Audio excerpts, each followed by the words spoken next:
I actually have pockets today.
I'm Nicholas Morton, but you know me as Pingu. I'm a two-time Rainbow Six Siege World Champion and former top Rainbow Six Siege player in Pro League.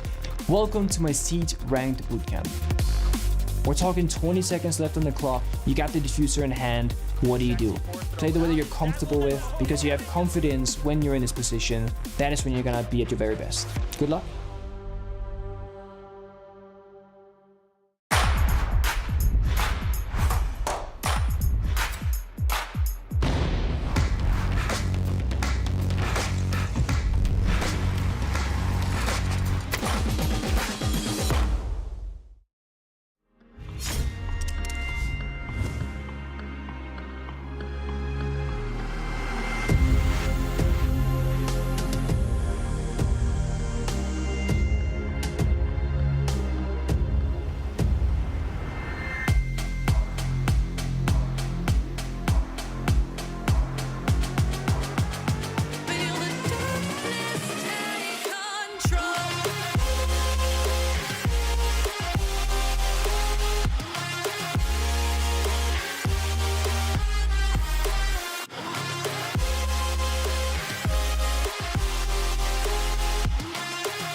Good morning, everybody, and welcome to Six Invitational 2023. It's week 2 of SI, and that means there's so much more action to come because come this weekend, we'll be live with not just our playoffs, but exactly the World Championship Finals stage as we make it to Laval at Place Belle for just to see who wins it all, really. There's no two ways around it. It's been a while since SI and Siege has been here at its home, its birthplace in Montreal, as people in Toronto would be saying. Take that, Parker. We're ready to go with our pre-show. We're starting a bit earlier today, as you may see, because there's a lot of data for us to cover, and we want to make sure that you are completely ready for the start of the playoffs, the first stage of the playoffs. Hello, I'm Milos Dominic, your host. With me at the command center are two of our wonderful analysts here, and of course our EUL analysts, which as always, EUL, they're always very good. EUL in general is very good. This is not coming out of a place of bias in any way whatsoever. And Jack, how are you doing today? Feeling rested, relaxed, ready? Yeah, I'm good. I'm really excited. I was prepping for some games yesterday and I really got sucked up in like the data and all these storylines, so I'm super excited for today's games. Yeah, I honestly can't wait. Having one day off from the Invitational was just like, what's going to happen here? I know we had a little bit of rehearsal and some commitments there, but I just want the action non-stop, 24/7. And you know how the saying goes, when the sun shines, we'll shine together. True. There you go. That's No. We don't start this again. We already had this one. We needed the reference for just a moment. But if you had missed what had happened, action-wise at least, in our group stage, we put things together. Well, not us exactly, but our wonderful video team here in Montreal. So check out all the action from our group stage. After 3 years away, Siege is back home in Montreal. 20 teams have entered the group stage, 16 of which advanced to playoffs. Who will emerge as the one new world champion?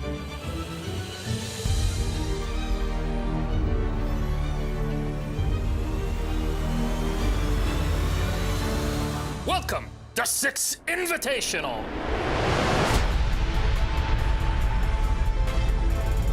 We see Cyclops felling the French Giants. A shot out and Gavin gets every single kill for the ace. MNM, their first 2 days, they don't drop a single map. And W7M get it done up against G2. Rise with the close and Lost One start out with their first victory.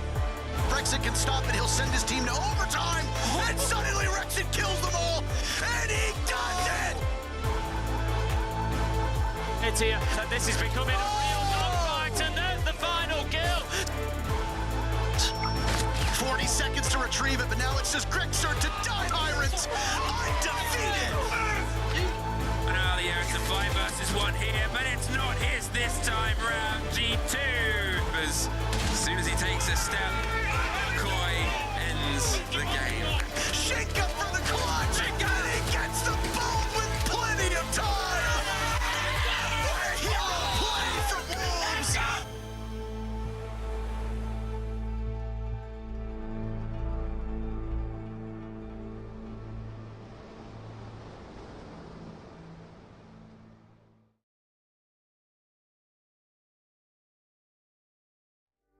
Incredible action that we witnessed last week here in our studio and competition, seeing all 20 teams coming in, and now only 16 remain as we move forward into our playoffs. Now, in the day you are used to, maybe you haven't really watched competitive Siege since SI 2020, you know, hey, it's back in Montreal, let's come in and watch it. Back then it was only 16 teams, it was 4 teams per group, and then you advanced into the playoffs. This is a week. Here we got way more than that, way more action. So now it's our closed playoffs with our 16 teams into their own bracket, which we'll talk about in just a bit. But let's recap things group by group. In Group A, I'll turn to you, Mr. Jack Fresh Allen. Please help me out. What happened in here and our top teams from the group? Well, there was 3 teams basically fighting it out for that top spot. It came down to a potential 3-way tiebreaker. Koi, in the end, got that 2-0 win. Oh, sorry, 2 2-1 win over W7M to take the top spot. G2 narrowly missing out because if it was a tiebreaker, they would have taken it. They get second, W7M tournament favorite, third place. And then SSG, who pretty much have had, it's fair to say they've had an abysmal tournament apart from that one game against Elevate. That one game against Elevate was enough to see them through in fourth place. We won't be seeing them today because they're in the losers bracket. We will be seeing them tomorrow morning. I'm sorry, I was looking up something in my stats. I shouldn't have done that.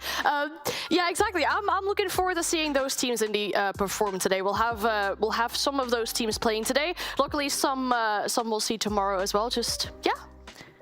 The fact that we have teams separate now and that they could pick one another is something real cool. Of course, we started that last year in Sweden. That was SI22, and we'll talk to you about exactly how that happened yesterday because everybody just kind of saw a bracket and didn't really see, what happened in the background with all the players and the staff meeting up together to decide on it. But going to Group B, and what happened in there and who are our top 4 teams and really our #1 team because they get to move just a bit further in that bracket. Exactly, yeah, you'll have a bit of an advantage, and that advantage is given to MNM for their flawless performance during groups. They didn't drop a single map, and it's been a really long time since we've had that, actually.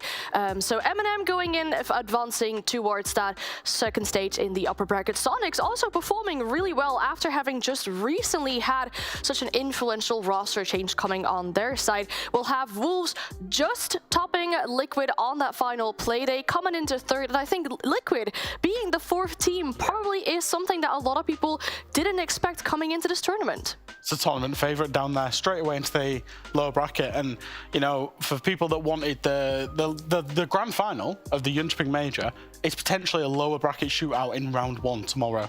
If the BDS W7M game goes wrong for BDS, they'll be going up against Liquid as well. So we're going to have a big team eliminated tomorrow. And that's a level of quality competition that we have here at the Invitational. Doesn't matter if you're a champion or one of the majors, you're still going to face the toughest teams in the world. And of course, at this level, a different day, different temperature, different feeling, different vibes, as we say, and things completely change up. Now, going to Group C, BDS performed pretty well, but Lost 1 was just on another level, Jack. Yeah, and I actually think I did a little bit of digging into Lost 1. The reason you'll see that they got 1 regulation win or 1-2-0 win, 3 overtime wins. I think they've played for that specifically. I think they had a very, very smart banning strategy, so shout out to their sports staff, to allow them to win 2-1. The maps they were losing at was not the best from them, but the 2 other maps they were playing was guaranteeing those 2-1 results kept coming in. BDS obviously had that little wobble against Cyclops. Cyclops' only win of the event. And then Oxygen Australis, they showed, I think, the inconsistency that we was expecting. Both showed good signs during the group phase, but also both took losses that they didn't really want to be or were expecting to be taking to fill out the 3rd and 4th seed. Yeah, if we look at BDS, they've really put in a shift on that final day to make sure they did get that 2nd spot. Obviously, that only puts them at 8 points, so that would make them the worst rated 2nd place team. So yeah, as a 2nd team you get to pick, but for BDS's case, they did get assigned a team, and it's not the most simple team they're going to face against. No, that's kind of what teams like G2 and W7M were trying to avoid, or Soniqs, we're trying to avoid. Basically W7M. So that's in the end what we were getting. Now on to Group D, our final group in the series, which got very, very close as we got deeper and deeper into competition. But M80, Matey, and Heroics, massive surprise for me, made it out at the top. Yeah, and Heroic indeed being at 2nd, M80 in 1st, obviously, performing really well. Heroic at 2nd. I've even spoken to Mr. Officer about it. I've asked him, like, did you expect this yourself? And he said, well, obviously you have high expectations coming into a tournament, but we've actually exceeded our own expectations as well. A lot of people had them in their predictions probably at the 5th spot. DarkZero taking up the 3rd. FaZe will drop to the lower bracket, being in 4th. And Secret eliminated for the tournament. They had such a good run in the last chance qualifiers, but it wasn't enough to prove it also against international teams. I think they're just at the airport right now. I saw them checking in the morning. Yeah, well, I saw Twister left last night as well, so it's cutthroat, you're gone. I think FaZe, that's another juggernaut for me that is in the lower bracket that absolutely nobody was expecting. That lower bracket run should be easier, but it is absolutely stacked full of good teams. A lot of them in here in competition. Now the question is, everybody likes to hide strats, right? We've been saying this since what, late 2018. Oh, G2 are hiding strats, yada yada, and we kept doing it. And the reality is, as much as we like to, make fun of things and make jokes because, it's partly entertainment what we do, it's still a reality. Teams will spend a lot of time not playing specific maps, just holding on to them for big tournaments. So who was holding on to what maps, and did they end up playing them anyways at SI, Jack? Well, I've got a little graphic for you, Milos. You just did it. Oh my God. Well, and that's the thing is, teams don't necessarily hide strats these days. I think it's more maps. So what this graphic is showing you is 6 of the teams from the upper bracket. It's mainly these 6 teams. There's also OXG, which is a little bit argument whether they've hidden that map or not, where they've had a low preference for it. So you can see the first column after the map, stage 3 preference. That is out of 9 maps. So for example, if we choose Heroic or G2, Oregon and Cafe respectively was their 9th preference map. They were perma-banning this map. And then if you go to the next one, the 6 Invitational preference, you can see most of these are number 1s, number 2s, number 3s. There's been a big shift in attitude towards the map in this tournament. And as you can see, everybody but W7M, and even W7M's a bit arguable because they've got a 9-map pool, has had a really good time on the maps that they've hidden for the Invitational. Particularly MNM with Clubhouse, big reason why they're going 2-0, because that got picked into them twice by teams thinking it was their permaban. Yeah, M&M's with Clubhouse probably the most impressive one if you'd ask me, going 2-0 in maps on that one. And G2 with Cafe going from 9 all the way at the bottom with the lowest preference to the highest preference. That's crazy. I think as a team, obviously, you have to be in a little bit of a luxury position as well if you are comfortable enough to qualify for a tournament whilst also hiding maps on the side. So that's a very scary side, I would say, going into the upper bracket. Yeah, having the support staff, also being able to hide things for a tournament like this, as you're saying, and yes, that's something that not everybody can afford to do, especially if you haven't had the best of years.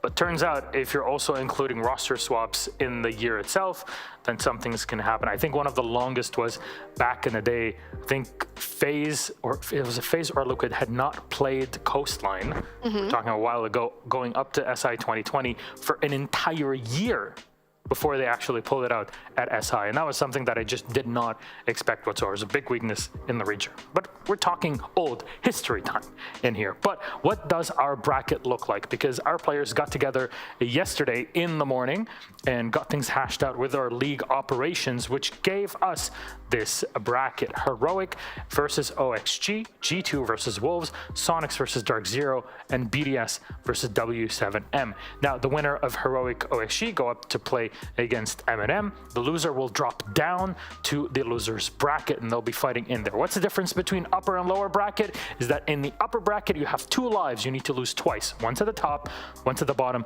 to get knocked out. However, if you are at the bottom, then you only need to lose 1 best of 3 series, and you're out of the running for the grand final, best of 5 series that'll be happening come next Sunday. So things to keep in mind. Exciting matches, surprises. Guys, what do you think? Well, W7M BDS is definitely going to be crazy already here. And then indeed, as you mentioned, one of those teams will be dropping, and we potentially have either Liquid or W7M or BDS that we have to say goodbye to tomorrow. The bottom half of the upper bracket, so Soniqs, DZ, Koi, W7M, BDS, M80, is absolutely stacked with teams that I would say are like the top teams. I think for if any of the teams got themselves into the top half of the upper bracket, they'll be looking at the teams in and around them and thinking there's a real shot. So for example, G2 should be thinking there's a real shot that we hit the upper bracket final based on the upper bracket draw they've got with the teams in there, because a few of those teams, Lost One, MNM for example, Wolves, you might not have expected to even see them in the upper bracket at all, but obviously they've done remarkably well to get there. But I would say that that bottom half of the upper bracket is absolutely stacked. Well, we have a graphic to go through here. So we put it up on the screen and see exactly what has been hidden to us. And this is about who picked which teams. This was something that you were allowed to do, and both Jack and Anne talked about this, about the second-rated team in the group. That was a privilege that was given to them. Yeah, I think so. Obviously, Soniqs, it went in the order that you can see on the left of your screen. Soniqs were the top second place team, then G2, then Heroic, and BDS, which means BDS were getting what they were given regardless. However, the way the things played out is Soniqs, they were not allowed to pick Wolves because they were in the same group. They picked DarkZero, who they perceived the weakest out of DarkZero, Oxygen, and W7M. So they went for that team. They obviously will know them well, being NAL rivals. G2 then had the option of Wolves or Oxygen, could not play W7M because they were in the same group. Exactly. They picked Wolves. Again, they've gone regional. Both of these picks were regional, domestic picks.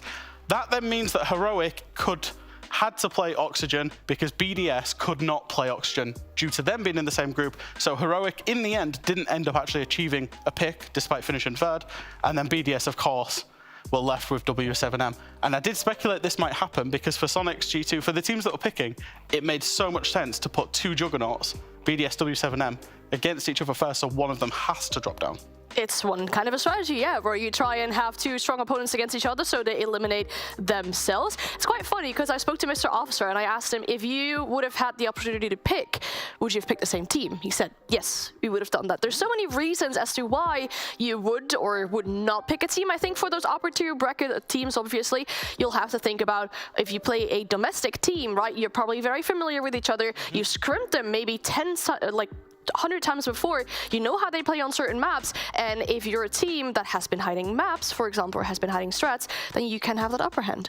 Yeah, a team like Heroic, 12 hours of scrimming every day. That's something that'll definitely help you out once you get to tournaments like this. But what is our schedule for today? We're still functioning with 2 streams, the A and B stream, until we trim things down by half, and that's where things will get a bit easier. Everything will turn into the singular stream on Rainbow Six. Now, only our top part of the schedule is filled out because it all depends on who beats whom in the beginning. Heroic goes up against OXG, G2 versus Wolves, Soniqs versus DarkZero, and BDS versus W7M. Winner of the top game will be playing MNM, the second will be playing Lost One, third will be playing Koi, and then finally against M80. That's how it will work here for our schedule. You see stream A for blue, stream B in the green, so you can catch up and wait around for the games that you're really looking forward to today. Though personally, I highly recommend you open up 2 streams at the same time because higher chances, of course, to get things right with the drops. But number 2, of course, the most important is to watch every single part of these games because this is where things matter even more going into the playoffs. This is where it gets tough. Either 1 or 2 losses, and then that is it for you at the Invitational. Yep. Very tough. Like, I'm just happy that today we just don't have to say goodbye to teams yet. That makes me happy, personally. That makes me sad. I like the chaos. Get them gone. Get them gone. It'll be a conveyor belt. Put them on a plane today. Yeah, put them on a plane. It's not far away, at least for NA. That's true. No, today should be excellent siege though because we've got all upper bracket games. These are the teams that have done well in the group stages. Yep. We've got some great games coming up. That BDS W7M game as well for me. Can't wait. Let's see our predictions for today, or at least I think this is the total analyst predictions for the day that we've been going through in the past few days. Of course, the second level won't be filled out because it's not fair, right? But Def Marta, still love that photo. Heroic, Wolves, DarkZero, and W7M. OXG for Mandy. Okay, she's gone for G2. Fair enough. You've gone for Wolves against G2 fresh. Yeah. I think N makes the most sense here. I agree. I just don't. I might be a G2 hater, but I'm also a G2 shield, so I didn't want to sell them down the drain. Well, I mean, you weren't shilling them here, so who knows? What's the second level of our predictions? Bam! Let's see what Demo, Extratroika, Jesse, and Jacob had to say. Of course, they're going for Soniqs. OXG for the NAL analysts, who would have thought. They're still shilling G2 in their own way, and then anything to beat BDS, even if it means pulling out W7M. I think it's actually curious if you look at the predictions here is most of the analysts are expecting Soniqs to beat DarkZero. Most of the analysts are expecting G2 to beat Wolves. But the Heroic OXG and the BDS W7M game, dead split. I mean, to be fair, you can really toss a coin on what you get in both of those games. So I'm glad that at least for these teams that we see in the top bracket, they don't get instantly knocked out, like we were saying, that we're still going to get to see them. But of course, their trek through SI is going to be even more difficult, though, Jack. And thank you very much. That was our pre-show. We hope you enjoyed. I know today was a bit longer, but I think we needed that length. So thank you very much to our production team for helping us out with this today. We're going to take a quick break. When we come back, we'll prep you for game number 1. So don't go anywhere.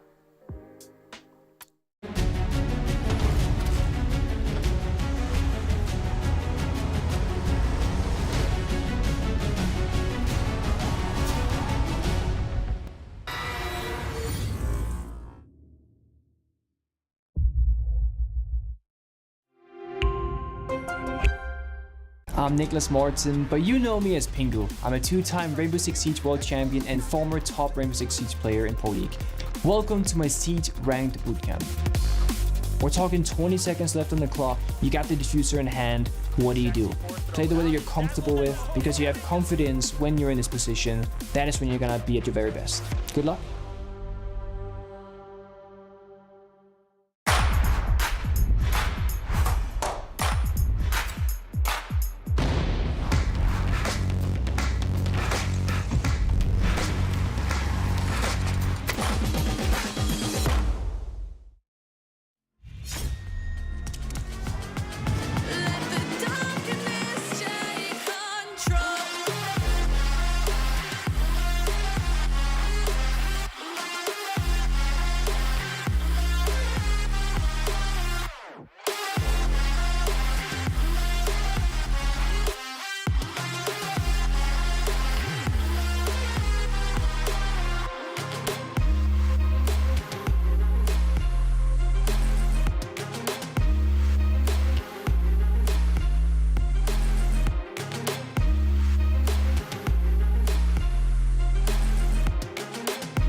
Welcome back, friends, to Six Invitational 2023. We're about to go live with our first matchup.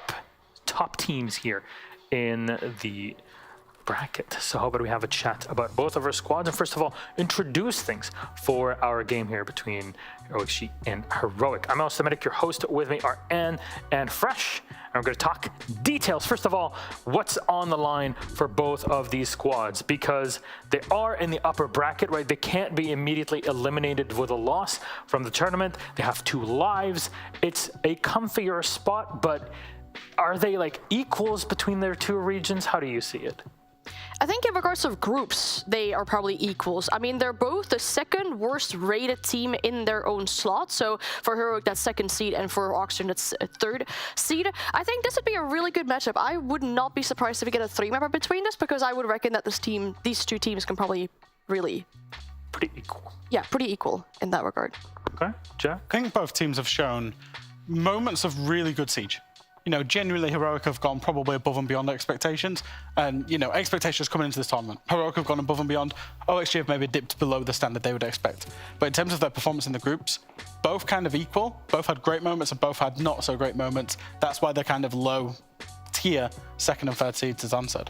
All right, then how about we have a chat about our first teams more in detail in the series. We got Heroic up on the line. And this is, of course, an EU team that's had a lot of promise, but faltered every time they were in a stressful situation. So how do we see them now being in the playoffs of the Invitational, a major upgrade from what we've seen over the past year? In their heart of hearts, I think if you said to Heroic, coming into this event, 2 days with a sub with Sloth coming in, what's your expectations? They would have said, we just want to get our groups. So the fact that they got 2nd, I think is like exceeded their expectations.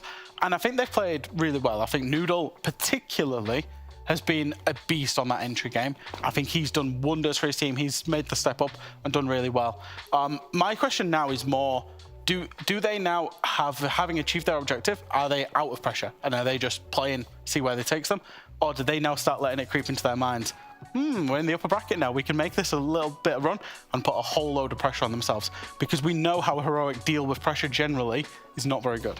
Yeah, and the players really have been feeling the pressure on themselves, as they mentioned before. And when I prepped for Heroic, I looked at some of their strengths and some of their weaknesses. And it's quite funny how one is a strength, but then at the same time also kind of a weakness for them. And we should have a graphic to assist that bit of information, because Heroic are really good at getting an entry kill.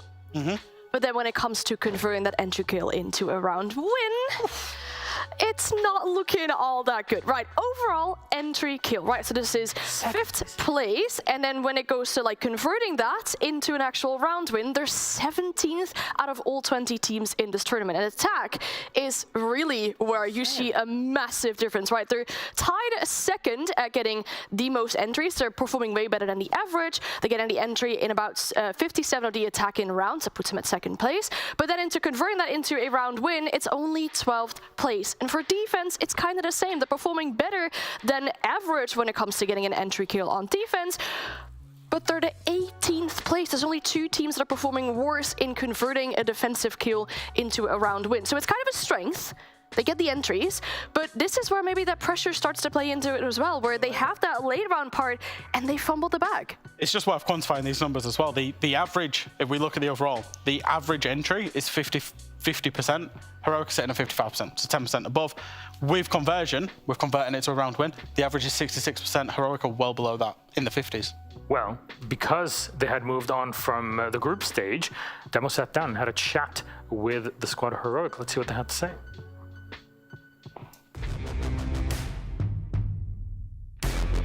The team's performance, well, personally I think we should have 16 points. I think we were starting off well every game. We won first map every time, but second map we kind of choked a bit against DC and M80. But I'm happy overall that we managed to pull out what's needed to become 2nd.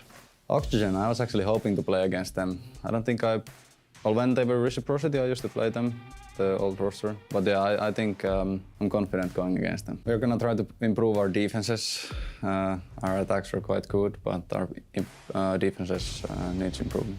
I think the 2 most impressive teams so far has been MNM and Soniqs, in my opinion. Well, obviously MNM won all the games without dropping a map. Soniqs looks good with Citizen. I think they're clicking together, and I think they're playing good stage.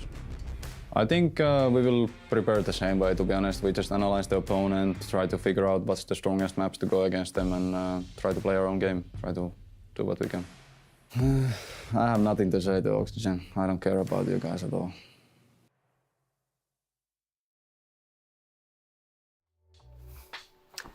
That's probably the most emotion any Finnish person has ever given. There you go. Big ode to Kimi Räikkönen, I fear, is what Uno is going for in this case. But see the squad setting up. There's my long-lost cousin standing behind the team. But I'd like to turn our attention to their opponents on the other side, OXG. Please help us out, and what can they bring to this game? Exactly, yeah. OXG is a team that has had 2 wins and 2 losses during group stage, a team from NA. And if there's 2 players that I can particularly highlight in this roster, we will have to look at Newers. He has been absolutely amazing on the entry. We highlighted entry for Heroic. Newers is really that person on the side of Auction that will get those entries on the boards. Actually, he is the 2nd best rated player out of all players in this tournament as of right now. He's the 2nd in KD and also the 3rd out of all players when it comes down to entry. Another player that I'd love to highlight is Dream. He's a bit more on that backline. He's a bit more of a supportive player, but he's in the 3rd right now of all players with the most plans. And he does also really have those moments where he will step up and really grab the round towards his side. I think just a couple of things for me on Heroic is, one, I think they need to trust the process a little bit more. I think Fox is a terrific IGL, Dream's a terrific backline player.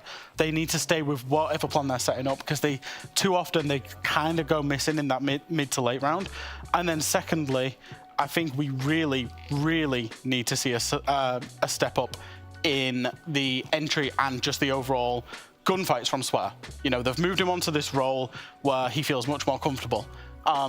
It was highly publicized in Stage 3 that he wasn't on the right role, but actually his Stage 3 performance is better than his 6 Invitational performance so far. Oh. So we need to see a step up. He's definitely got it, and on his day, he's one of the best players on this team. But currently, it's not quite happened for him at 6 Invitational, so I want to see more from him. All right, and sat down with OXG, asked them some questions. Let's see what they have to say.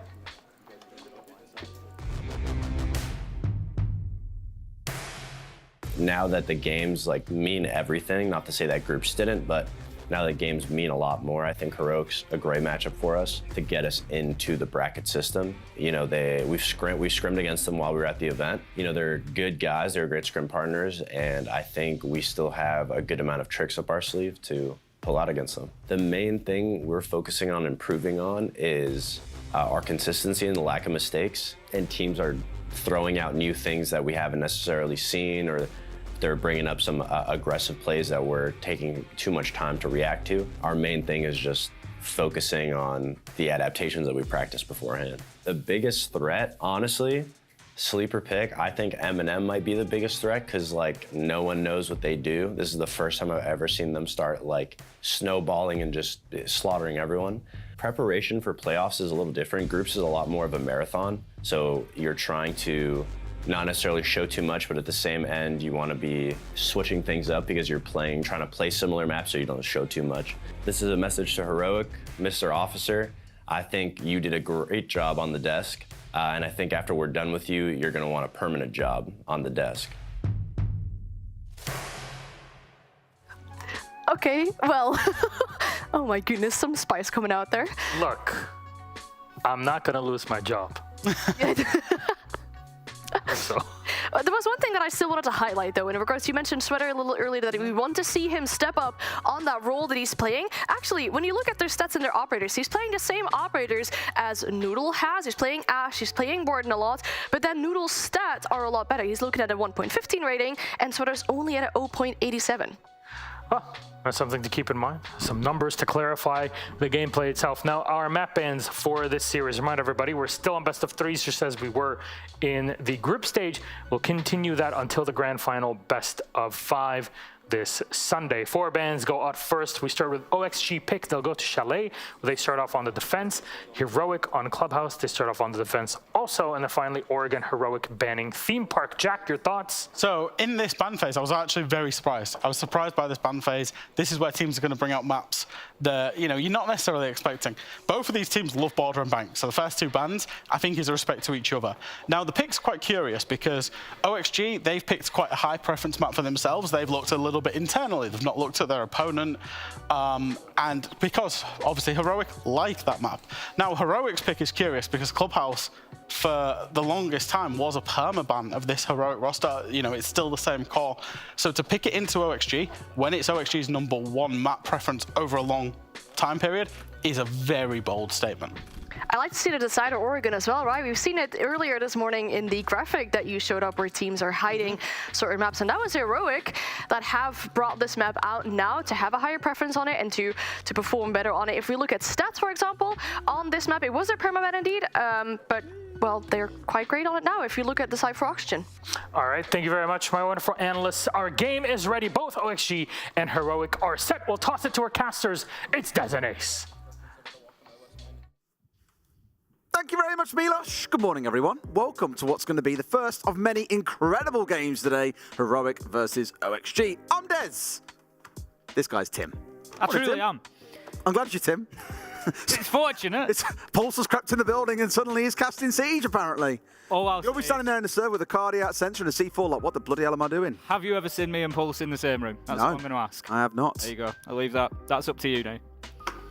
That's up to you to decide. Right, we're going to have a fantastic game here. I've absolutely no doubt about it. We've got second place Heroic going up against third place OXG in their respective groups. Exact same win and loss record, 2 wins, 2 losses. Yep. Heroic coming away with a couple of extra points, given that they were winning in regular time, whereas there was 1 overtime win in there for OXG. So I think Heroic came away with 2 extra points, if I'm remembering correctly. Yep. And I just think we've got 2 sort of different stories here. You've got a team in OXG that, no disrespect to them, I think they played very well. We've cast them a couple of times. I've enjoyed watching them. It's been nice structured Siege. You know, it's been very good problem solving from them. They've got, you know, a lot of good things going for them. But I think it's fair to say if Nuas doesn't show up, it can be a little bit of a problem for them. He is by far and away the man who's getting the kills. And if they don't come from there, you've got to wonder, you know, where are they going to come from? On the flip side, we've got Heroic, who are playing with sort of a late substitution in Sloth,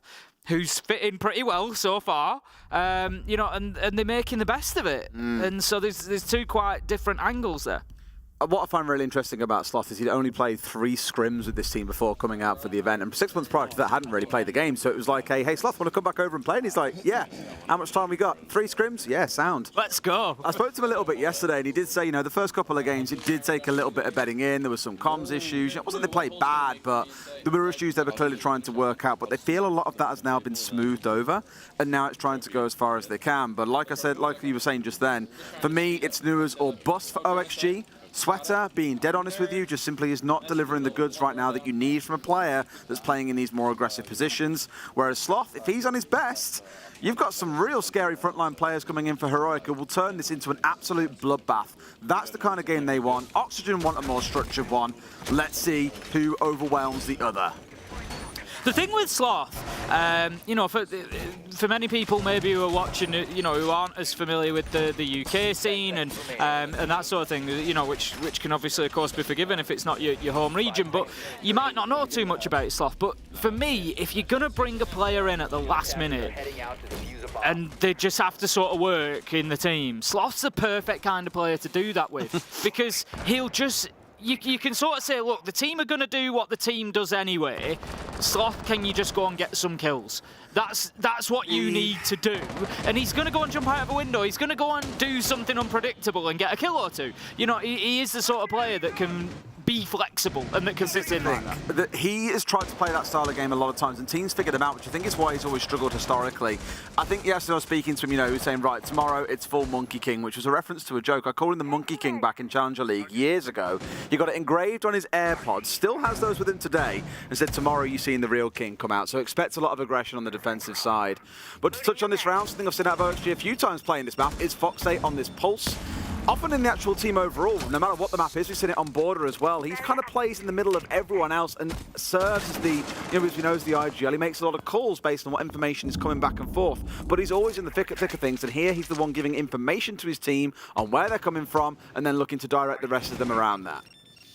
This actually rounds things out for us, getting a chalet today. I know, this will be finally. The point at which Des and I have now cast every single map at 6 Invitational 2023, and we've saved one of the best till last. We always enjoy a nice little chalet. So far, it's been tentative from these two sides, but it's your man Sweater, Des, who's going to get in, and they're going to need more of that from him today. Picks up Noodle, which is a great opening kill as well, and gives OXG an advantage. Fox here doubles down. You picked up on him with the pulse, and he's done the damage. Cardiac sensor feeding information in, and Uno will be the unfortunate benefactor in this case, taken down with the Nitro, and that's 5 versus 3. Sweater getting Noodle is the big one because, again, Sweater's been falling short. Noodle has been mega for his team so far this competition. Top rated across the entire Heroic lineup and a real beast in the KD and entry department. Though, realistically, across Heroic, 3 players are actually quite close to each other when it comes to entry. So him being down isn't the end of the world. It's more consistency that lacks from Doom and from Sloth, though both have had a pretty good tournament so far as well.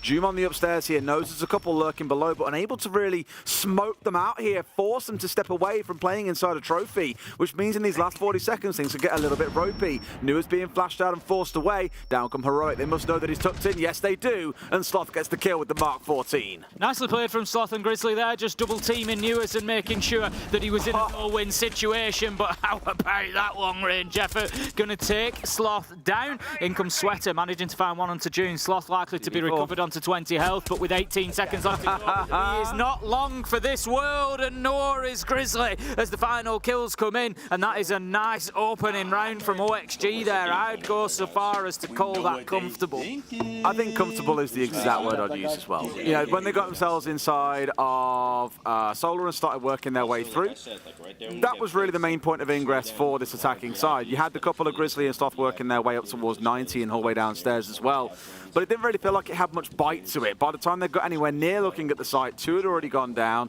Oxygen showing some really good early round aggression and sort of tripping Heroic up before they could really get started.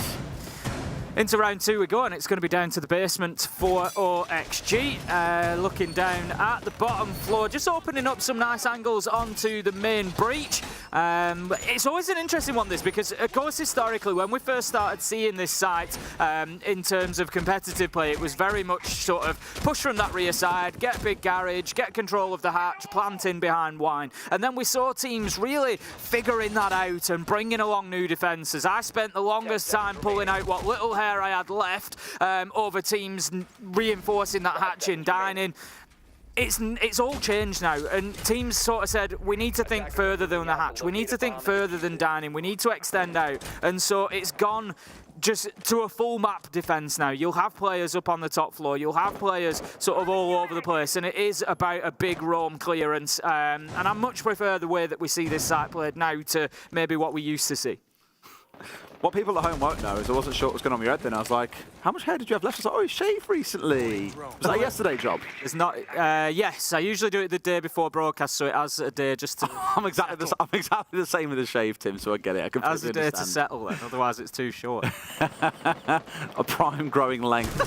I'm trying to grow like a soccer field to play. Behind the scenes, it's the information that people want to know. I love it. When does he shave his head? When does he shave his head? Well, the day before broadcast is the answer. Sloth's being chipped out here through the drone hole, I imagine. Almost got himself taken down as well. It was a very, very slow bleed as well. 1, 2, 3, 4, down to about 20 HP. Not the ideal start to the round for the hanging animal himself. He is playing on a slightly more, what you'd look at as a supportive role here, but we've actually had a number of entry fraggers. Doki jumps to mind as people that have played the Ace recently and using it in a more aggressive role because of the AK-12. And Grizzly, from up above, brings down death upon Nua's head. Off goes the Warden. That's going to be something that Heroic want to continue. Is going to be, isolating Nuas and getting those opening kills onto him where possible, or at least take him out early in the round. As we've said, that's going to force OXG to find additional kills from somewhere else, and it's going to be Sweater that they're looking towards. And so far, like the postman does, he's delivering. Slip past the net there as well. Grizzly's drone, I'm not sure where it was watching. I did just see one for a second on the 90 down in the bushes that really should have seen this little attempt coming coming out and would have kept Grizzly safe, just not rocking through enough drones. But here we come with a go-to execute, Tim, that we are so used to seeing. Uno's in with the plant down. Perfect cover coming in from the rest of Heroic. Only 2 left standing here in a post-plant situation. This one feels won by Heroic. It's practically impossible to win at this point for OXG without winning, you know, a number of insane gunfights. It just gets very, very difficult. They've opened the rear wall up as well, and Heroic are just going to sit back and watch long angles. I think they've got the hatch access. They do indeed. So there's very little Sweater can do here. 4-0 is almost certainly going to at least see his first death as he continues, just trying to bounce back and forward, see if he can find any kills at all. They're likely to be stat padding if he manages to find one. And there he is, shut down by Noodle as expected. Heroic, perfect understanding of that post plant. Once you've got the diffuser down behind the wine there, it's a simple case of holding those 3 angles, 1 at Trench, 1 in Big Garage, and then 1 on the hatch. At that point, the game is pretty much won. I did find it really interesting that we had Grizzly on the Thatcher being the one that was looking to clear through the entirety of the top floor. And we saw them get it off with just 3 players, you know, in tow, making things happen. I think chances are what they've done is open up the wall with Grizzly, then sent him upstairs once his part in that round was done. Again, unfortunate not to have the player call on the drone as they can push her in the piano. But at the end of the day, they only needed 3 on site to actually make it work. 1-on-1, and up we go to Master and Office Tim. Going to be the top floor. We have seen this site really drop off in popularity, Des. It used to be like, you know, the insta pick. It was, you know, your primary choice was top floor Master. But no, we see a lot less of it now. Bar and gaming and kitchen dining particularly rising in popularity. And I think it's one of those that happens. You know, we've seen it on Villa for a little while. We have gone back to the top floor of Villa now. But for a little while, we saw those ground floor sites getting picked up more and more frequently as primary. And what tends to happen is you get a rework on a map like Chalet, it comes in and there's a great site like Master and Office, so effectively it gets overplayed. Same as Cash CC, yeah. Yeah, it gets overplayed by defenders and it gets played so much that the attackers really figure it out. You know what's mad? So it drops off. We've seen the Chalet 11 times so far at SI, 122 rounds. The lowest played site is Master and Office for 28. The highest is Bar on Game with 33. Yeah. That is a really tight, close spread across the 4 sites. It's unbelievable. Very balanced map. Doom. Ooh, again? Yeah. That's the 3rd time he's gone down. We actually cast a game of theirs the other day where, despite him being the 2nd highest rated, he was invisible in that map. Like 0 and 5 in one of the halves, I'm pretty sure. It was really painful to watch. So far, struggling to get himself into the game. I know Sweater's had a good start, mainly built off the back of round 1 where he found himself a 3K. But we're looking now to see, again, can Oxygen disrupt this more aggressive, dare I say, somewhat chaotic game that normally comes out of Heroic? So far, only the answer has been yes in one of these 2 rounds. You know, we're certainly not trying to put everything on you as here. You know, it is more than a one-person game. But no, but when he's your star player at the end of the day. The fact is, he's got the 3rd highest kills at the tournament so far. And again, it's not to bash him, because if Shaiko's having a poor show, you're saying, where's Shaiko? Yeah, exactly. No, exactly. He's a player that you have to hold to a high I'm just sort of contextualising it and saying he's got the 3rd highest number of kills at the tournament so far at 122. You know, his performances have been serious so far, and it is going to leave a sort of a gaping wound in the side of OXG if they're having to live without those. Sweater, as you said, doing well to step up at the minute 4-on-1, but they're certainly going to need a lot more from him if this is going to be the case. Now, Fox is working underneath again on the pulse. We saw him have some success with the Nitro onto Uno last time around in round 1 when he was playing in this position. Vertical manages to pick up Sloth, levels things up nicely for OXG, and that's something that I feel they've done well throughout the tournament, really, is be able to level those negative man count situations. But Uno's in a planting again here, Des. What a cozy 1v1 against Dreamer. Was trying to smoke things out by the looks of it, and it's got him behind half wall there, basically unscathed. Oxygen not able to shut down. The Execute have now got themselves into a very difficult post plant, much like on the downstairs. It's almost impossible to find a retake here once that plant is down just inside of the breach. Heroic up 2-1 here on Chalet. Well done, Sloth. Suck yourself into it. Come on, mate. A good turnaround for Heroic, obviously losing that first round. They've come back, they've bounced back nicely, they've got themselves a good couple of attacks. We would expect them, and the reason that I highlight particularly is we would expect you know, the attackers to probably be coming out on top of things on Chalet, so Heroic just needing to make sure that they don't get themselves too far behind, which they've done a good job of so far. Remembering as well that this is OXG's map pick, so obviously OXG going to be expecting to come away with a win here as a minimum. They're not really going to be happy with anything less, I wouldn't have thought, on their opening map choice. Well, we go back to that same site where it all started, and an identical lineup mostly coming out from Oxygen. Nua's on the Frost once again. Foxay on the Pulse that found themselves the opener, and Sweater, as we've seen throughout this half, sticking as well on the Azami, unsurprisingly given the 3-0 that he had to start. So really for Heroic, I'm looking at what they're going to change this time around. They're the ones on the losing side of this equation. They've lost this site once. They're the ones who have to change and figure out what they can correct to get themselves through. Last time it was both Sloth and Grizzly pushing their way up lower 90 and going direct towards site, and we had 2 or 3 working their way across the top floor, but they got absolutely deleted by Sweater and by the C4 coming out from Foxay. So a little more caution being shown by Heroic wouldn't be too far amiss. Here we go then, 15 seconds into the action phase. Heroic largely starting on the north and east side. It looks like pressure's already going to be in place on Office Balcony. Foxy picks up Noodle, and that's a good opener. The last few opening kills have gone in the direction of Heroic apart from that first round, so it certainly seems like this is the magic site in terms of entry at least. We're going to have Foxy just providing no information at the minute because he can't pick anybody up on the heartbeat scanner, but no information is still information in itself. It tells them that they don't need to worry about main lobby at the moment. Now then, Doom, he's going to start that top floor clearance working across. He's in conjunction with Uno, who opens the wall up with that skeleton key for him to give access, and Vertical is going to be coming under pressure very soon, but he's got himself in a nice position here. He's not going to overstay his welcome, I don't think. He's just looking to waste time. He'll take a little engagement and then bounce back. Sweater, he's going to get taken out by a bouncing nade there as Doom finds the explosive kill. Good start balancing things back here as well. Last time around they were down 2 men and we saw how the round fell apart from there. Here they're keeping themselves competitive in the 4 versus 4. Almost half HP being taken away from Foxay as well. Looked like he might get caught out there. Still a C4 in his back pocket, so doesn't want to be going down too early.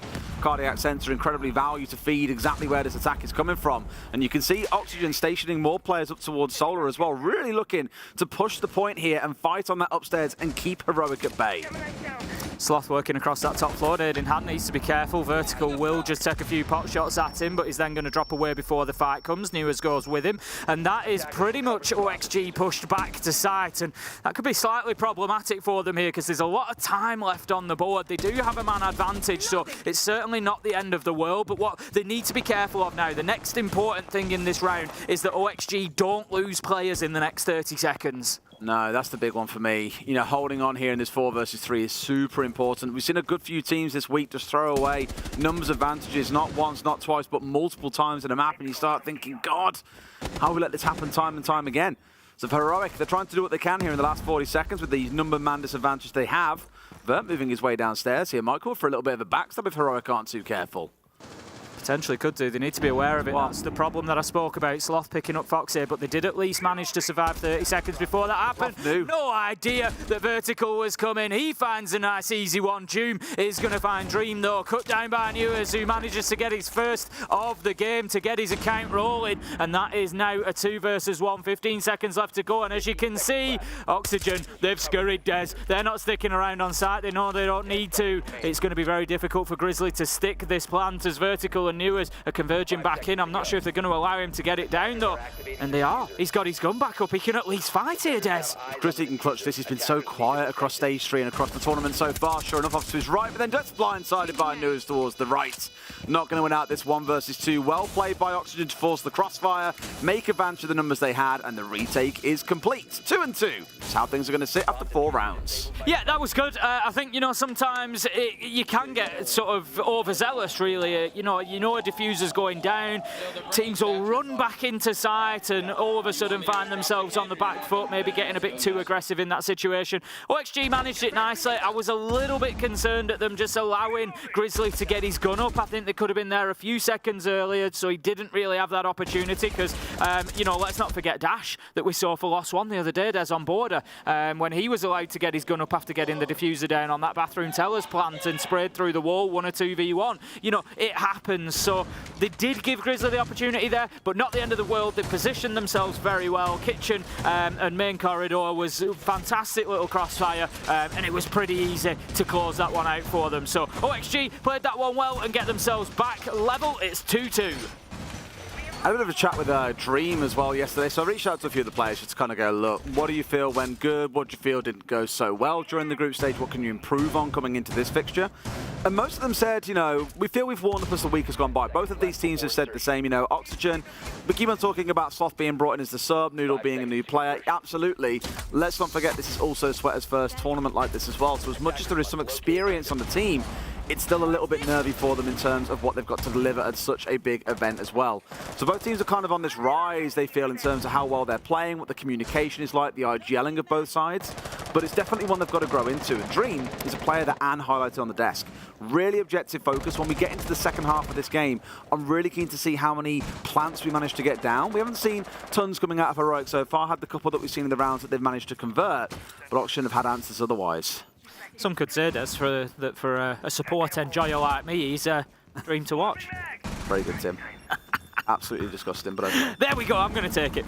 No, but, you know, all joking aside, yes, Dream is a player that I really enjoy watching. Like you say, you know that he's laser focused on that opportunity to plant. And the clever thing about Dream is, as soon as the opportunity presents itself, where we'll see some teams maybe hesitate sometimes, he's already there getting the diffuser down. You know, as the words are coming out of our mouths saying there might be an opportunity here, bang, you see it going down. And Dream certainly doesn't miss a chance to get that diffuser down. He obviously, you know, sees the beauty in getting the case down and playing the objective. Now then, Fox is going to move himself onto the blue stairs. He's just been forced back a little bit there. He's going to play a little bit deeper, but not the end of the world. He's going to be feeding that information in.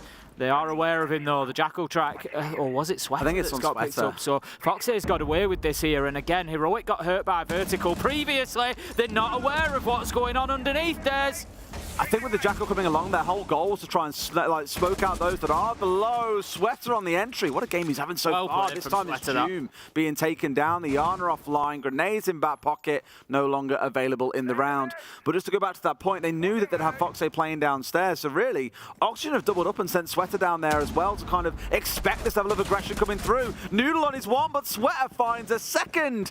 We need to crap talk him a little bit more, I think, Tim, because he's absolutely flying so far today. He's certainly picking things up. Noodle didn't do his job there.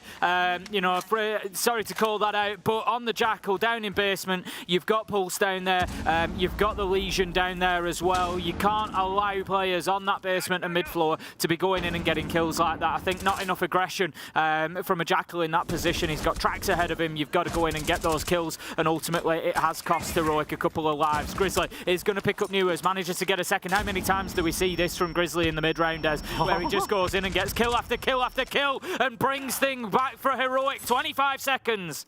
Thing is, cardiac sensor. They see absolutely everything that's going on above them now. Grizzly can do absolutely nothing but look and hope and pray. Needs to get hold of the diffuser still as well, but doesn't have control here because of that cardiac sensor on the below. Goes to the table. There is no C4 to come through, but they might be able to just find him here as Vert comes charging his way through. Will Grizzly be able to stick it? No, he will not, as Foxy does find the angle, and they get the finish. Better timing this time from OXG, managing to get to that planter in the point where he was defenseless. Close out the round. It was well played from OXG. It was, but for a mid-round flurry from Grizzly, I don't think that was a particularly close round. As I say, I think Noodle maybe just lacking a little bit of aggression on the Jackal there when he's got those pings coming out. He's got that information. You know, as Heroic, you can't be giving away lives at that point in time to players on those lower levels. You've got to be focusing on getting them dealt with. So a little bit of a misstep from them there, but not the end of the world. 3-2 now we have on the scoreboard, and I've got to say, Des, I feel that favours OXG at this point if they can take at least an even defensive half. Yeah, I think where the telling sign is going to be really for me in that second half is, one, does Dream get away with the plants as we've seen so many times? On a map like Chalet, absolutely. But really the biggest tail of the tape in that second half is going to be, again, Sloth on the defensive side of this map. They've done pretty well on their attacks. We've seen plant after plant coming down as well. So we've seen 3 out of the 5 rounds, I think, with the plant going down so far. But I'm just concerned that on the defensive side, we might not see as much capability as we've seen here in the attacking side. Nevertheless, let's get round 6 out the way first. Got to see what happens here as to whether or not Oxygen push up to that 4-2, as you say, Tim, or if we end up with that perfect 3-3 split, of which we have seen I think Very many 3-3 80% of our games have gone to 3-3 splits. It's been ridiculous. It has been very, very close across all of the games that we've seen. And honestly, I don't see this one being much different. But I'm not convinced that Heroic will take this round. I think OXG are looking pretty solid on the defence at the minute. I've been impressed with them on the whole. I don't think Heroic have got the answers. Sweater is looking to get aggressive onto Noodle, but he's on the upside down rappel. Sweater's sort of focusing on that lower window frame at the minute. Needs to be cautious, of course. He's going to keep himself tight along that wall, which is going to prevent the angle presenting itself for Noodle, but he is ready for any transfer across there. And I think there we go. He's going to get his just reward. Much better start from Noodle. I was critical of him last round. Absolutely not this round. Really good patience from the Amaru there. Would have been easy to go in through the window to try and find that kill, but no. He's got it, and it's allowing Sloth to move across the top floor. Much better from Heroic. Yeah, that patience being shown, especially by a player so young as well, because let's not lie, most of them come through playing a lot of rank, for example, maybe a little bit of T4 play, where normally the pace and the aggression is the name of the game. You can best people with your skill, essentially. So already to see that level of composure being shown, just to kind of take it a little bit slow here, move forward one step at a time, looking really good so far from Noodle, really impressed. Heroic have still got a lot of work to do here. As you can see, we've got the trifecta of defenders are still in place. You've got one in Library Box, one in Mezzanine, and one at top blue stairs. Vertical is going to take a little bit of damage from a nade there, but still in position. And basically, once one of these players gets killed, you'll see the others starting to dip away. Once you take one corner of the triangle, it makes the rest a lot weaker and a lot easier to push. But at the minute, Heroic haven't been able to find one until Sloth gets that. Steps out though, and Newer's able to get his kill before, predictably, he dips away. Foxy is going to find his life taken as well, and a perfect example of what I was saying. One corner goes, and generally the rest will fall. It's those moments of chaos where you're always going to find Heroic coming out on top as well. They play really well with the numbers advantage, though, knowing that Oxygen realistically you can't commit every single person to holding on that top floor, and have won with the numbers that they had on their side. 2 left standing here. Heroic with 30 seconds on the clock needs to be really careful not to throw this one away. Noodle collects Stream, who is playing down inside a split. There's 1 left standing. It's Newers who's out by Fireplace. Temporary 2v1 coming in, and Grizzly has got the angle. Heroic looking good and composed here so far, Tim. Yeah, that was a better round from Heroic. I was a little bit concerned on a couple of their previous defences, you know, maybe not taking the opportunities for kills that had presented themselves, but 2 great ones there. The first one we've just seen, and the second one, perfect replay operator as well. Thank you very much.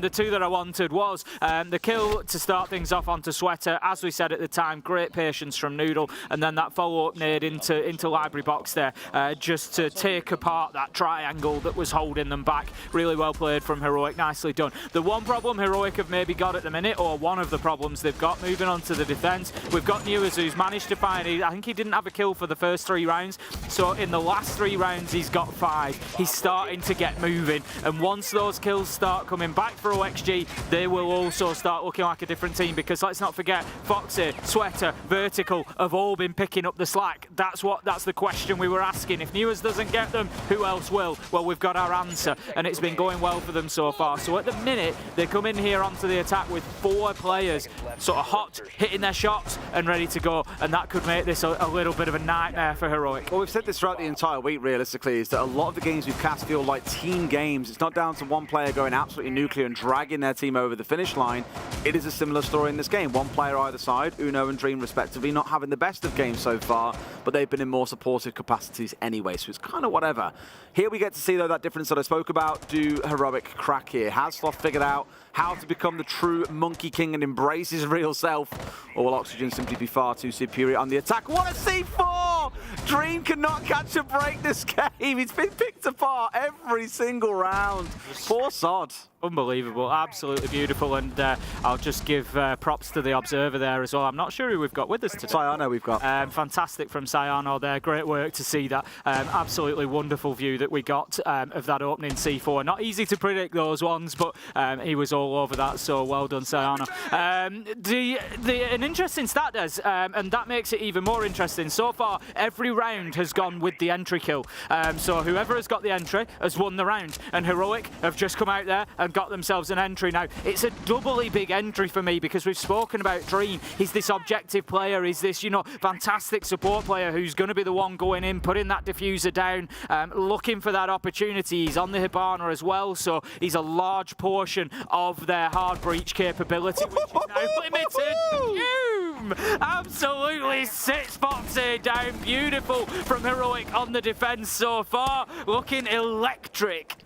Sweater almost getting stepped up there a second time. He's going to make the smart call to back away here. Those columns not that thick, sadly, to keep you alive for too long. 3v5 then for Oxygen, who have been torn apart here, realistically. Should have been a 4 versus 4. Fox will be kicking himself that he didn't get that kill onto June, but this is what you're dealing with. These boys can be absolutely cracked, and as we've said before, do not mind bringing things down to a little bit more of a frag fest. Sloth just going to hold the angle. The thing is, Heroic don't need to get aggressive now. If we have a look at what's going on, we've got Sloth, Noodle, both sat inside of site. Grizzly out over in Solarium. Uno as well back inside. They don't need to overcommit here. They've got Jum, who's just going to hold his location there at the top of blue stairs. Uno is going to lose himself to double window, but that tells them that there's only 2 inside of the map at max. So I think they're looking pretty good at this point, Heroic. They can just hold their angles. I mean, really, Grizzly hasn't actually yet moved out of Solar. Either that or he's managed to get his way back in, even with this pressure coming in. They know what's coming upstairs. They know there's a player stepping on through. Sweater now, no doubt, has given away his position with that shot coming out, which means Grizzly's going to get some support as well. Coming in from both sides, he can get back on his feet and probably find himself a kill here if he times it right. Looking out towards the window, down goes Sweater, and June just hits another naughty shot. This time it's Nuas, makes it a third onto Vert. What a round from June. A fantastic round with some great kills, but there's one thing particularly that I briefly said there that I want to pick up on for June. That cover of Grizzly was absolutely wonderful. So Grizzly hits the deck, Sweater's coming upstairs, and Sweater knows exactly where Grizzly is. He's been shooting through the floor at him. They know roughly where he is, so he knows that he must be prone. We can see that from his ADSing. And as soon as he's about to step forward and make that challenge, Tracer's across the front of him. And he can't take that extra step that he needs to find that kill onto Grizzly. And that was absolutely brilliant from Doom and Heroic to be able to keep Grizzly in that position, prevent the rappelling from Solarium window, prevent the push up the stairs, but also to keep Grizzly safe and alive. Really, really nice. Here we go then with a almost identical lineup to what we saw Oxygen running on this exact site. Sans the Kai that we saw earlier on, and of course Sans the Pulse. Instead we have Grizzly coming along with the Maestro and those laser gates coming in from Sloth on the Aruni. So, with how things are looking so far from that first round, it's always hard to call it off the back of one. Really, you want to see the first 3 to get the gist of how things are going to play out. Oxygen here, you've got to be hitting those shots. You can't let June get away with it. Dome in Foxade doing exactly the same onto Nuas on the window rappel as well. Just outgunning them right now, Tim, it feels, really, to be honest. And I know we said both teams have got players contributing, but looking at Noodle, looking at June, both sat at 8 and 4, we need a real challenger on the other side. Yeah, you just need somebody to step up. You know, a big round, 2-3 kills, and just fire. To be fair, OXG are right in this. It's 4-3. OXG need to pick up an attack here, I think. I don't think they'd like to see it go 5-3. They don't want to go, you know, to their 3rd round before picking up an attack, because at that rate, they know that Heroic can just win by attrition at that point and can just win their 2 first choice sites. So a little bit of a problem presents itself at that stage for OXG. But overall, yeah, I don't really have many negatives for either team, Des, in honesty. I think what we're seeing here is 2 good teams competing with each other, and at the minute Heroic have just managed to find the edge. But that's not really, I don't think, because of major mistakes from OXG. You know, they've been unfortunate in a couple of circumstances, losing Dream to a Nitro out of Solarium window to start with. You know, it's not something that you see every day. So I think, to be honest, it's more that Heroic are winning it at the minute. I agree with you as well. I do think they're looking really, really good. It's just a good game. Yeah, it's a great game. It is a good game, and it's what we wanted to see.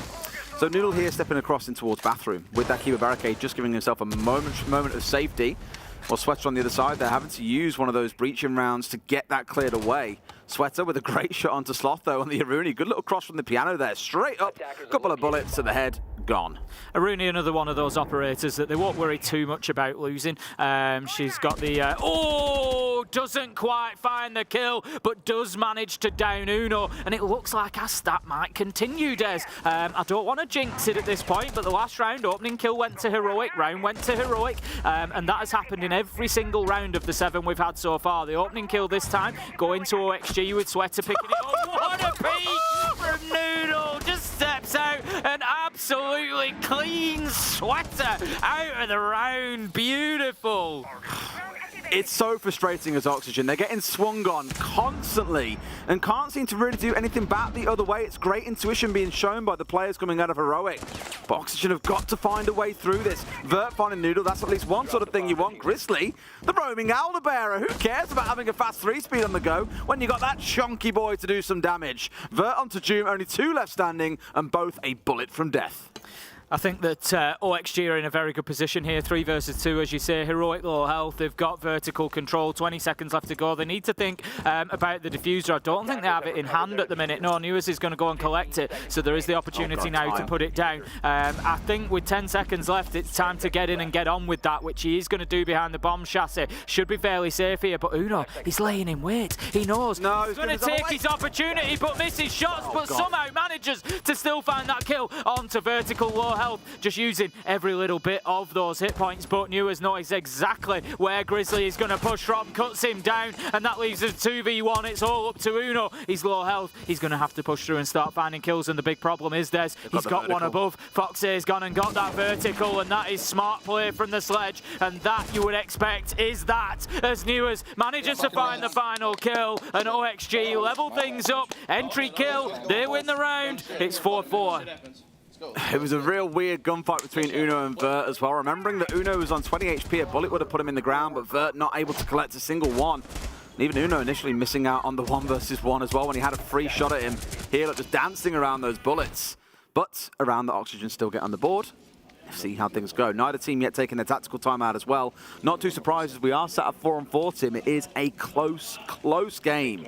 As I said, I feel like it's one of those games where both teams have turned up.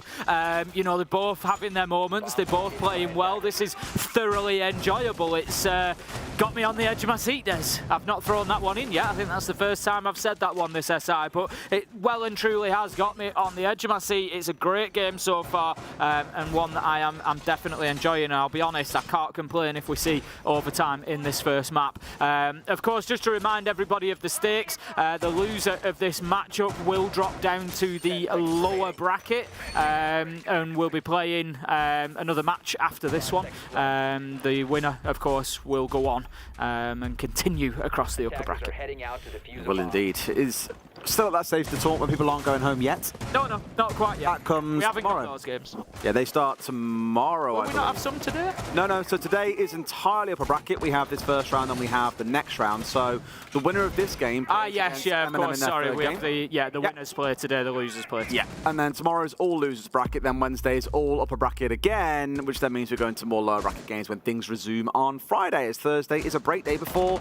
Those of you that are coming along to join us will be joining us, obviously, at Place Bal here in Montreal. Super excited for the actual LAN part to get underway, because a full audience, like the dome shape that we have at Place Bal, just screaming at the players and cheering them on.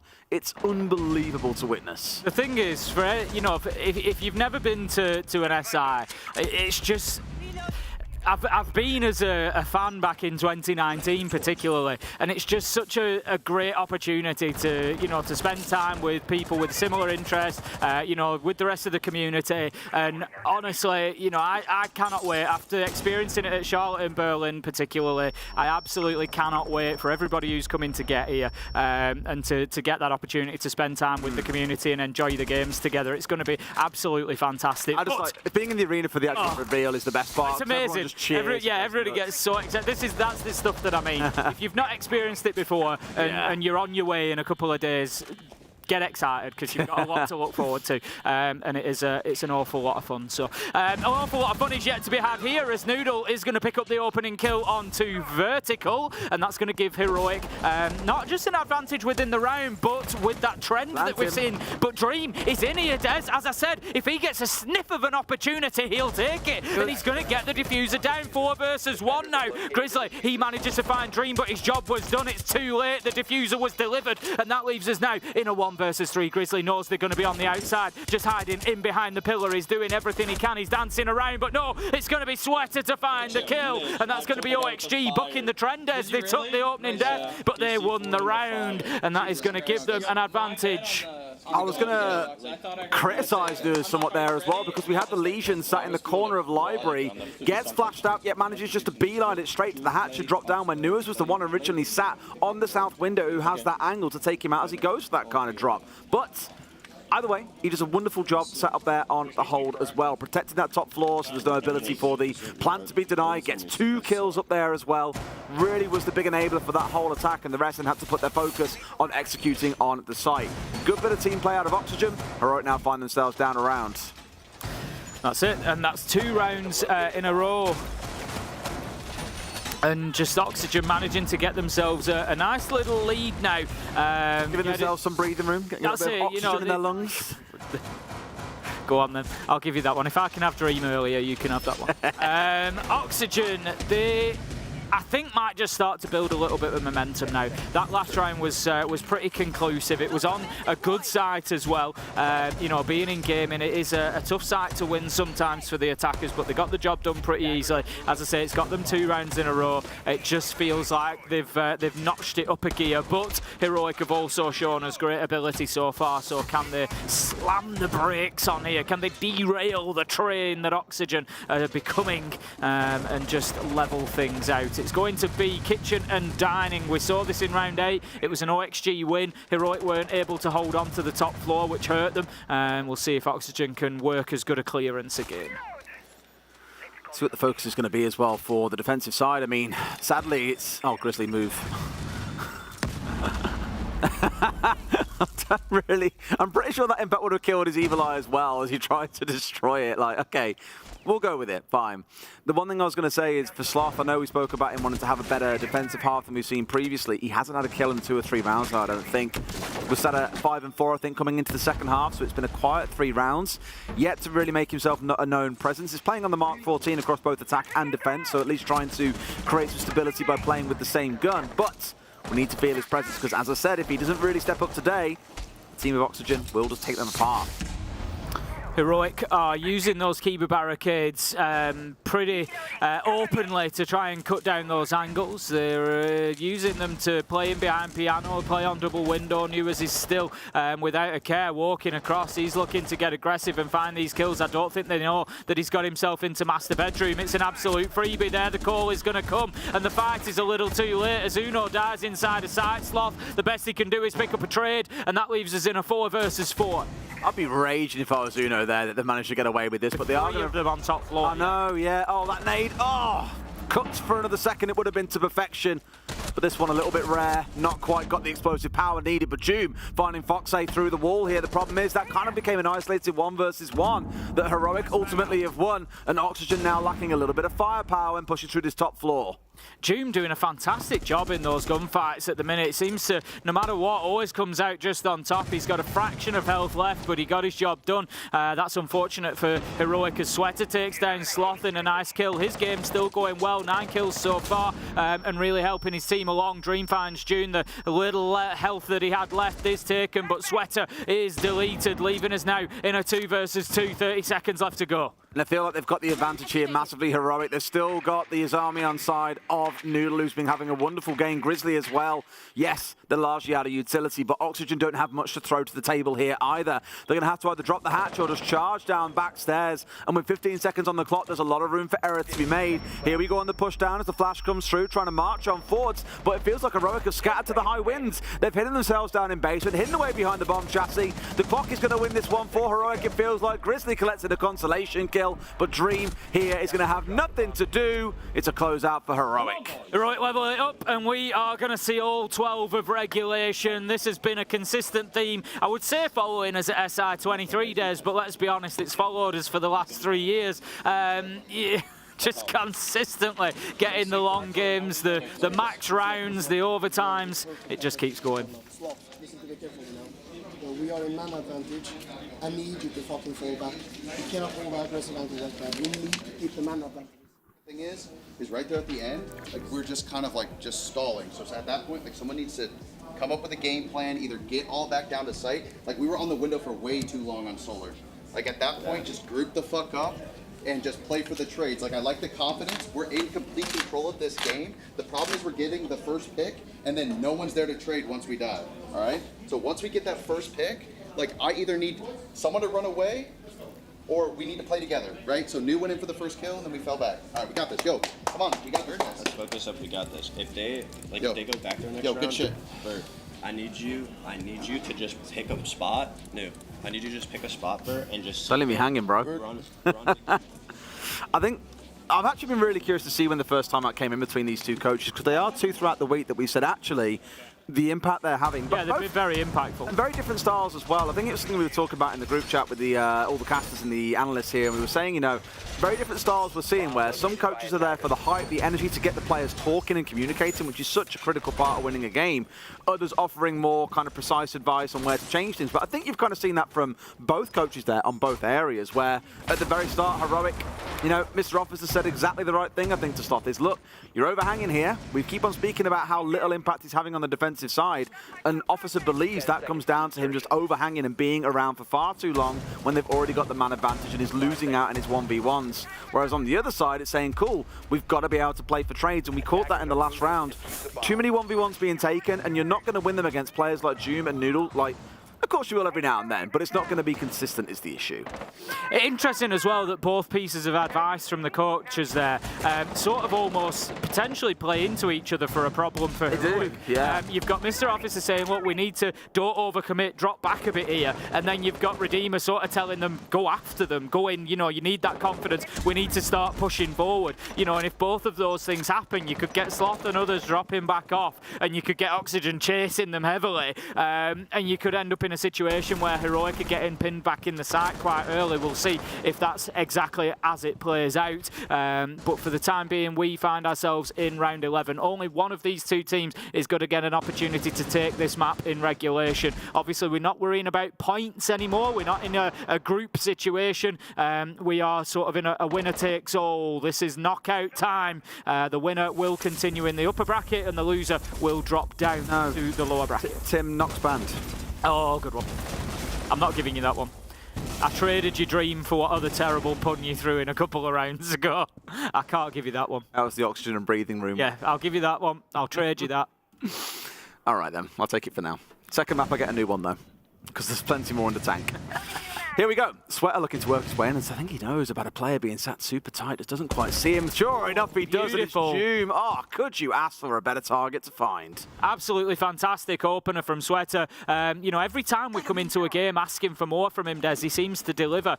It was like that in the final group stage game against Lost One, where we said we need to see a little bit more out of him, and he absolutely delivered that day as well. Dream, he's going to find his kill on to Sloth, and that leaves us now in a 5 versus 3. I'd be interested to see. I didn't see exactly where that kill happened. You know, was it again? That's information of Sloth overstaying. Sweater does manage to find Noodle, and this is looking pretty free for OXG right now. Newers picks up a double at the end, and the tack timeout, if anything, has certainly gone in the favour of OXG. Realistically, we can see another one here because it was OXG that called the last one. Heroic might be able to call in their tack timeout here, and we have another conversation. Nothing I've seen yet come through, though, so maybe they're just going to play on, but I think the advice probably stays. In fact, no, there it is. It has come through. Heroic calling in a tack timeout here to have another conversation. Yeah. I'm not gonna say anything. It's fucking ridiculous. Like, play together, guys. We need to play together, and if you want to play something, play it together. That's it. We're just running around at the moment, leaving positions. It feels like we don't know where we're going to win. And don't know who's called it in that round. You're in from that. So we just need to either listen and play together. Okay. So then, this one, we're going to hold blue and shit, let's play the crosses, and if they go sun and shit, then someone come down and help me, and we play crosses downstairs, and then you go free side. And then if they put you below, I'm going to come below and help you. Yeah, then Duke comes to me. Put some energy into it now, yeah? Let's fucking go. Let's fucking go. Let's So fucking then go. make sure if we leave Chimley and library and all that shit, then make sure we reinforce the office walls. I'm not playing cattle, guys. I'm playing mute, so they can't ace my balls. Okay, they're going to sit outside, I'm going to do more. They're just going to sit there. Master here. Love the interesting part there where Mr. Officer made the decision to kind of back away and just say, you boys talk, I'm not talking, you got to figure this out. And that's not him trying to back out of it and say, I haven't got an answer for you. I think that's kind of similar to what I spoke about, Lycan said a couple of years ago to me, was you need to be able to teach a team to be able to figure problems out in themselves. You can't help them in the middle of a round. If you are trying to do everything for them, how are they ever going to learn? So I almost feel there where Officer has said, look, you guys, I already spoke to you a round ago. You know what my feedback is. You need to figure this one out. And the boys have had the chance to try and do that. I think probably the final few words that he added around energy is the one thing I'd observe. And look, it's really hard to say, oh, be high energy, even when you're getting slammed. But this is a close game. It's 6-5. It's far from over yet. Heroic do really need to build themselves up here as well. Look for this team play that they were speaking about, because that's what served them so well alongside Doom and Noodle having a screamer of a game so far. 100% Grizzly there. Interesting words at the end, just picking up, I think feeling that the team were playing a little bit too individualistic, moving on their own plays. He said there as well, we're leaving positions, so maybe just not fitting, not fitting into the overall sort of team plan for the round, and that's something that Heroic are going to have to figure out quickly. We're going to have Doom up on the top floor, taking himself out a couple of drones. The site is the top floor as well. It is going to be Master and Office. Doom drops himself down to basement for the time being. Sloth is likely going to play his life here on the blue stairs and try and prevent this push that's coming in from Newers any second. Which I don't hate. Like we've just said, don't step past your position. He pushed too far past 90. He got to the point where he was exposed left, right, and centre. Pretty much everywhere he was exposing himself to, and died to Dream on the front door. Here's sat in behind his utility, though, picking out drones where he can, and that's really all he's got to do here is plant his feet, force some drones to come through, wait for Roteros to start coming in, whatever else needs to do, and then back yourself away towards safety. Got some support from Doom downstairs as well, though. Doom, well, that's the kind of confidence you want to see from a player like him who's playing the way he is so far. Takes down Newers, great start. But that's what Heroic want to see. Sloth has a position to hold. Doom is the player on the roam who can go and take those fights. They don't want to lose that blue stairs position, and the reason Sloth needs to hold that is he's the Azami. He has the utility to hold that. The reason that he needs to hold that is because Oxygen now can't take Library. They can't work from Library in towards Mezzanine to open the wall onto the half-wall plant spot, for example, because Sloth's just going to come up and hit them on the flank. And that's why that position was so important, because it now forces OXG to move away, to rethink, to adapt. And that's really well played, because if Sloth gets over-ambitious there and tries to get that kill onto Newers and loses it, it's not really a position that Doom can just step into. So Doom does need to find that kill. Finds himself another onto Fox here. This is going really well for Heroic. Please don't give him a third, for the love of God. I mean, it'd be the third 1v1 that Oxygen have found themselves stepping into. The first one, definitely forced by Doom. And it's Dream finding Sloth here, who was dug in. You heard the last keeper barricade come out there for a second as well, so was hoping to be in a position to be able to hold it down, but simply caught blindsided by the march forward across this top floor. Oxygen getting themselves into a better spot, but Tim, I can't help but ignore the clock here as well. Still with a lot of work to do, walls to open, for example, and there's only 30 seconds to play with Doom still out on the roam. Yeah, I'd agree, and Doom is the key factor at the minute. I think Sloth's done a good job there. 2 minutes 15, he's stayed in that position and prevented them from opening this very wall. 20 seconds left to go. If Oxygen win this round, they are going to have to win it. It's going to be a very good turnaround from them. 15 seconds left to go, and Dream is getting that diffuser down. Looks like he's going to stick it. Doom hasn't been able to have the impact that we expected. Loses an important fight there as Sweater manages to get the kill on blue stairs, and that just sets OXG up to win what will be a real turnaround here to take Chalet. It's 1 versus 3. Noodle, it's 2 versus 3, sorry. Noodle is doing everything he can, but he's going to be shut down by Sweater. Vertical final kill, and OXG take a great win on Chalet with an excellent late round execute in that final round. Great flank watch as well. I was nervous with only 2 drones left on side, but one was watching the right man, and there was nothing that Doom could do. Fantastic resilience to pull that back as well, given how everything started out. Heroic got to have a conversation, but Oxygen, Newers especially, really warming into that game the longer things went on. He was 0-4 at one point. Tim ended, what, 12-8? Real turnaround performance, and now Heroic have got to find somewhere. They'll find the answer somewhere. Hopefully it's in this break. Back in a few minutes.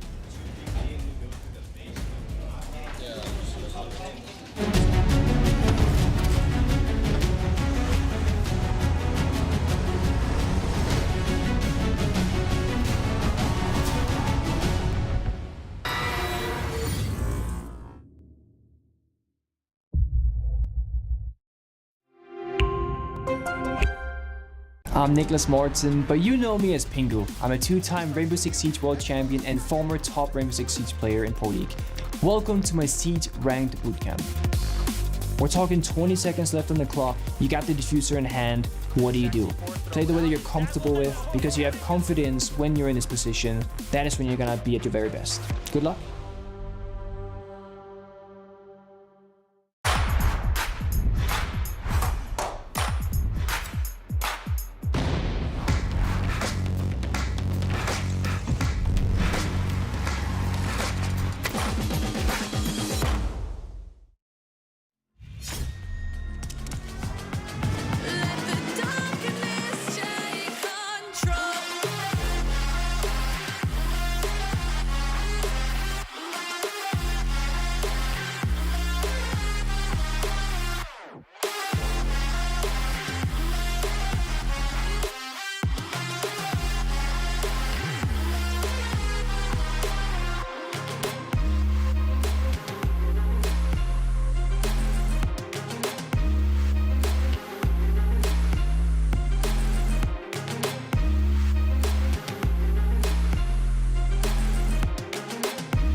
Welcome back to this game of Heroic versus Oxygen.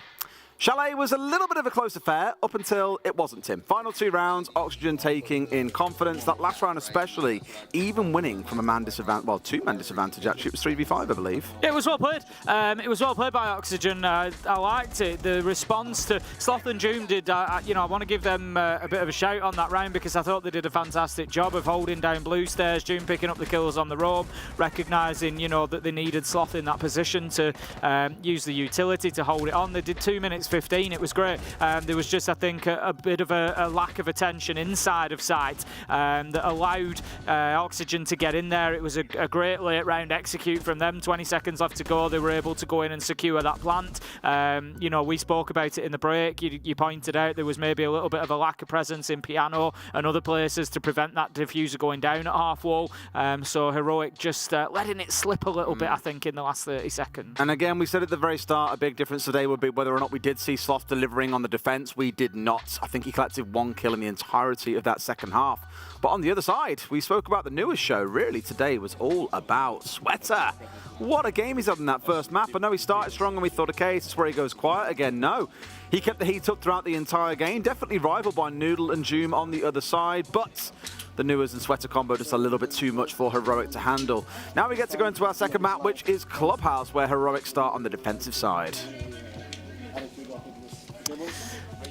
I think Clubhouse, I've got a feeling, could be a little bit difficult for Heroic. I know it's their map choice. I'm pretty sure it's Oxygen's most preferred map, though, over the last year. Yeah, I'm not sure that I like Heroic to get back into this. Obviously I'd love to see map 3, as we always do love to see map 3. We want to see these, especially now when you're talking about, losers dropping down to lower brackets and things like that. We're at the real, the sharp end of the tournament, as we start to call it, where, decisions are really getting made now. Every game counts, even more so than it does in the groups. So of course we want to see it as competitive as possible. I just think Oxygen had the edge on Chalet, and I think that might carry forward.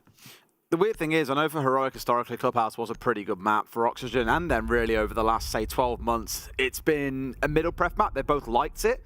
They don't love it, but they equally don't hate it. But over the last 3 or 4 months, that is when it has shot up to be a firm favourite for Oxygen. So this could end up being either a really smart call for Heroic where they feel they've got some counter prep ready, or a really silly call where you've given a team their most comfortable map.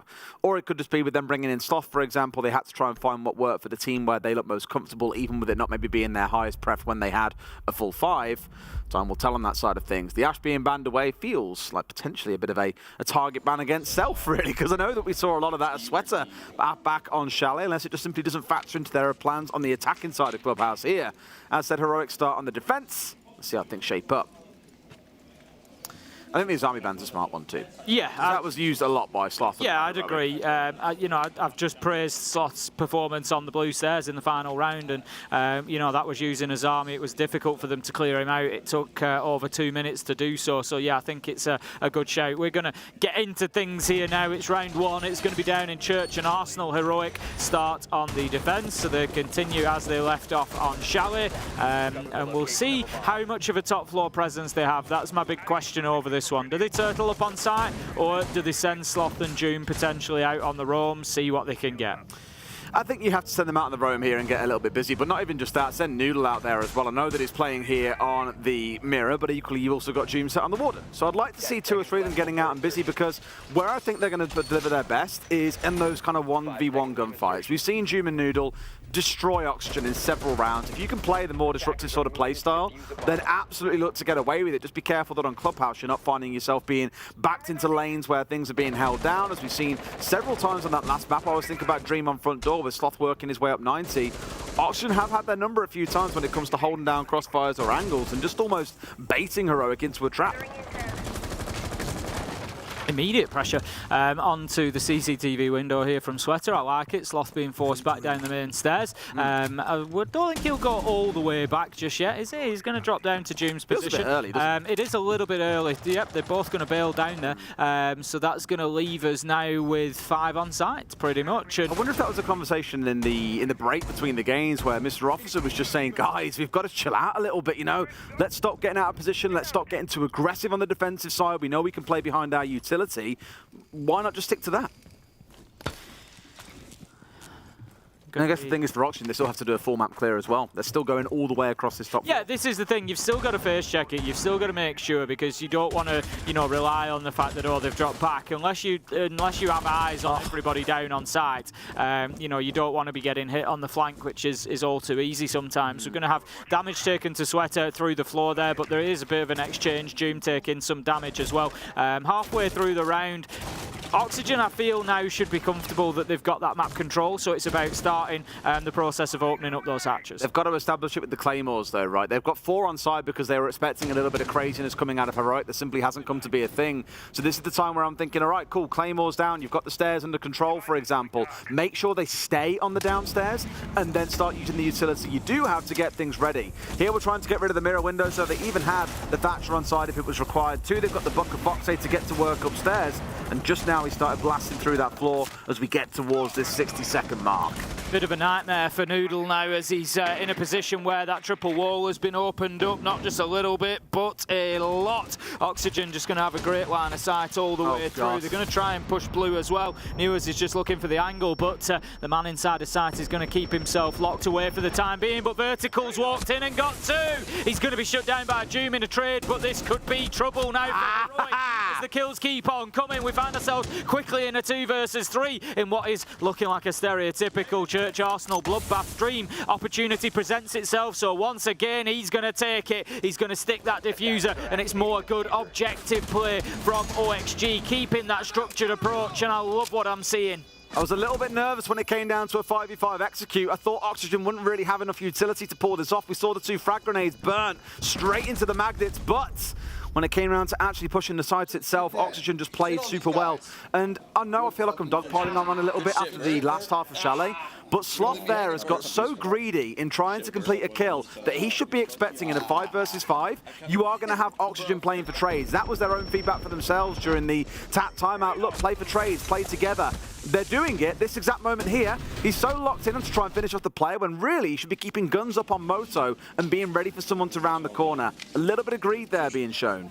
It's just a great example of, you know, the marginal differences that we're talking about between winning and losing rounds. Yeah. Like you say, you know, Sloth comes around that corner, has the aim already on Iana, gets the kill. He can finish his kill then. He's got 2, he's still in position, and maybe it's a different outcome. But, you know, we are talking very small differences. Heroic failing down in the basement then will head us up to gym and bedroom for the next one. We're going to have the mirror brought along again, but this time it's going to be Uno rather than Noodle. We're going to see Noodle on the Oryx. I feel like that's maybe a better operator for him, sort of take the chains off a little bit, get him out and let him do what he does best and do some damage. That last round showed for me more than anything else why Heroic prefer playing the kind of more aggressive play style as well. They want to be disruptive, they want to look for gunfights, why not? When it's come around to the execute, Oxygen ultimately comes from a region that definitely favours executes far more than most others. I'm not saying they're always going to plant more than other teams, but you think about like SSG, DarkZero, you know, even somewhat old school TSM as well, really focused on a good solid strategy that leads to you winning a round comfortably. If you don't disrupt that plan and try and kind of rip the paper up at step 1, of course they're going to get away with some really good executes off the back of it. So that's what I want to see. It's Heroic looking to be more aggressive here, getting more in the face of Oxygen earlier in the round, looking to contest them. Here at least we have got a couple hanging out towards the east side as well, which is a good start. But already Oxygen have basically said, yeah, forget about that game. We're going direct for site. Yep, Dream's going to just be sending the drone in, see what sort of protections are in place on that jacuzzi wall. He'll see that there are none really, so the Maverick work will begin. No major concern for Foxy in getting that open. Uno is going to look like he's in a critical position here on the mirror window. He's got Nitro in hand. I don't think he's going to try it until that wall goes, but as soon as that piece drops out, he's going to be ready to throw. And Foxy just applying a lot of caution here. He's a little bit unsure. We saw Nello try the peak from Dirk Tunnel the other day, didn't get away with it, and they're not going to get away with the Nitro either. Thrown a little bit early from Uno, but just looks like a little bit of a messy breach here. A little bit messy, but I like it. Rather than going at ground level and potentially getting sniped out, puts it above crouch height and carries on from there. Doom caught trying to come up main stairs as well. It was a really good read coming out from Newers, and again, they just feel like they've got a better hold of Heroic here. Unsurprising, given it is again Oxygen's favourite map. Uno keeping that mirror window in place could be a big thing. there is now 3 stacked up towards that side. Everybody's wanting to push in from Jacuzzi, and the longer that Uno can stay there, the longer it's going to prevent them doing that. If we have a look at the ace, we can't see the gadgets at the minute until Dream comes off the drone, but when he does, we'll be able to see exactly how many left. But they find an alternative. They go looking from underneath, but Noodle, as I said, take the chains off, let him do some damage. That's exactly what he's going to do, taking down Ewers. I think what they haven't expected there is that Noodle will push from the same spot that Joom did and died to earlier on. Maybe they figured that Heroic normally would send players off to different angles and try something else, but no, they've doubled up there, admittedly about 60 seconds or so apart, and managed to get at least one back. But that's the thing, Tim, it is only the one. With 4v4, I still quite fancy Oxygen's chances here. Foxer's just going to be holding his position for the time being. Absolute freebie. That was the information, and I like that coming out of Oxygen, but it's the double down again. Do they know that the second is coming? Yes, they do. Foxer is going to lose the fight, though. Sloth comes in and gets himself 1. Uno 2 on the Vector, leaving us now in a 1v1, but it's Sloth and his low health. Time is ticking down, though. All he needs to do is play the clock here. Sweater has to stick this. Sloth just needs to push and make him come off the plant. I'm not sure that he knows, though. He needs to be taking a pot shot. He's let him get his gun up. This could be dangerous. And yes, Sweater gets the round in the nick of time. Great little ending play there by Sweater as well. Was nervous when he didn't fully stick to that single wall, but got away with it, and clearly Sloth either didn't hear or the team just simply had no idea what was going on. A real scrappy affair, and Foxy punishing Heroic again. Almost, like I said, starting to get a read on them now. Expecting to have these flanks coming out, expecting to have players looking to get cheeky. It's unfortunate for Heroic, but at the same time, you know, there's a bit of me that thinks you must know that diffuser's going down. There's a second or two left. Expect it, right? The clock's extended. You maybe even just put in a few shots in through the wall. Just anything. I'm not saying it wins you the round, but I think Sloth just caught in a little bit of indecision there, wanting to let the round develop rather than sort of take initiative. Wanting things to happen to react to them rather than is there anything I can do to take the lead on this. But unfortunately, for them at least, Oxygen are going to take the round. 2-0 now, and I tell you what, Des, OXG are looking good on the attack here, and that leaves them with the defence of Clubhouse. And coming into it, I said I fancied OXG to take this in 2 potentially, and right now, Heroic, they look beaten, and they're looking like they are on the back foot. Looking a little bit flat, aren't they, as well, when we cut out to the team as well. Not too much communication going on, but I think I'm with you there. If Oxygen can have a really good attacking half here on Club, knowing they're coming into the defense on a map that is so natural to them, Heroic are going to really struggle to break that down, I think. Well, let's see how we go. It's going to be a third round. It's not going to be a third choice site. It's going to be back down to Church and Arsenal. We saw this in round 1. OXG were able to get the win. Honestly, I just feel like OXG have got that momentum now. They've really started to double down. They've come in. Newers has taken a lot of damage there, but he's taken Noodle out immediately. That's going to force the rest of Heroic back to site likely. We can see Joom and Sloth are still away, and this could be problematic. If either of these get picked up trying to return to site, then Heroic are in a bad spot. It's just peak Oxygen when you've got Sweater on side, because that's always been the big challenge for them is, again, Newers is always going to play well. We expect it out of him, but do we see Sweater playing well too? The answer right now is yes. The pair of them are 3-1. We've had that 1 versus 1 being won by Sweater in the post plan.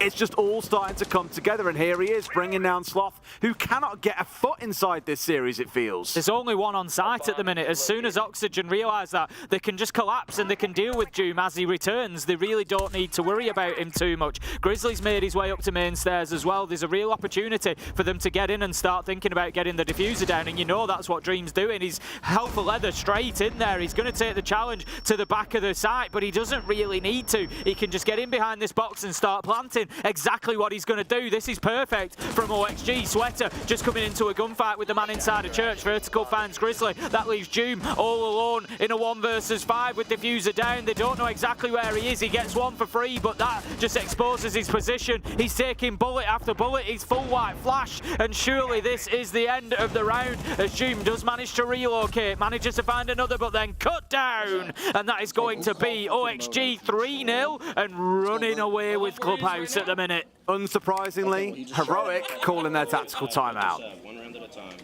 Nice. you're bad. Look, I don't know what's going on. Look at me when I'm talking. Everyone. You have to stop this toxicity. Don't fucking... Oh, no, listen to me. Listen to me. You cannot talk to your teammates like that. Whatever, who's doing whatever, if someone needs a call again, just fucking give the call. All of this negativity, boys, is gonna lose us the game, honestly. And every fucking round we're giving them an opening kill. What happened to making plans together and going for it? Either we play turtle or we fucking play aggressive. End of fucking story. Right now, you're playing like losers. This is loser mentality. We already gave up. There's no energy even. Come on. Every fucking next 3 rounds now, we go with one plan and everyone fucking commits. Nothing else. Can we believe in that? Yeah. Let's fucking go, man. Let's go. Give some energy. And we fucking take it round by round. Take these last 3 defenses. Oh, that's scathing! If you remember... officer, I want to have your children. If you remembered, as I said, that, you know, I got the feeling coming into round 3 that Heroic were beaten. They were playing as if they were beaten. And that tactical timeout doesn't really surprise me too much. You know, the thing is, these things do transfer, and you can see them in the server, and you can see, you know, the sort of confidence or lack of it going into gunfights and the losses, and obviously, you know, issues within the team there. They're getting to a point where, you know, there's maybe a little bit of conflict in there. A little bit, Tim. Right, no. You're not positive washing this out. This is what Tim does. He has just had his pants down there and basically said, stop being a toxic little dirtbag. That is not how we play this game. And you know what? I really respect that in a coach. That even mid-game he turns to a player and says, look at me when I'm talking to you, pack it in. Because it's right. If players are being toxic to each other, 90% of issues in the team are caused by communication. I think I joked today, 87% are made up on the spot, and they are made up on the spot. But it's true, communication is such a big part of this. If players are getting toxic and shirty with each other, you shut that out straight away. So normally we'd see a 3-round timeout if you've lost 3 rounds on the bounce anyway, but it coming in there to just say, look, this stops now, we fix this, completely with it. It's not going to get much better though, as Sloth here has been utterly punished, which to me suggests a little bit of an issue. We heard them sulking about, okay, look, either we all go aggressive or we play turtle. 4 players are playing turtle and Sloth's been punished for going aggressive. That is not an ideal start after that team talk. You know, after the blasting from Mr. Officer there, you know, we'll call it as we see it. That is really not going to help matters, I don't think, for Heroic. They are now in a 4 versus 5 from the beginning of the round. They're going to spend a lot of time trying to hold on. Look at this progress from XG. They're like sharks. They smell blood in the water and they're going for it. You know, they're pushing into construction already. They're going straight across this top floor. They are not messing around. Whew. Okay, they got the fuse on side as well. I think the second time we've seen that pick coming in this week. In a good spot to do some damage, if only there was a good place to use it. Oh wait, there is. There's a whole soft floor to make use of on the upstairs here. So you can understand why Oxygen want to force this top floor issue first and foremost. Get Heroic away from the top floor. They've already found Sloth. Doom is going to be the next one to remove, and once he's gone, they can probably start putting those charges skyward and facing downwards and doing some serious damage. Newer's just, again, holding that angle. He has been held up a bit here. This isn't terrible from Heroic. You know, I commented on the speed that OXG have been able to move with, but they've certainly found themselves coming up against a stopping block. They've not been able to just continue pushing forward. Doom is still holding on to Master Bedroom, so this is going reasonably well. He's got Uno in support as well, but there comes the push, and those are the gunfights that I'm talking about, Des. The confidence in Newers to get 1, 2, 3. He is unstoppable. Dream is getting that diffuser down now, and OXG just look like a well-oiled machine rolling over Heroic and just destroying them at every turn. God, Newers is on one this game. I think he heard us talking about him in those first 4 or 5 rounds back on Chalet, Tim, because he cannot be stopped. To 4K in the round. Heroic in absolute turmoil. Oxygen on cloud 9 right now.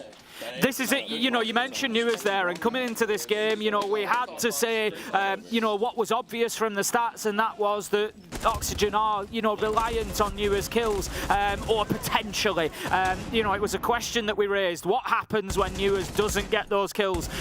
And the thing is, in tournament terms, we got the answer that we wanted in Chalet, and that is that the rest of the team stepped up. Foxy got kills, Sweaty got kills, Vertical got kills, and that is a trajectory for this tournament. Bodes fantastically for OXG, because when Nuas has a quiet half, we've seen that they come out and still get the job done and still keep themselves fighting in the map. And then we move on to another map, and when Nuas delivers, look at what OXG look like. They're 4-0 up and absolutely steamroller in Heroic. Mullering them is the best way of putting it.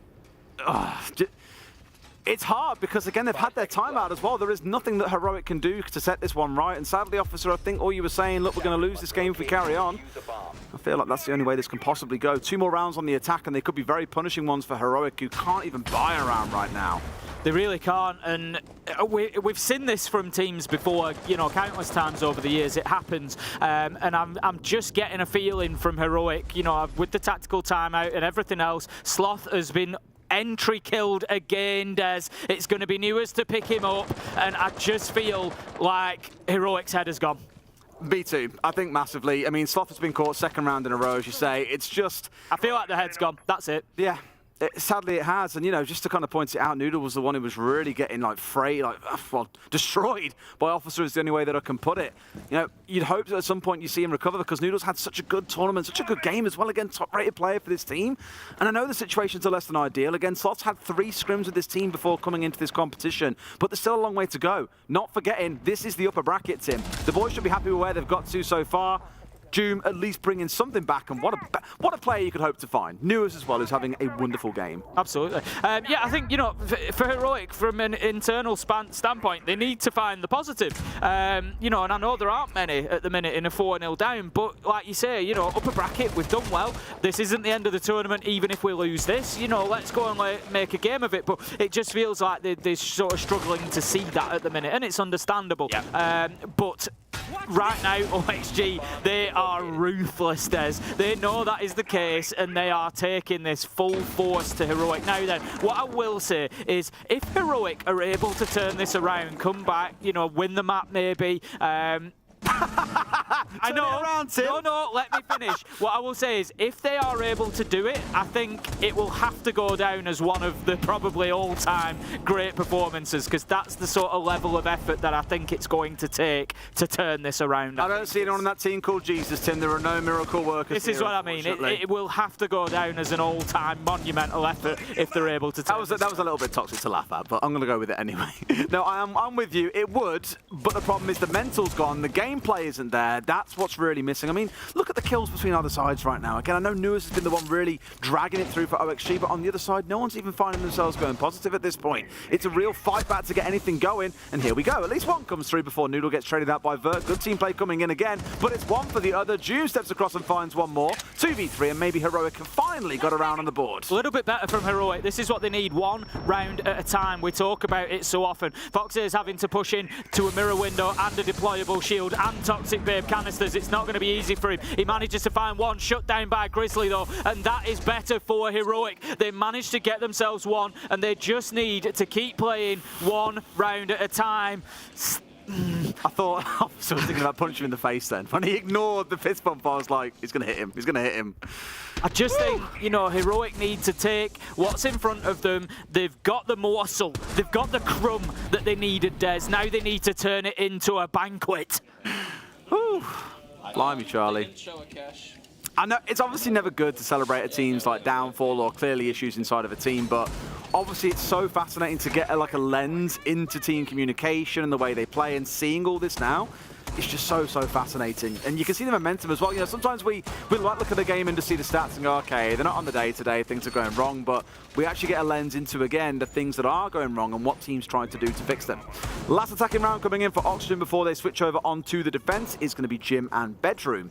Last time round, we had Oxygen looking to force their way through and win out on the gunfights big time. It came down to that 1 versus 1 between Sloth and between, I forget who it was Sweater on the Lion, of course, which is going to play again in this round, or not.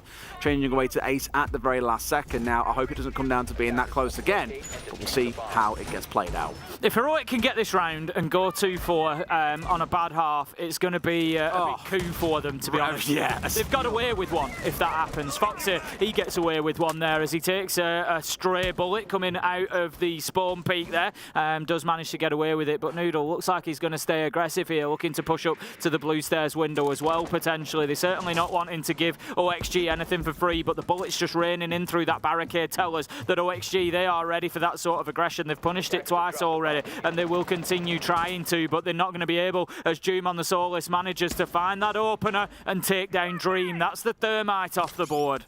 It's good to find the one, but if he died there in that push, again, it would have been a kind of conversation about, okay, one player's gone hyper-aggressive and the rest have played pretty passive. There's no looking for trades, for example. And the thing is, on spawn peaks and run-outs, you can't really play for trades. It's kind of the point of it. So Doom's looking to get away with one there, and yes, it's that hard breach offline. There is the second one still available in the Ace, but that's all they've got to work with here. As long as they play this right, they should be absolutely fine, though. Sweater just working the rappel for the time being before he's going to try and push into the map.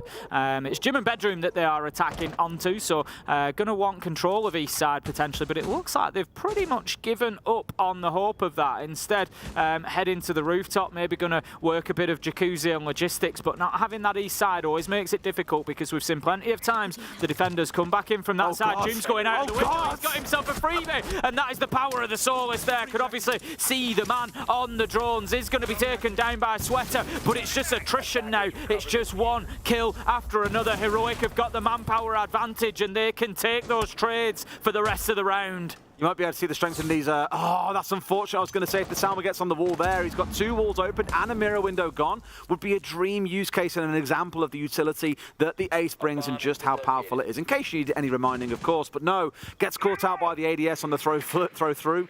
That's one of the counters, I suppose, you could say we have for the Ace here.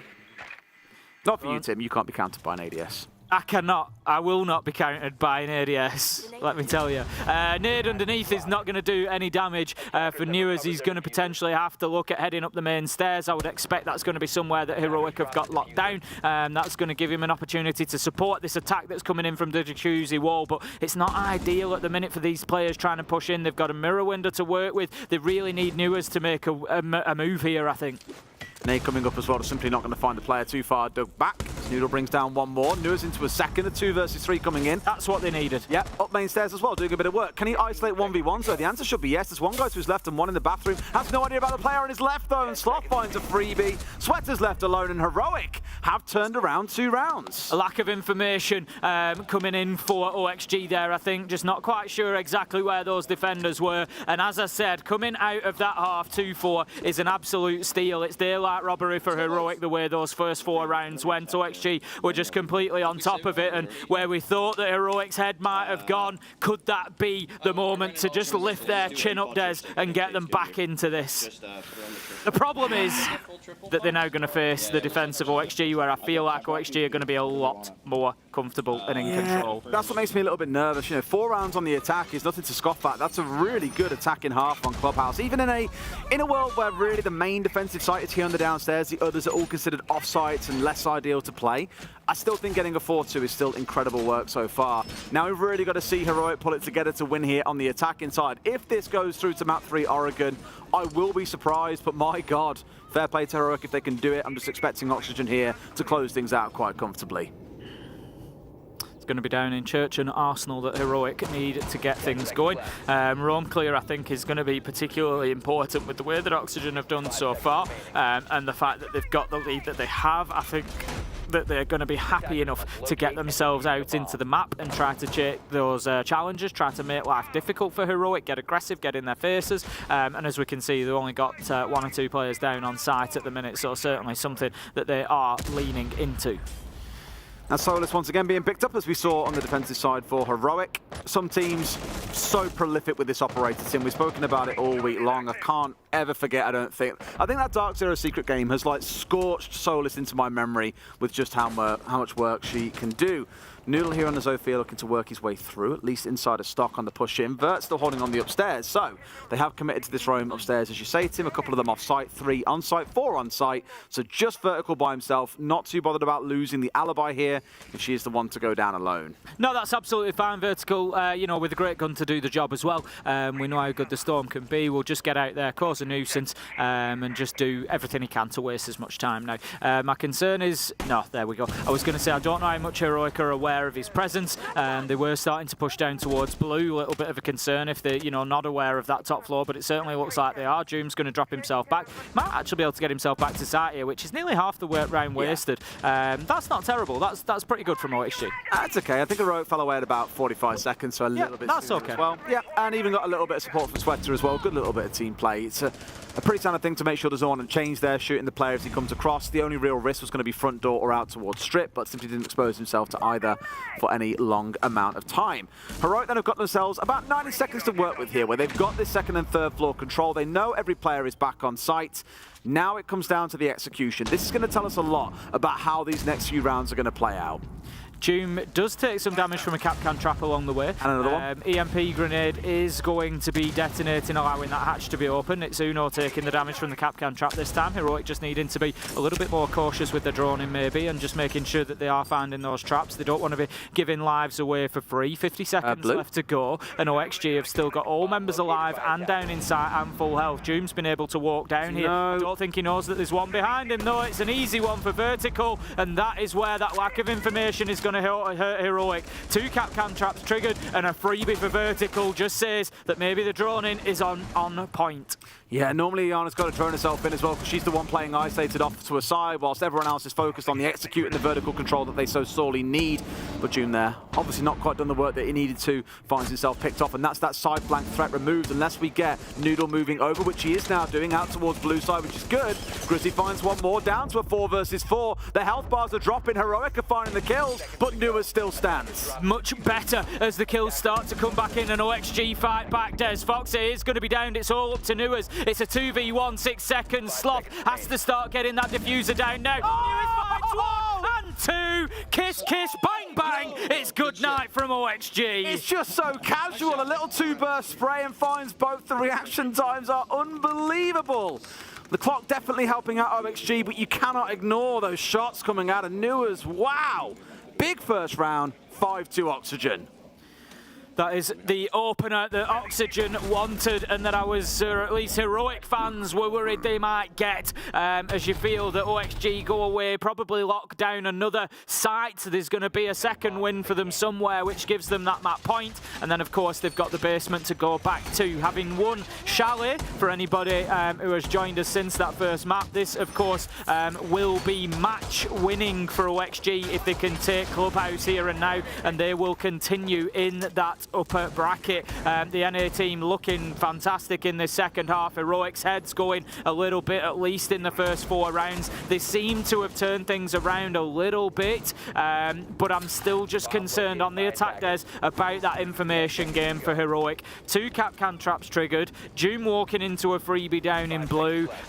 You know, I'm just a little bit concerned about the communication there. We've obviously seen that tack time out, you know, with Mr. Officer having to lay down the low a little bit. Comms, I'm concerned, could be an issue. That's going to be magnified on attack when you're trying to work flexibly, when you're trying to gather information, when you're trying to form a plan. It could be even more of an issue. I agree. Well, they've got one chance to get it right, otherwise Oxygen sit on match point and this game looks basically as good as done. Starting things out with this big focus out towards West Wall Jacuzzi, or whatever you want to call it. Nice little simple trick coming in here as well with the EMP going down and the exothermic going in. Sweater not around in time to get a trick off there as well. Don't think he was expecting it to come in so soon. But 40 seconds in, Heroic have the wall open. Good start. Not bad at all. Haven't taken any damage yet as well, so that's another good thing. We don't have the Capcan on board, so that's not something that they need to worry about, but at least, you know, not giving away any early picks. They could do with getting, for me, a good couple of entry kills here. Just give themselves a 5 versus 3 and an opportunity to get back into it, because OXG at this point I don't think are going to give them anything for free. They're 5-2 up on the scoreboard, and they just don't need to get overly aggressive. Grenade from below. Doom's going fishing. Is he a real fisherman? No, because the guy's in the bed. But there is also Vert. I was going to say Vert may have unintentionally stepped across there into a bit of a death zone, but finds himself still perfectly fine as the neighbour's directed towards Sweater in bathroom. He himself being on the hard flooring, taking no damage. The particular use there, of course, is getting rid of the mirror. We heard the canister shot out with the glass slides out, and that just deals with that view onto Jacuzzi Wall. So we're going to have them moving away from that position, thinking that they're going to be playing into somebody in the basement, but I don't think that's the case at the minute. Foxay here's got a little bit of work done, actually. He's completely got control of this east side of the map, as Heroic have ignored it. They've gone direct towards site and working in from below, but haven't bothered with control of the south balcony. So leaving things a little bit tight, potentially. The second nade coming through is not going to find the man that is after, as Nuas finds Doom. 14-3. Make it another. Where was the communication, boys? Nuas goes up to 15-3. What a game he's having. Doing fantastically out on the roam there. Sloth does manage to get into sight, though. He's doing some damage here, getting aggressive, but he's going to be full white flashed. And again, that might just speak to the communication issues. Fox here managing to get one. Sweater a double, and OXG close out what is a pretty comfortable 6th round for them. Yeah, do not see a world here in which Heroic bounce back. I know they had a bit of a flourish at the very end, moving up to 2 rounds on the other half, but here, unable to find really anything. A close round. Second one there, a little less close. And it does feel like the writing is on the wall for this Heroic side. The lower bracket will await. It certainly does look that way. The energy is just, it's leached out of the team. You know, you can see it. And these things happen. You know, there is obviously as much about skill and ability to play Siege in these games as there is, you know, those competitive elements of teamwork and mentality and communication and everything else that goes along with it. That's why we've said and will continue to say for the longest time, you know, Siege is not about kills. Siege is not always about just everything that happens inside of the server, and sometimes, you know, the more sort of complete team will beat the more sort of quote-unquote skilled team.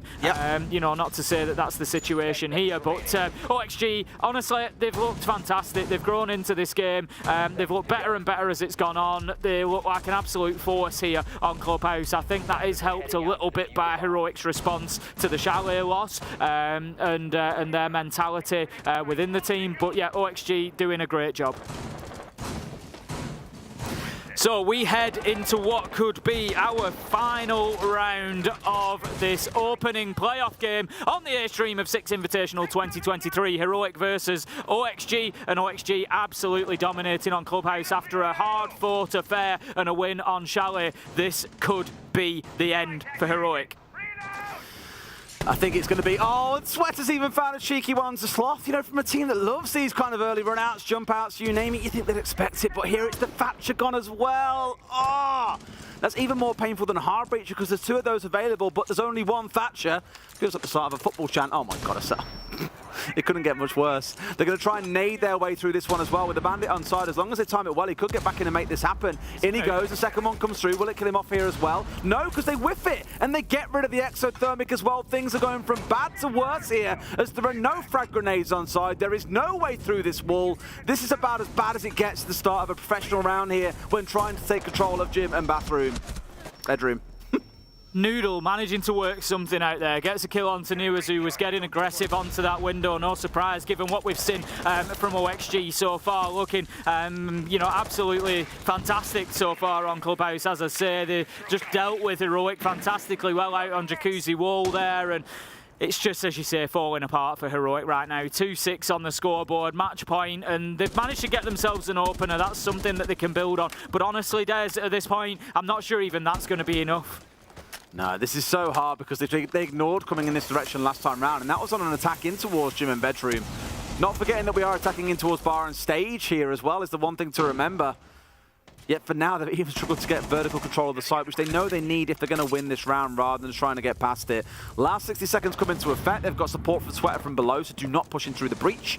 Right kind of idea as two members have moved their way down south, but it's 2 quick kills. Foxay blitzing through Heroic as 2 of them try and push in. Dream finds another. Doom is all that's left here that stands between Oxygen and progressing through into the next round in the upper bracket, and Heroic being cast down lower. 30 seconds left.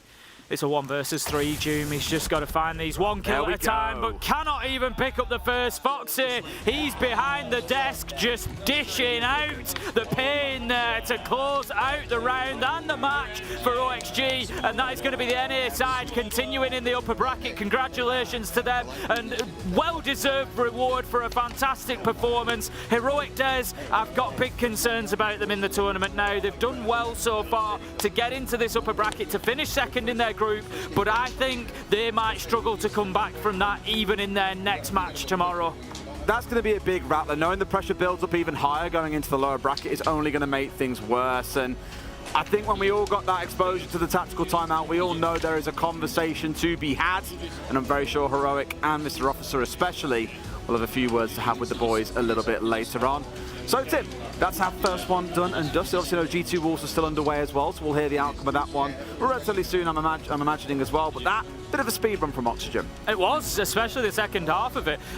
You know, I just love this point of the tournament. You know, we get to go and sit, and I think there's a bit of shouting going on there from the G2 Wolves game as well. I think that's been a hard-fought affair so far. But we're in the meat of the tournament now. We're in the playoffs where real decisions start getting made. And, you know, as we've seen there, OXG, they're going to take a lot of confidence from this game. They are, and what I love is that Sweater stepped up big time as well. We were talking about Nuas a lot. We kind of wrote Sweater off, but take a bow, and I apologise. I wasn't familiar with your game. He's put on a real show there.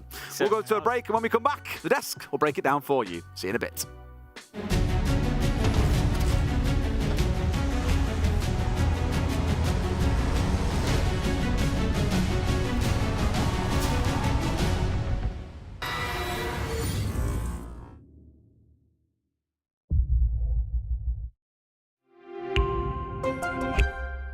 I'm Nicholas Morton, but you know me as Pingu. I'm a 2-time Rainbow Six Siege World Champion and former top Rainbow Six Siege player in Pro League. Welcome to my Siege Ranked Bootcamp. We're talking 20 seconds left on the clock, you got the diffuser in hand, what do? Play the way that you're comfortable with, because you have confidence when you're in this position. That is when you're gonna be at your very best. Good luck.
and welcome back to the Command Center. A commanding victory for OXG to take our first game. Heroic fall to their North American opponents. But now we focus on an interview, our first one at the Invitational. So we're bringing them back, and I'm very happy to welcome Nurs with us here on the Command Center at the desk. Congratulations on the victory. How you feeling? I'm feeling good. Ready for the next game. It's a big win, big win. We're going to ask you some questions in detail. So, Jack, why don't you get started? Yeah, so my first question is, you are the team that played the least amount of maps in group stages. I don't know if you know that. Only 4 maps you've shown. You picked Chalet, so Heroic hadn't seen you in group stages. Is that the thought process? You hide in a few maps? Yes. We just wanted to play border. We knew we were really good at border, and then teams started catching on. So we're like, we're not doing this. We're just going to start picking every other map. We just saved a lot for playoffs, so now it's showing, and, you know, easy dub. Nice. Cool, sounds good. For the second map, that Ash ban, was it a target ban? Yeah, that was definitely a target ban. Like, we walked to the bathroom, and they just looked really upset, and we knew Noodle, I think, he plays Ash. Yep. We knew he was really comfortable on Ash, and we just knew if we banned it, you know, they would have a lot of trouble. And even when they had it, they still had a lot of trouble, so. Building up frustration for your opponents, knowing exactly what to go for. But basically, now you know that your opponents are MNM. That'll be in like 4 or so hours. You've seen how they tore through their group. Is there anything in them that scares you? Anything you're like, okay, this is something we got to focus on? No, nothing about them scares me, honestly. The logo's a marshmallow, so nothing about them really terrifies me. You're oxygen. You're just 2 molecules together. What is it? Doesn't matter. EU fanboy, doesn't matter. Whoa. All right, fair enough. All right. Let's be completely honest. But now that this is done, how are you feeling so far with the tournament? Now that you're in playoffs, how's the team morale to progress through this? Feeling good? And we're feeling really good now that we can show every map and just, you know, play confidently. I feel like there was a little bit of nerves at the beginning, and, you know, 10 maps later, we're feeling really good. I felt really good, personally. I mean, you were performing really well on the server. Yeah, I was just jumping in random windows, and it worked, so. Against a disjointed team, I have to say that's something that would work very effectively. It would. So, it would. Fair enough. Well, friends, thank you very much for joining us, but we also have an MVP for this game. Guess who it was? Mitch. Dream. It's you. There he is. There's the MVP of our game, 153 EPS. Ooh, plus 15. Plus 15. I mean, look, who enables you feel on the team to like get these scores? Because there's no way you're just jumping out of windows. Come on. Well, I definitely get droned in by Mitch, and the whole team was honestly working like really good on the drone work. Even Sweater, I was like, Sweater, just hop on a drone, drone me and strip, and that's when I killed that Legion in Kitchen Hall. Or I was like, Fox, drone me in blue, and I just jumped in blue, killed the Omai, turned his back to me, and we worked pretty well today. We just gotta get used to like calling each other's names and like telling us what to do. You know what I mean? Just direct everybody, and it worked really well today. Okay, there you go. Thank you very much, wonderful analyst. Thank you guys. Nurs, for joining us. Congratulations on the win. We'll be seeing OXG and Nurs, of course, in their game against M&M in around 4 or so hours. So stick around to see more from our North American squad. Now let's recap our game here on the analyst desk, map by map. Thanks so much again, and we move on to the stats themselves. And how was map 1 Chalet? Well, map 1 Chalet had a bit of a slower start for Nurs, who we just had the interview with. It was more, I guess, maybe the Sweater show on the side of Chalet. He stepped up very well. I would say if you look at the takes from Heroic, there were some really good takes on their attack. They got rid of factors that really stopped them from going for an execute. We saw Oxygen work with a pulse consistently, work with C4s to get that information from underneath, and Heroic knew that they needed to counter that out. They needed to get rid of the pulse before they could go for any side execute. I'm actually going to give props to 2 players on this team. Now, it's very easy to go, oh, Noah's got a lot of kills. But actually, for me, Fox was clinical on Chalet and Sweater as well. Fox was forcing his teammates to make plays together. And that's the sign of a good leader. He's telling them whenever you do something, you tell somebody about it. You grab someone to do it with you. You make the best value play you can. And Sweater, he was doing that, and he had a massive game on Chalet. Well, it seems like it was the opposite side for Heroic, because we heard it also in the comms between them saying, hey, Mr. Officer, look, this is like loser mentality here. Right? You're just not chatting together, you're not talking together. And it was already, bad enough, I feel, on Chalet. It got worse come map 2. Yeah, it definitely got worse on map 2. You could see that it was just them, during the second map, the mentality was just kind of gone. The players weren't really communicating. It felt as if Oxygen was way more vocal, as in what they wanted to do, as in, indeed, as Nurs said, directing players and asking stuff from certain players. And Heroic's vocal ability just didn't seem to be there. They weren't vocal enough asking people to play and do certain things today. Jack, since you're here, would you like to talk something maybe more in detail, maybe telestration? Maybe a little bit of telestration, Milos. Interviews and telestration back to SI. We love a bit of telestration. I'm going to head over to the telestrator. Now, the one thing that I am going to show, and I'm just going to pause it as soon as it starts, the one thing that I'm going to show on the telestrator is I mentioned it just then about Foxay and Sweater, and Foxay pulling people to make plays together. Now, he was doing that, especially on Chalet, by playing a lot of Pulse. It's not an operator we see a great deal. So I'm going to roll this clip, but basically, Sweater has been playing in bar, Foxay has been jackal tracked, and we'll roll a clip. Foxay has been jackal tracked on the blue stairs, so it's Sweater and Foxay making plays together, and Heroic, it's rough because they don't really have the teamwork, and we're going to show a lot of good teamwork here between Sweater and Fox. So the jackal tracks come in, Jume's going to try and get the kill, doesn't get the kill. Now, here's the important bit. Heroic have actually set themselves up in a nice vein of form here, where you've got Noodle on the basement, and he is holding towards both players. You've now going to have Sloth that comes in across the top to blue stairs. That is a perfect crossfire, and that is what you want in for Heroic. However, the timings between the two players don't quite work out, and Fox makes a really good play. Fox is fully aware of this, and he says, I'll sacrifice my life because you're my gunner, Sweater. You're going to be the guy that hits the shot. Fox Ferrari's past, Sweater peeks, gets the kill, and Sloth is just way too late to come and try and follow up in terms of trying to get that kill. So that was basically what could have been a 4v3 to Heroic, actually a 5v3 for Oxygen. Thank you very much, Jack. It's good to go through details with you. Now we move on to map 2 in the series, where things got even dire for Heroic, because even getting kickstarted was a problem, and maybe it's a problem in the experience, maybe in the kind of lateness of how Heroic was put together going into SI, because now we're talking serious in playoffs. They still have a life, but in here, OXG ran through their opponents. Yeah, they had particularly really good information on all of their attacks. We saw it on Chalet, where they utilized the Zero very well. We saw it here where constant yellow pings came out. They just had the information. They knew where players are. Here you see the red pings coming out on the bathroom position as well. I kept track of the entry engagements as well for Heroic, because we did talk about it in the pre-show. During the first map, it was pretty good. They had some pretty good entry engagements and quite good conversion into round winning as well. But then that second map, I mean, there can't be any entry conversion if you don't get any entry kills. Modern problems require modern solutions. Exactly. And I think that was the solution that Heroic went for today, because they couldn't really get any entries on the board except for the last round, and they did convert that round, but it will need some work still going into further matches. There's a time that you've got when you lose the map 1 that you're not meant to lose, and realistically Heroic should have won that map. They were heads gone. Heroic were absolutely heads gone for the first 4 or 5 rounds, where they were just not in the fight. And Oxygen, you know, they noticed that. You know, we saw Nuas say it on the desk, and he said it to us privately before we did the interview, was that as they, you know, after the players come off the map 1, they all usually go to the toilet, have a quick chat, go into map 2. As they're walking past the Heroic guys are arguing, and they looked at them and said, we're going to ban Ash, we're going to target you. And they were really playing into that mental side of the game, especially those first few rounds. Once you've got 4 or 5 rounds on the board, and you're a team, and I did come into this saying that Oxygen are a team that have probably underperformed and Heroic are a team that have overperformed. Oxygen still have layers to go through and to get up to peak performance, and they did that.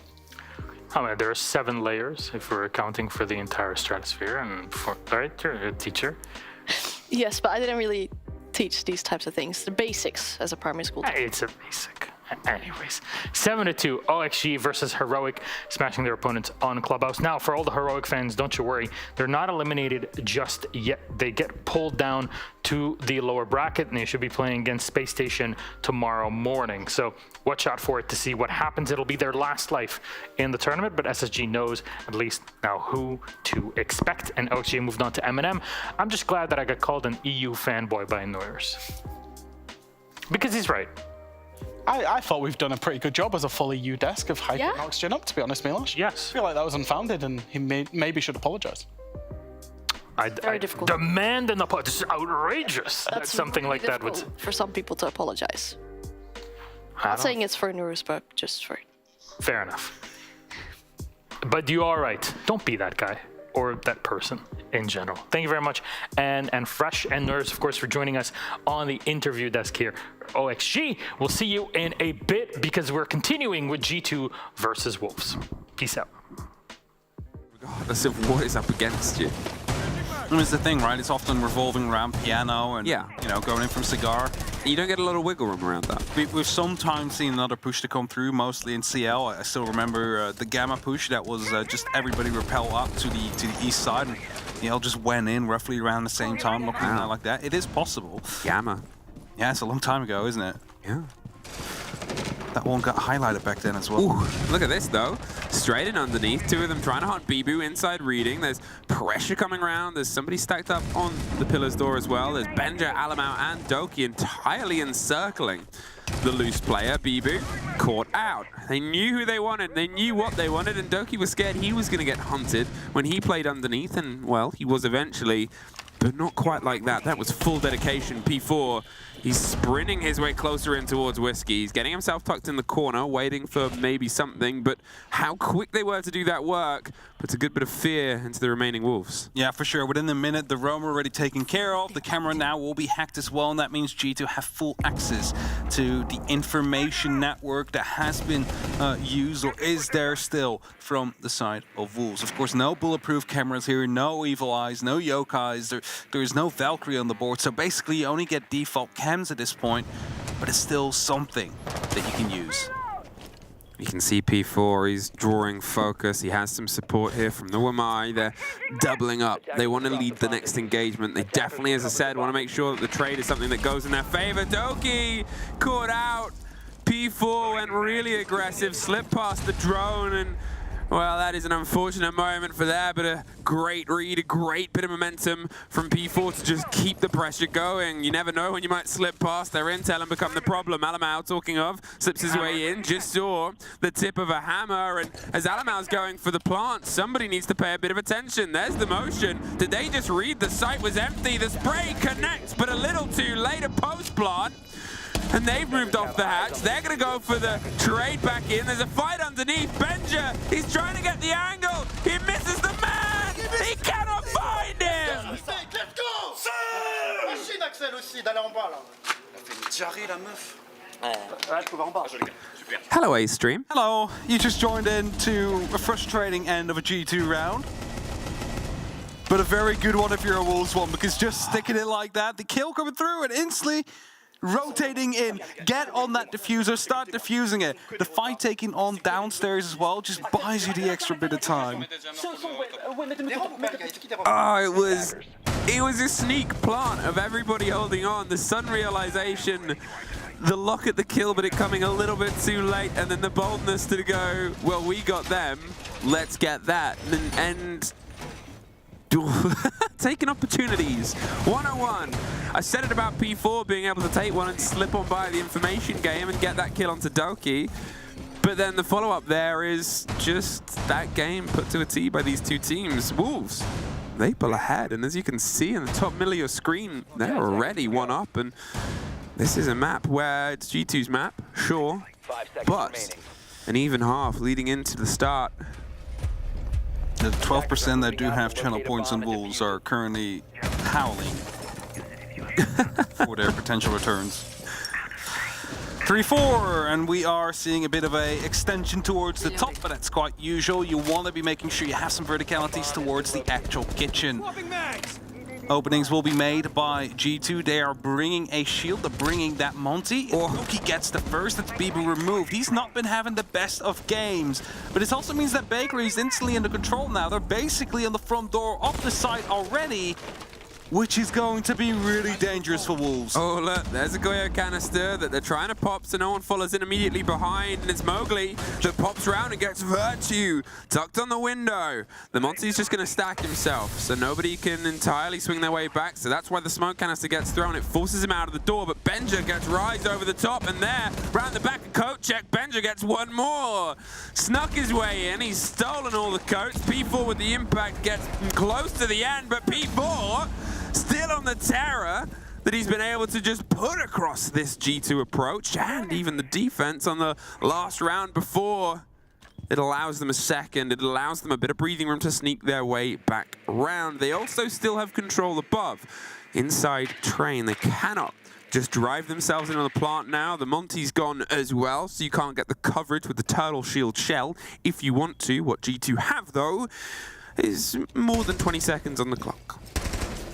It's a really weird round so far. Like, kills just keep on happening everywhere. The side is completely open. No one is really being able to take control of it. And G2's now afraid of actually pushing through. They know there's no one out there. There is a player actually near. Shinka gets a kill from above. That's Blur taken down. Benja is quite low on HP as well. He gets swung on by the 9x19 VSN. Oh, the impact almost finishes the job for him. But B4 gets the kill. Benja trades him out.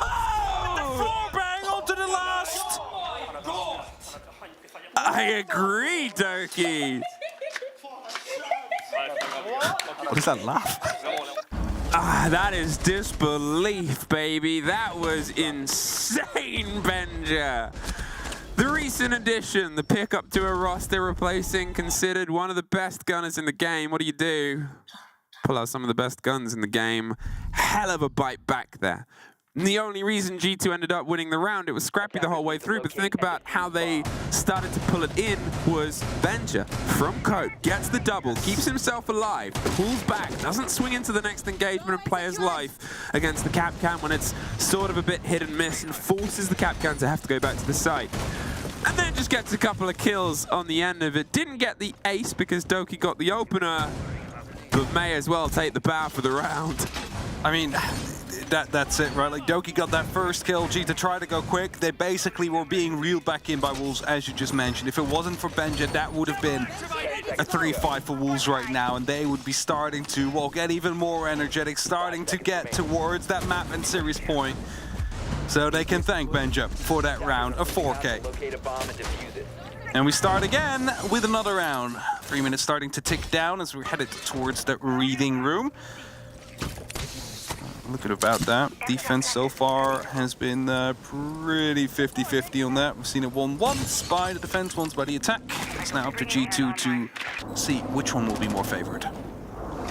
Benja waits in anticipation. It gets popped open for him, and he's hoping he can lean in from somebody underneath, but no catch, no reward, nothing. Yeah, they're still curious though. They're hoping Rise might try and step himself into a challenge and go a little bit wider. He's not giving them that as of yet. Takes a more sheltered route out of there. They don't want to have the entrance statistic fall away from them because, as we've said many times throughout this series, when it does, it seems to dictate a little bit more of the pace of the round, especially with how scrappy this game has turned into. The first person to stab seems to be the one that at least ends it hobbling. Duck moving quickly. Hoping to work together with his remaining members. Actually taken care of by Bibu. I was just going to say that could go either way.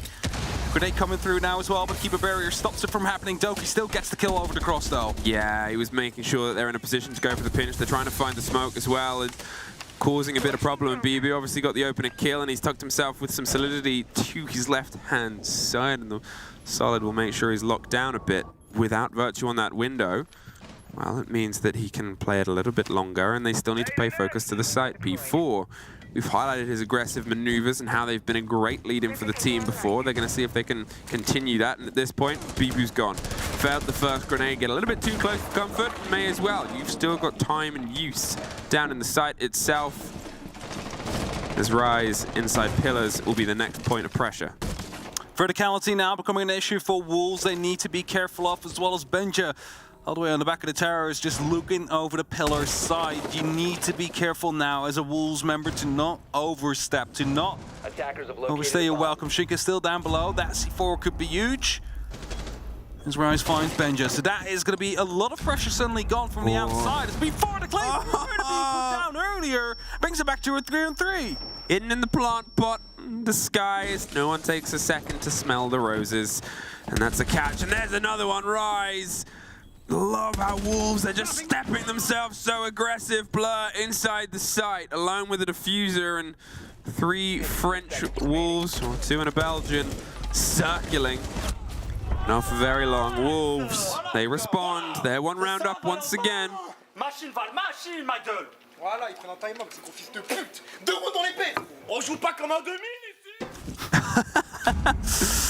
Attack break coming out from G2. Logically, of course, because they're currently 2 rounds away from losing the series. So let's hear what they have to say. Because if we look at all of these kills that they're getting, are we able to trade on all of it? Are we even close to being able to trade to it? No, we're not. We need to play with the information. They're gonna do the rat plays just like they did last map. So let's stop giving them these freebies. Start playing as a group. If we need to slow down the tempo, fucking do it.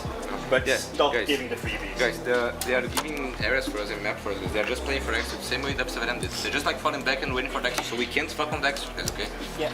And show some fucking confidence now as well. Let's fucking get this done. Yeah, we got this, no problem. But like, just a small thing, like, tell who can lift the drone, Jake, because I don't know who's running was. The drone's still on board for me, basically. Jake? No. So it's not important. Because we hold pillar. Like, even if they links brown like this. All good, let's go, boys. The disruptive hero plays from Wolves are still the issue. They were during the first map, they seem to be now. And I mean, all you have to really say is Rise in that last round. Yeah. Picking up those 2 kills from that one door, just basically freebies. And then stopping Blur from even being able to put the diffuser down, forcing him to rotate into another line of sight.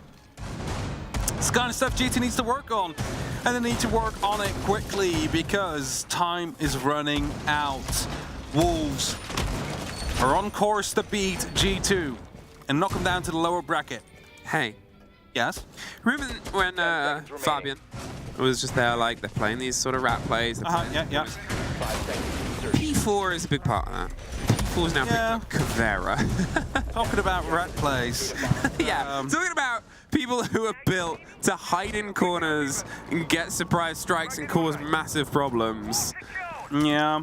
Are we going to see an interrogation? Maybe. I mean, that would be the It would be the end of G2. It would be the worst thing for G2 to suffer because they know that that's the problem. It's not just, you know, the rotations, but look at the positions that they keep finding themselves in. Wolves are tucking. They're just on the inside of a door. They're really wanting to meet the fights in places that G2 don't expect because they know that G2's playing this, like, build-up team game and doing these pinches very well. We've seen it, and it can be quick.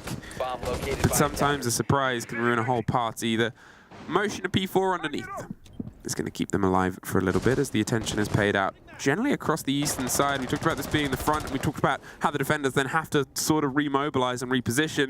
You can see some of that's coming through, but with only 2 window players for now, well, 1 window player maybe for now and 1 response, it's a slightly different story. Oh no! There it is. That's. Oh no! There is somebody above. There is somebody above, but it's an interrogation. They're able to get out of there.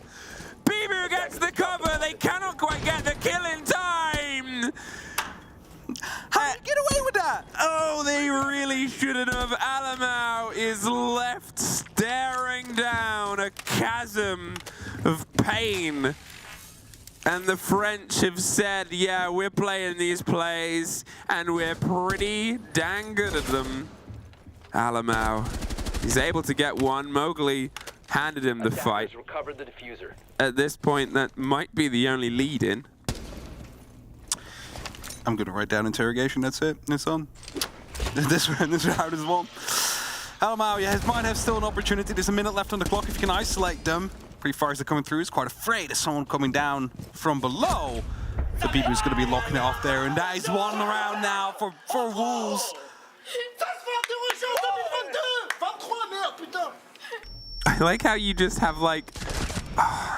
Okay, there's 2 people above him right now. Why? How? Why is no one looking at it? Was it 2? I think it was just 1. No, the Buck and the Yana were both up there, but Alamau just ran away to the skylight. The Buck was on the red stairs, but, you know, okay. Where's the communication in that? Yeah, well, this is also the thing as well, is like, what I was saying, I love how you can hear the French team very vocal, very aggressive, and then through that you just get Lillian's laughter. Yeah. Because what else can you want from the team right now?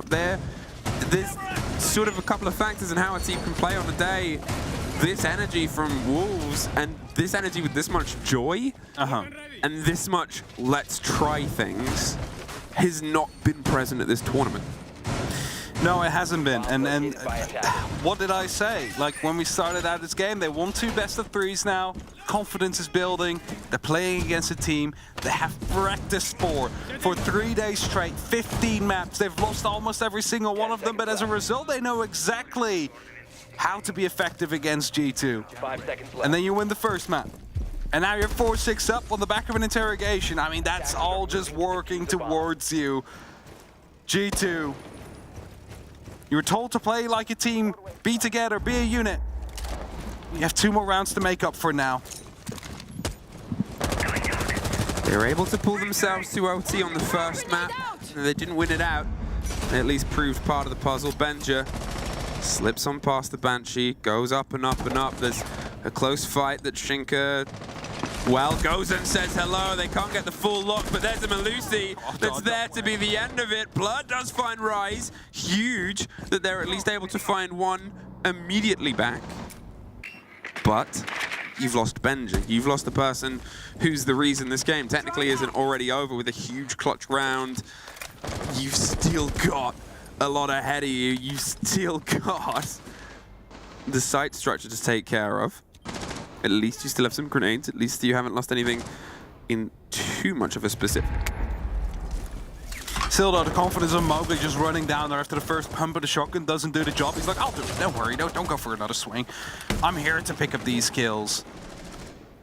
And at 4-4, Bibu now going aggressive himself as well. He's covered by the camera above him that will be providing him information if someone does push in. Of course, the drone will be the first move to be made. Blur is currently using that. Spots out one of the players. They are going to try and work together to isolate him, I would believe so. And it's Mowgli behind the bar. The beeps come through. They're trying to just hold in and see if they can get the angle as the fire pops. They're waiting and slowing them down for now. It's a swing that Doki's able to win out. They have the body advantage, but it's never really been for too long in this engagement. One more for Alamau. And they pop themselves forward. P4 though, and Bibu, and P4 once again. Either side finally puts an end. A 1 versus 1 Virtue. He has a lot of time, but look to his left, the rotate's coming through. P4's been aggressive this whole game, not quite working! Good shit. I listen, I heard he good. I prefer him. Good job, Jake. Fucking go, man. Let's get this last one. Pretty good 1v2. Let's get this last one, is all he says. Because they want to go to overtime. They need to go to overtime, otherwise they're going down to lower bracket. I mean, too close there again. It's so close. It's never not been terrifyingly close for this G2. It's never not been a fight and a brawl today. And defenders, protect your bombs from... How do we find ourselves sinking further and further into this? G2 still have one more round. One more chance. To catch up, to stay alive, to not go down to the under bracket after, well, pulling themselves together to find themselves in that second seed where they could choose their opponent. There's always a bit of irony when you get to choose, right? You get to pick who you want to play against, and then you will be beaten 2-0. It's a bit like, ooh, it's a bit spicy. It's always, yeah, it's tough because so much goes into it. And so much goes into it from your side if you're the one making the decision. If you're the one sort of having the call of, I want to play these guys, it's because you obviously think you can beat them. That's how it goes. And that's not just the history of you beating them, but also their current mental state, how you think they're sort of playing, how you think their tournament's been going. It's always stuff that's tied into it. And to be fair, if G2 made the call, I'm not sure if they were the ones or if it was because of group seeding. I know some of the teams, it was sort of... They were second pick. Second pick? Yeah. So they actually... You don't blame them for making the choice at the time based on Wolves' performance. They were only a couple of rounds from not being here. If their OT games against Direwolves had gone to Direwolves, Wolves would have been eliminated. Yeah, no, that definitely would have been the case. Also, Airjab just got hurt there. Rice takes it down now, lets himself know, like, hey, I'm close. He was a grenade that's getting pulled now by Benja. Jump over comes through. Needs to be very careful here. He's being hunted down. Fred said the grenade didn't catch anything as two people just flew right at him. Mowgli getting some structure built on the top once again. Nobody's been caught as of yet, and that's an important part of this, but I think mainly for G2, they are cautious. They have to push together. They have to try and isolate the single player, the break on the window, the restructure from Mowgli, the cover there from Bibu around wood, around lumber as well. They're struggling to sort of find the first in. They're having to break through a lot of this control. Bibu is buying himself some time as well. Not going to risk the bulletproof punch. They know the swing will come behind it. There's still some danger that might come up behind them, though, from P4. They need to go down at some point. It is the reading room. So yeah, Stokey is up here now, G2 is up here now. They're working on getting that verticality, but they're not sure if it's clear. Time is still being wasted. P4, he is still holding on as well. Whilst he is being watched from above, at some point that drop will have to come through as well, because the plant, again, needs to be going down a floor. So for now, Wolves in full control in these last 60 seconds. Nothing to worry about. This is maybe one of the longest we've had all the players, and that's right, Blur is playing the long game of watching and waiting from the back end. The spray through, the pressure, the door's still locked. Pillars was a big fight from Rise last time, but this time they've handed over a little bit more, and he's instead watching the opposite end. They're still trying to find where G2 is, but look at Shinka, ready to swing up Brown. Look at the positions of the Wolves players. They're more than happy to strike when the iron is not hot, but low on time. Pretty soon, we might all be pointing a couple of Pengu quotes in the chat, because this is all they have left. Doki is the first gone. There's the next by P4. The watch on the flank is gone. They've got to try and just drive into sight. They're in. They're able to get one off the back. Benja, Tuck going for the plant. The cover is on the door. They have some watch above. They're trying to swing their way around back. Virtue with a huge kill in the fight down Zulu. To 3 versus 2. The remaining G2 players did just enough to watch on, and they're not going to hand anything else over. P4. He's on the vertical hunt. He's been able to retake the top floor with Rise, moving in behind the intel. They bring it back to the 2 versus 2. Virtue's outside the door. Alamau's buried in the middle. There's Virtue, putting it into the fight. There's a swing round, and there's Alamau for another OT. Good fucking calling, Carl. Good job, guys. Good fucking job, guys. Good exercise. Defense. Good exercise. Carl, this is not an exercise. This is the real thing. If you lost that one, it would have been over, but a good push coming through, and even though you lost those first initial players, all you need is the cover to be there when the plant goes through, and that's exactly what G2 had. They might have not had a lot of control, but they had enough to make it work. Attackers need to locate and Bit of silence before the storm comes through, as we're headed towards another G2 defense. 2-3-3 halves is what we had. It is quite literally as 50-50 as it gets throughout the game so far. Just quickly checking as well. So has the kitchen been. Very 50-50. It's so tense.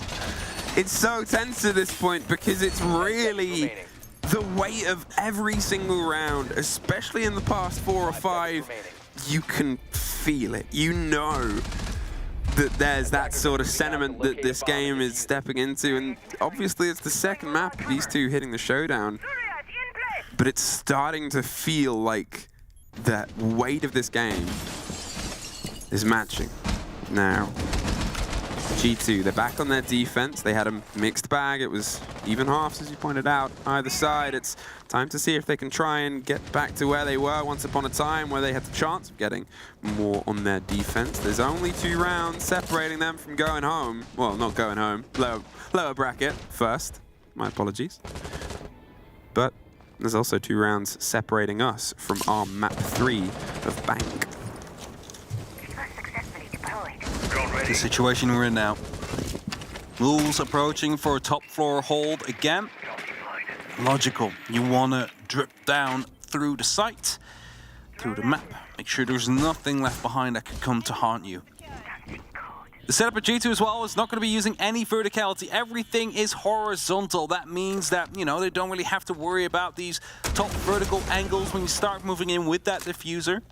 But it does mean you need to be taking more of these horizontal fights, and more crossfires thus will be on the board, which does make it harder to play against. EMPs come in to stop any ADSs out there, the bound to the grenade as well to get rid of the shield. That's going to be making VIP a bit harder to take control of, but Alamau stuck high up, no, actually Blur up on the table, is going to be making sure that he's on a bit of an off angle if he does get swung on. Yeah, they've pulled themselves somewhere else, but look at this. The pressure might be about to come down Brown. They've got some of the angles. They're watching for a rotate and hoping to catch a G2 hero play on the back end.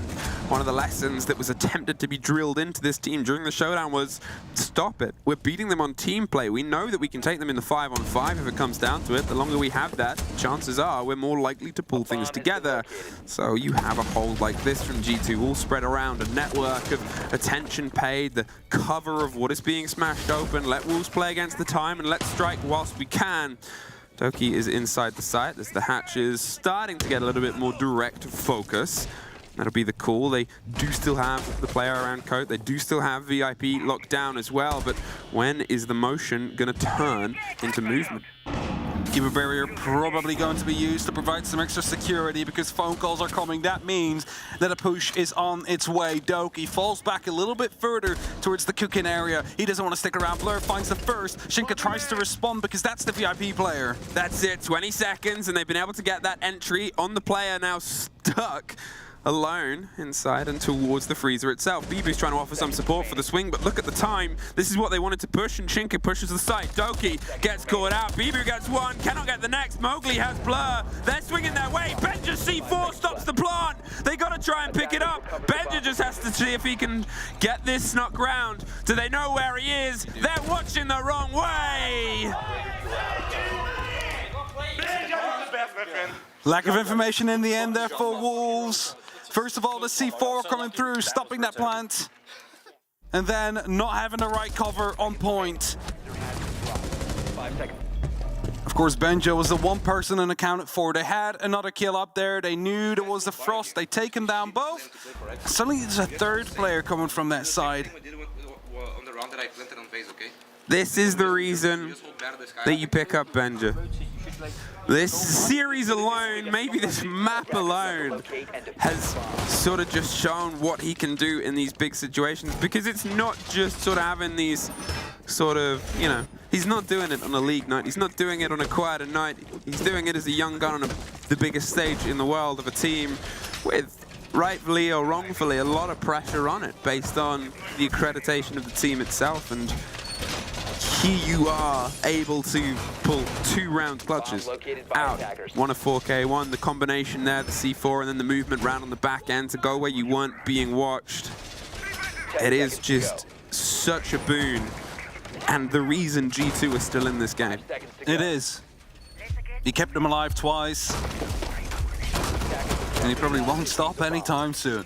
Alamau needs 3 more kills if he's to live up to what Fabian requested. Yeah, I mean, you missed it at the very start, especially if you came over from A. Fabian's word was you have to get 15 kills. We didn't get the full read, but Alamau did not have a good first map, so I think that was...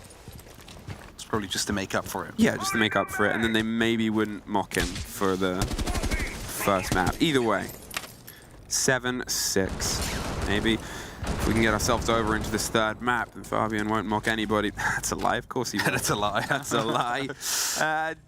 G2, they got to see if they can try and pinch their attack here to the top. We will go, but we'll start from the bottom. Will it be a hunt onto Bibu as they have opened before? Yes, I mean, there's a drone looking right at the head.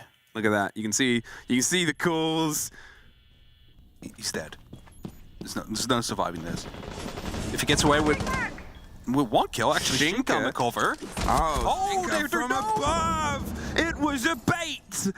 They laid the French trap of Bibu holding in a corner. Mowgli finds Benja as well. Oh, they knew! It was a ruse. It was a ruse all along! It's like a human alibi. They've fallen right for it. The cover was there. They waited and put the perfect bait.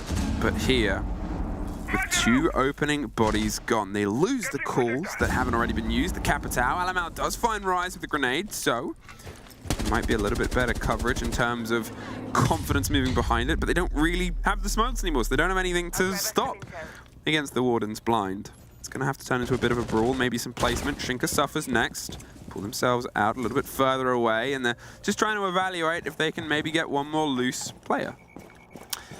Bottom floor now has been completely abandoned. The entirety of Wolves have gone up, but as Virtue finds Mowgli, suddenly that ruse that they laid turned back into a 2-on-2. Two separate opportunities given to get us back to even numbers. 50 seconds. They've been able to pull a couple of the players out, but you've still got P4 who's having a terrifying game and has always been a terrifying problem. So, what do? Where do you watch? And how do you approach? Virtue can cover some of the angles. They also have dead players to watch the cams, the movement of the Talon shield, the focus. Shinka a little bit too late to put some bullets back, but look at the time. They can fall back at this point. The pressure is still on G2. They're probably going to see if they can tuck the Talon shield, so Bibu moves closer. A little spot in the corner of an angle, and Alamau is going to the opposite end. Where do you deploy the shield? You've got to do it soon. Bibu can't quite get the full shots, but they can move in. There's Bibu getting the freebie on the swing, the cover on the player on the plant. They're able to hop on the top, and we are going all the way for the second time. But then I tell you, this might just become a series that goes to 45 rounds. And you know that happens after you play each other for 12 rounds, 50 maps in a row over 3 days. I mean, there's literally nothing hidden between these two except for the little trap, the bait we just saw happen in this round. Beautifully laid out. They realized what happened the last time they had a player down there. He was isolated quickly, was taken down. It was a free kill. Quickly, the pressure came on from G2. So what do? You set up some vertical angles. You start covering around the player. You act like you might have not seen the drone. I don't know if they actually did see the drone or might have not have. I don't know. Either way, it worked out perfectly for them. And that leaves us at this point where it's a coin flip. Map 3, or it is a Wolves victory, defying all the odds, really being the Underwolves, as they were made out to be. It is a G2 defense coming through. It is going to be a bar and cocktail and quickly going back. They've won it in round 1 and they've won it in round 4. So 100% success, right? Exactly. It's that sort of thing right now. They didn't bring it out as the first swing. They went kitchen instead. Maybe to sort of throw off the idea that we're going to bar, or maybe for this exact situation that we can win our kitchen, even though it's been a little bit back and forth before. And then we can just play ourselves onto this, onto bar. We can end the game knowing that we have the mental safety of going, we can play our bar. And as Alamau put it before, if you missed it at the very start, Doki was on the roam having a good time, and then they sort of played away and moved it. They've changed the strategy this time. No mirror window, or no mirror setup. That was the lead in before. The Azami setup they were talking about before, so Benja is going to be the key point now of holding onto Piano by using those keeper barriers outside of melee range, which means explosive need to be used to get rid of them. Stoke's still going strong on that roam. Wolves is just going for a bit of a rotate. It seems like they're going to be putting quite some pressure down onto that Piano, and that means that with 2 players here, G2 might just have them here.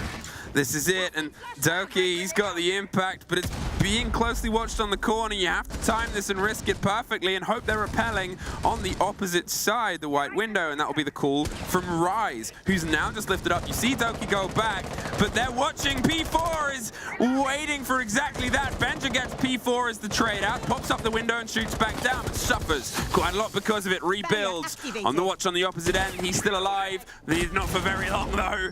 The grenades bounce around, a lot of utility dedicated, but you had to. That was the idea of the play. We saw how much was dedicated from the Aruni and the Azami for just that specific location.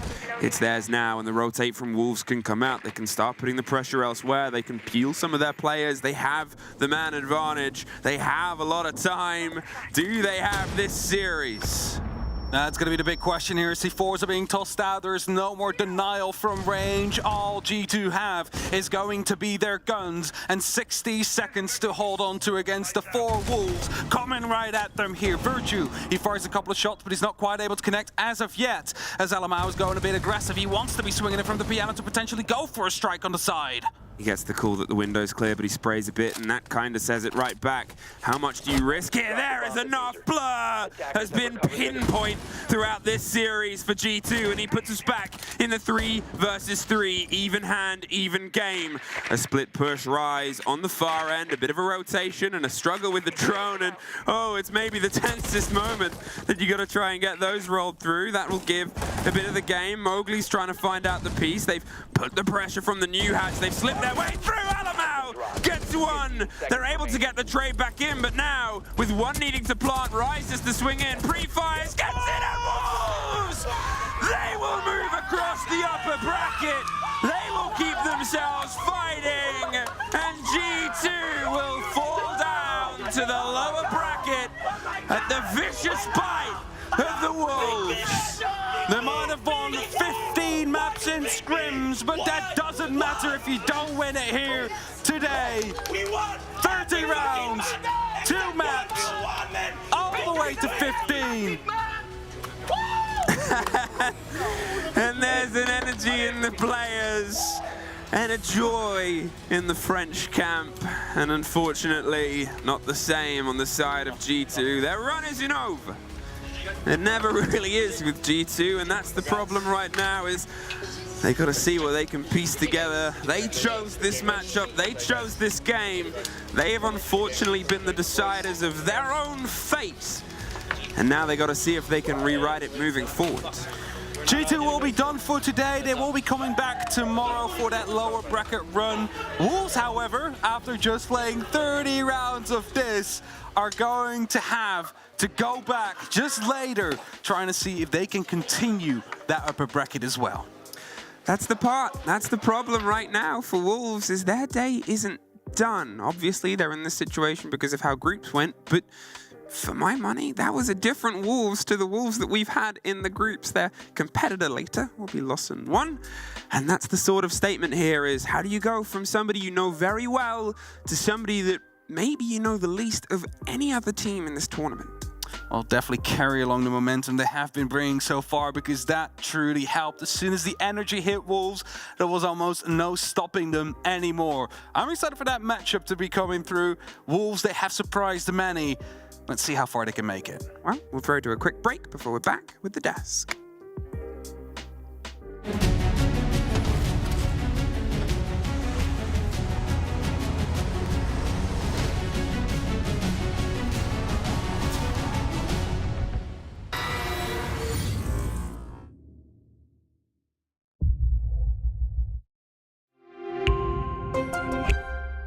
I'm Nicholas Morton, but you know me as Pingu. I'm a 2-time Rainbow Six Siege World Champion and former top Rainbow Six Siege player in Pro League. Welcome to my Siege Ranked Bootcamp. We're talking 20 seconds left on the clock, you got the diffuser in hand, what do? Play the way that you're comfortable with, because you have confidence when you're in this position. That is when you're gonna be at your very best. Good luck.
Welcome back, friends, to the Command Center. Can you believe it?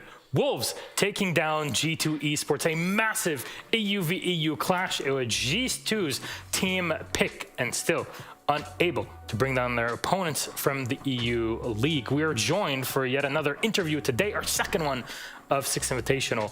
Rise, I guess, head of the Wolves, the head of the pack, how do you call it? One pack? Yeah, the one pack, I mean, I'm just the captain of the team, right? I mean, there's no, I'm just a wolf being... Wolfing around. From the pack, that's it. Yeah, wolfing around, yeah. Exactly. Making owls. And that was mostly Bibu, though, looking at the game. But we have Demo and Extra Turka, of course, here with us to continue on. Gentlemen, you have any questions for our wonderful guest, Valentin? Yeah, I'll kick things off. I wanted to ask, I mean, it seems like quite a deep question to go into straight away personally, but how big was the win against Liquid? Because obviously, you didn't have the best time in the groups. You beat Direwolves, but everybody else did. You got that big overtime clutch against Liquid in map 3. This game felt a little bit similar in some of those ways, but how big was that for the confidence coming into today? I think, to be honest, like since even the event, even before SI, the objective was to reach a winner bracket, so Liquid was like, the Liquid game was important in that way, right? It was also important considering how poorly we played in the groups, in the early matches, to, well, get back some confidence. We had that with Direwolves, even though, like, I know, like, everybody beat them and stuff. It's still like the win that we needed to actually trust ourselves on the next one. So every win is important, and it started with Direwolves. Liquid was just like the concrete answer to, okay, now we can actually like play as we do as usual and win, like overcome any situation against any team. Is that the best win you think you guys have had as a team since you came together a year ago? Well, it depends. I think the performance right now is decent. I think we need more to actually like reassure ourselves about our team play, like our level of gameplay, for the simple reason that it's been a year that we've been together, so we are expecting high results, and like it's not like we just like started playing last stage, right? So we need better than that, I think. So we still need better than that. It took a moment to warm up, but P4 really got into it on map 2. How do you, because you have young players on the squad versus you and Bibu who have way more experience, how do you warm them up and keep them always, on their toes in a game as important as G2? Well, it's it's always difficult to prepare the mindset of a player, because it's really like, it comes really to the individual. So by the time we know each other, we know what kind of stuff to say to each other, how they feel, how we want them to feel at that moment, right? So it's just like, we're just helping each other on that point. I think we are a team who works a lot on the hype at the moment. And well, P4 is actually like an amazing shot caller. So even if he really showed up today on the scoreboard, I can assure you that he was like a super element, like a main element in the team in the previous games as well, because he gave like so many solutions. So I don't really need to pump up P4 just because of that. He's naturally like that. But yeah, it's a team spirit, and we try to like make it work every day. Next step in 3.5 hours, you play against Lost One. How do you feel about that game? Anything that scares you?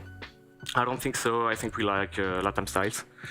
We do, actually, like for real. I believe actually G2 was playing kind of a LATAM style, a bit, Agreed, yeah. a bit of a Fred LATAM style, if I can say, because like we also took the opportunity for that. So I think if we do the same against the Lost One that we did against G2, I think it can work. Like, I'm really confident in that game. All right. Anything you'd like to say to Lost One before that game? We're coming for you now. There you go. Thank you very much, Rise, for joining us on the NLSS Command Center, our second interview for today. We're going to keep them coming as the day continues. Thanks so much. Thank you very much. Now, let's continue with our post-game analysis, starting off with map 1 in the series. Went to Chalet. Ollie, your thoughts? Chalet, this was, I think for me, looking back at it now, it really spelled out how the series was going to go. Very hard fought. Not much separating either of these two teams. In both maps, they actually achieved the same attacker-defense split in regulation time. These maps were extremely... we were expecting no less. Let's be honest, these two teams play inside of EUL. They know each other very well, and we were expecting that sort of a competition. For me, one of the players that stood out head and shoulders above the rest in the series and on Chalet was Mowgli. I think it's a great map for a player that has the play style of Mowgli. It suits his ability to rat out in a corner it's here or map, there. yeah, exactly, yeah. And he did really well at that. I think for Chalet, it's always going to be one of those maps that I think every team in EU is going to be comfortable with. We've seen that. I think EU very, very happy in that map to play it.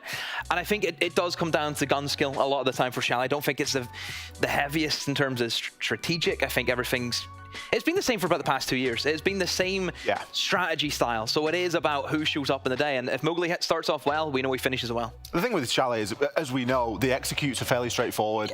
They're fairly basic, and these teams can perform that, and you can do that at the same time as having big explosive plays. That's kind of what we saw on Chalet. Well, that was Chalet map 1. Demo, you want to talk to us about something on the map? Yeah, I seen something that I got a good buzz off, which, you know, I'm a bit of I'm a weird guy whenever it comes to Siege, because I look at the little things, okay? So we're going to be looking at overtime. This is the first round we had in overtime, in round number 13, and it's something so minute, but it's brilliant the way it's worked. And it's going to be highlighting how good Echo can be whenever you're put in a matchup where you are looking to go for their own game, which is something that Wolves were really, really active on. So we'll let it run for a bit. So there's going to be probably 3 things that we point out. First one's going to be Benja. Look where he is. He's down in towards Bar. He's obviously played a fantastic series. He's going to be down there on the Ash, hunting for the kills. Second thing then that we need to watch out for, it's going to be this guy right here, Alamau. He is on the Dokkaebi. If you don't know, Dokkaebi, her gadget is she can emit, a phone call to all of the defenders, and then you're going to have that emission of sound, and that helps you, of course, find where the roamers are. That was the go-to idea for G2. They seen they were struggling in terms of hunting the roamers. Okay, let's bring Dokkaebi, let's bring it in, give us a hand. But this is brilliant, and you probably didn't think of it at the time, but I definitely seen it.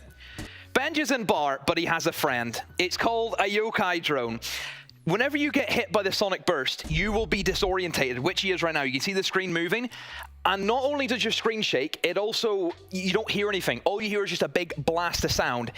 That is going to mask the sound of the Dokkaebi call. Look where the roamer is. He's right there, right beside him, inside the stock. You should be hearing it. At this stage, Benja should hear him, but he can't. He cannot hear him because he's stunned. He can't do anything. And I was thinking, okay, maybe they do know he's there. It kind of looked as if Benja was approaching as if he knew. But then I see this. Look at Benja's body shape. Look at the body shape. He's not looking to try and hold on the connector door. He's looking over here. He's looking to push in towards kitchen. I don't think they knew that there was a guy inside of Billards. And the reason why is he was stunned. They didn't hear the Dokkaebi call didn't work. There we go. He slips away still. Look how long that stun was. They should have heard him ages ago, but they just couldn't. And as we know then at this stage, again, for Wolves, they played it so well with the Echo using the roamers. I mean, look at this down here. What do you see? Look, another stun comes in. There he is. He's on the floor. He's on the carpet. They're still pestering him. They're still not giving G2 any breathing room. And then in we go, and all it takes is that first kill on Chalet. Easy as you like for Mowgli. Got away with it, but the support from Echo is second to none. Phenomenal, just little tidbit. Just a little tidbit. That's it. Thank you very much, Demo. That's our telestration segment for map 1. We turn our attention to map 2 in our series, and that really went the distance. At some point, we're thinking, okay, Wolves have this under lock and key, but G2 came back. A beautiful clutch from Virtue, by the way, on Bakery that saved the day. 8-7 was the scoreline. Ollie, your thoughts? One of the big problems in this one for G2 was certainly that opening pick. If we look at that second map of Cafe, it's a Chalet there, nearly caught me off guard. Something that we sort of commented on and brought up in the pre-game, Milos, is that we felt like Wolves were losing a lot of engagements. We felt like they were really struggling to compete in the gunfight, in the gun skill department and winning those engagements. And that's going to come if you have a bit of a ropey group stage. But something that was there at full force today was those engagements, and it was the gun skill from Wolves. They did such a great job. Cafe is a map that it relies so heavily on that entry. It relies so heavily on being able to go out there and effectively win those gunfights, and so much comes down to tiny details. Very exciting game. Lots of plant-focused siege as well, which is always nice to see, as we do know that Cafe is more of a retake sort of orientated map. Yeah, I think Cafe, like Ollie said, gun skill is kind of where it's very strange to see both of these teams just go at it. There's not a lot of strategy involved. It's just who is going to show up on the day. Ollie mentioned before that we thought Wolves were a little bit slow in terms of everyone but Mowgli was struggling to win gunfights. Today, everyone stepped up, which is the difference, and that's just what it takes. Doesn't matter how you've played in the past. It all depends on how you show up on the day, and that is so true for Wolves here today. I think it's a massive win for them. I think the confidence it's out the building now. That's how massive it is for these guys to get this win. Well, you could see how much confidence they had. BB was extremely loud. I was sitting in the back. Some of the timeouts that were taken by G2. Fabian's coming in, and Fabian isn't bringing an immense amount of energy. He's just giving very controlled, calm, sort of positive, very positive, yeah. Very encouraging. And at the end, you know, it's like, let's get the energy up. Come on, we can do this. And that's great. That's what you need out of a timeout. But when you've got Bibu screaming his head off on the other side of the curtain, and that's all you can hear, it's no wonder that Wolves had that energy and had that confidence. As we can see there, we can see P4 at the top. Again, hasn't had the best time in groups, but it really doesn't matter because he showed up today. Every single player from Wolves is above 10 kills. I don't think I've ever seen that. No. Have you ever seen a match where every single player is above double digits? Especially not Wolves. Is that, we might need to get that checked, but that might be a first. For me anyway. So that's incredible. That sums it up for Wolves. Everyone stepped up today when it mattered. Very well done. Wolves Esports breaking down G2.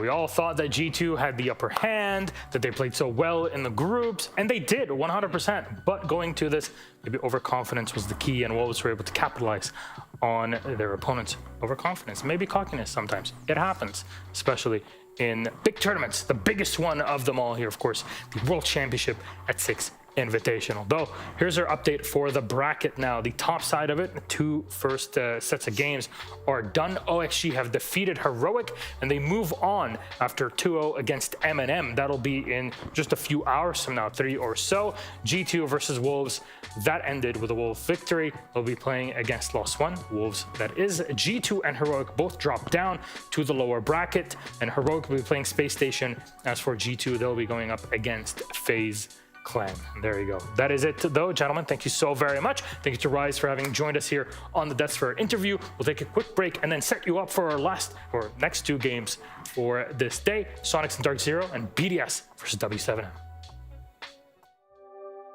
Commentating the grand final of the Pro League 7, it was amazing. To see a Brazilian team with a great chance to be the winner of this tournament was an unforgettable moment for me.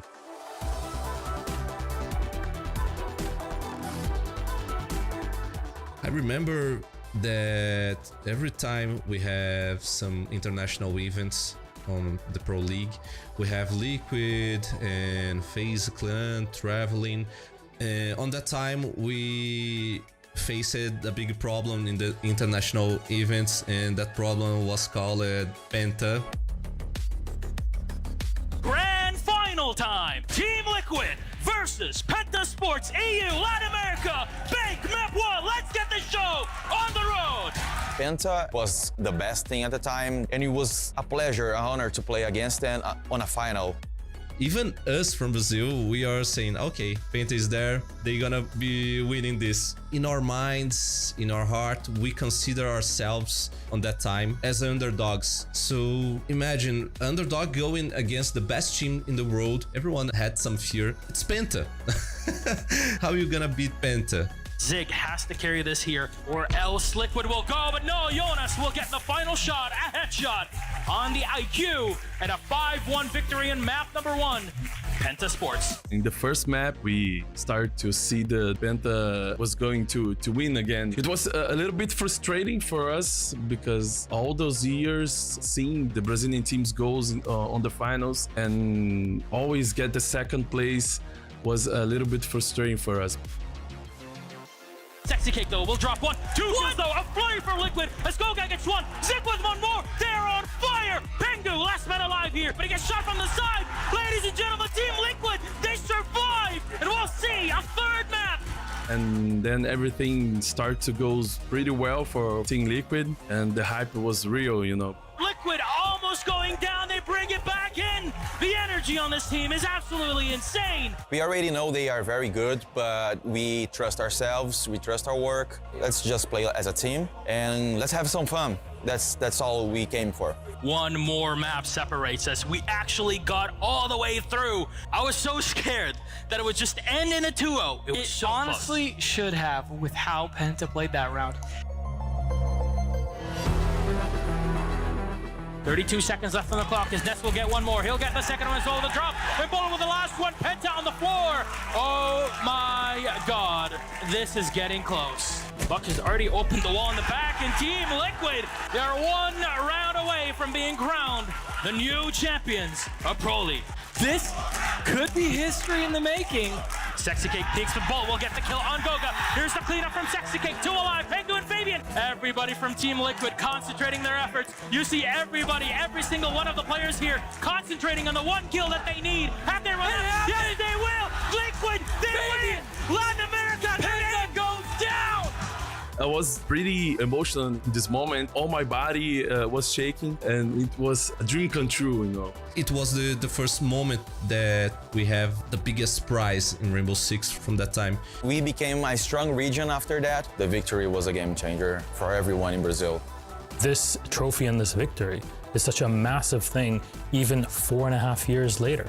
That moment was unique for me because we lost so many games against Pentas, so it was like a little bit of revenge in a good way and a redemption for the Brazilians, you know. It was a magical moment. Welcome back, friends, to the Analyst Desk. We're here to set you up for our next 2 games, and it sets you up in a positive light, right? Imagine it that way. Hello, I'm Elsa Medic, your host. With me on the Analyst Desk, join me for the first time this Invitational, or my North American colleagues, Jesse and Jacob. Hello. It's good to be here, Milos. We've been dodging you the last couple of play days, hey? Not intentionally, I swear to God. It's not. We don't dislike you, I swear. He was dodging me on purpose last night. That was more because there's a little game going on. Yeah, he was trying to roast 2 weeks ago. Even you celebrated too early, Jesse. The Oilers let me down. Yeah, well, they let everybody down. Don't worry. Canadians also are used to it. Anyways, back to the Soniqs and DarkZero. We're focused on North America here. Of course, we have our 2 North American analysts to talk about it. Now, what do these 2 have to offer? Because it seems like they played against one another 1,000,001 times in the NAL. Yeah, of course, they're going to be very familiar as 2 North American opponents, and I think it's worth noting that the Soniqs had the first choice in opponent when it came down to picking who they wanted to play against. They got to choose of all the 3 seeds except for the 1 team that was already in their group. Basically, they chose DarkZero as their opponent. So clearly, they're feeling good about this matchup. They know these guys on the other side of the stage. They're going to feel comfortable, hopefully, going up against them, and so it should be very exciting to see what Soniqs have in mind for their DarkZero opponents. I mean, given an opportunity to go against a domestic opponent, one that you've faced tons of times before, and one that doesn't seem like they're nearly at the top of their game, and a team that has a rookie that you maybe can find a weakness to exploit here or there, it seemed like the most sensible choice for the Soniqs to go with DZ. And given the amount of times they've faced each other over the past couple of years, even if the team composition and who's eye gelling has gone through some changes over the past several months just by itself, I think it's still definitely going to be a good game. Yeah. The NA Classic, as some would call it in many a ways. Well, it's becoming an NA Classic. It might not be there just yet, but we're definitely getting there. I think you can look at an SSG-TSM rivalry as maybe one that's been going on for a bit longer, but I think when we're talking in just a domestic context, this rivalry in particular is one that continues to take different twists and turns every month or so. The All-American, as they like to say, between these 2 squads, both Soniqs and DarkZero. And they've got a couple of star players as well, Jacob. I know you wanted to dive in on these guys. Yeah, specifically Citizen. Coming into the team, everyone was wondering how exactly is he going to fit? Is it going to be an instantaneous sort of thing? But up against NJR, I was surprised looking at the statistical difference. Now, obviously, if you're looking at the numbers by themselves, especially on KD and on entry, it may look a little bit fewer, just by a bit, because the Soniqs have only played 8 maps compared to the 12 or 11 that DarkZero have played so far. Yeah. So if it looks a little bit down, it's not a huge deal, but NJR has stepped up in such a big way, and he's becoming the player that we all knew he could be back in his DG days, back when he was playing in the underage leagues, when he was getting called up and everyone was hyping him up to be that player. He is that player right now, and he's doing it on ace on attack for the most part. Yeah, important for these stats. Soniqs have played the third least amount of rounds out of any team so far at this tournament. DarkZero, the third most amount of rounds of any team at this tournament. So there might be a little bit more footage on DZ that Soniqs can hope to exploit, but of course, that doesn't mean that DZ don't have a little more up their sleeve still. Well, yesterday I sat down with Soniqs and asked them a few questions, so let's see what they had to say.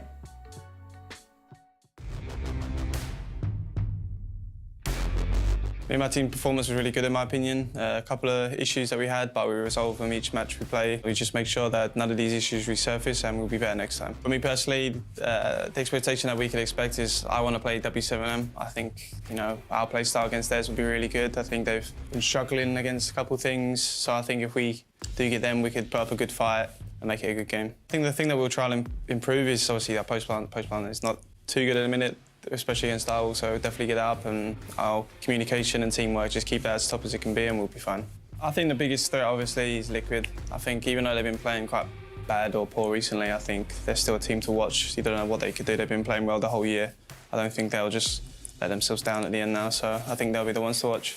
The way we'll prepare is we'll be a bit more stricter in terms of what we want to play and how we want to play to make sure everything is perfect and there's no gaps. And, we'll go into these playoffs with full confidence, make sure our issues are resolved and try and beat everyone we can. Well, guys, all I'm going to say is NA needed to bring over a Brit to win Invite, and that's the way it's looking. Just be ready for me.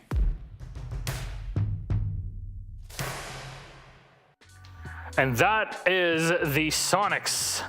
They've been going through pretty well, I have to say, here in the group stage, and they move on to a pretty comfortable position, especially considering the fact that Citizen is now in the squad. A last-minute change, many would say, that's proved very fruitful for the squad. Yeah, NA needs a Brit to come win a hammer. We'll see about that. Yet to be decided, but certainly I think Soniqs are looking very good for North America. One Brit on the team or not. Of course, Citizen has had a fantastic group stage as well. 14-2 on the entry, a 7.0 entry ratio. Insane. I believe one of the highest that we had through the group stage. Also been performing throughout the team. So really impressive stuff from Citizen so far. Yeah, just from a compositional point of view, everyone on Soniqs is playing the role that they were born for, the one that it feels like really accentuates their skill set. Gio's in the backline calling, playing support in exactly the same way that he was doing on TSM. Citizen is coming in doing Citizen things. Back when he played for G2, when he played for Na'Vi, we know from a mechanical standpoint, no one's really going to touch him, and he made his case as the best player in Europe and perhaps even one of the best players in the world over the past year or two. And then the big three core for this team, Rexon, Grixer, and then you've got Gunnar, and we wondered if Gunnar's skill set would be utilized appropriately, but it seems like he's had more time to settle in with the roster. He's doing great on a vertical position. He's played primarily Sledge at this event, and he's also got the personality to really bring this team up. I think if you look at everyone on this squad and wonder if they would work together, you'd look at it and first glance think, how do all of these guys mesh together well in a room? The answer is, so far, they've only dropped 2 maps. Well, that's Soniqs, but what about their opponents on the other side, DarkZero? They also answer some questions. What did they say? What was it? Wow. I don't feel great about our performance. Obviously, I'm very confident in what we can do, but I think we've identified our issues, and if we can fix those, then we'd compete with anyone here. I'm very confident in our opponent in Soniqs. I think in scrims, our maps have always been very close with them. I think, obviously, DarkZero is very famous for their prep work. I think we can really prepare ourselves well for that game, so very confident. Our biggest improvements going into playoffs are definitely going to be our pacing on attack and our late rounds on defense. People love to underestimate us, and we keep proving them wrong, so watch out. We don't see anyone as a threat. No one scares us.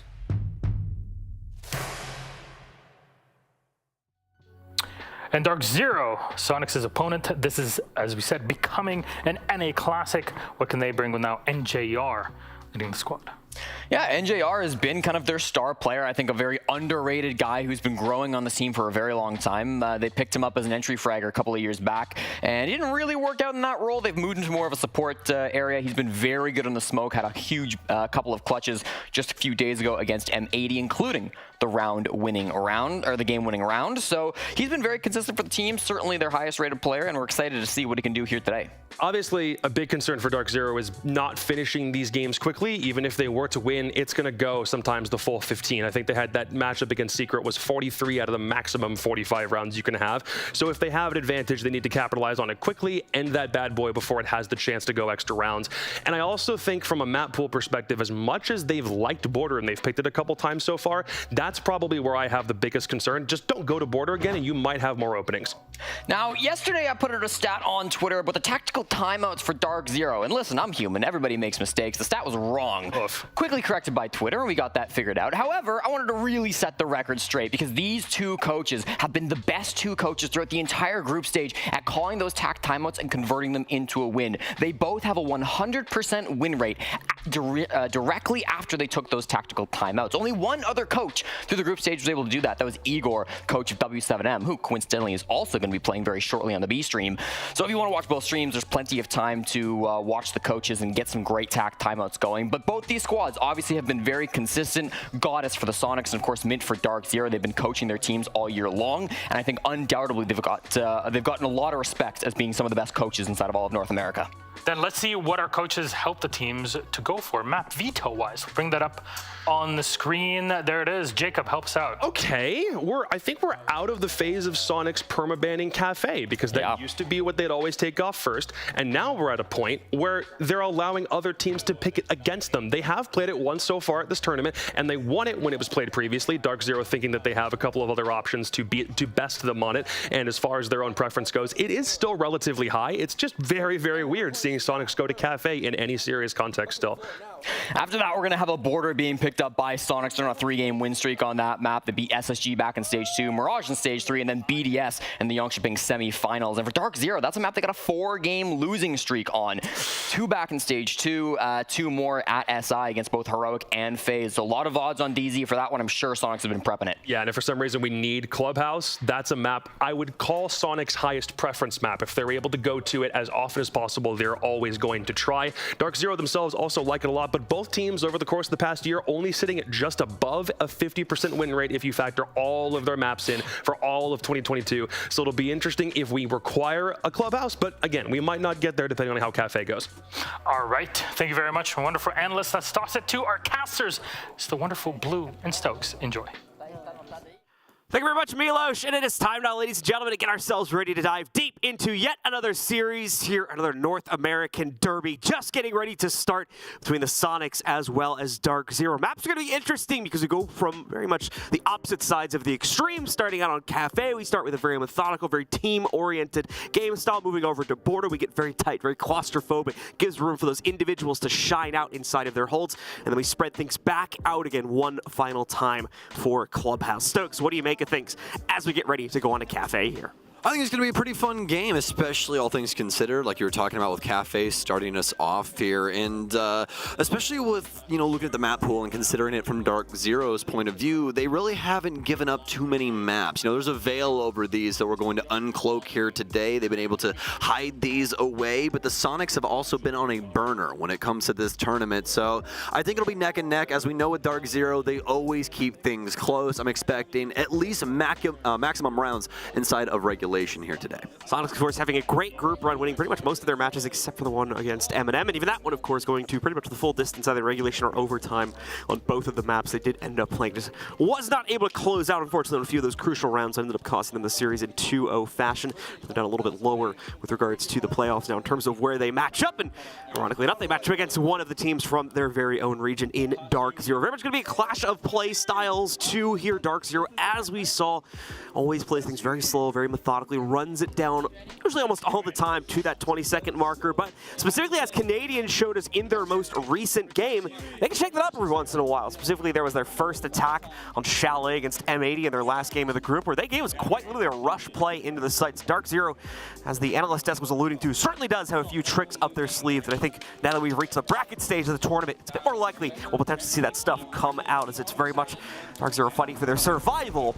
The same can be said for the Soniqs. Here we go, though, ladies and gentlemen. Cafe Dostoevsky is map number 1, 67%. We've got an even 2-1 split on the poll here. So let's see if you guys are right, or if DarkZero is here for a little bit of a surprise victory, if they can end up taking this series instead. Bans are live. It's DarkZero with the 2 outer ones. First attacker, last defender. Soniqs have the next 2 coming up after this one. All right, well, let's get into this thing, shall we? The last time that we saw the Soniqs play on this map, it was up against the Wolves, where they gave them quite a bit of a pounding. Let me tell you, it was only Mowgli that was really able to muster anything, 11-8 for him, but the Soniqs lit the sky on fire. Everybody playing extremely well. The only person going even would be Gunnar at 8-8. Everybody else positive across the board with some fantastic KPRs as well. So the entire Soniqs roster looking to step up here and see if they can take it to DarkZero. As we were talking about prior, DarkZero definitely a roster that can give as good as they get. So going to be interesting on a map like Cafe that's pretty utilitarian.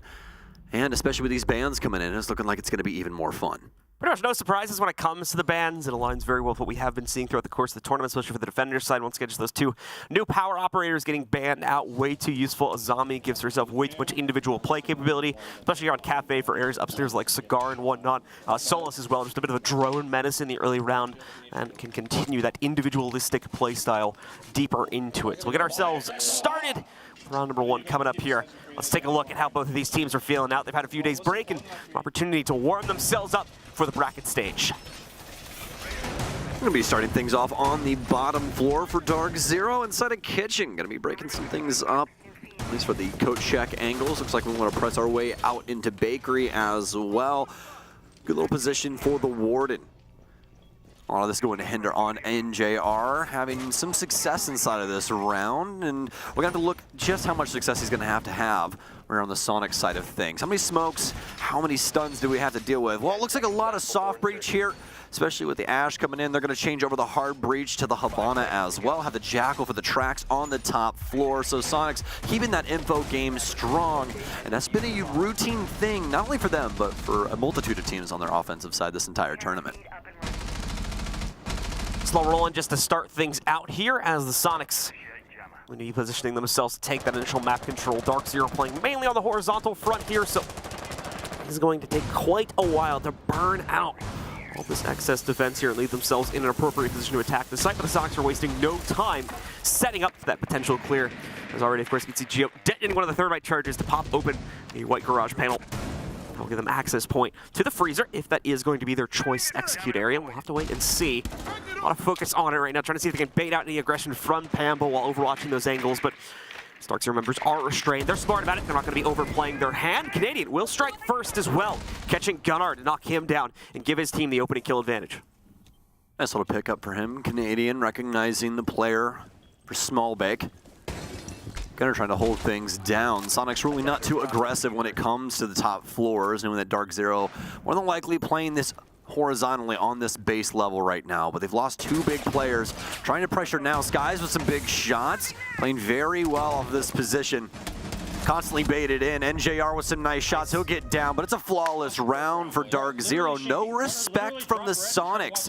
Amazing team play from DZ. DarkZero putting out a statement there, not giving over anything inside of the first round, and quite literally holding it to the bitter end of it. The Soniqs not able to score even a single kill. They did get it down technically against one of their members, but still not able to fully knock them out. So DarkZero with a definitive statement for round number 1 and moving right along. We'll head up to the second floor into dining for their second site hold here. Actually, excuse me, it's going to be mining and dining. Yes, indeed. Also, they're going to be bringing the sledge this time, like this pickup here from Citizen. Didn't have it the last time. Would have made processing the mid-floor, at least soft destruction-wise, a little bit more difficult for the Soniqs if they did go for that in that last round. But still, I think it's still an option for them, especially with the Jacqueline that they had prior. You have that secondary shotgun. You still have all of these things at your disposal. We just didn't really see them be too confident in that clear. I thought they could just take it horizontal note, but Obviously not the case. DarkZero making mincemeat out of him in that situation, and now gonna hold on to this top floor. We've got the Mirror in, got the Warden still, as well as the Frost Mats, and we know those have been the bane of everybody's existence. IQ not able to help with those either, as they don't have batteries in those things. It's just a mechanism. Just happens to be the worst kind of mechanism for your ankles. See what Soniqs can get going here. They're going to keep the Ash in. Obviously, that double down like we were talking about before with the soft destruction from Sledge. The IQ really just going to help out with the likes of like ADSs and Wamai if they can get some verticality on some of these positions, but still might be a little bit difficult for the Soniqs to try and get dealt with. Pretty inactive in the early round yet again. So we continue to wait for these repels to lead to some opening action for the Soniqs. Certainly looking for it, but obviously did not turn into a whole lot in the last round. They were attempting to play things similarly, just skirting on the very outsides of the hot zones here for DarkZero. Trying to see if they can bait out any of the aggression from the defenders, but just not really getting it. When they do finally get it, the defenders more than ready for said challenge. Able to shut it down outright 5 times in a row without a single response coming through. So I'm going to continue to look for that one here. Citizen with an angle now onto a player further down White Hallway, but it's such a tiny angle, and he has to give away a lot here. Gunart, thankfully, will have a little bit better success over on the Cigar Repel. He'll be able to take down Panba as he tries to go deeper back into Cigar from that white lane that Citizen was also pinching it from. As they use that maneuver, they are able to finally score their opening kill. First big pickup for Soniqs. Mizzou will go down. Nice little patience play here from Rexen. DarkZero sent reeling. Little pickup play they could possibly get on Skies here as well. Ill-advised right now, but he can't really do anything about it. I mean, he was here, and every little facet around him just fell down, so really no escape hatch for him. Have to wait to see if he can potentially get the Soniqs members to make a mistake, but Rexen's already on the clone, and that's just so very unfortunate. Has to try and head for the hills. They're gonna cut him off in the Cigar angle. So many bodies around here, and this bar so difficult to try and position around. He's gonna have it. Oh, nice shots. Able to get one drone out. Does he know he's inside the bathroom? Actually, no, Rexen's gonna be down the hallway. Escaped out the back end, and JR's picked him up. They've somehow managed this down to a 1 versus 3, almost a 2 versus 3, but a little mistake made there. Geo to get the case down now. Sky says to go for the full rotation. He'll drop down red. Has the angle, almost has the shots. Didn't realize the planner was directly to his left, unfortunately. Moving just a bit too quick there in that scenario, so unable to bring out the clutch at the end of the day. The Soniqs are able to control it, as we've often seen them do from these advantageous positions. Scoring that first kill or two is a very bad sign for DarkZero, as that activates the rest of the aggression from the Soniqs. They're perfectly okay to throw a life or two away if it means they're going to be able to trade it out a few seconds later. And that's exactly what we get in the later moments of that round once they're able to score those beautiful openers by clearing out the 3rd floor. Extremely well done. DarkZero not really able to position themselves safely enough on that top floor once the Soniqs got control. No real advantage in intel going the way of DZ either. You could see they just weren't really able to understand the positioning at that point, and that's what ended up getting them into some trouble. So a little unfortunate there, especially for Skies, as he was able to make a pretty big play, but just didn't really matter at the end of the day, as nobody else was really able there to try and collectively help him. So it's going to be 1-1. DarkZero lose their first defense here on Cafe. And I'm actually quite curious to see what Cafe is looking like as a map right now. 13 plays so far, so one of our more played maps is in 3rd place right now, tied with Chalet. 53% defensive win rate overall, so almost right down the middle. Only 2% off of Bank, only 3% off of Border, which is a perfect 50 at the current moment. So as time continues to move down here, we've got the Soniqs out on the board. The setup now being just completed. We're going to see quite the colorful one from the Soniqs here as well. The gridlock to try and block off some rotation points. Stairwell Jane. Yep, the Ying, of course, to try and just get access to this site in the first place through those hatches or other mechanisms such as the repels here. And then the Lion even to try and suss out a few of the rotations from DarkZero when they start getting a bit more mobile as the action begins. I like the info we got here, John. Candelas as well for the execution. Air jabs out. Air jab's always so fantastic on Cafe. Very annoying. So many different window plays and other things you can do with those things. Looks like we got some stuns in that'll get eaten up with the my disc. And JR with a nice flick. Just so happens to be a drone, not a head. Aim Lab's really working out for him, it seems. Minute off the board. Just the angles being adopted for the Soniqs now. They're waiting to try and get an execution in on the Cocktail side. We have Gunner over top with the Track Stingers. Candela's in. Citizen's going to make the play from White. Not a very common angle, and therefore DarkZero probably not going to be ready for this. Pre-fires in through the smoke. Citizen, he's good to see through stuns, not smokes. It's up to Skies to try and stop this now, but he's dead and gone. Soniqs completely catching DarkZero off guard with this White play.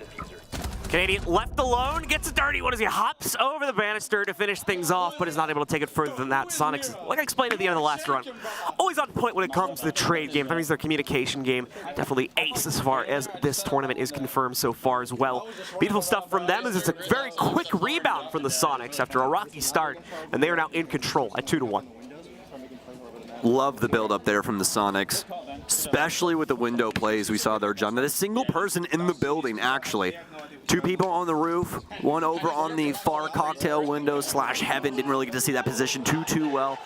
But the White window, I do believe the one, obviously matching with that would obviously be Cocktail for Nomad, but still, Soniqs able to manage to put all those together and tied up with a nice bow.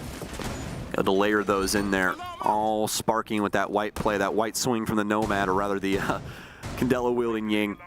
So very well done from the Soniqs. Really love that build-up once again. So round 4, we'll jump into this. NJR going to be back onto the ward, and they're more than likely going to keep that milling around the entire time with how common Ying play is for executions.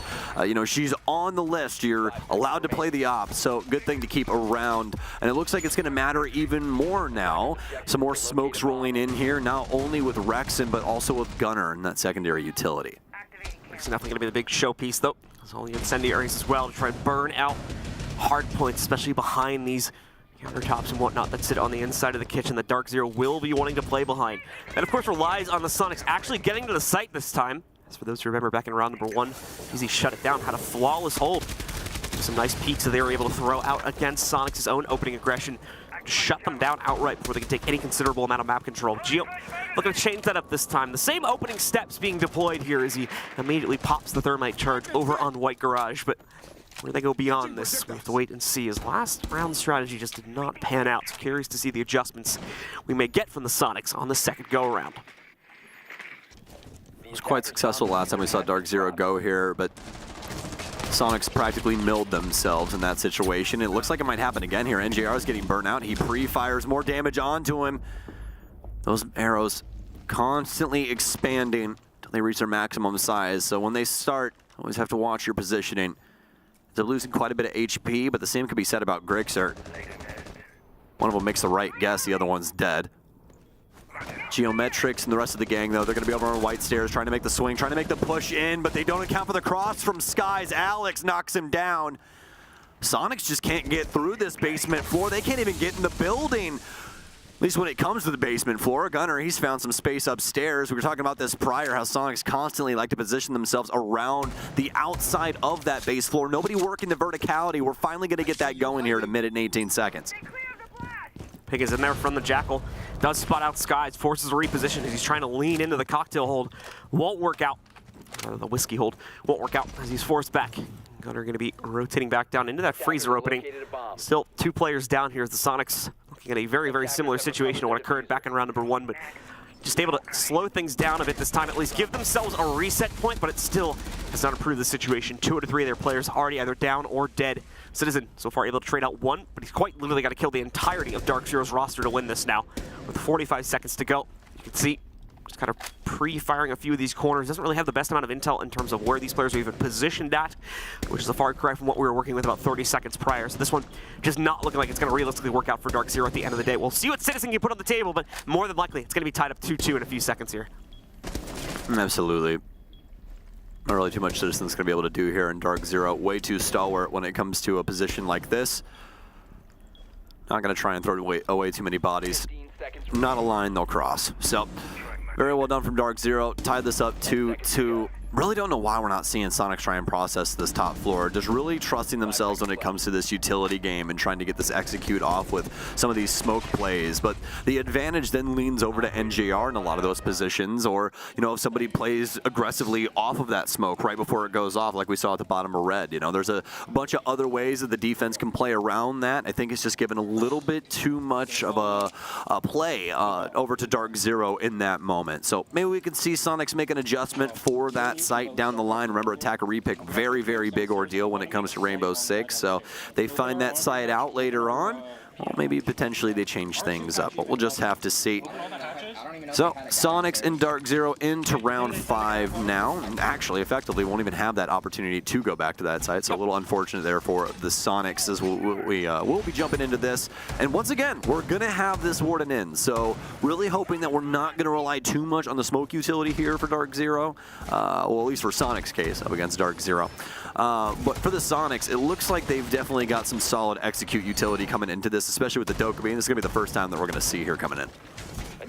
So we will take a peek at how Soniqs will look to repeat the success now and try to lock in what could realistically become a 4-2 if DarkZero is not able to make appropriate adjustments here for their upstairs hold. You'll note they go directly back to the third floor instead of going for what was the second round site, and therefore would correspond with this round. That would be down on the second floor, so they're having a little bit more confidence in the third floor hold, and generally I would tend to agree. They kind of got ran over on that second floor mining hold, a little bit of an off site as well for a lot of teams. Usually we see library be that second floor site hold, so maybe just not ready to come out of the oven yet as far as DarkZero's strat department is concerned, and they'll be hiding that one for the next round as well. But things go quiet here, of course, as the Soniqs just take up their opening positions. A little bit of extra drone time for them too, as their more aggressive players are still getting into position and getting the necessary intel to throw themselves at the enemy. Geo very aware of the potential play from DarkZero, hopping out towards the eastern side, but it's going to be an assault on the mid floor, headed off by NJR as he'll take down the Citizen. The logic bomb's going through, but still the audio not giving up his position via the hatch. A lot of noise going in via Citizen's headset there. Kind of gets discombobulated in a sense. Geometric is going to assume the position. We saw this the last time as he was the window player here.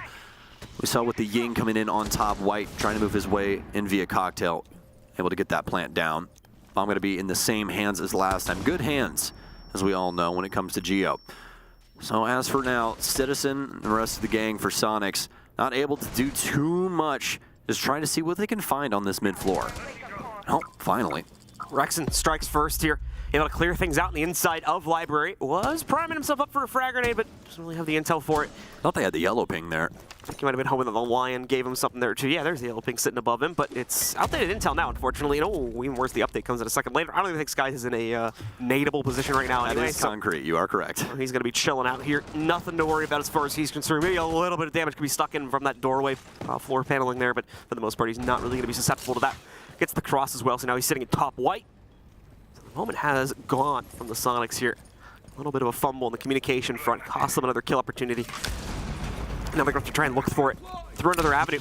Vivian does try to pop up that Nitro at bottom white. We don't really have a lot of activity going on there from the Soniqs in the meanwhile. Team is starting to get a little bit low on time, and they still need to actually enter the building here on the third floor because they need a bit more than that usual 20 seconds, in my opinion. Let's see if they can get things done now as they're really reaching that critical point.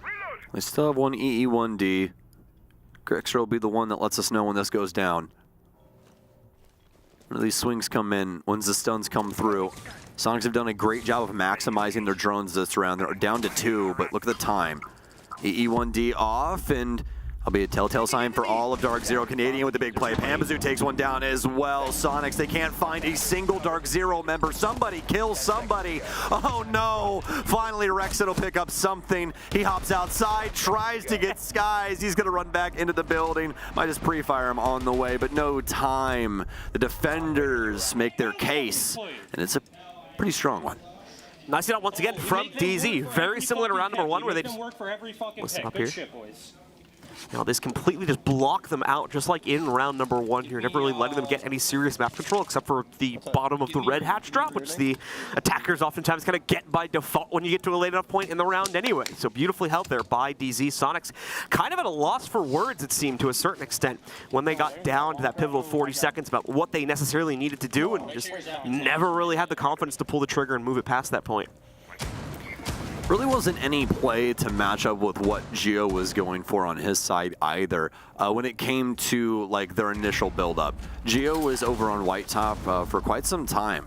All on his lonesome, all the Soniqs were trying to get things going on the mid floor. It eventually worked out. I really like that they attempted to enter the building and clear things out down low. More than likely, a little worried about nitro cells and stuff like that, because you know the initial opening there for the Soniqs was the same, right? You have Gio over on the window, a lot of recognition there for DarkZero, and they're not stupid. They're gonna recognize that right off rip as soon as those windows start opening. So Soniqs trying to add a couple new things, a little nuance to their play, but it didn't work out. Honestly, with that positioning, it's almost like the Candela play would have worked all over again.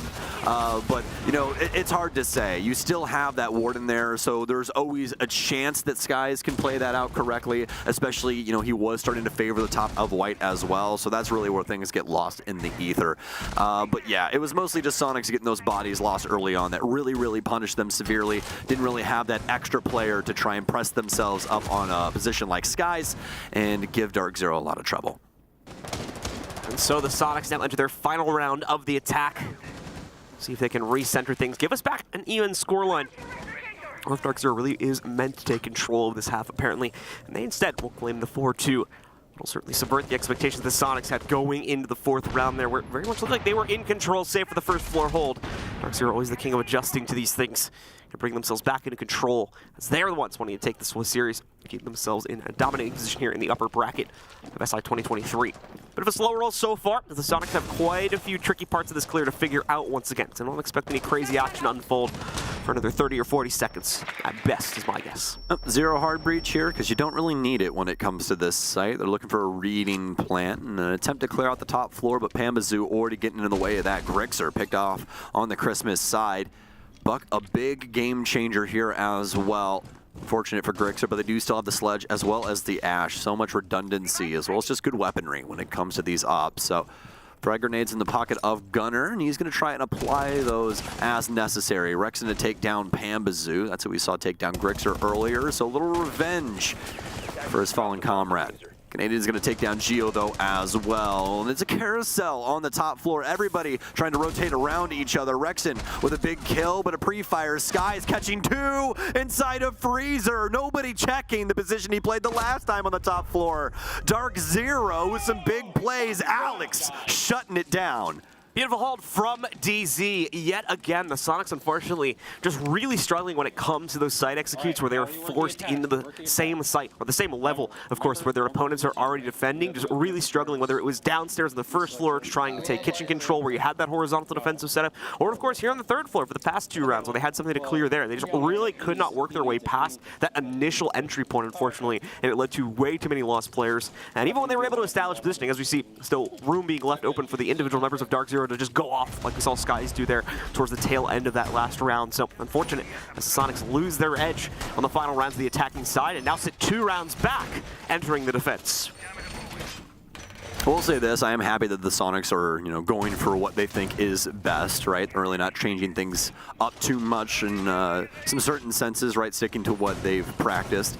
But I would like to see a little bit more team play on certain angles. You know, we ended up losing Grixer there on the Christmas side and a little unfortunate accident there. But you can also just chalk most of this up to DarkZero playing their advantages in these situations, right? They have the info on the player on repel. They take an aggressive swing. Grixer loses it. These things happen, right? We're not trying to be too hard on these players. And obviously it is Cafe as well. The offensive side sometimes can be pretty damning and just breaks down like that. that. So the Soniqs, they've been able to now switch sides. We're through 6 rounds, on to defense. They're going to start in the exact same place that we saw DZ start long ago. See if they can potentially muster this round. Skies is going to be on the Monty, and that's going to be the first shield that we have in the series. Soniqs are bringing the Echo into this one as well, just for that last second interruption potential, and as well some potential scouting that could be done from the drone itself. He's going to be trying to take a page out of some other teams' books. A little fun with the Monty as well, you know, a little fun interaction there.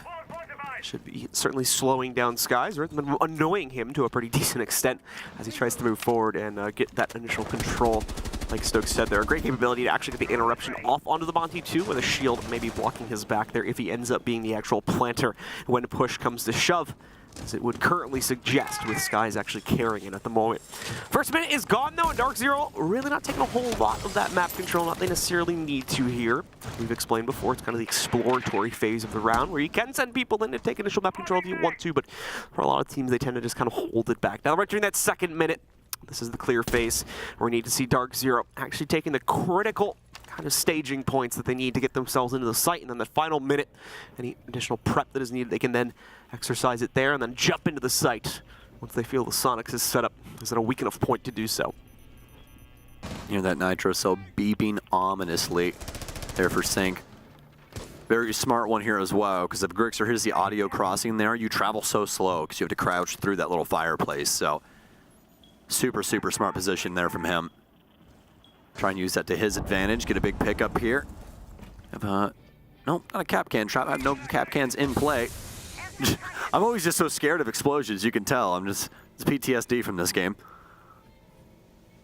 Nothing really going on here, minus the info game for DarkZero. Really looking to see how they're going to be able to abuse their verticality here going forward. They want to know the position of the Soniqs so they don't get too caught off guard, especially for the Monty's sake. This guy's going to get the hard breach down. He'll get the hatch open for them, and Nitro Cell already goes off for Grixer. It won't land. The last one's going to be in Citizen's hands. This is going to have to be a fast-acting round. Indeed, as we are already down to that 30-second marker, DarkZero trying to pop open these top downs and hope to establish some kind of winning angle against a few of these players with the Soniqs, just like we saw from DZ back in the first half as well. More than ready to just fend this off entirely from the first floor. Skies forced to walk through a Toxic Babe, loses over half of his HP in the process, but Gaveni comes out strong with an opening kill. Citizen, though, the Trading King is always there to try and help things out, and then a dirty little pickup there against the Montane as well, now that Skies was left on his own on an island. Case down onto the ground, good trade comes in from Canadian. Panba also finding another one, so it's down to only 2 defenders, but here we go. The ace in the hole is Gunnar, does have the Echo, ready to bring out, immediately shut down the plant attempt, and give the round over to our defenders. Now the last thing that you want to hear is that little zip to the ceiling at 0-0 after you just went for an execute with 30 seconds left. You see that grin on Lauren's face back there? That tells you just how well that round went. Fantastic from the Soniqs. They delayed just long enough. DarkZero falling to their own demise, really. That's kind of the crux of what we see DarkZero usually falter to when it comes to really heavy utility setups like this. Those last little layers there, they just don't have the time to deal with. Ends up biting them in the butt that time. So DarkZero will falter on the first one, but doesn't mean they can't gather it back for round 8. Does not matter how many trades they got, does not matter how much map control they position themselves towards deeper into the kitchen with. If the Soniqs kept that Echo alive and safe into the late round, they pretty much had the win there, as we saw. So beautifully executed just on the strategy side of things from the Soniqs. Have a reliance in that utility to close out the round for them. In pretty straightforward fashion, actually, at the end of the day. Usually there's like a really epic thing when we have the Echo drones off, but it seems like it was really just all part of the plan at the end of the day for the Soniqs. So very, very well done for them to not get, first of all, Echo drones spotted, and then to execute it perfectly in those dying moments of the round. DarkZero locking in their selections, just one repick here, and they don't really need the Habana and the hard breach that comes with it for this round. Instead, they'll bring the Buck for the secondary soft breaches. Certainly a lot more top-down angles to work with here, going up against a mining dining hold. I really love the adaptations that we're seeing here from DarkZero. You know, keeping the soft breach in with the Buck, but also bringing the secondary hard breach in case they want to get the hatches open. Some counter angles, some nice flank watch as well available to you if you want to use those for some certain advantages around like the train position from Christmas and stuff like that. Always just keep that option available to you. The rest of DarkZero's lineup obviously procured extremely well, as we're used to. Both of these teams have been very strong at bringing what they exactly want. Really, my only gripe was the sledge on Soniqs really not showing up too much, but able to try and work other advantages in because of that lack. So now for DarkZero, we go back into the info game here on Cafe, which is one that is quite grueling. We're all quite accustomed to. They're not going to have Dokkaebi or anything of the sort to try and help with the drone game. They're going to have Yana, so they'll have Gavini to try and assist infinitely, as long as that cooldown isn't obviously on. And JR's got, oh, I thought he was going to stun in there. Got a drone down. Nitro Cell. A little scary here. They're trying to get him to back off. Stun out, try and fight it. Citizen, he's gonna crouch into it. NJR wins out this fight. Citizen's so confident with that prone angle. He gets gunned down by the ARX.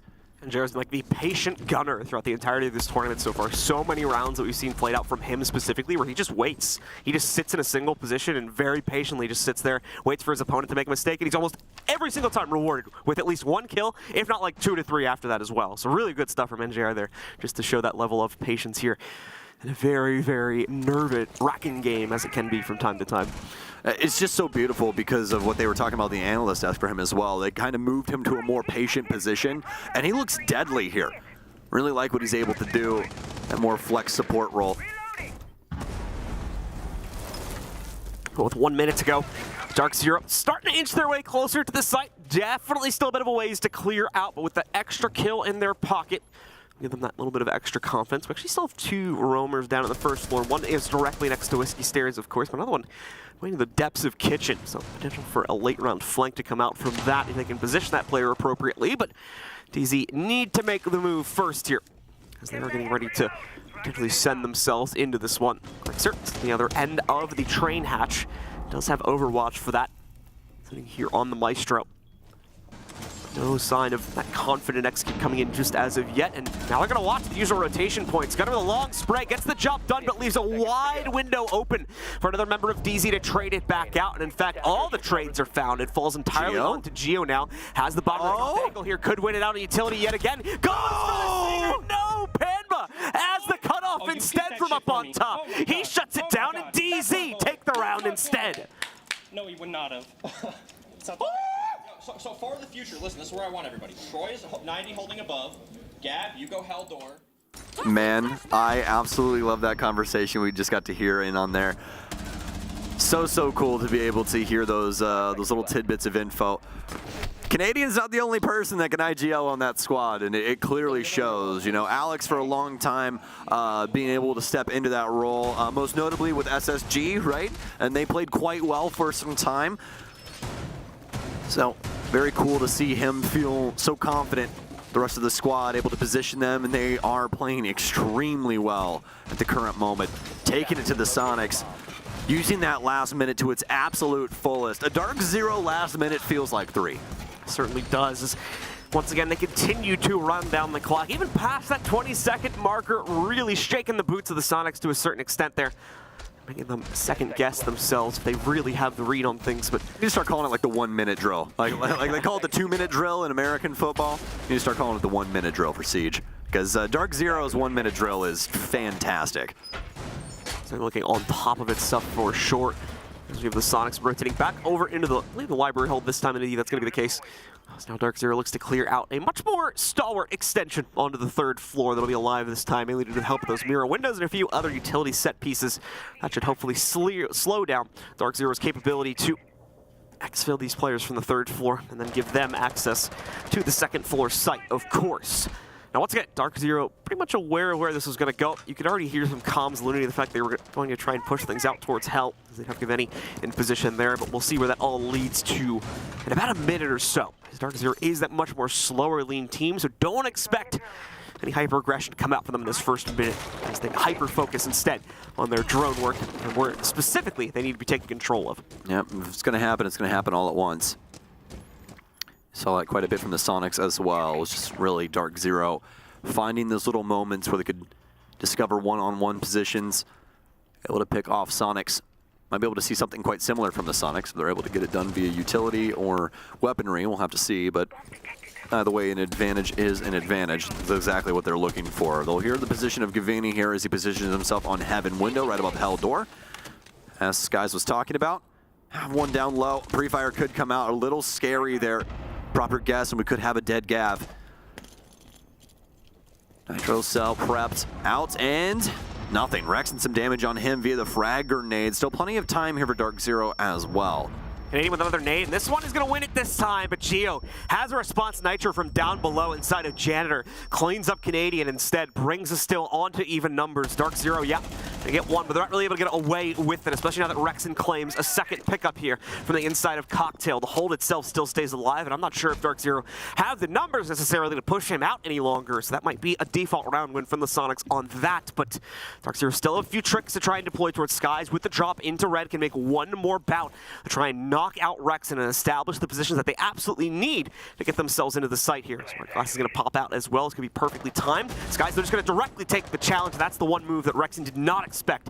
Skies wins out that fight. Finally, we are on even terms, and DarkZero may have a hope yet of winning this one out. This is going swimmingly for both teams. Well fought. DarkZero trying to get repositioned here. They got to try and discover what's going on site, but I don't think the drones are looking all that great. They have 2 active, but more than likely going to be set up on flanks or something along those lines. Cav does have the clones, but they're going right for it. They're going to send it right in. Minimal time remaining. You know, one has to be in reading, but Citizen with some big shots from down low. And JR, he has to kill 3 here, and the position's too strong from the Soniqs. I think they've finally gotten it done on the mid-level, and JR, he chooses wrong. And honestly, I don't think he had even enough time to be able to sprint over to white in the first place. So, very well done from the Soniqs yet again to slow up DarkZero, get those big kills on their initial entries. Slow pacing there with which they were able to take out the Warden with, I think it slows them down to too much of a degree, as we see plenty of time wasted out trying to assess his position and only just ducking him down at around the 20-second mark. Removes that additional drone time that I'm sure they would have liked to have had to be able to push themselves into a better spot there and figure out where those final players down on the second floor would have been positioned at. As a result of that, they're forced into the setup as well from the Soniqs. And it makes it quite easy for the Soniqs, relatively easy, I guess you could say, for the Soniqs to shut that one down and get themselves a 4th. Not back into it just yet, still 1 round behind our attackers at this point. DarkZero losing that edge ever so slightly. They're going to be looking to try and claim these last 2 now, with the Soniqs sitting right on their tail the entire time. All right, so Soniqs are going to be bringing in some traps. They've got the Goyo for delay as well as the smoke. Mute for taste. It's really up to you. Looks like we're going to be using these more than likely on some walls. Probably won't be too much drone denial, but that kind of just goes in hand, right? Sometimes some drones just roll into those things. You never really know. But for DarkZero, it looks like they want to process most of this map. They're going to be bringing the IQ. They were flirting with the sledge there for just a minute, but breaching charges will suffice. You know, you have 3 of those on NJR, 3 of those on Pamba as well. You can get hatch control and the redundancy in Pamba as well. And then on top of that, you have a good info here with Canadian and Gavini. So loving the op lineup here for DarkZero. See how they try and go about exploiting Cafe to its fullest for round 10.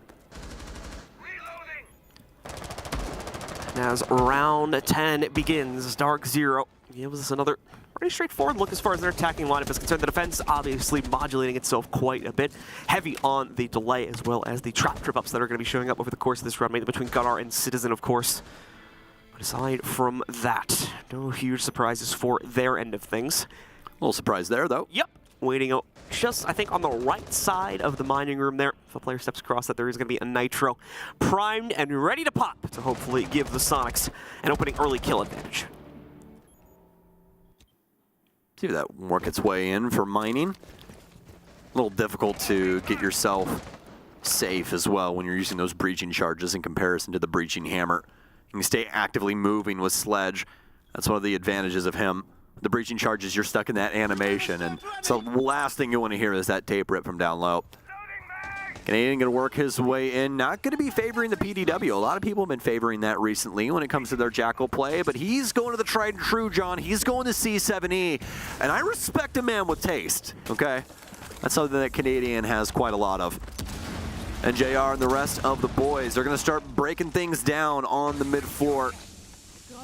Still plenty of time. Need to try and get a big pickup here on one of these Soniqs members. This is where the drone game and the rest of this info game can get potentially some scans to the floor come in. Geo setting up the Toxic Babe for safety, so that he can also have Good amount of presence over here by Whiskey. Thankfully he'll have a teammate rotating his support that, so won't have to do the double takes behind him anymore, but may want to when you consider the amount of players from DZ that are moving into this part of the map. Gaveni's nade catches Geo somehow on the rotate, but does not get Citizen himself. Citizen still gets decked by Pan, but on the actual push forward though. So the entire extension over here towards Whiskey, as well as, of course, our VIP side is going to be taken down. Gunnar now popping open the canisters to try and delay things out a bit further. The second one being popped prematurely. Canadian and NJR ripping apart the defense irregardless, however. Leaves it all on Grixer now for the 1v5. Plenty of time as far as a 1v5 is concerned. Grixer not even with full realization of where the case is going down. It's another one. Flawless fashion from DarkZero, and it's going to set them up for their penultimate round. I love you, Gaveni. Get in the hole! Get in the hole! Get in the hole! Get! Like Valkyrie or Maestro. So I basically just called the timeouts, so you know what you're doing. But the main thing that I'm seeing is that they're letting them leave the time, but when it comes down to them actually executing on site, what is dropping like flies. So it's either people need to like extend out further, or we need to just get absolutely crazy. But I think we just sitting there and like waiting for them to execute is Really like that conversation there from Lauren. It's one or the other. Like get a pick and sit on info the rest of the round. We're gonna go mining here. They're gonna expect us to fucking play the C4. I'm not gonna play the C4. I'm gonna get off Maestro. Well, remember, they bring an IQ every single round, so relying on info like the value in equity rooms is not it's not fine. Get in here. We're gonna go mining here, and we're gonna what's it called? And I'm gonna play C4 below. Okay. Try to fight. I'm just gonna spam Warden. All right, probably the end of their pause time. I need Warden for here. Warren's mic should be muted by now. We'll get ourselves back into the game here. See what exactly DarkZero's plan is to close things out in clean fashion. They've got two opportunities to do so, this round and the next. Otherwise, OT is activated on our very first match. Really like what we were hearing from Goddess there, talking about what the Soniqs were kind of dealing with. Is they were kind of stuck in the in between the lines. Not too safe, not too aggressive. Playing to not lose in a sense. Lauren's like, hey, just either send it or don't. Either sit on site, make them take it, or get right in their face, take those gunfights, run through that smoke, do something crazy. We'll have to see what the Soniqs want to try and do. We got to hear part of that conversation. Not going to be playing the Nitro cell in a certain position like they were the last time. So we'll see if the Soniqs can try and find themselves a bold enough advantage to take this round away from DarkZero, who have looked quite dastardly. And honestly, working my way into this map, I was a little worried because, you know, DarkZero really haven't shown what they've been doing on Cafe for quite some time, and the Soniqs just recently played on this map. Now, they did win. It was up against the Wolves, and they played extremely well. Everybody with a pretty strong rating and some solid assistance, you know, everywhere inside of this squad. But that also gives that tape on over to DZ, which is one of the teams that is one of the best in the business when it comes to having some VOD on their squads. Now as the Soniqs, of course, been trying to read into that hole throughout this entire game here. Their teams are, of course, going to gain the inherent advantage of having this footage to play into now. So the Soniqs may have potentially been bested by it. It's the first showing here at SI event. For DarkZero, though, things are continuing to move in incredibly slow fashion, as you've come to expect from them, wanting to certainly fully analyze things. And there we go, good spot from Pan, but does get full confirmation onto at least one player. But no, the leap from Rexon, the air jab as well, but there's no one else to support NJR there. So he's allowed to rip off the barricade and go right back inside of Heldor, keeping himself alive. Not a single point of damage taken. Beautifully done there by Rexon. So I see they chose the ladder. That makes a lot of sense, honestly. Ascend it. Yeah. Well, when you have this much talent on a team, it's like it's like going to the Golden State Warriors and be like, don't shoot threes. Like, you know, like no, you shoot threes, Rexon. That's what you do, and he will achieve that. NJR goes down. Air jab doesn't matter. Able to get that shot floating. Nobody else there to support, as John was talking about. 10-5 though for NJR. Heck of a game, but you could say the same about the rest of the squad. Canadian and Pambazoo. Both having a 2.0 KD as well, but this might start to dwindle soon enough. Pambazoo, do you see the Nitro under you, Pambazoo? Oh, breach and charge? I think he's trying to see it. He's like, what's that sound? Let me explore. Well, they're going to assist him with the flooring a little bit and actually make him quite a cheeky angle there through the bar, so we'll see if that becomes any piece of this puzzle for the top floor attack from DarkZero. The sledge in play here for Canadian. It's breaking that up. Nitro Cell out there. Rexon almost delivers. on that promise, but DarkZero not home. Let's go pretty there quiet, we except go. for that one. Another Nitro going off. That's all 3 of the ones sitting in the pocket of the Soniqs players. Only 1 of the 3 of those actually scoring a kill, but as far as the Soniqs are concerned, that's all right now, because they still have the player advantage, even with Skies' trade being considered there. He takes down Gunnar. 25 seconds to go, mind you. Most of the round time has transpired already. Gaveni with a position to leap right into it, and they certainly don't have Overwatch for him, but he doesn't know that yet, so he's going to walk right in here. Oh, nicely done. As he nearly has to do a double take. They're giving Rex the time to spin back against him, and unbeknownst to him, also knocks off half the HP from Grixer here too. Nicely done, but Grixer is able to readjust. He picks up 1. Citizen has already grabbed the second. Skies is all that remains. He cannot win the fight around the bomb chassis there. So a successful hold is claimed by the Soniqs. 1 more to go, and they're back in this in overtime. Set the tone with the aggression. DarkZero can't work the map, given the man advantage. Soniqs with a big Nitro cell kill through the floor. Makes him try and well, at least descend down the white stairs and get something going for Gavini. A little difficult there for them in that regard. I love that DarkZero still tried to back up Gab on his play, able to get deep inside of reading there in a big pickup, but past that, really not too much to say from DarkZero about that round. Really only the positive boon being the top floor position that they were able to garner, but Soniqs quickly dispatching that with some Nitro cells and other things.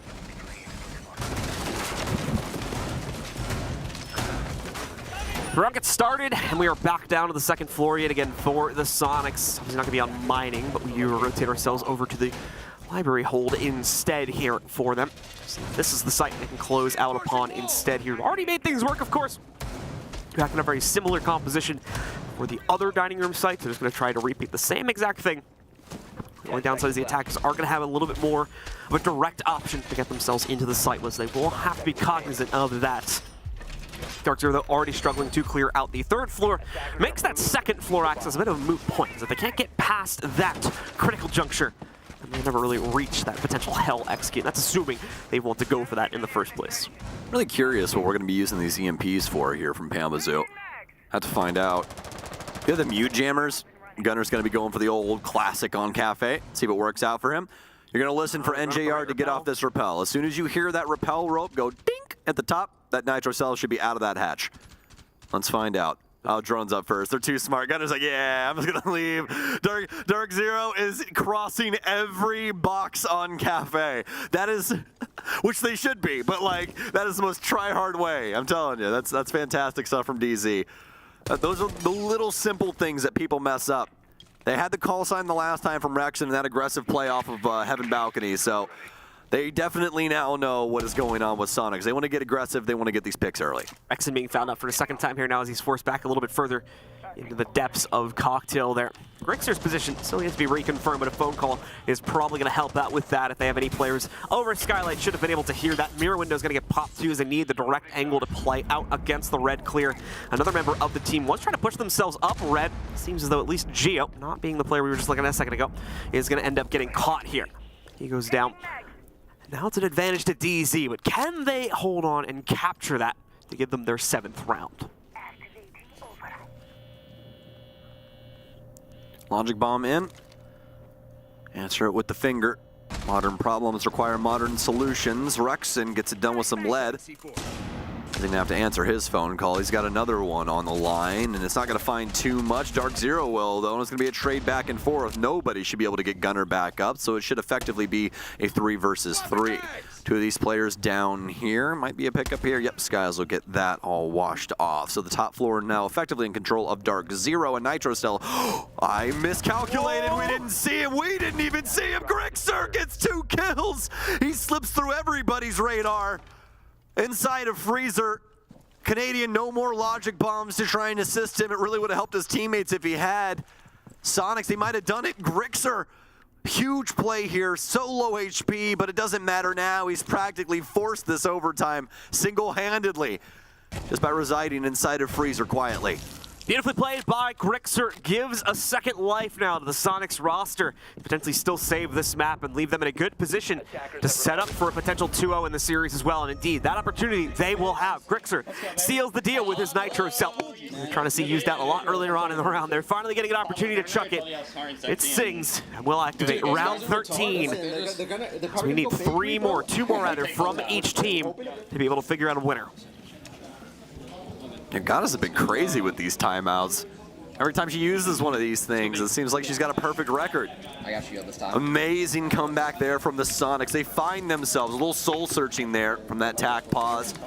They up the ante, up the aggression, up their willingness as well. Fantastic play there from Grixer once again. I just cannot believe that he was able to work his way into Freezer there. Not a single soul even knew. No drone work, no nothing when it came down to it. DarkZero, known for their info game, but that one definitely a round that they're going to wonder about. Well, it's a first floor hold from DZ. So we'll see them bring no crazy utility operators here. It's a fairly standard hold at the end of the day, actually. Just the mute to deny intel. The Warden to play hero on the inside of the site and against the flash dump. The smokes, of course, from Canadian to try and delay things out and then give any. Just using the intel operator here. But as God is mentioned in the pause, they're obviously it's for the opposite team now, so point still stands either way. The IQ is being played out at the moment here by the Soniqs and is being used similarly by DarkZero. That means that the intel that comes from those Valkyrie cams, you can't necessarily rely on it, as you can't guarantee that they're going to be there in the pivotal moment you need them anymore.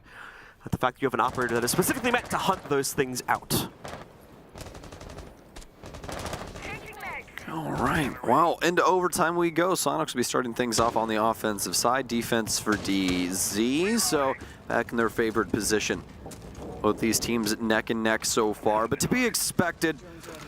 I saw this team on the docket for us, John. I was like, yep, that's going to use effectively every round, isn't it? And so far, so good. We'll see if we use all 15. Would definitely not surprise me. And have Grixer move his way in on top red. Soniqs looking to descend the whole building. Try and press back DarkZero's roam game if they do have one, but as of right now, not looking as such. It's going to be the horizontal play as we have been seeing from them, so positioning over in Whiskey as well as VIP. And we'll have NJR inside of Bakery. Canadian over in coat check for that cross angle. Soniqs more than likely will know a fair amount of this, as this quite common play rather, not only for DarkZero, but for quite a few squads. So we'll see how Soniqs try and use their positioning here at a minute 40. They're going to go very quiet for the most part. Soniqs just try to set themselves up. Not going to be able to find out anything down below them too much. So continue to see DZ move away from those openings, get themselves out of the hot zone. Except for Skies, he wants to challenge it directly here.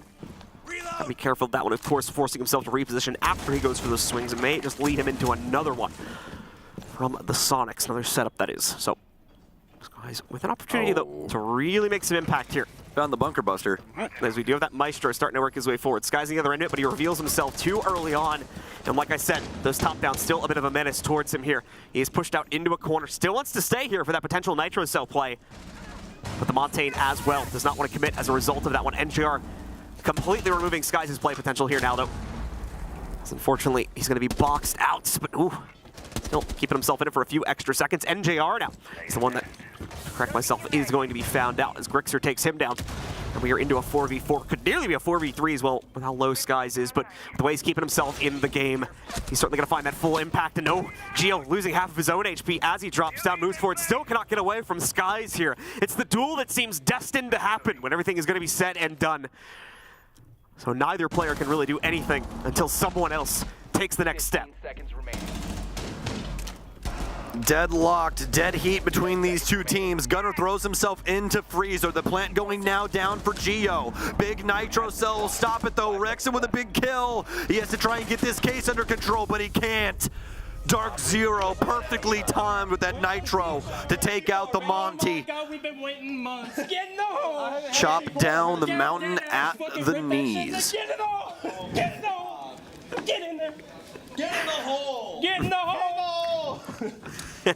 If I'm not mistaken, I do believe that this is a Happy Gilmore quote. It is. Yeah. Don't you just want to go to your home? Just get in the hole. Just get in the hole. So Dark Nitro Cell did. It slipped right through there. Yeah. DarkZero now in pole position yet again, but now needing to close it down. Otherwise, there'll be no escaping their opponents any further here.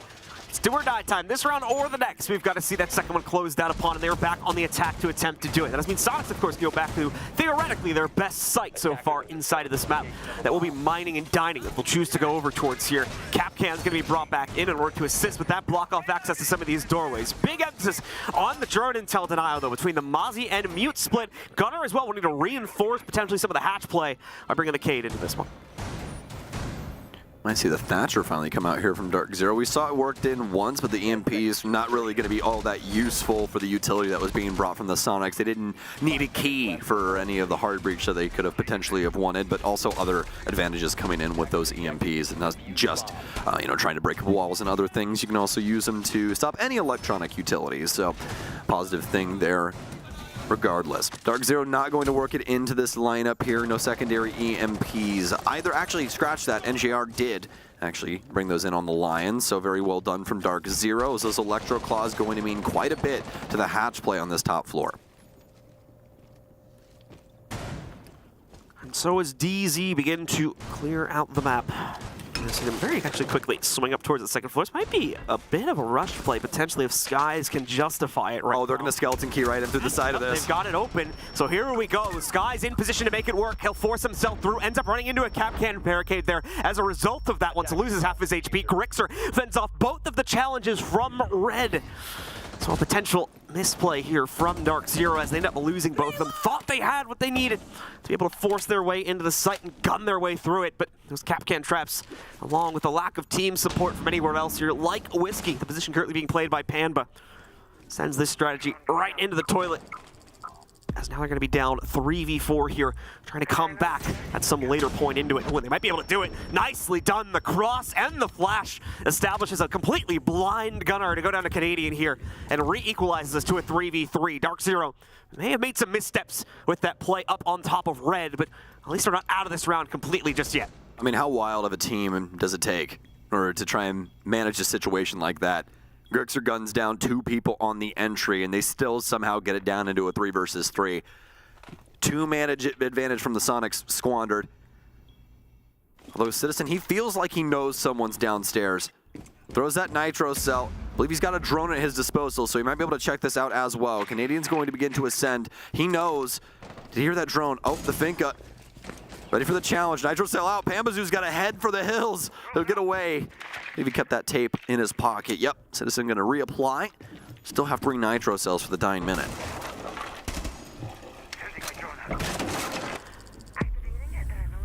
I see things go quiet for a moment as NJR pushes himself forward. Nicely done. Just barely gets the head off of Grixer to take him down. Citizen responds, though. Has always been there for the trades. Refuses to go down without a fight. Whether it's in the site or on his own little adventure, he always stays in it for at least one more. We'll see if he can go even further than that. He's tied up right now, 9-9 on his overall kill-death ratio.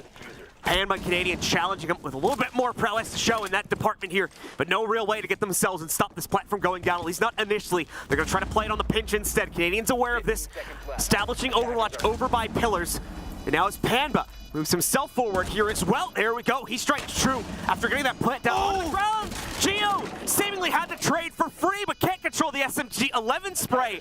He's given away his position now. His other opponent establishing a top down against him. The peak is out. He's down low, but gets a response out there. Here's the issue, however. Canadian well set up here to try and counteract the direct rush play. And of course, an easy top down to counter the outright counter defuse attempt. Geo goes for it. Nearly may have actually had it had he stuck it on the initial attempt here, but got off of it for a completely valid safety reason. And now Canadian as well moves forward to get that nearly guaranteed kill we talked about a moment ago. That'll seal the deal on the map. And they take the 1-0 lead in the series with it. Amazing map from DarkZero. They take Soniqs to the map that they beat the Wolves on, and they beat them at their game. It takes overtime, but they get it done. We're going to send you to a break. We'll be right back with Border. No, that's fine. We just got to relax for the minute.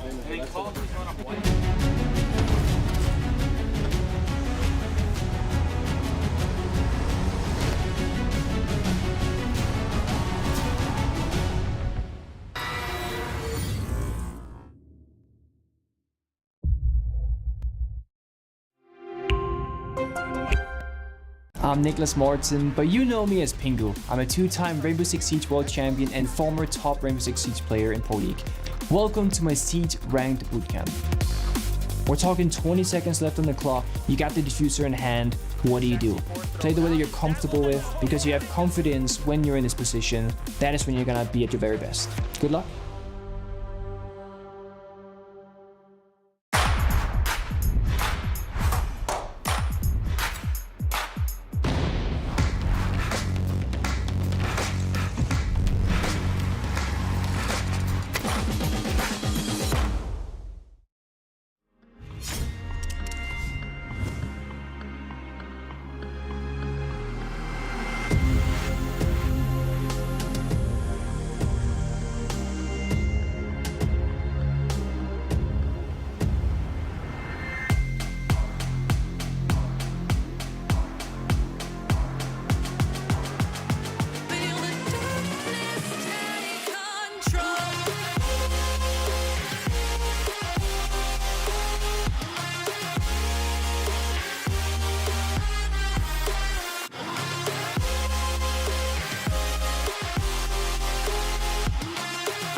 And we're back yet again, ladies and gentlemen. Time to get ready for map number 2 of this series. DarkZero able to lock things down on map pick number 1. But now we get ready to head over towards Bordeaux for our second map, and we will have to see if the Soniqs can rebound in a little bit more of a chaotic environment, one that they specifically chose to pick into. For those who missed the first map, or those who didn't get to see the stats, here they are.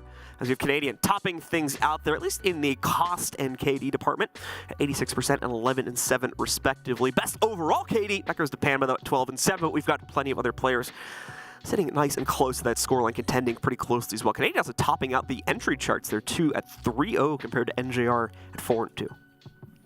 Nicely done there, and also little fun information past that. You know, we had a lot of fun on Cafe, John, but we now get to move things on over to Border, start talking about this. This is actually going to be Soniqs map pick moving into this, and I really, really like this map pick, actually, because the 2 times that DarkZero have played it at this tournament, they've lost. They lost it to Heroic, and they also lost it to FaZe Clan, so we'll see what they can potentially get done. They have 2 under their belt, both an L, not trying to go for the trio, but the Soniqs, if they've got something to say about it, looks like we're going to full 3. It is important to note, of course, that this is a team that theoretically DarkZero should be much more aware of their play style on this map. They scrim against them more, they play in the same region as them, so you would assume that they would have a little bit more of an advanced intel in terms of how to play against this team specifically, but it is SI after all. That is a time when teams tend to bring out the newest stuff, so that could be a very incorrect assessment at the end of the day. Here's our head-to-head comparison. Once again, looking at Citizen as well as NJR. Both players, I think, have been performing fantastically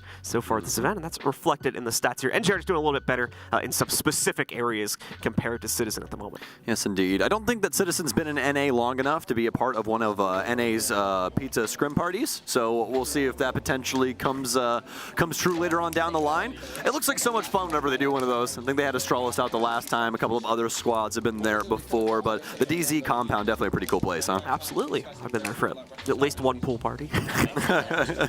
Like 2 years ago. I think it was like 4th of July or something like that. Oh, that's sick. It's fun. That's awesome. That's awesome. Well, you know what else is pretty awesome, John? What? Esports. And that's why we're going to go cast this game right now. Border is up next for us.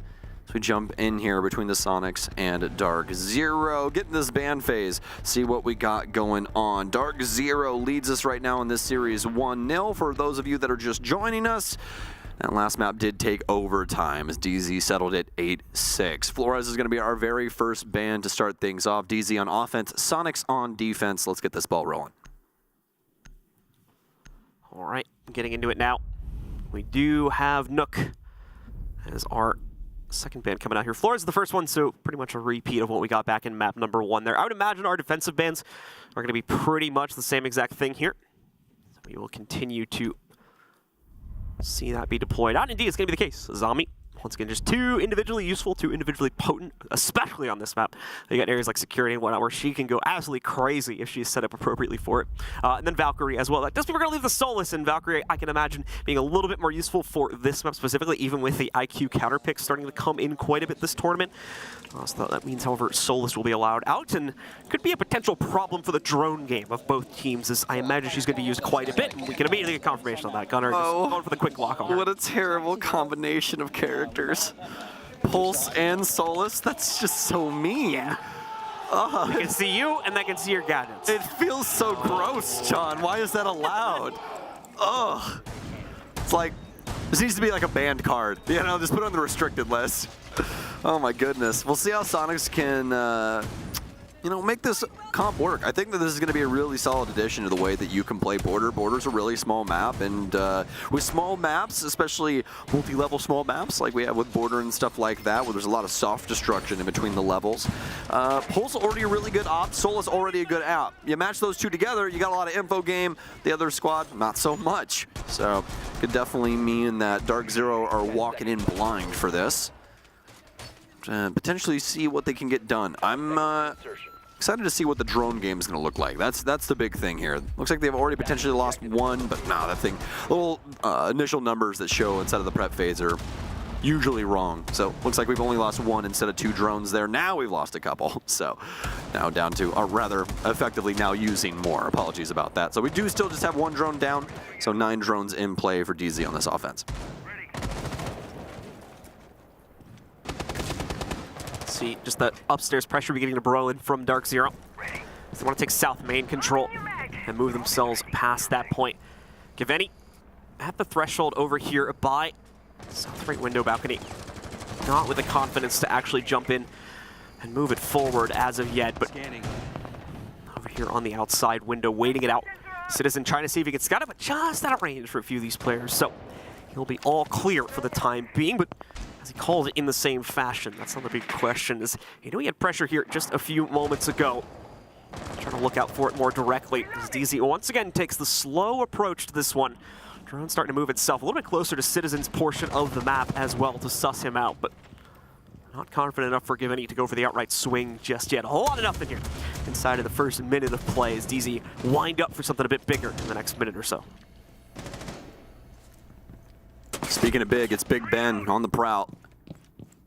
Works his way across. Luckily, nobody outside. Intelligently shoots the right-hand side of that panel there, making it to where he can actually hop in. Didn't want to go for the second punch. Apply those lead bullets, make it a little bit easier for himself. Move his way back downstairs. DarkZero hasn't really pushed themselves into the building all that much just yet. Trying to work it from the outside angles, use some of these window plays as well as these bounces off of the skylight.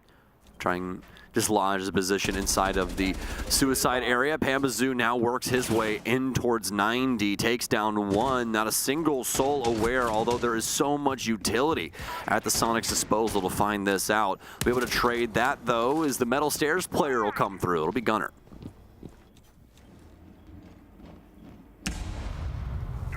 Down to that final minute now. DarkZero, fortunately, not that much closer to the actual execute as of yet, but starting to burn out some of the supporting walls for these positions. That could push it over the edge. As Gio sits on the inside of office and patiently waits this one out. Skies and a lot of fire coming in against our player, trying to hold over here on the inside of Custom. Skies will eventually battle him out, but has too much time been wasted in the process of killing this one player on an off-site position. Doesn't look like it here. Now the trade starting to roll through a bit more convincingly, but Grixer still with a bunker established on the inside of lockers. Takes down Gaveni, locks us into another 2v2. DarkZero are split up.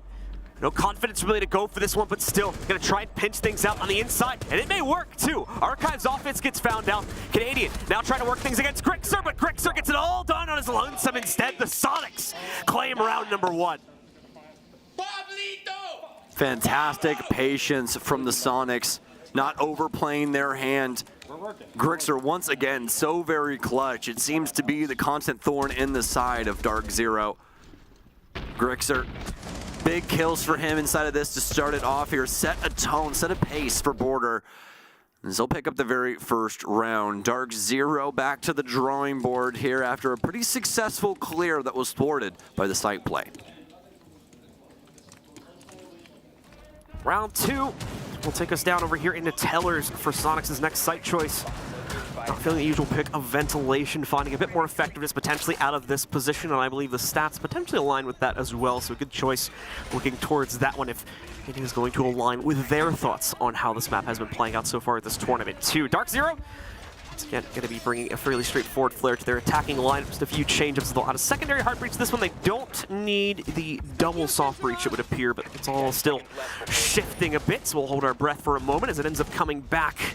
The Blitz, oh, Gaveni was thinking about it there for a second, but ends up back on normal territory once the actual lock-in period has subsided, as he will just go for the Thatcher instead. Well, it's a tried and true, right? Makes sense. Always lean on those kind of things when situations start to get hot. Just kind of lukewarm right now for DarkZero, losing that first round. Really just want to get the ball rolling. Want to make sure that they're starting to find some success here before it starts to become an issue. Failure to deliver, failure to launch here. I mean, Soniqs pulling us all the way to Clubhouse. Map the DarkZero and Canadian, a lot of history on, but the same for the Soniqs, one of the best when it comes to North America on that map, and it would surely be a firefight, one that I really am looking forward to if we do get that far. DarkZero once again going to be starting things on the outside balconies, looking to get this drone game going, discover themselves a gunner when it comes to the half wall position. We're inside of Armory. DarkZero, once again, not going to push themselves too far. Grixer with some fantastic discovery of his own when it comes to the Solus play.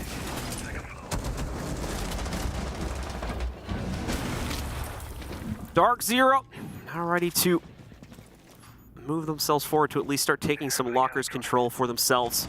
They will be attempting to dump the utility to push out any office presence pretty quickly, and indeed, they'll succeed in doing so. Soniqs will not really be too keen on directly contesting against this. They'll be sitting back, waiting in those office positions where they do have the hard wall to be braced to get in the way of that one. Gunnar with a nice little sneak here. Gets in, I believe, from Beepers. Was able to find Panba, take him down before descending once again. Keep in mind, like I said before, Grixer, at least one other member of this team, I believe, still in the area, but slowly getting pinched out. They do finally give up those upstairs positions. Oh, I correct myself. There is still one more player in this area. It's like as well, so one more sticking around, trying to waste some time out, trying to waste out potential execute options for DarkZero, as it'll be Rexen sitting here in this very pivotal position now. Frisian round out for NJR. Got the wall open. Trying to influence the positions around office. They have one Soniqs member to worry about. He's prone under the radio window, and this could catch NJR off guard. Not a very common position. Rexen, he's looking for it. He's ready. No one goes well with a frost mat, a human frost mat! Rexen! How? Why? DarkZero, please! Amazing from Rexen! What a moment! All on radio window. A comms check needed for DarkZero there as they are dealt with. Rexen, what was that? You have never seen a play like that in your life. DarkZero completely caught off guard by him just prone, waiting for their arrival in office. The Mist Drone absolutely seals the deal for Rexen here to give us a lights-out play to single-handedly shut things down here for the defense and give them another winning round to still lead 2-0 over DZ's scoreline right now. It's going to move right along as far as the defense is concerned. Then over to Vents for our third and more likely final site this team will play into, doubling down on the trap play for this one as well, with Rexen, of course, with the frost mats. And now the Capcan EDDs are going to roll out from Citizen 2. I have never been more flabbergasted than Habana losing that gunfight. I really thought Rexen was dead there. Dead to rights, really. You think he would have been like found out completely, and that was the cause of so much delay too, that they were just trying to figure out a way to force him into the open and get an easy kill onto him, but no, they just completely weren't aware of him in the first place. We make this whole conversation, this entire point, during this game about DarkZero, their info game, how they're so solid on it. Make kind of a misstep in Cafe, right? And then the second round here, DarkZero completely off the reservation. Smaller map too, they still don't check radio. No, they do not. It's a fatal mistake that pretty much single-handedly costs them the round. Soniqs, of course, more than happy about that. They have a real good chance to potentially go for the straight 3-0 lead at the beginning of this matchup now. Certainly would help to bring them back into it too, as they are up against the wall as far as this series is concerned. Such a promising group stage from the Soniqs.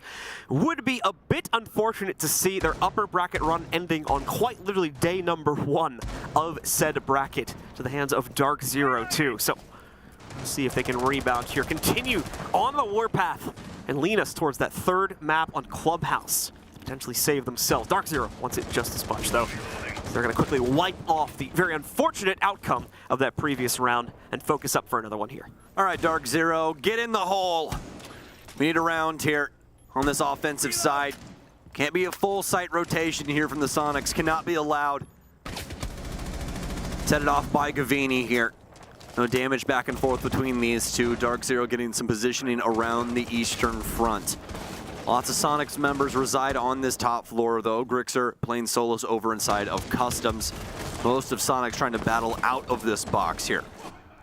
DarkZero wrapping themselves around that top floor balcony. Still have Gavini clearing a lot of these angles up, clearing up a lot of these door frames as well, aware that the Capcan's in play, so the rest of the squad will obviously know too. These windows and walls open. Start making some new lines of sight for DarkZero. They do obviously have to attack into the basement, so really just trying to abuse this top floor for the soft destruction. Soniqs have backed themselves off. Gunner's gonna be the first one to fall down. Will Rexen follow it up? He will. Gonna try and back off of this. Almost an ill-advised angle. Pamazoo was waiting in the wings. Pan with the slow push forwards here. Trying to see if you can win out the duel versus Gunnar. A little bit more of a dash from Citizen forward too. He tries to chuck the Nitro out. Won't be able to line up a successful pick so early on, but for Gaveni and the rest of DZ, they are being slowed down because of these top-down fights that they're being baited into. Constant fight being deployed by the Soniqs towards that hatch, and it's all to their happiness as well. Geo getting the Nitro out, finally catches one member of DZ moving up above, will take them down with the Nitro. Oh, the Goomba stomp in the meanwhile from Panda though. Drops on top of Geo's head, but can't go any further because the Soniqs are playing such an active defense right now, just throwing themselves at the pushes from DZ. They've kept themselves one step ahead yet again. Rexen rocking a hard place, but he's making it work. Battling back, runs into the position, and JR gets taken down. Skies have to get something done here. So little time has the case, but it doesn't matter. The Soniqs constantly forcing DarkZero onto their back foot. It's going to be a tack timeout now for DZ to try and figure this out. Yep. We're telling you, these are new attacks. Our pacing is actually really good in the beginning. Remember, we're buying ourselves time. These guys are not room. Okay, they don't want to fight us. So we get the top. After we get the top, we just need to focus on the end game. We're missing like end game spots, like radio window. And it's not during a vent. If we have to do that pick again, vent's the first thing cleared. That's why we're front door. You can't leave. Vent's first thing cleared. Then top down. Go fucking. We're chopping like safe. Yeah, we're fine. Put the first C4. Yep, all good. It's probably gonna be armory again, so yeah, we're just locking. Last time it's just a 1v1. Yep.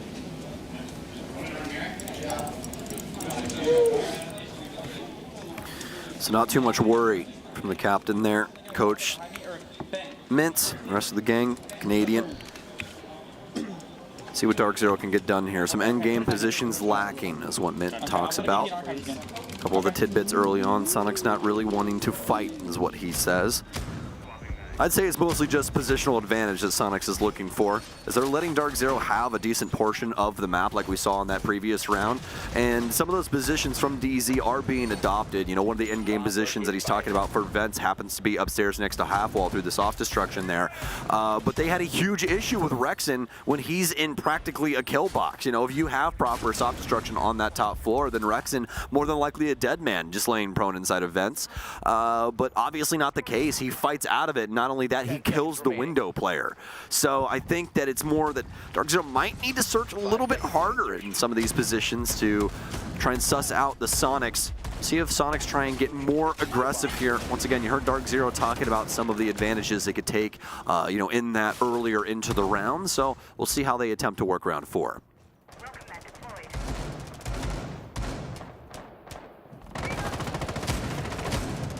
Slow rolls yet again for DZ, as they are not going to be able to build themselves up towards anything fantastical inside of these first few seconds. We are back upstairs after all, so it is going to take work regardless of how they'd want to play this. And drone work it will be to start things out here. Do have that soft panel opening going into jail, so there's an option to take some lower map control for them. But I believe they have their eyes on a much bigger prize over here towards security and a few other key parts of the map.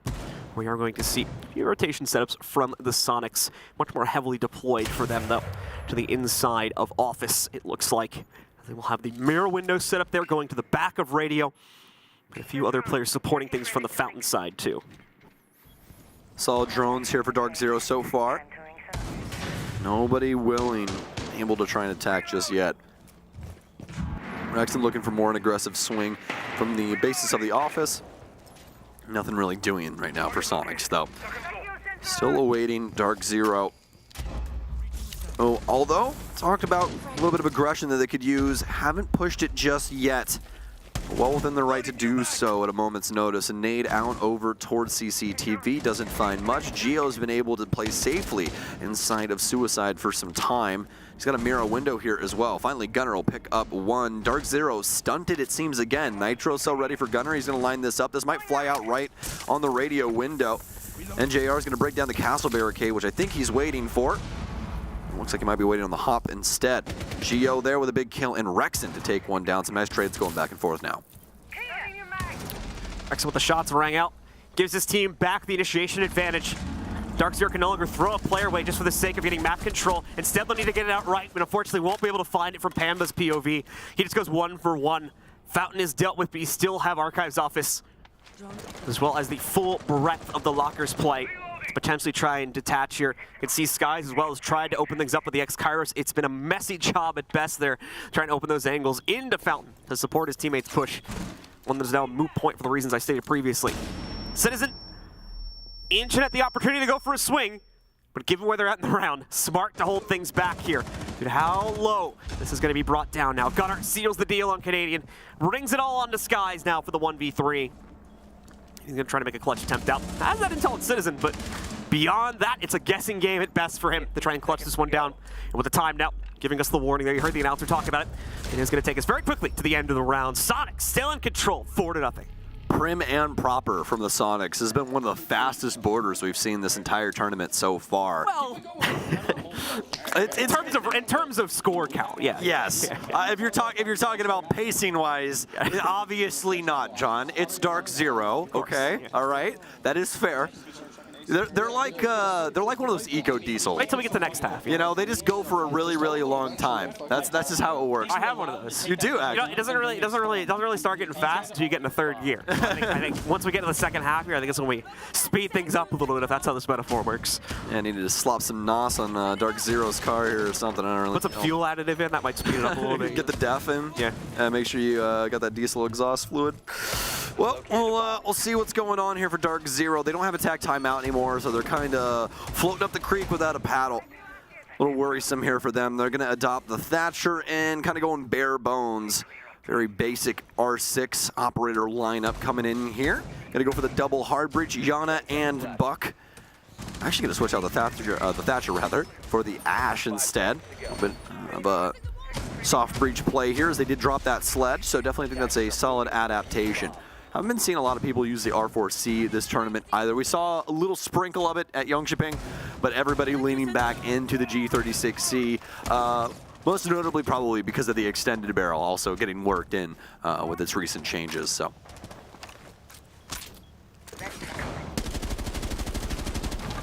Things will slow down yet again here as DarkZero try to wind themselves up for another swing into the depths of border. Unsuccessful 4 times in a row. Soniqs so far ace with this map pick.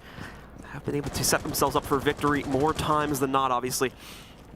And on top of that, have come out even inside of the clutch quite a few times too. For DarkZero, this is just, to some extent, a bit of a claustrophobic map for them to work their far-reaching strategies on, and that's creating some very serious problems for them in the first half. Some that maybe insurmountable, given where the scoreline could realistically end up at halftime now.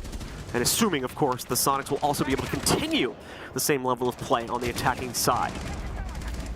Aggressive play here from Gaveni. He's got the angle for suicide. Shots in, but the computer eats up most of them. A bullet sponge. Rexon takes down Gav. Some nice shots from him. Rexon low on HP now on Pamba with the chance to deliver. Nitro Cell, or rather frag grenade out. We'll be able to take him down. Trades back and forth ensue, but DarkZero still fighting from the downward position. Rather, actually, it's tied up. Thought Soniqs was up a man, but no, definitely not the case. Gunner's gonna shift across. Skies knows this has to come. Swing through, and unfortunate for Gunner. He's right on top of that desk. Pambazoo with a nice kill here as well. Finally, DarkZero getting some semblance of control over a round. Indeed, as finally they're able to battle back against some of those early gunplay. Not able to allow the Soniqs members to escape deeper into their site setup. Finally, we may have a real winner being set up overall here for our DarkZero attacking side. Gio left alone now inside of the 1v3. Certainly workable for him, but it's going to be tough given the amount of time still left for DZ. And the way that they generally play things, already figuring out Gio's position. He's been forced back. The top down nearly getting him there. Moves out from it, brings it down to 2, but the cross from Panba as he hard commits now with the hop down. See here on the replay one final time, but that will seal the deal for them. So they are able to take that full control and finally put themselves on the board.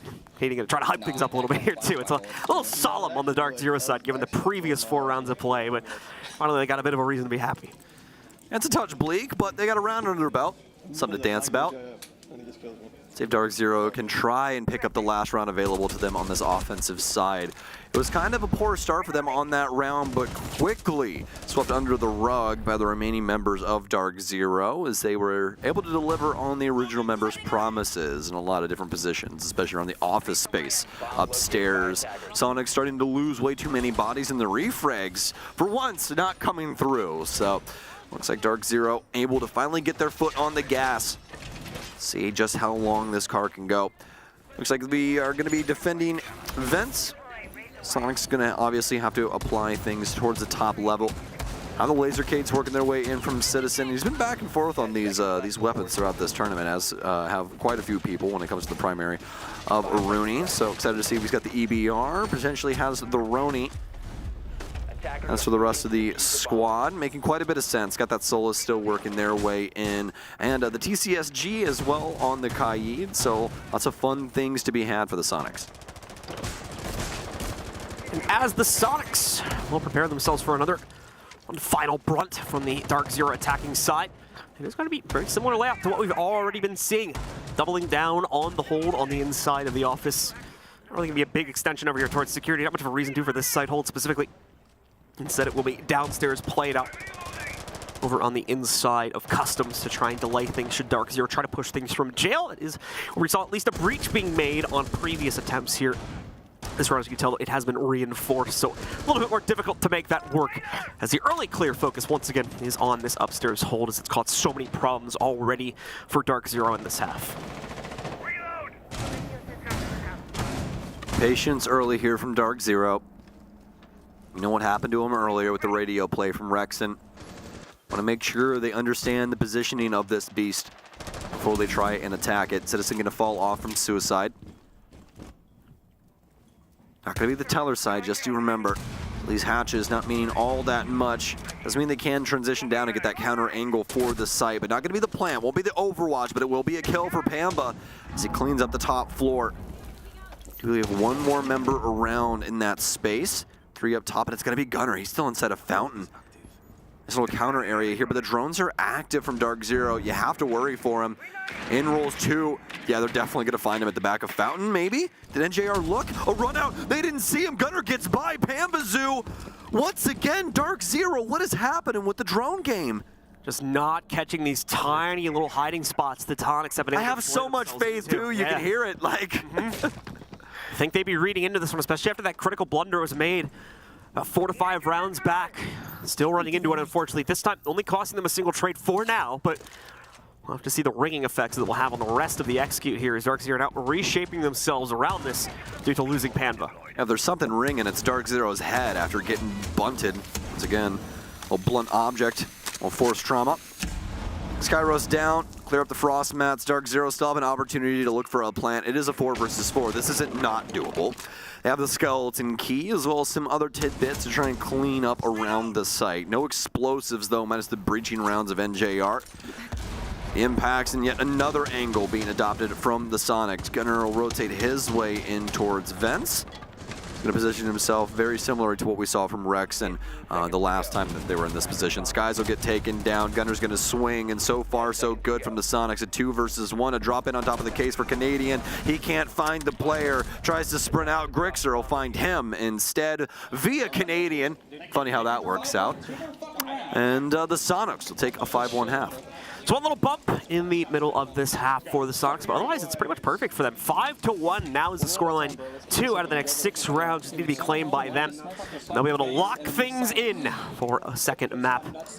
First for them personally inside of this series. That will also ignite us right over in the clubhouse, where we'll have to see the final battle transpire between these teams. I just straight up cannot fathom that DarkZero is having issues with their info game on such a small map right now. It's befuddling me for how solid of a squad they are when it usually comes to that. But just didn't really have it when it came to this offensive side. They have to put quite a few rounds together to try and win this out. Funny enough, they can win this still in regulation. It'd have to be a perfect side, but it is possible. They can do it. But again, a little unlikely. We'll have to see what happens. As of right now, Soniqs well within their right to take border and force us to the decider, which is clubhouse, quite quickly.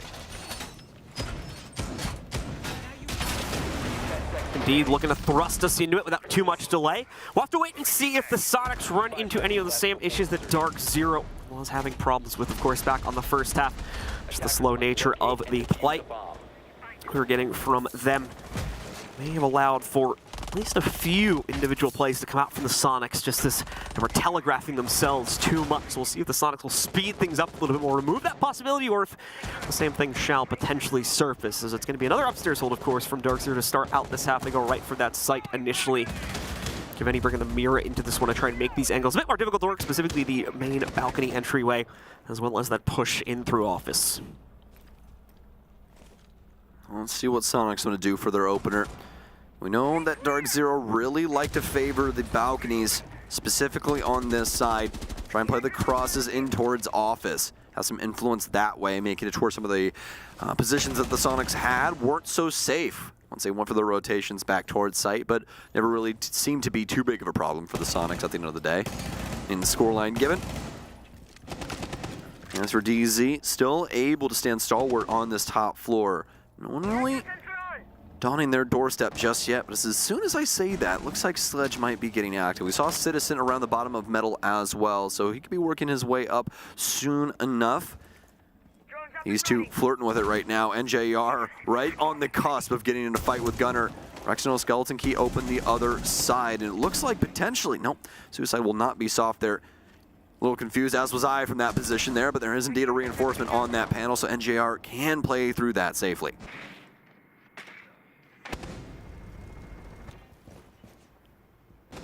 Drop is in for at least one member of DZ as they're slowly going to begin peeling back their presence closer to the actual site. And on the end of the final minute, NJR on the castle will be trying to go for a bit of a flank maneuver. It does appear, however, a member of the Soniqs may be kind of pre-watching for this, or they just spotted the drop outright. That seems more likely here, given the positions that a few of the members of the Soniqs currently maintain.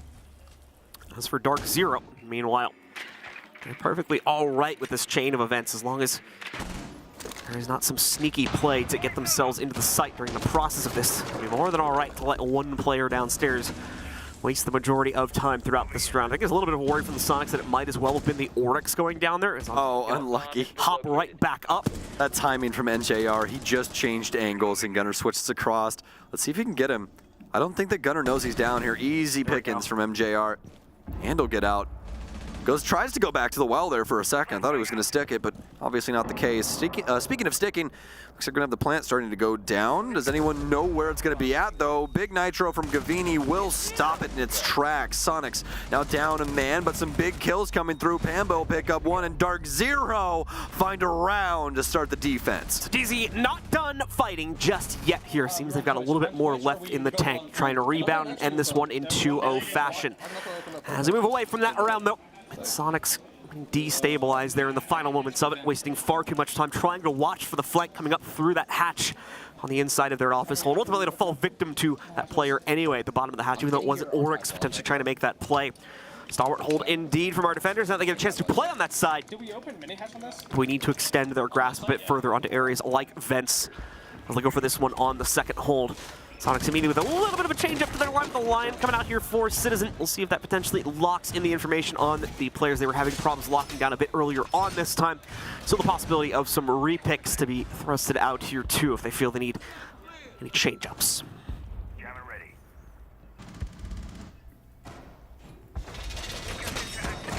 Gonna be the Vents defense here from DarkZero. Capcan working their way in. Vigil as well, an operator that we haven't seen enough of this tournament. Just a fan favorite, really. Is kind of selfish utility at the end of the day, but able to make some big plays as he can slip right past those drones.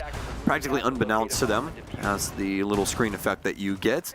But quite the fun op, especially with the K1A in hand. As for the Soniqs lineup, though, looking fairly straightforward, especially with Citizen and those EU1Ds to go. Soniqs looking to lock up DarkZero's positionings and try and get their execution going that way. Potentially see a few picks coming via that avenue as well.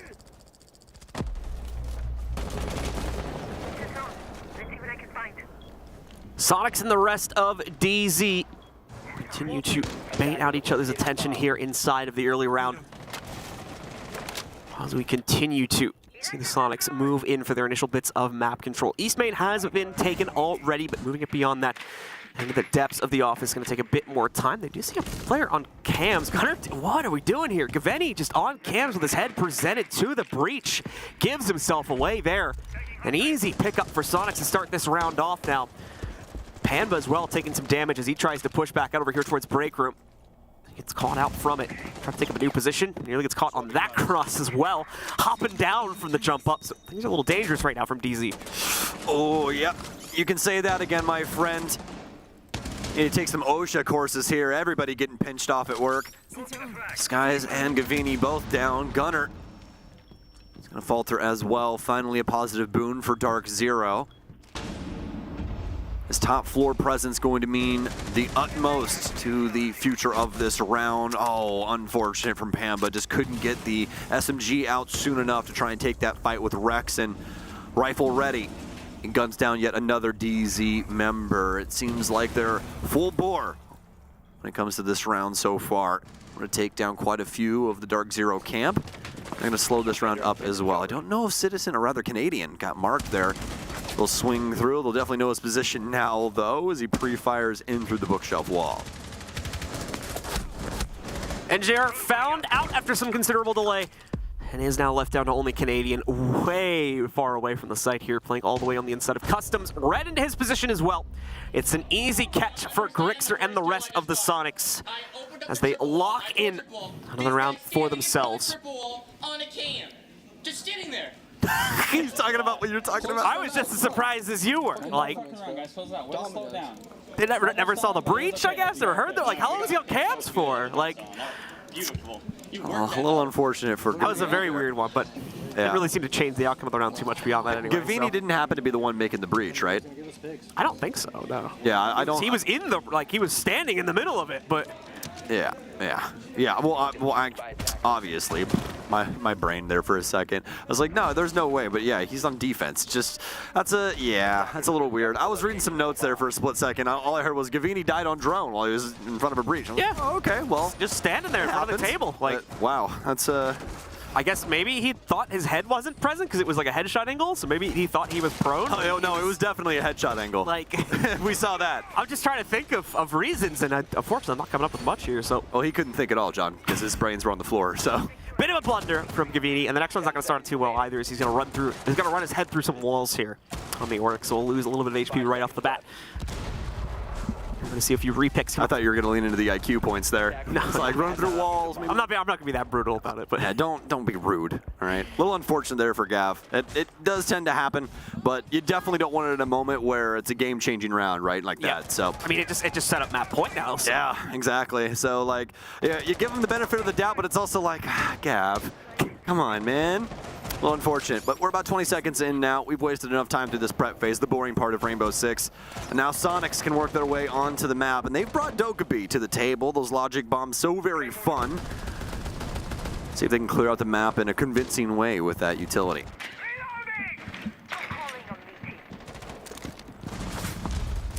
A peek from Geo, but a much better response. Oh my goodness, from NJR. Apparently not that much better, as Grixer has his trade on the way down through East Main stairs. Knocks him down nice and quick. Brings us back down to a much more normal 4v4 here. Citizen and Panba from either side. They're both taking some heat as well here, but Gunnar is the one to strike next from the Soniqs. Grabs Gavini. Puts the team ahead by one player. Grixer already with Overwatch, the peaks and tellers. 2 and sees one Canadian. Not catching him over by this half wall, but at the same time, the slower adjustment from Grixer costs him the kill outright. Canadian still incredibly low, nearly gives away another angle to Grixer. He's allowed to fall back. Panba to equalize things, though, as he's still causing some problems upstairs. There's Grixer with the finalizing bullet against Canadian. Can Panba get a big swing here and potentially change his own team's fate up? Finds the winning angle, knocks down Rex, and still keeps us even. 2 versus 2. Case in nobody's hands. Where is this thing? Let's get rid of the camera. Yeah, it looks like it's upstairs and out. Yeah, it's up on the balcony. Minute 14, Gunner's trying to stay dead silent, quiet as mouse here for the offense. Pambazoo pre-fires through, drops off the hatch, but not able to do too much. DarkZero attempting to work their way through. Attackers recovered the bomb diffuser. A little awkward here from both of these squads at the current moment. Doc coming in to help out pretty nicely in this situation. It does reboost Panma's HP up to a much better level. Certainly going to be capable of fighting and potentially trading out some of these disadvantaged health fights if he gets that opening bullet or two, but Panma goes right back to the top pole here, drops the case for a second time. His teammate's still alive, even though we saw Grixer engage Skies a few seconds before Panma's own fight began. The nade in, uncooked though. Gives him plenty of time to rotate around it. The wrong read initially for the spray here. And Skies actually through the floor to finish things out. As DarkZero hold on. The first of 4 claimed, but indeed 3 more still to go just to get us to another OT. Extremely well done from DarkZero. Skies with the known angle work through the floor as well. Didn't need an angle built up at all. Just shot him right through the wood floor. Knew exactly where that door frame was. So great map knowledge here from him. DarkZero, so far so good on their defensive side, but the biggest issue now is that they have to go 3 in a row in order to tie this up and force this to overtime. We saw the Soniqs able to do this on Cafe, but is it DarkZero's time? Certainly on the train, but gonna keep themselves on it here.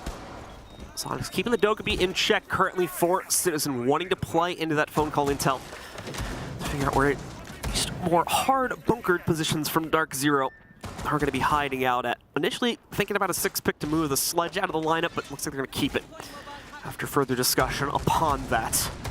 DarkZero, no surprises when it comes to their own lineup as well here. Perfectly suited for this specific site setup. So see those Frost Mats double deployed over here to the inside of the radio position again. Allowing NGR to play this out a bit more without having to have constant overwatch on his backside. This has been a very pivotal piece of the map. And the speed with which the attackers are able to clear this out and potentially the number of kills they're able to claim in that process has oftentimes had a big impact on who has ultimately won these rounds. Lots of soft breach here for the Soniqs and their due diligence of hard breach as well for Geo. Ace always really easy to work in, especially for your hard breach players. Usually favoring that gun as well. If Ace works, then, well, might as well bring him. That AK-12 can end up bagging you quite a few kills in the proper hands, and Geo definitely suffices. Gunner's going to deal some damage over to Gavini. He's playing over inside of Fountain. Does have a supporting angle with one of the players inside of Office. Frag grenade in. Likely going to clean up a Frost Mat and everything else in between. Expecting an aggressive assault off of that as the DZ member of NJR, but nothing doing.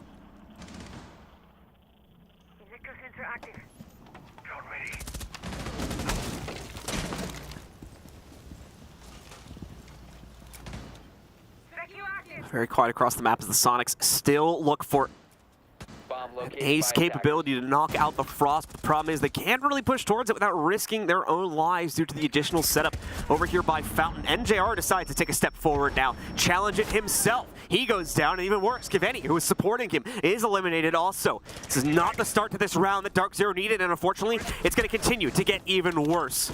Gunnar with the next slapdown eliminates Canadian. Skies is the only one left here, and he'll go down quite quickly as well to Gunnar. A flawless round to end it, getting some revenge for DarkZero's own flawless rounds at the tail end of the previous map. They make quick work here of map number 2 and send us right on to Clubhouse for map number 3. Extremely excited for this one, John. Let's throw you guys to a quick break, and we'll be back with Clubhouse.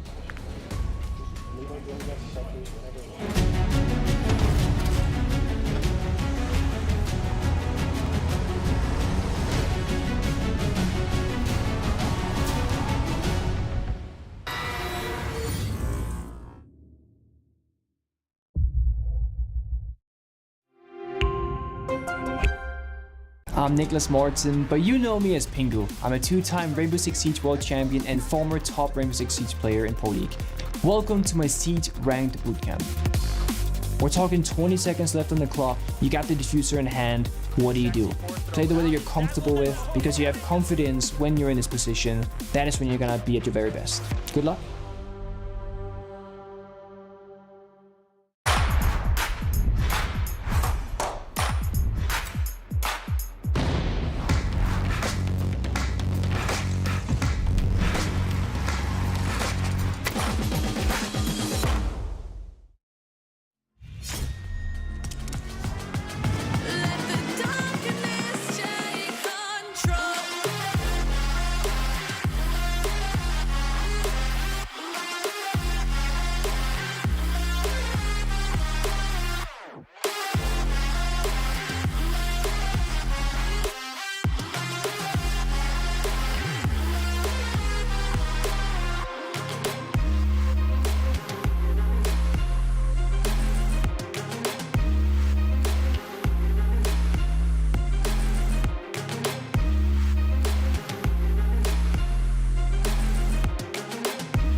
And welcome back, everyone, as we get back into things here between the Soniqs and DarkZero. We just finished things up quite quickly, in fact, over on Border, where we saw Soniqs take things quite convincingly in 7-2 fashion. So we'll see if DarkZero can try and slow things down on the Soniqs side of things here on Clubhouse, but things have been heating up so far between these two, haven't they, John?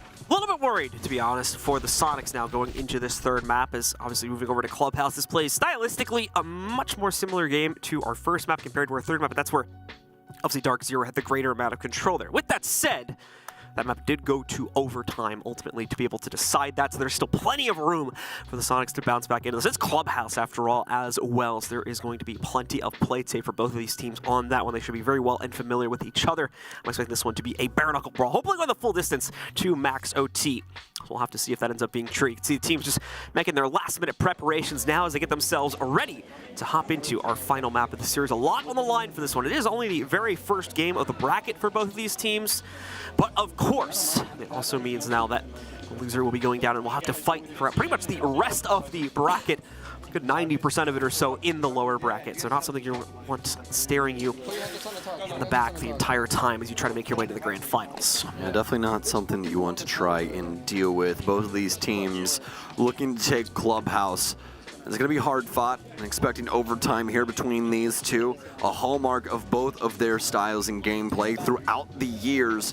Transcending rosters and all, these organizations have always represented themselves when it came to club. And in fact, that man that you saw on DZ Canadian, well, in fact, he is one of the members that originated the SSG Rome on this map. So don't know how many more accolades you want from them. Win percentages, everything else, you can toss it out the window. We're moments away here from Clubhouse. We'll settle it in the server. Indeed, we will. Quite the map to end up going to as well. This is definitely one of the maps we have seen get kind of played out the most, so not going to expect any huge surprises here from either team when it comes to strategy and overall play style.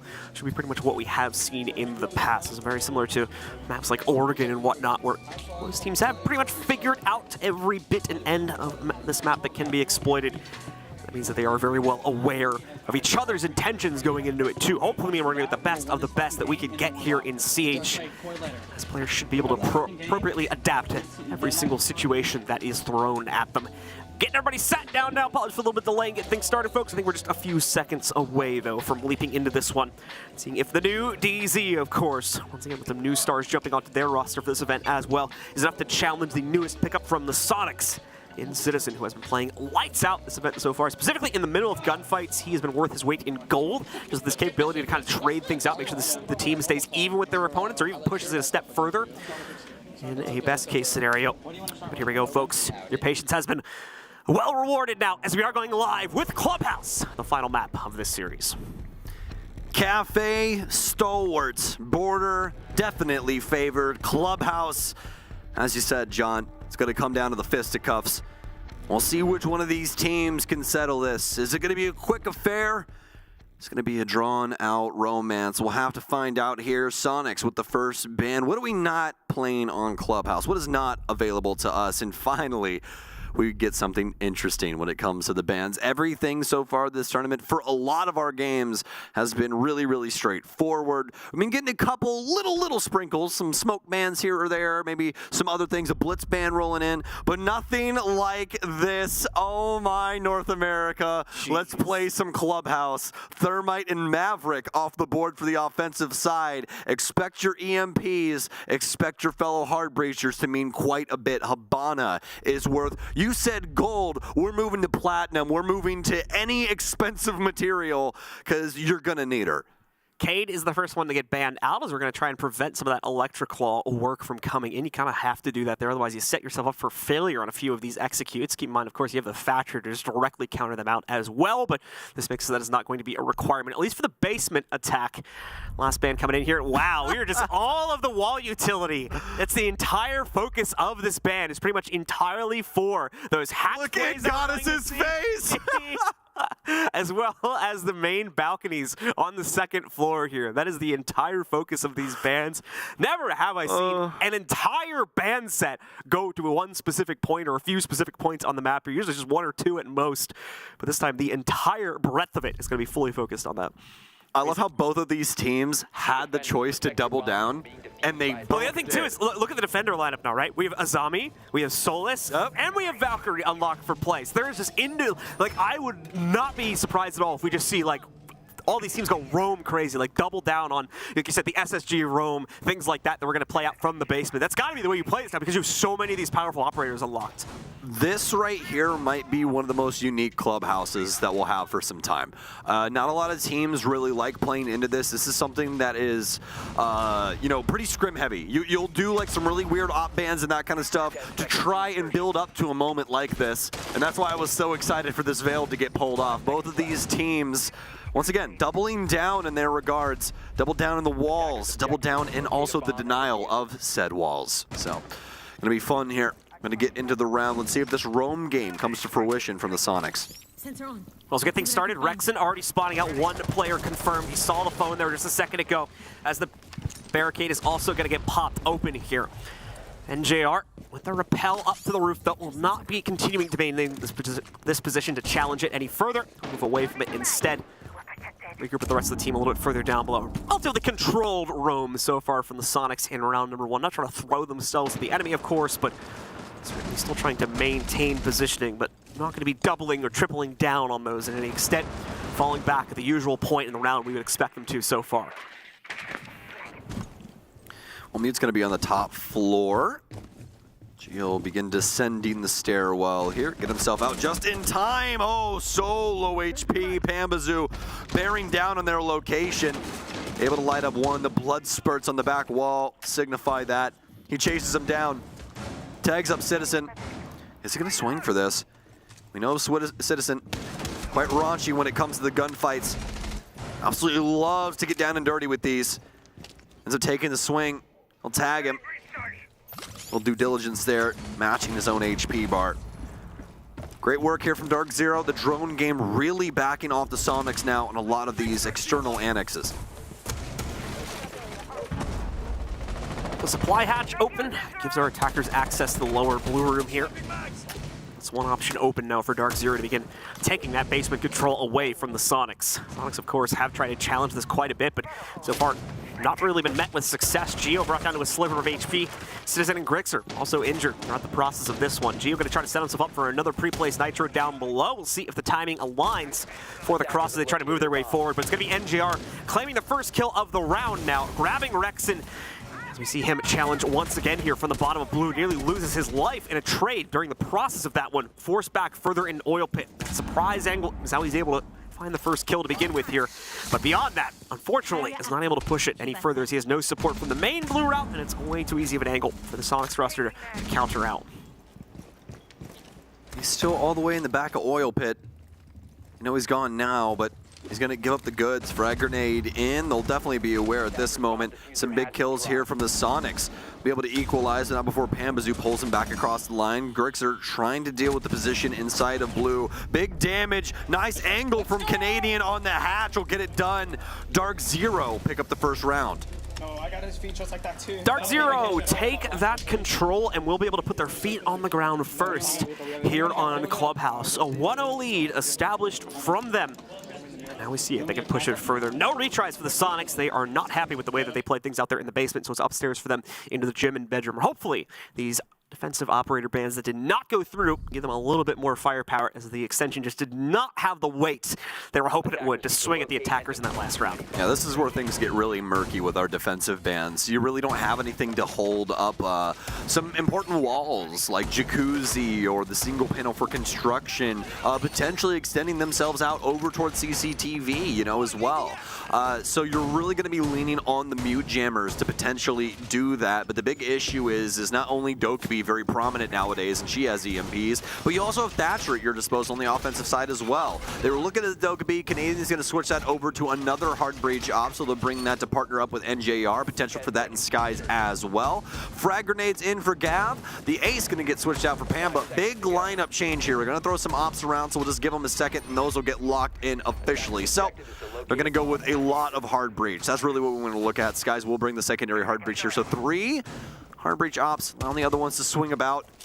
Got Gav on the soft breach there for the sledge for the castle barricades that could be brought, but actually not going to be seeing any of those, so won't have to worry about that all too much. Mostly just for the soft destruction as well as the frag grenades, able to pair those up with Pambazoo quite nicely. So DZ having all of the means of production for round 2.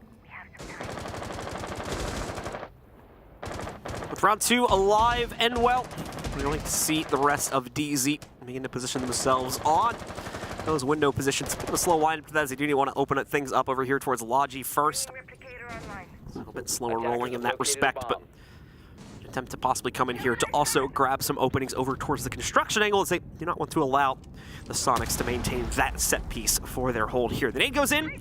Has not got the barricade, but is not going to be taking down that Frostmat sitting on the other side, just as of yet being a little bit more utility committed to that to get that job done here. The hatch opening as well as the garage being popped, though, does force some of the presence away from construction, as well as Logi here. Once again, forcing Soniqs to hold things just a bit closer to the chest. We have that extension deployed over on the inside of Cash. That looks like it is now going to be challenged here over the next 10 to 15 seconds or so. Only one player at the moment defending it, but Rexon does have a second one deeper in construction if the need should arise. DarkZero, get Jacuzzi wall open and begin working their way towards the construction side.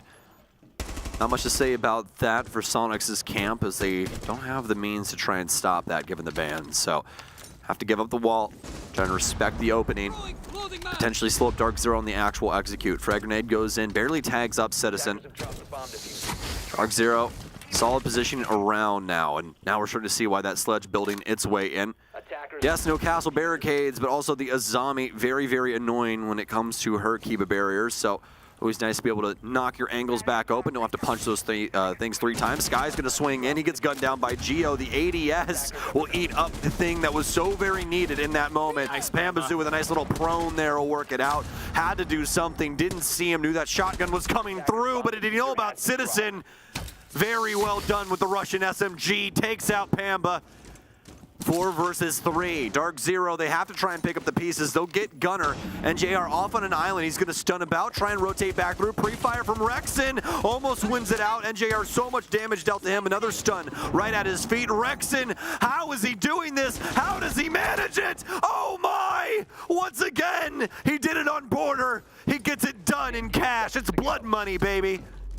Canadian left alone here now. 1v3 beset against him. Virtually no time. This round, realistically, it is done at this point here. Soniqs going to be finally picking up, oh, maybe one for themselves, but yeah, Canadian just no real time to make this work, unfortunately. And more importantly, no for the Soniqs, baiting into his angle. Rexon, the big hero on the field yet again, stops the DarkZero roster from running away with a 2-0 lead. And now puts his team up on the board 1-1. Now that was a pure definition of in it right there from Rexon, as stuns abound, completely blinded, still works his way out. John, he probably got behind green box completely blind. That was just spatial awareness from him, as that stun through that drone hole practically worked its way into his back pocket. He was sitting on it when it popped. Incredible from Rexon there. Soniqs able to get their first round off of the back of his heroics. They're going to send it right back down into the basement to try and right their wrongs. And as they work their way into the basement, we're not going to see a huge number of changes coming in from them. The mirror is going to be added specifically for Gunnar here. See if once again that is going to boost their own capability to fight out once DarkZero manages to reach said part of the map. Quite a few repicks coming in from DZ as well here, as I don't think that they expected to go to this site for this round, but that's all right. Just that's the reason why we have to take a repick now, so you can make those adjustments on the fly, so they'll certainly do so, as they may have been expecting the full rotation over towards Cash first before Soniqs made the return down to here, but never mind, it is once more just going to be a bit more of a bunker-centric hold from the looks of things for the Soniqs as they swap the Solus out for the Mira. Both of them a fantastic consideration when it comes down to it. Looks like they'll be using the Mira downstairs, one that can be quite finicky. It can also be the round ender if played out correctly from this position. Doesn't look like there's any ADSs of any kind around that space, so Gunner might be in trouble from that angle, but past that, being able to influence the bottom of main stairs is of the utmost importance to the basement players who are playing this site. It's the most generic cross in the business when it comes down to it, John. It's a long hallway, you hold a door, not really too much going on. Splits the site in half, and that's really what you want to try and attempt to get done in Siege. So that when those crosses come through from the defense, they end up dying to your gun. See if DarkZero can muster that. It'll be the top floor assault first. This assault slowly boiling over. Drone now in to try and discover Citizen's position.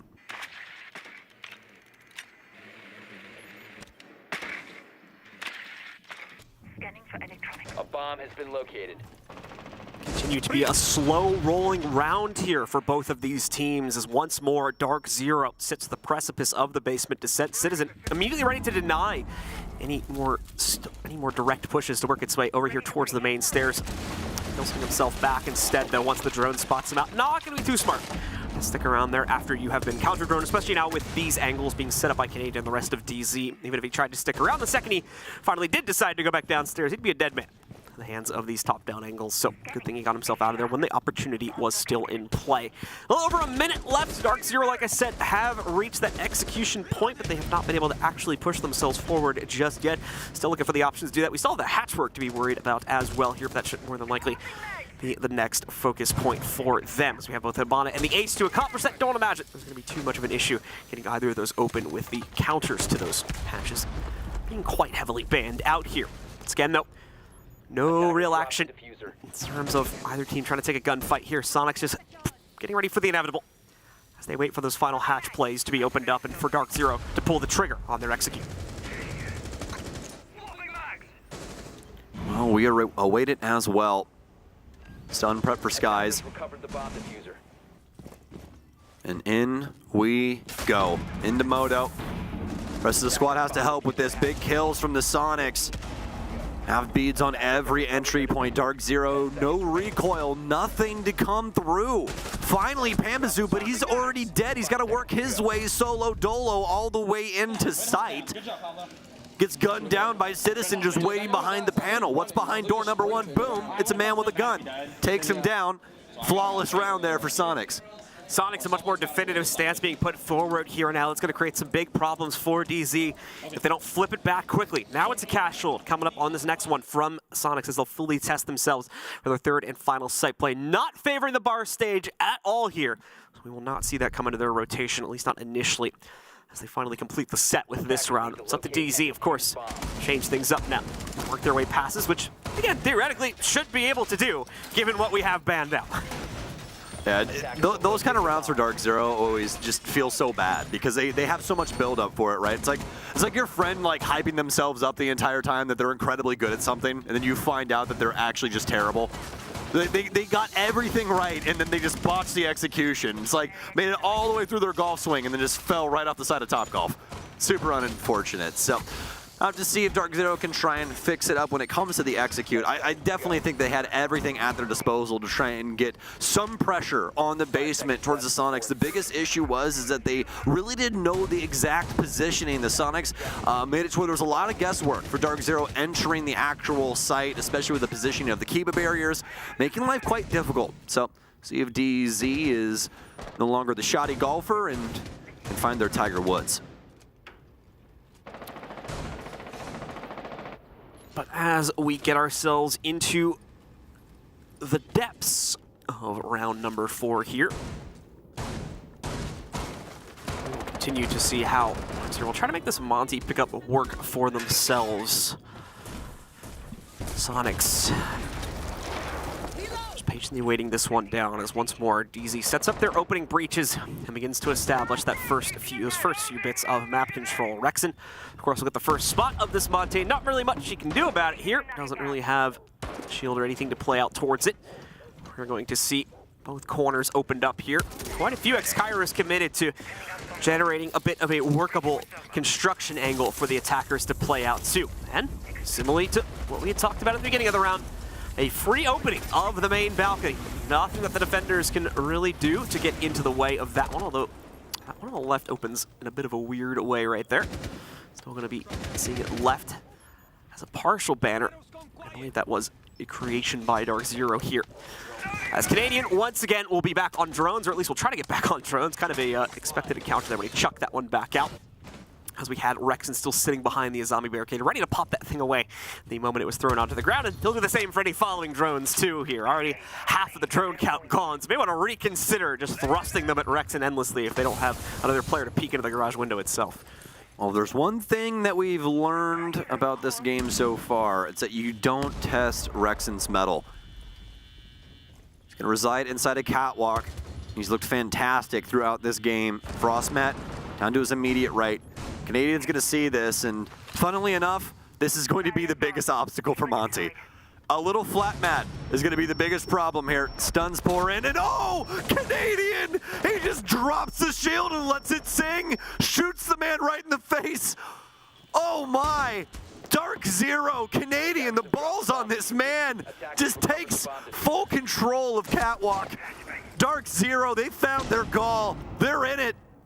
Geo, the last man standing. Is it back-to-back flawless rounds? Give it to me. Come on, DarkZero, give him hell. Let's have an NA derby. The shield's found him, Geo. He spins back and forth. Have a day, DarkZero. North American fans, stand up. Let's have a time. Making a statement here for DZ as they plant their feet on the ground, and nice and quickly here in round number 4. And more importantly, gonna make the Soniqs think twice about going back to that site later on here. Those bands may have taken it out of their rotation entirely, but do they have a third site to fall back on now? That's the bigger question, and we'll probably get an answer to that once they lock away this one. See if they want to actually make that return to the basement, or if they'll potentially try out the other site that they have yet to play into over towards Bar. Here we go, though, for Jim. They have had some success in locking things away already. Man, oh man, what a round. The DarkZero is going to be stunted with that garage position from Rexen, especially with the frost mat there. But they make it work simply by throwing stuns at him. No ADSs, no Wamai discs, nothing in that area to prevent any throwables from influencing the position. That influence was definitely heard. This Canadian was able to take him out with Monty. Shield down, shoots him up with the pistol. Very well done from DarkZero. It's going to be a big extension here from the Soniqs on the top floor, though, as we're just getting into round 5. The frost mats will still reside, and it will still be Rexen. Looks like he's going to go for a little spawn peek over the top of the van outside. Nothing doing for that. Excited to see what they can do as they push themselves out over towards this eastern side. Some more frost mats and other things abound. They have reinforced the CCTV wall here, so more than likely going to be DarkZero at least starting off on this end.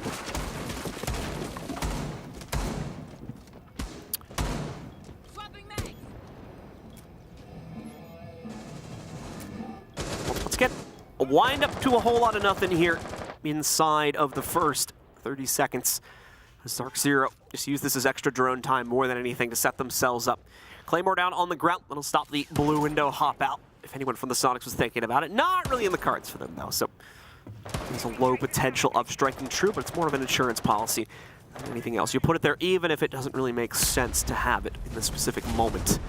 The intel that the team has. Can openers, interestingly enough, being used to pop open garage. So being a little bit awkward just because of the timing you have to deploy those towards, but hey, DarkZero make it work for themselves, just as they're going to be able to pop open Jacuzzi without too much of a problem here either. Impacts come through, make it a bit awkward though, and in fact, I don't even think you can pop through that with the way it's shaped at the moment. That's going to be a big problem, as all 3 of the Selmas got used. In addition to that, all 18 of the X-Kairos are also gone. Wow. So this could be a problem for DZ. Drone active. Yeah, it's gonna provide a couple of issues. Number one, the influence onto the bathroom position might be kind of a problem, but Citizen is dead now, so I mean less positions to play overall, so that's already helping DarkZero's case. Better's gonna move in underneath.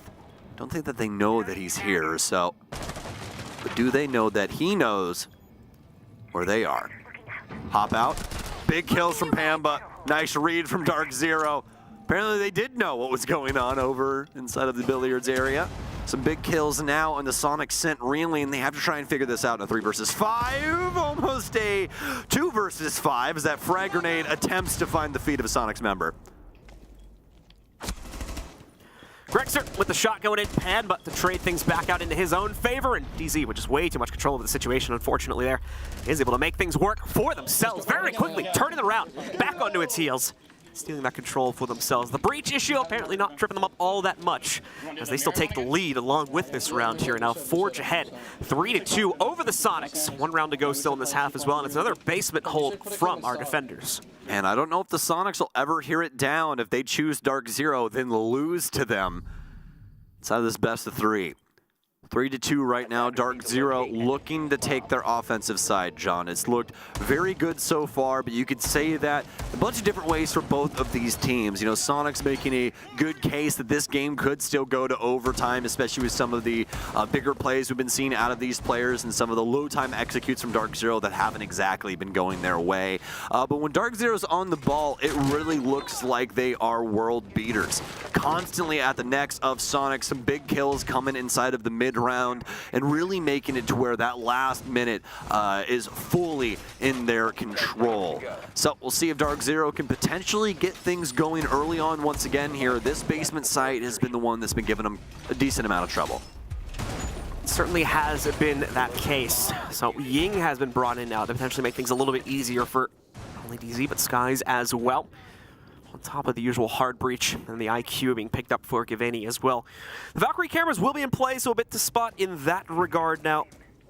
Try and play things out, specifically with the IQ. Aside from that, though, not going to be a whole lot of gadgets that can be spotted out. More than likely giving advanced intel of things more than anything else, such as the magnet discs from Rexen that are going to be thrown down, as well as those mute jammers from Geo, should the opportunity arise for those to be called out. Away from that, Rexen begins inside of Secret, back off after being discovered from a DarkZero drone. Still trying to figure out exactly what's going on this mid floor. They'll begin sussing out some other positions that they're worried about. But as we know, the majority of the Sonics reside downstairs, where these cameras and everything else in between, the IQ making things so very easy. I believe it's on the far side, so a little bit difficult there for Gavini to get bullets not going through that middle cage around the light bulb, unfortunately enough for his case. So DarkZero still in the early beginnings of this round. They've been able to at least clear out the top 2 floors, soft destruction, as well as the hard breach. Now is what we'll see played into.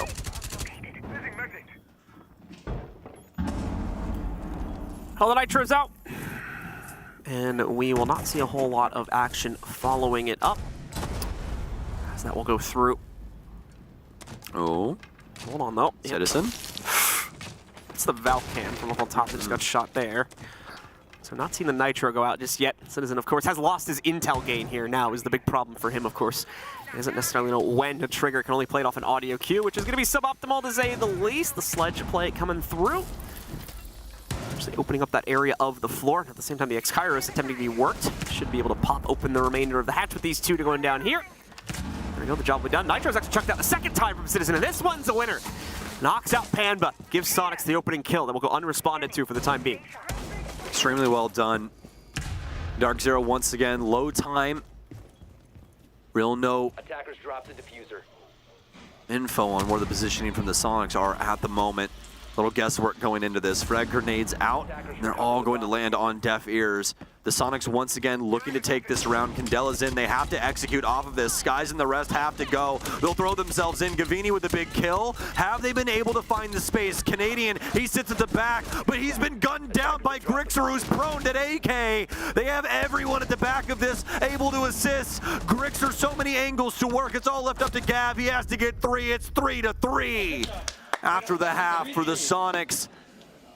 Such amazing positioning yet again. DarkZero all over, able to get down to the execution point, but they don't know where the Sonics members are to actually do anything about it. They have to just try and run through the woods and hope that they don't get eaten by a big bear. The Sonics once again able to be that big bear. 3-3 here. We're going to switch sides. DarkZero going to CCTV for the first. And now DarkZero will have to deal with all of the issues from the bans that we had talked about previously, where the defenders realistically just not going to be able to block out access to any of these walls here and keep it that way throughout the round. Attackers have way too much utility access. Immediately, though, they're going to challenge arguably the worst sight that we saw from the Soniqs back in the previous halves. They are not too worried about those potential disadvantages as they go directly for this site here, which will be ripped wide open by the Soniqs, more likely in the first minute or two of play.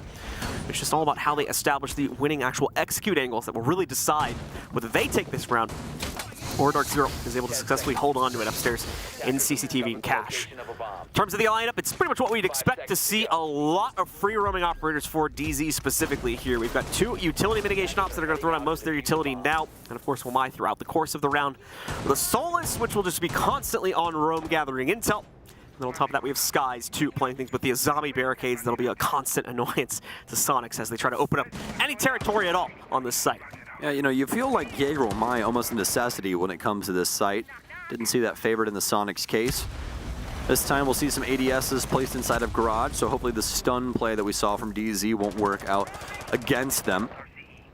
4 nades built up for the Soniqs, excuse me, as well there for the Sledge as well as the Yana. Double hard breach working its way in. Gunner will be onto the Flores. Haven't seen too much Flores between these two, but doesn't mean it's a bad op. Those Rotero drones, so very useful at the end of the day.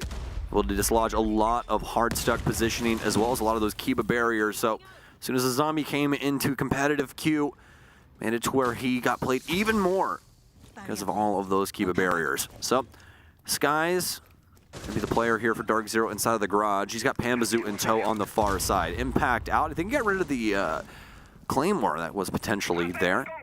I think that was Geo's Claymore that had been placed outside, so very well done from Skies. Won't deal any damage to the Soniqs members, though.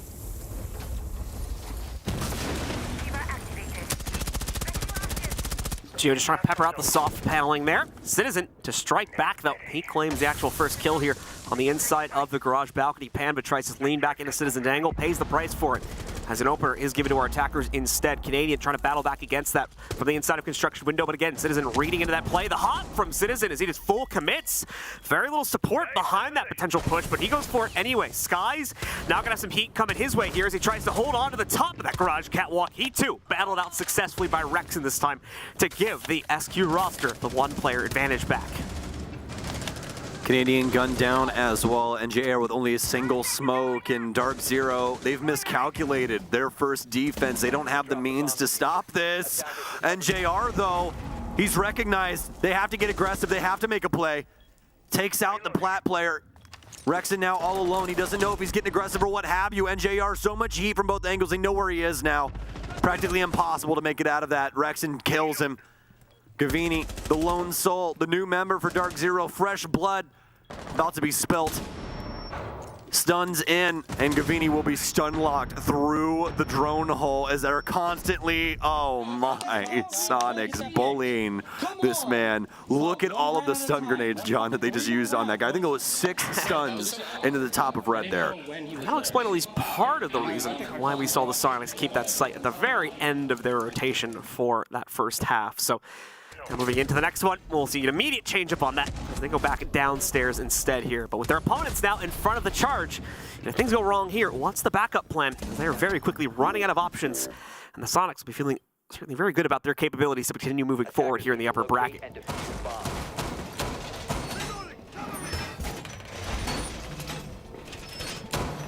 Back into the basement we go, but it's going to be the first time for DarkZero. They'll have the Warden in to try and thwart some of the smoke plays that could be potentially boiling over from a Capital, but Citizen going to throw that one to the wayside. He was flashing for a second onto the Habana, and now we'll let them lock up their offensive lineup. As for the defense, some potential roam game pouring over as we do have NJR on the Oryx, and that's usually a telltale sign of what the future holds.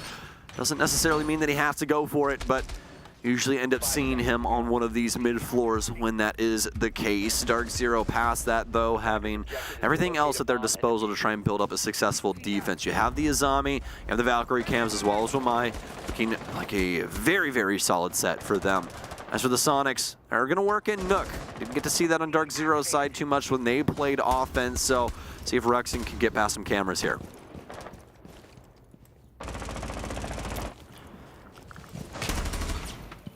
I'm not just spamming out a little bit here, then get a drone on him. Just quickly get rid of that.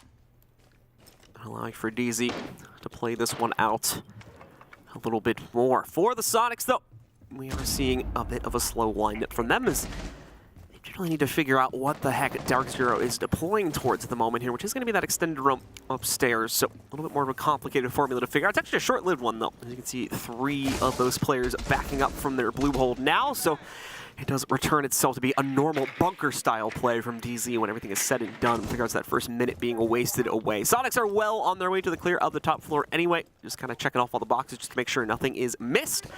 And then they can focus things up. They'll pretty much have half of the round here to actually execute into the basement, but oftentimes even that may not be enough here.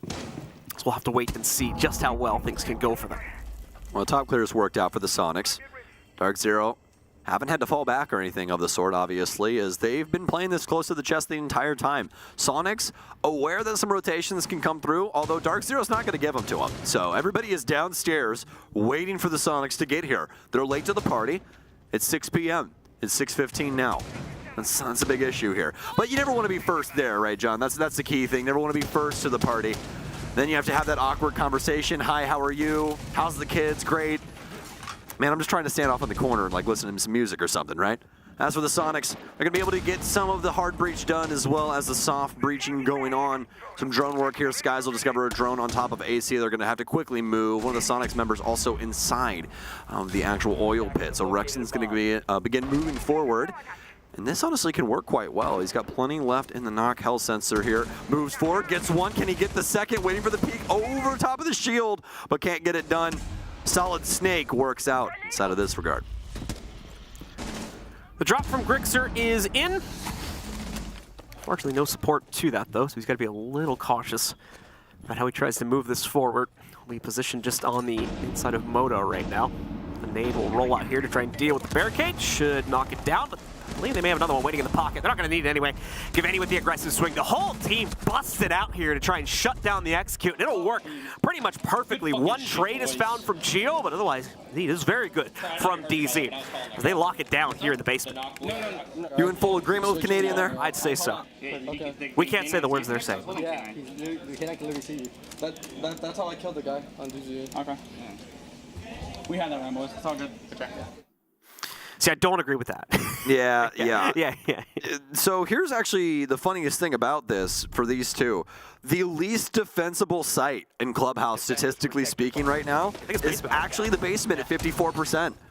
But they are quickly changing that just inside of this game. So a little weird how that works out. Explains why teams haven't been going to it initially, just because they're like probably trying to play around those stats or play around their own strategies a bit more on the offsites. And so maybe basement's a bit too played out at this point. So it is the most played though. 76 plays on that out of 162 rounds. 43 on Master and Gym at a 56%. 27 plays for Bar Stage at 63, and then 75% for Cash CCTV at 16 plays, which used to be the starting position for every team when they came to this map. It was up in CCTV or down in the basement, and a lot of things have changed since then. Important to note that I'm pretty sure this is by a pretty large margin the oldest map in the pool now as well, in terms of like the map that's been in the rotation the longest with having no changes made to it.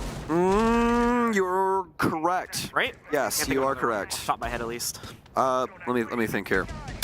Because it would have been Border, but then Border had like a minor rework. The Cafe came out after Border was actually real recent in comparison. Clubhouse was literal ages ago. It was like year 3 or year 2, one of the two. Yeah. I funny enough, I still have a clip of me like shooting somebody through the soft wall of like when the roof used to be split up when construction no longer existed. Funny enough, guys, for you at home that recently played Siege, that room right there, construction, yeah, it used to not exist at all. It was outside. It was the worst thing ever. Hilarious thing. But they connected that, and that's why it's called construction, funny enough. That's also why you see like the break in the roof. Yeah. On the roof right there. Yeah, you see it? It's perfect. It's literally perfect. It's puzzle pieced it in there. But it's worked out. It's made it to where Clubhouse not only is a fan favorite, but is a favorite of our teams to go to and play, and it has been a constant throughout Siege history. One of my favorite maps, Clubhouse in Oregon, whenever you talk about Siege, those are the two that come to mind. So, but now for the Soniqs, we're about halfway through this. They've been processing a lot of this, but fortunately enough, they've been building up to this point quite quickly. Looking to get Jacuzzi and everything else going on and into the mix here.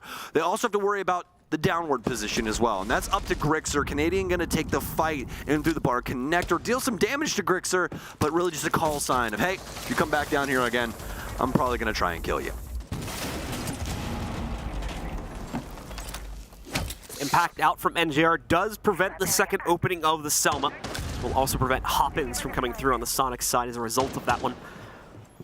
Easy, even, or just reinforcing those walls by chucking down the 2 as zombie barricades directly on top of that. Another one still to be potentially presented to NJR at a later point in this round as well. Hold our breath about what he can potentially build up towards. Here is all for Gavani. That's just too easy. Shuts it down. The follow-up from his teammates is way too slow there, so he is allowed to go crazy on to Citizen. Takes him down. A little bit of a desync there from the Sonics. Cost them their opener as they try to move in for construction. Take it one step beyond that. Pay the price. Big impact out onto Grixer's location. Damage dealt, Gavini down, plant started for Geo. There's no way they can get this done. Everybody pushing in, trying to assist, but the Sonics battle back. They get the case back under control. It's up to Canadian, but where's he at? No Nitro Cell. They'll stop the plant. Is there any cameras around to help them? You see Gunner and Citizen flickering back and forth in between them. He's got the counter angle. Doesn't go for the hop, goes for the shots though, gets the stop. Canadian, ice cold, just like the North. Rotates back downstairs. You can see the black eye cam work here from MJR and Skies as well. He'll run back. Has to try and get back up the stairwell. Rexon, he's gonna have the time. It's gonna be up to the gunfight here. He knows he's on the stairwell. Here it comes! Rexon can't win it. Canadian gets it done. The old head once again. He just can't die. Almost year 8, he's still solving these problems. DarkZero keep themselves in the lead with that big pickup there. Nice rebound to be seen from our defenders here. Keeps them in front of the situation now with 2 rounds to go. He's popping off. Feeling good about that clutch right there. Masterfully done. One of our biggest legacy players in the game right now. Canadian still with us after all these years. What else would you expect? Always had the clutch gene, never worried, ever patient from that position. So well done. What a read from him in the squad as well. Able to take down Yana. And this is no small feat, folks. DarkZero, I gotta tell you this. When we entered their game 2 days ago, John, they had a negative 20 round count. Not a single person thought that they were gonna do this and that they were capable to play against the Sonics, especially with Citizen in the list of players. List of names. Getting confused and back and forth on words. Anyways, point being, damn it, DarkZero's playing well, and it's exciting. The Sonics constantly going back and forth with DarkZero, but these 2 organizations, they have constantly been at each other's necks for a long time. It always seems like no matter what, if these 2 are on the docket, well, there's a hell of a game to be played. No difference here on Clubhouse. Let's get into round 10 and see if DarkZero can continue their reign. As we enter the round, it's a chance for DarkZero to lock up their penultimate round here if they can get themselves up to 6. The Sonics, of course, bringing a bit of a different flair to this one. Much more of a presence established to flank watch. There's reason behind that, of course, as we are on bar stage. Back down on the first floor here. There's a lot more things to watch out for as they go to the execute. As DarkZero's defense has a lot more options to play out from that avenue as well. Some early cleanup here being done by the Sonics roster, though, as they need to pop open a few barricades and whatnot. What better way to do that than use the Rotero drones, as it's a very safe way to send that piece of utility deeper into the map. And hopefully knock out a few key pieces of utility like zombie barricades, potentially an evil eye if you can get up that high, and maybe a castle barricade or 2 along the way also. Gunnar striking first here this time with the pre-fire going into Cash. Another one of his teammates is able to force Panba out of position, and that prompts to his elimination when he goes across that spray right there.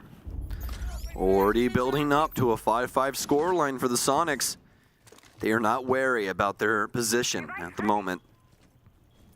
Working their way in from the secret side, looking to try and work this potentially from the stock position. Canadian, the rest of DarkZero still has some stalwart spots around this top floor. Skies swings in towards Cons, but he'll mostly stay around Master. As for Gunner, seeing if there's going to be any late rotations down low while the rest of his team continues to break up this site. It's going to be Grixer first as he'll open up the wall, the soft breach here onto stage. Rotero for that, NJR waiting in the wings for Bar. Once again, the rest of DarkZero upstairs, so really need to get a kill back here. Air jab down might be the big play they're looking for. Gavini with one, but he can't get back around. Rexon perfectly timed on the refrag. Rexon having that pickup. Soniqs are in control yet again, but can they keep it? Canadian, of course, with the big clutch in the last round. He's still on the prowl for this one, too. Trying to get in the way of any potential execute from SQ by maintaining that upstairs presence. Less than a minute to go here now. The Soniqs inching at an opportunity to try and jump down, go for the stage execute, but no. NJR ready for a first exchange. He goes down immediately after 2. Geo Skies now pops back out from the depths of billiards. He finds one, but gets a bit too curious, looking for a second. Gives away his life. And now puts Canadian in another clutch scenario for a 1v2. Well, the plants are going down. Can Canadian stop it from above? They know that he wants to attempt to do this. You can see them constantly faking this back and forth. He'll drop in. He's actually gonna go for not going to use any bullets. Do they adjust for this? The plant's going to go through. Looks like Geo's going to swing for it. Shots in. Rotate back around. Gunner's going to work his way back out to Secret. They actually might play this from upstairs as well. I don't know if there's any verticality over this position. Drone here that Canadian can find, and once again, just displaying how Solus is so incredibly good here inside their clutch. They can't even turn on cameras to try and figure out a clutch situation because Solus is still alive. Geo ready with the swing. At the same time, you need to be cautious that he doesn't commit to it too early. There's the click. He'll have heard that around the corner. Skies, of course, the first one is a bait. Lets his teammate distract it. Skies gets the trade, though, even though Canadian goes down. Now it's the 1v1, and unfortunately, they're not ready for that full wrap that Geo went for towards the tail end of it there. They'll shut it down instead. The Soniqs claim the round. They take us to another tie here. So it's 5-5. The next team to win 2 takes it, or we will reset and go to OT if they trade out again. A game of inches between these two, John. It feels like no matter what side you're on, just can't get 2 rounds in a row. Once again, back to a 5-5 score line. DarkZero able to at least get a chance there inside of the 2 versus 2, but the positioning from the Soniqs way too strong. And their initial take of the building was really what started that off. Nice little pre-fire from Gunner takes down Pambazoo and sets the tone. DarkZero never really able to work out a man advantage from that point. They're able to equalize, and that also required the case going down. DarkZero not able to get too much done past that moment. And so as things are evened again, take a look and see if the Soniqs are going to potentially try to change up their fate. They're going to bring the Ying out now for their own basement attack. Aside from that, though, no real earth-shattering changes on the repick. Citizen and Rexon just swapping between each other there. Gunner is the only real change. So we will move ourselves now into the round. Let's take a peek here at how exactly the Soniqs look to steal basement yet again. DarkZero had a pretty definitive stance for the last one, and are look to bring that out one more time to get their 6th round onto the board here. SSG Room is out and about here too. Gavini deployed himself to the depths of Logi and construction area, so some potential issues still to pop up. He's even lined up for a pre-fire too, if they try to go for the roof clear on that panel right there. Might be expecting a buck to be coming through here, but here's the thing. There's no buck at all in this lineup, so Skeleton Key won't make quick work of that wall. Back and forth, Skies and Gunner go. Trying to set the tone from what we saw inside of the last round, where Gunner was able to do exactly that. Gavini will make the rotation out safely. Might as well dump the whole magazine as well. Make sure nobody tries to flood the angle whilst he drops. So DarkZero so far so good inside of their opening mid. A little damage dealt to both respective squads, but both of them still healthily enough to try and get through this. Have the secondary hard breach on Gunner. Those Selmas of the Ace as well for Geo in case things go wrong. And the redundancy once again with Citizen. So plenty going on here for the Soniqs to try and get these hashes open. Drone activated. Soniqs taking some control of Kitchen. Able to work their way through that now. Citizen on the outskirts being a little bit cautious of actually stepping that full foot forward to the inside here. So won't go all the way just yet. Only needs the hatch open at this earlier phase of the round. That's all he'll really set foot in to take at this point. Connor also had lost some health from an earlier dash forward, so could explain why there. As we take a look at him and see the lower HP that he has. Canadian and the others, though, patiently wait on the other end of that one. Soniqs not too convinced of themselves yet, but there we go, some more shots. This time ringing back on Canadian as Gunner gets a bit of revenge. However, Canadian still with the big utility set piece. There's yellow pings all over the place for it. It's way off the mark, though. Geo had very much repositioned from that spot already So they're not going to be claiming anything. Soft destruction now for DarkZero. Haven't been able to find too much. At least when it comes through for the Soniqs. They'll be breaking up all of that flooring, getting the wall done here for Church as well. DarkZero trying to play back through the soft destruction. Trying to seal up some of these walls as well when it comes to these kunai. Rexon will begin breaking up the last little remaining angles here inside of Kitchen.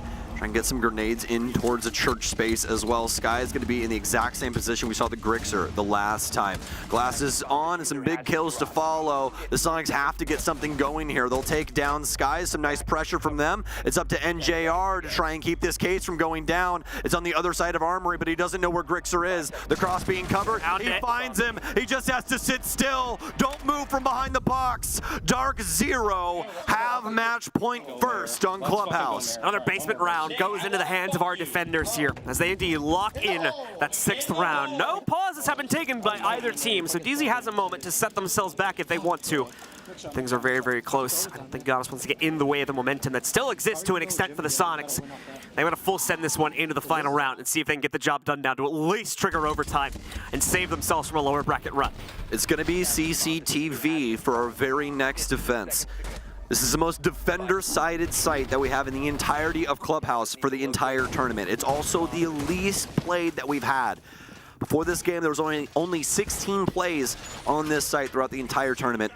Also, there was 14 plays on Clubhouse. Almost matched up 1 round on CCTV per game. This is going to be the 3rd, I do believe, that we've seen here amongst these two teams. It could be the round that settles it for DarkZero. We saw what happened the last time. Sky's getting bullied out of his position when it came to the catwalk. The Soniqs able to push things even farther past that moment. Able to stun lock Gavini, and I mean literally stun lock him at the top of red as they poured 6 stuns into his location. Simply executed him for the very last kill. Soniqs not needing the case, just needing the frags. We'll see if this one shares a similar flair. So let's go in with the Soniqs, give us one more change up to their lineup to try and make this cash play work. They're going to be doubling down on the emphasis for the site take here. They'll bring not only the Capitao out for Rexon, but even behind that one as well. The Monty going to get picked up this time by Geo to force the issue inside of the depths of, well, really, he can go anywhere just because of how easy it is to access a few of these key points. But if he goes what we have traditionally seen the Monty execute towards, it will be a garage take, and he'll be leaning himself into. But we'll hold our breath on that one and see where exactly he is going to be moving in towards, because I believe he's also opening up that construction wall at the moment here just to use his 2 utility pieces there. And there we go. There's the can opener to pop that one open. So another player will have an attempt to swing their way in there later in the round. Impacts out, but the exact same situation we saw the last time from Sky. As he tosses it, no damage. Might have gotten rid of a Claymore there. Gunner did have his set up, so don't know if that was set on the door, but we'll have to see. More than likely won't matter too much as we seldom get runouts from that door nowadays. The Soniqs will try and reinsert themselves onto plat, this time just via the, oh, some nice shots, Canadian! Goodness, Gunner, they let him snip away again! Captain Canadian with a big kill! DarkZero, they found it. Grixer, he'll be able to get the refrag though, onto Canadian, not ready for the hatch play. But how do they get past Garage now? No more Selma charges. Fortunately enough for them though, John, they have the wall open. This goes back to those bans before. Not really an arduous process to open up the main pain points when it comes to hard breaches.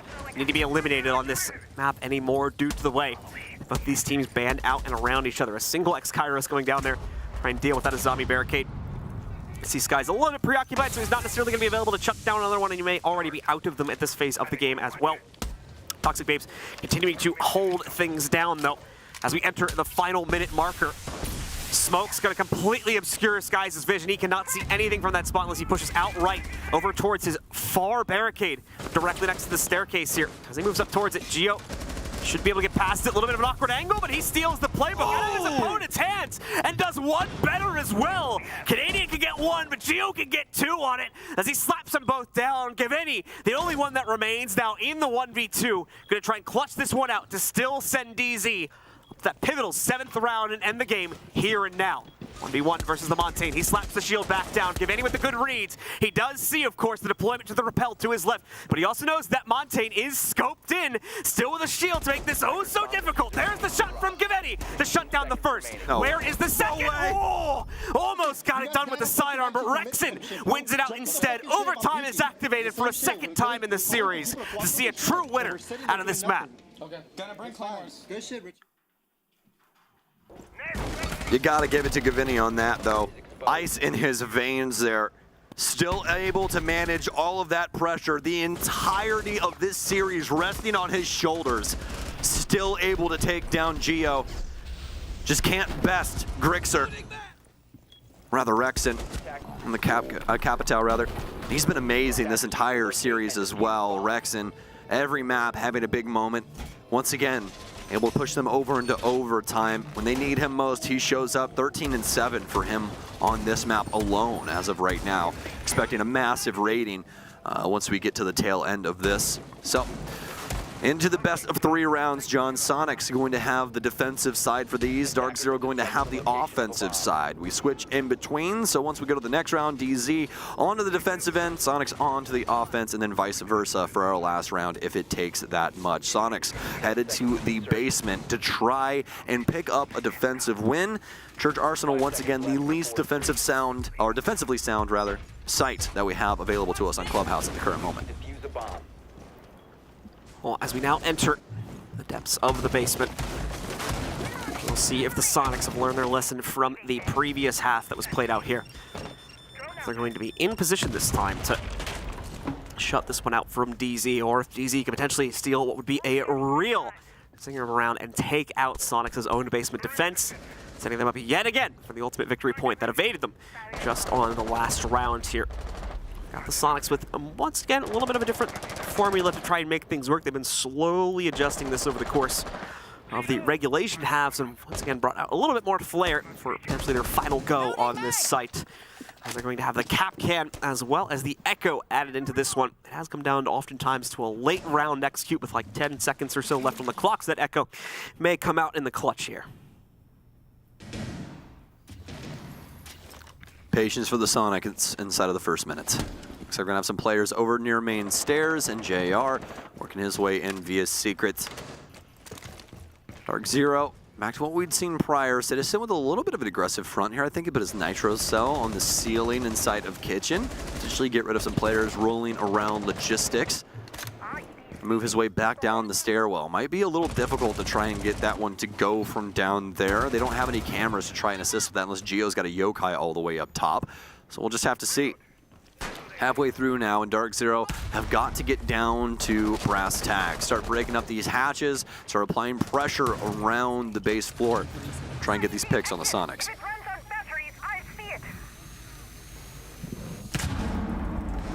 It's the slow work to get open the kitchen hatch. Not going to be much that can get in the way of it, though. As the defenders, unfortunately, with only those impacts to play out. Rexon will pop one, but Skies has so much in excess, it's not really going to matter when everything is said and done. Anyway, even if both of those impacts are successfully used out, you're not really going to be able to get the second player with impacts in position to counter that one. Just turns into a little bit of an arduous process for the defense, as they're worried about something else over here. Blue is being heavily pressured by DarkZero's utility, specifically Rotero drone about to be swung down into it even as well. Rexon on the other side of that one, staring at the brunt of all of this aggression, trying to fend off the actual push when it comes to Baron. Where is it from DZ? Once again, bringing us down to that final few seconds margin to be able to execute. They're going to be taking a risk in doing so, as no damage whatsoever has been done to the Soniqs roster. DarkZero is perfectly okay with that if they have the intel required to make this execute work. Citizen immediately catches the first drop as NJR is eliminated. Rest of the team to follow it forward now as they'll try to take church control. Giveni with a good opener, but now they need to move forward and take the half bar as well. Giveni scoring that kill as well. Beautifully done by him on the entry. Rexon did fend off some of the Arsenal pressure, and now Giveni's got to go to work excessively so. Still trailing a third kill here with the loss of Panba being considered. Geo finally puts him down. Sky is all that remains. He at least gets the plant and is able to battle out from that, bringing it down to a 1v1. Can he maintain? And indeed he can! A big clutch from Skies yet again to put DZ on map and match point. We got the dream! Let's fucking... These rounds are super close, guys. That's fine. Like, they remember if you're dead, you just call like they're not planning church. Yeah, my bad. Yeah, there's an echo cam for that. Alright, we're walking in a church, and right now that's like the one place that we have lost on a cash every single time. So like Gio was saying, with our cash, Gio's making calls and people aren't getting. People are sitting there, people are freezing, people are stopping. So if Gio's calling for something, please take the initiative to actually do it, because like I said, you guys are stalling, and it's taking too much time. Gio's are asking for stuff like 30 to 45 seconds. Yeah, I think we're fine here. We'll call the plant, we'll clear the map, and we'll leave. We're not there. I think we should still go here. It's fine. Remember what they do. It's 1 K9, 1 dirt, 2 blue, 1 blue, 1 church. Yeah, Let's fucking get it, push. These rounds are super close. Trust each other. Listen, I think we're gonna late round. I can what's it called? We can ace the wall. If they go there again, we'll ace the wall, and then you're running a church. Well, fantastic prediction there from the bench of Soniqs, as it will be a Church Arsenal defense. And for some of you trying to figure out some of the comms there, more than likely recognize Dirt, might not have recognized K9. That's AK or gun or whatever you want to call it, right outside of the door immediately to the left. If you're really quiet, if you go in a private game and you're really quiet in that corner, you'll hear dogs barking outside, and that's why they call it K9. Fun fact. There you go. There's some dog houses out there, so. Pretty cool stuff. But either way, it's past everything else. The Soniqs trying to get some things figured out for that setup and the positions known for DarkZero. We'll see if they try and favor what Soniqs has already mentioned inside of that TAC timeout. Also talking a bit about how they were stalling out on their executions, Geo calling for things, the call not really being respected, or no one really adhering to what was needed for the situation, and the wheels falling off the wagon due to that. Can't have a misstep this time now. Have to be absolutely perfect. Soniqs are going to bring in the Osa. Everything else making quite a bit of sense. That's going to be the freshest face to this entire operator list.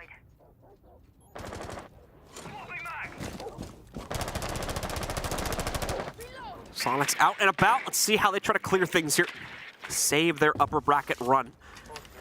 DarkZero patiently waiting for that execute to come through, and of course with a tactical pause just having been executed, they'll be extra cautious about the way they move themselves into this one as well, maintaining some initial stairway positions specifically over here towards blue, but not keeping themselves into it. All 5 players have fallen back. It's a full bunker setup from the Soniqs roster, so we'll have to see if the dirt diversion that they were talking about potentially going for here on the execute is going to be the winning play for them to work their way directly into the site. So there's not much reason to delay aside from that. The Soniqs will realize that there is no upstairs presence in just a moment, and then will begin to relocate themselves into the basement, having the full 2-minute breadth of the remaining time to do so, of course.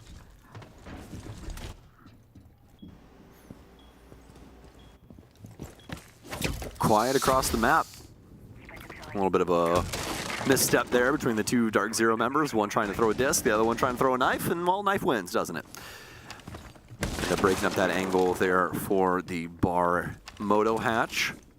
Citizen getting rid of default cameras and gonna start breaking up some of this flooring. Always slow rolling when it comes to Clubhouse here, folks, in these opening minutes, especially when there's no roam game, really. It's just DarkZero trying to make sure that Soniqs don't throw a random person at some odd avenue, and that's really it. They're waiting for them to get these hatches open, and obviously Soniqs have got to figure out what's going on in the map before they can do so, and there's a lot of little crooks and crannies around Clubhouse to check out, so this takes a little while. But now that we've crossed that bridge, potentially for the last time, DarkZero have this last minute to play with. So much utility at their disposal. That Nitro cell could sing for Canadian. Attackers have recovered their diffuser. Have to wait for the perfect moment to use it, though. As DarkZero continue to be ever so patient down in the depths of the basement, not giving anything with regard to angles or player count over so far to this Soniqs roster, but that may begin to change now over the next 2 minutes. Clutch impact there, too, saves the mirror window and this current position from Giveni. He'll be able to still be a menace from this spot. Things just not looking all that great for our attackers right now. Where's the windup? Where's the big swing to get them into it? Okay, here we go. Now it's going to start to explode out onto the site. 3 kills in a row. NJR finally responding with a deep hold inside of Dirt, but Gio already with the counter for that. Beautifully played out here from the Soniqs. Took us a while to get the execute into the actual site. Once they found those blue entries, things quickly fell into their hands. Round 15 is triggered, and we will go to one final duel between these teams to decide the winner of this series. What a magic moment from the Soniqs. Procs an immediate DarkZero timeout. Let's listen in. Call the timeout? Yeah. Okay, just give us another time. We're on time. I got the gun over.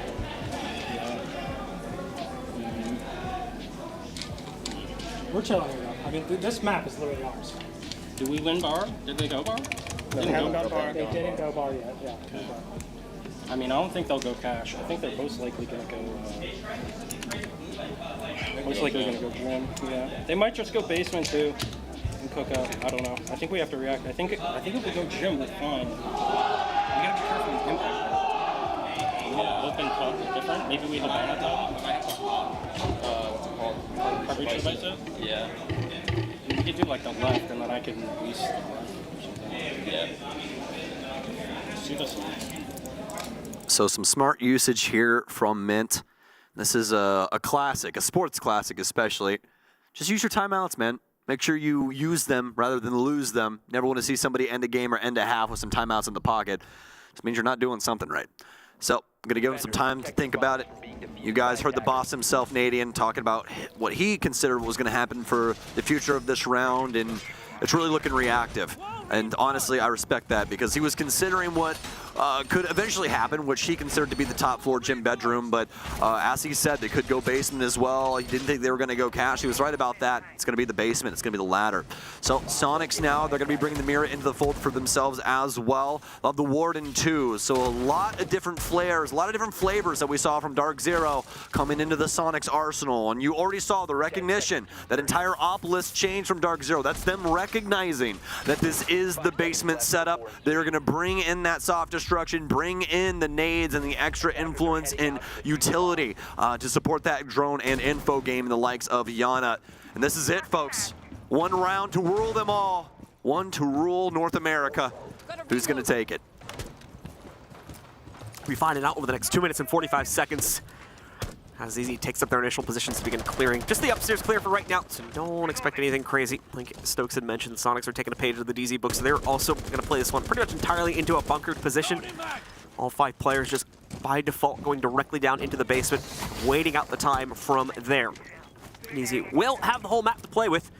That certainly means as well they're going to use the full extent of this 2 minutes and 20 seconds that still sit on the clock to make sure they have every box checked off before moving into the site. Well, this is the beauty of it. This is one of those rounds where you make the proper play, even an ill-advised one. Might look stupid, might look silly, but if you make the proper one, you end this entire match in one foul swoop. Takes somebody with some discipline, somebody with some aggression, a want to win, the drive.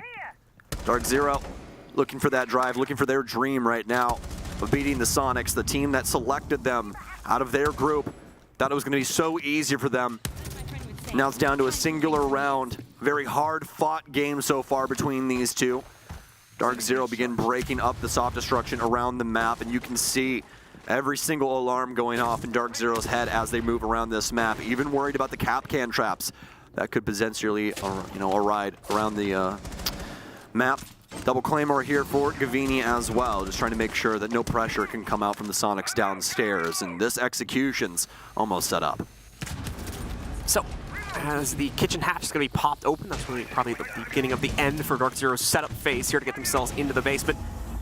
And we'll continue to, for any and all options, pick up earlier kills if the Soniqs present anything, and they will. Gunnar gonna get decked by a nade thrown right into his face from behind the zombie barricade. The damage bleeds through, takes him down. Thankfully, it happens a little bit too early in this execute, so they can't immediately follow it up to get the confirmation. He'll be brought back from the depths, obviously at much lower HP, but a win is a win here. That's how the Soniqs, who have now not been paying attention to DarkZero's setup, specifically coming from Church side for the last 20 seconds or so, leaves the window open for them to potentially excel. And indeed, NJR will, with another oil pit push that's been working out so well for him throughout this map, works his way in. Citizen striking back though from the inside, and Grixer does the same. The cross against Blue may very well be what sends DarkZero down the river here, but they're not giving up just yet. Panba with another exchange set against him, and Impact does some slight damage to both Gaveni and Panba. They're getting tripped up, they're getting congested. This is the problem for DZ. Now they don't have enough space to make this work, it seems. Getting themselves out to Arsenal. They'll at least start the plant, but now we're at zero timer. Panba though, holding the line for the flank, coming in to shut him down. Gavini with the big shutout.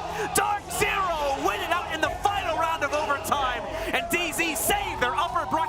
position, sending the Soniqs down into the lower bracket instead. Who's the sprint team? You picked me! You picked me! I'll let those words sing for himself right there. You picked them, Soniqs. And DarkZero let it ring. They let it sing. Oh my, what a showing from DZ. That last man right there, Gavini. This is his rookie year, folks. He just got here. He just got here. This is his first tournament. Absolutely amazing stuff from them. So very impressed with DarkZero's showing here. But a hard-fought game from the Soniqs. A big mistake in this choice as they'll drop the series 1-2. Big choice indeed, and one that unfortunately just does not go their way. DarkZero more than ready for the attack onto the basement there. Some struggles getting themselves beyond blue, but indeed the big clutch comes out from Gavini and Panba there inside of the 2vx to give DZ this map, and of course the series along with it. That'll be a massive win for them. Soniqs were lights out in their play during the group stage here, so a very tough opponent on DZ's potential run to the finals has now already been dealt with. Yes, indeed. You know, I love that you brought up that last round as well there, because all things considered, them rolling out of blue like that, I never thought that they were going to be able to not only work out that plant, but be able to prevent long enough to get the plant down and have the planter assist with that last little 1v1 engagement. That was down to the wire, literal milliseconds in between who won that map.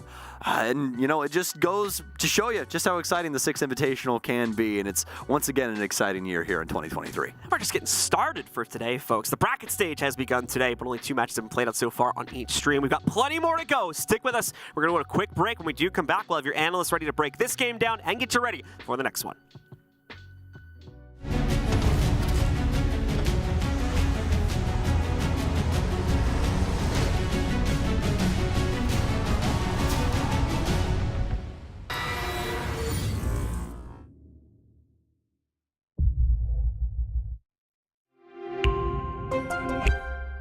I'm Nicholas Morton, but you know me as Pingu. I'm a 2-time Rainbow Six Siege World Champion and former top Rainbow Six Siege player in Pro League.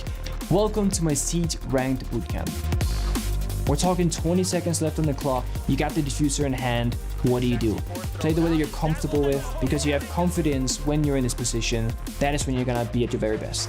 Good luck.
Welcome back, friends, to the Command Center live at SI 2023. I'm Alistair Middick, your host, and joining us, victorious from their matchup for DarkZero versus Soniqs, is Big Bad Canadian, Bro Canadian. What's up? How you doing? Congrats on the win. Doing good. We won. So yeah, we got Koi coming up for top 6 and main stage potentially. So doing good. Of course, after a win, yeah. And Soniqs, they're looking like one of the best teams here. So obviously very happy to be pulling a dub over them.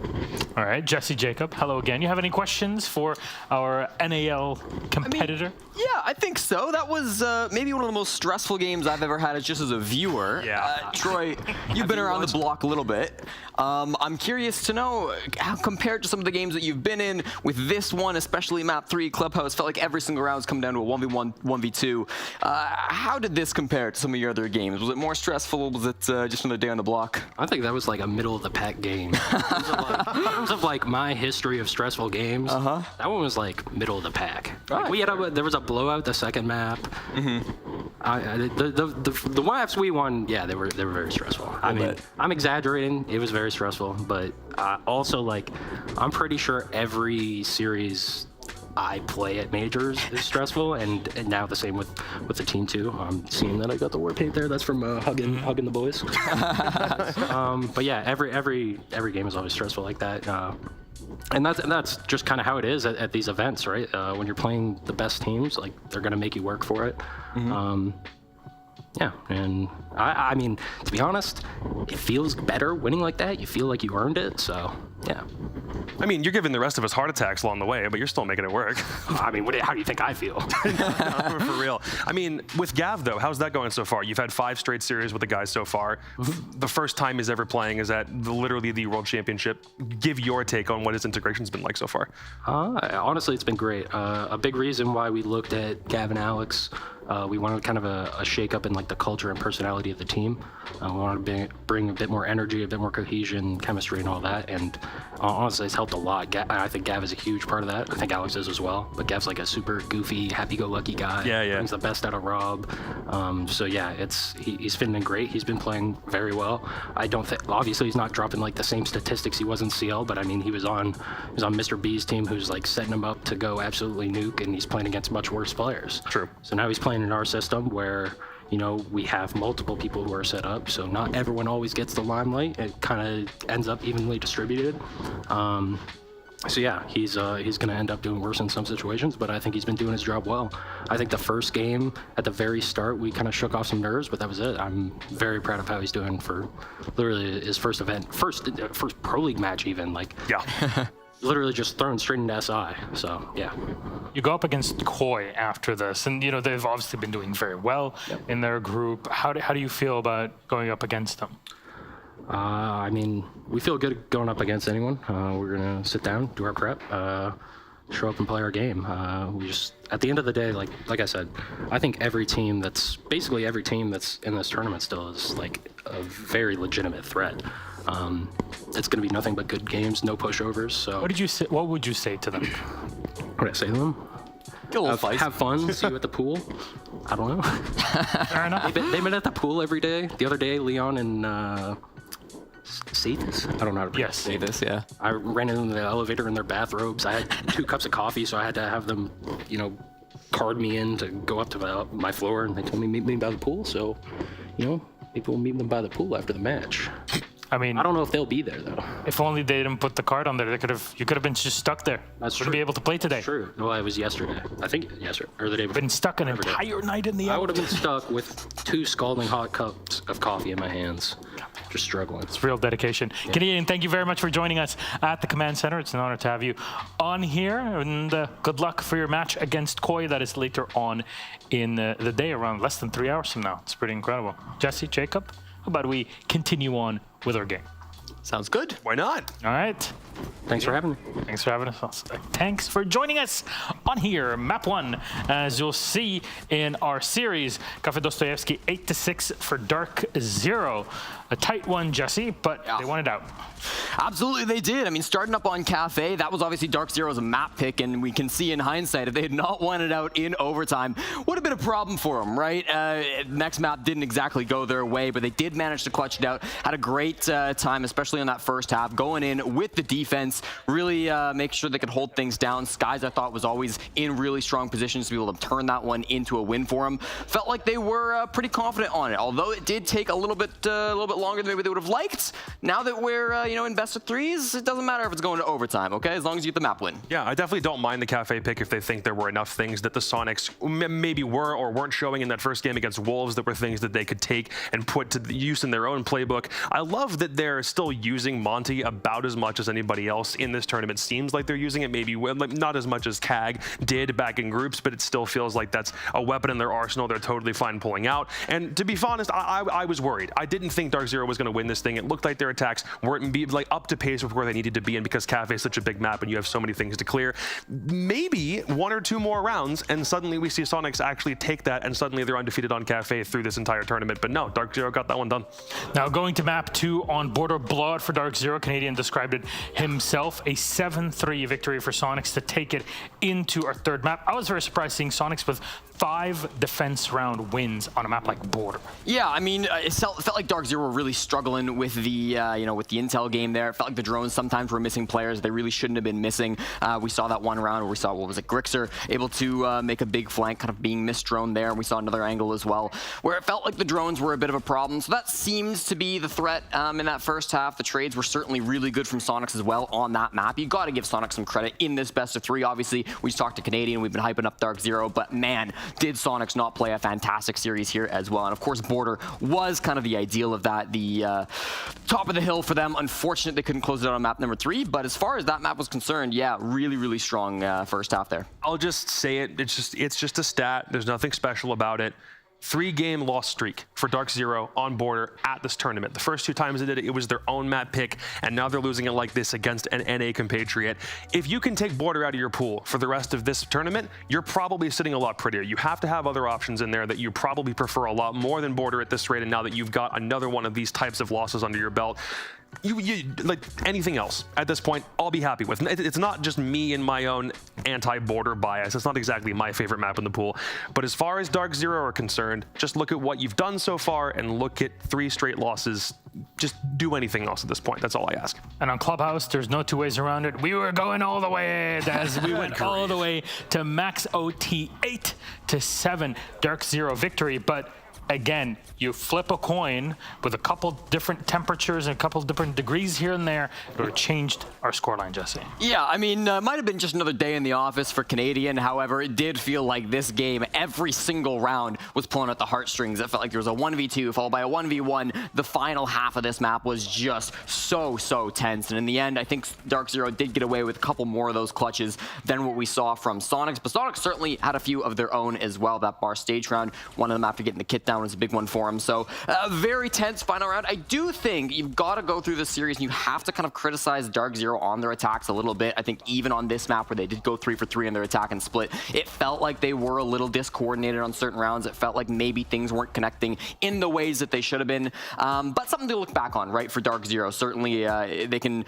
be happy about this win, but moving on against Koi, some of these might get exploited a little bit more, and so they've got to be careful about that going forward. Yeah, I feel like if you're a team that has slow attacks, Church is one of those sites that just exacerbates how slow a team can be, especially if you're having some speed problems. And even though DarkZero went 2 for 2 on the times where they were having to attack Church, actually 3 for 2 because we ended on Church in round 15, they did manage to pick things up, but there's just a lot of steps you have to follow on a map like Club. And if you're droning every corner and you're setting up the execute and it's still happening within 30 to 40 seconds every time, and if for some reason it fails initially, then you have to pick the pieces back up and adapt again after you lose some players. I don't know if DarkZero has quite figured out that adaptability as much as they would like. Their ceiling is still far higher than it is right now. And Sonics are an opponent where you're not watching those games thinking how good are Sonics going to be. You're watching for the minutiae and the little details about things DarkZero is doing right and doing wrong, because we know Sonics is a great team.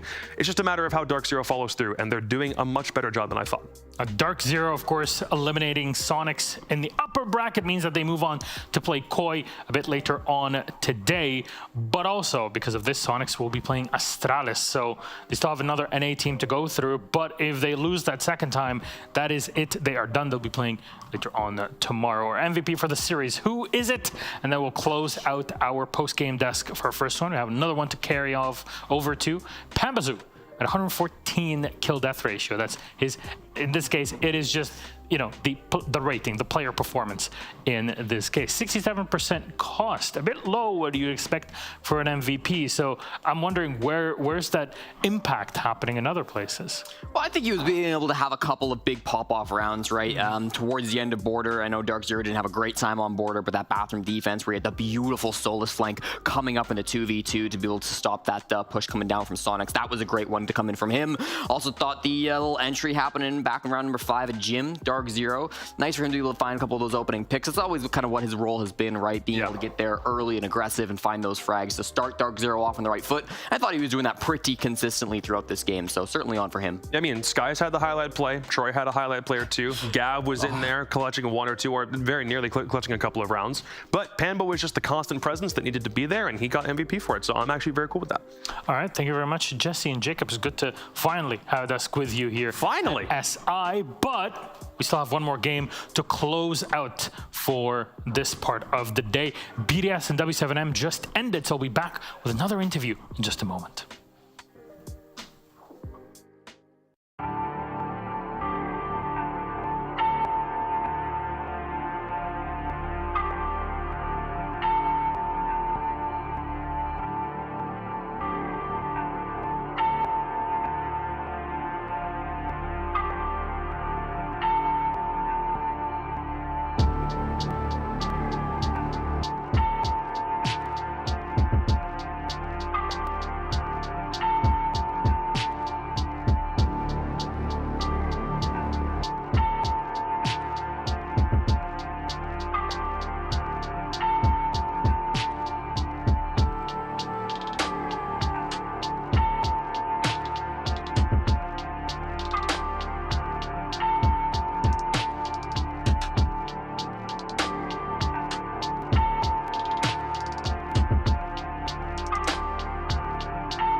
Welcome back, friends, to the Command Center, live from Six Invitational 2023. I'm Milish Medic, your host.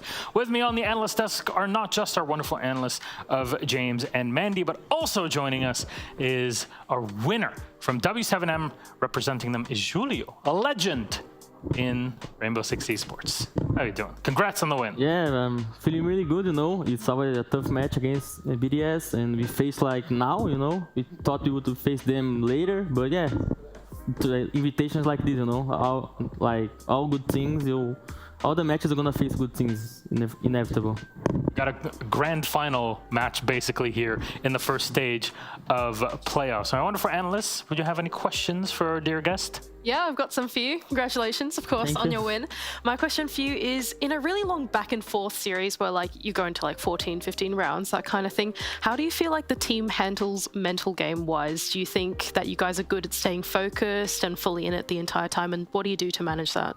I think our mental yesterday, 2 days before, in our match against Koi was not that good. So that was the main thing that we fixed. Yeah. And that's why we won against BDS for sure.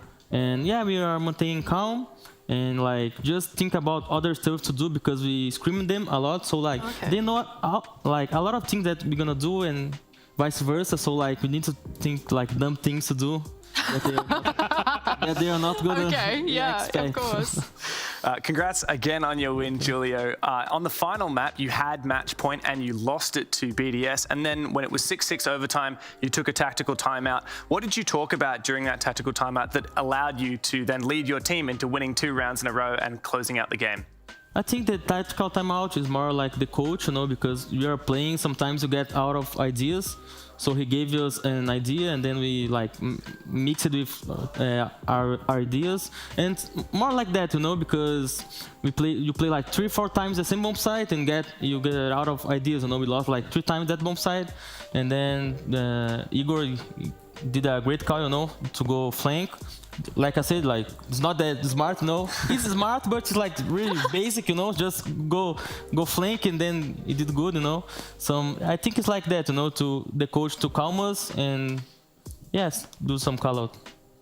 It's a lot of jobs then everybody has to handle, but this between you and Volps kind of leading the team and you keeping it all together, having the coach also time you out, all of this just kind of gets too much to handle in a big game like this, doesn't it? I don't think so. Like we are a young team, like the players, but they lost in Berlin, they lost in Yokoping, and now I think we are ready, like emotional and skill-wise. You know, I think now we are really ready for everything that we're gonna face off in the playoffs for sure. And now you go up against M80, which obviously is a team that a lot of people know as kind of Brazil NA, right? So there's some things that have been borrowed from both regions. You and a lot of teams have also scrimmed against them in Brazil. How do you feel going up against them? Yeah, that's like more mental stuff with Bodega because we scrimmed them a lot. They did a bootcamp in Brazil. So yeah, we know a lot of things that they like and vice versa. And that's the good thing, you know, because we scrimmed them a lot. It's going to be a really competitive match because of that, because we know a lot of stuff and then they know too. And yeah, Brazil against Brazil, a lot of, you know, noise for sure. Oh yeah, I can't wait to hear the noise all around our space here. Anything you want to say to them then before we end the interview? For them, yeah, let's have a good match, you know. Like let's not have an easy match like it was with BDS, because you like learn a lot with these matches, you know, with these difficult matches. And let's go Bodega, let's go. Thank you very much, Julio. Congratulations again for joining. Congratulations on the win, and thank you so much for joining us on the analyst desk. All right, let's start talking about things in detail with map number 1. Thank you again, Julio. 8-6 was the scoreline on map number 1, and that is W7M victorious on Clubhouse, James. Yeah, absolutely. It was a fantastic streak breaker for W7M. BDS are on a 4-game winning streak, and W7M broke it. They started with an alibi ban, which seems like a surprise, but it's Shaiko's most played operator with a 62% win rate. I actually thought this was a mistake because we just saw Shaiko jump on the Valk and do incredibly well. And of course, this game started with BDS going to an early match point up 6-2, and W7M managed an insane 6-round comeback from there. All right, and that was basically our analysis off of the scoreboard, but we have things more in detail. Even Mandy joins us on the telestration station. Please go ahead. Lovely, lovely. I want us to start off this clip for us, first of all, so you can see exactly what is going down for W7M. Here they are, it's a 5v5 execute. You've got the Yin going down blue, but what they're setting up for is this Glaz and Sen's execute that is just about to happen here inside of Motive. Got Volps, he's setting himself up for the drop with one of those smoke canisters, and then the Sen's wall to follow up here. Now, it's going to go on the top down. I'm just going to pause it so we can talk about it for just a moment here. There are a lot of things that can go wrong here. They are trying to get the plant down in this spot, just here. But what can go wrong is that you've got Renshiro with impacts here. Now, when impacts hit a Sen's wall, it will disable it. So he's going to be able to see the planter. That's the first thing that can go wrong. The next thing is you've got a Lems as well with a C4 of his own. Right here, he could toss it over the wall and kill him. Same thing with Shaiko as well, who can come through this rotation hole and use the C4 of his own too. So there are a lot of things that need to be shut down in order for this Sen's wall to stay active and for them to get the plant down. Now, what we have here is we've got Volps on the Glaz, and he's able to get this long line of sight that starts over here, but really can cover all the way up till around here and covers that cross on the rotation hole. Not only that, but you can see KZ as well activating one of those Yin Candelas, and he's about to toss that into blue to distract Shaiko. We've also got another player coming down inside of blue as well, so there's a lot of redundancy in this push happening, and the Sens will come in and look for that plant right here. So I'm going to clear this board for you, and we're going to watch the clip play out and see exactly how it goes. So you can see Volps here on the entry. Shaiko is just being yinged out on a player coming down from inside of blue.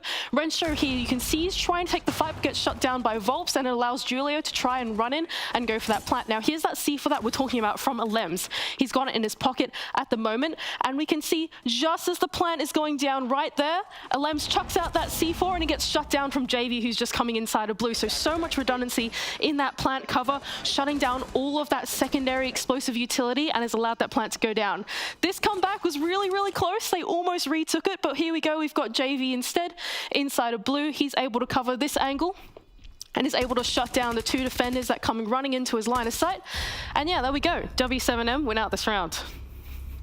Thank you very much, Mandy, for breaking things down on the round. You can come back to us. Our wonderful friend. Hello. I got to say, I was James. amazed at this round. I thought this was such a cool little execute from W7M. Yeah. And to be honest, you look holistically at Clubhouse, it's a 60% defender-sided map at the SI so far. So you would expect it to go 4-2 on each defense. Really what was required was one team to break through on the attack in overtime. And that's exactly what happened. And this really set the tempo for the rest of the game. Going into map 2 then, speaking of tempo, here's how the scoreline went down. 7-2 BDS versus W7M. That was a complete opposite rollout to what we had, James. Yeah, look, there's a reason you don't take BDS to Cafe. This is BDS's 7th Cafe win in a row, and they haven't lost it in 7 months. Now, credit to W7M. They still had some really cool ideas, like in round 3, they tried to Amaru up the kitchen hatch, the dining hatch rather, and a C4 unfortunately countered that. W7M also had some big plays,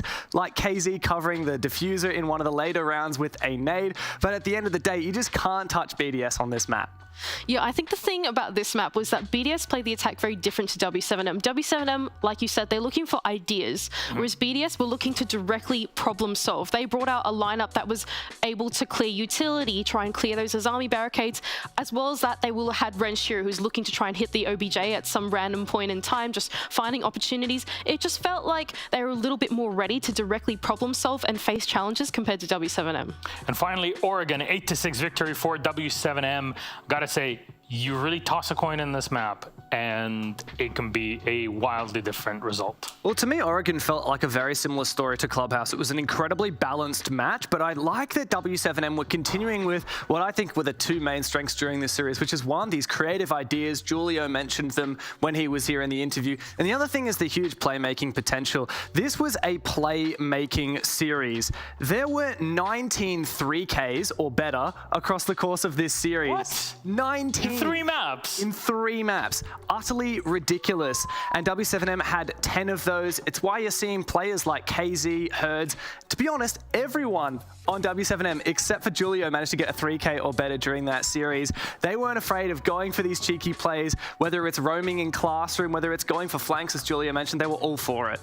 I think the thing about the meta at the moment is it's, Joystick actually put it really perfectly in a tweet. It's about pushes, gunfights, and having informed lurks. The thing that W7 W7M do really, really well is that they have these great pre-placed drones, and then through the mid-round, they relocate their drones throughout the map, and then they're able to, as a result, hold so much of the map control, create so much different opportunity on the attack, and then as a result, they're able to just get their way into the bomb site. They're able to do a different approach every single round, and like Julia was saying on the interview, a lot of it is about innovation. It's about creating ideas and not telegraphing what your push is. It's about being unpredictable, and that's currently what the meta leans into. W7M really, really showed that in the series today. So who was our MVP for this series? I guess I'm actually going to say this is really hard. And the reason for that is because everyone on W7M played really, really well.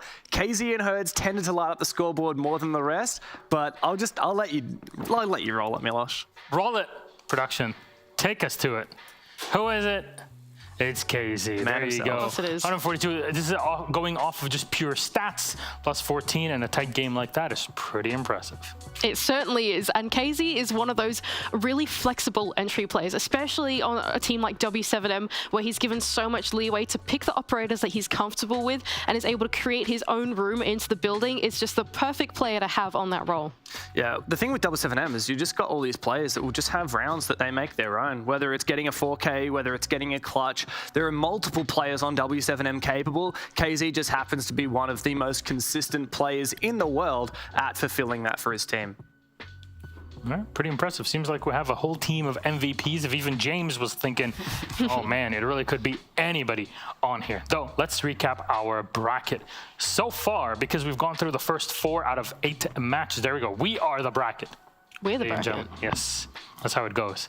Here it is. We started off with 4 challengers in their spaces. MNM will be playing OXG, Lost One versus Wolves, Koi versus DarkZero, and M80 versus W7M. That is coming right now, actually, in just a bit. As you saw, Heroic drop to play SSG, G2v FaZe, Soniqs v Astralis, and BDS v Liquid. If you're at the bottom part of this bracket, you have 1 more life, 1 more best of 3 loss, and you are eliminated from 6th Invitational. If you're at the top, great.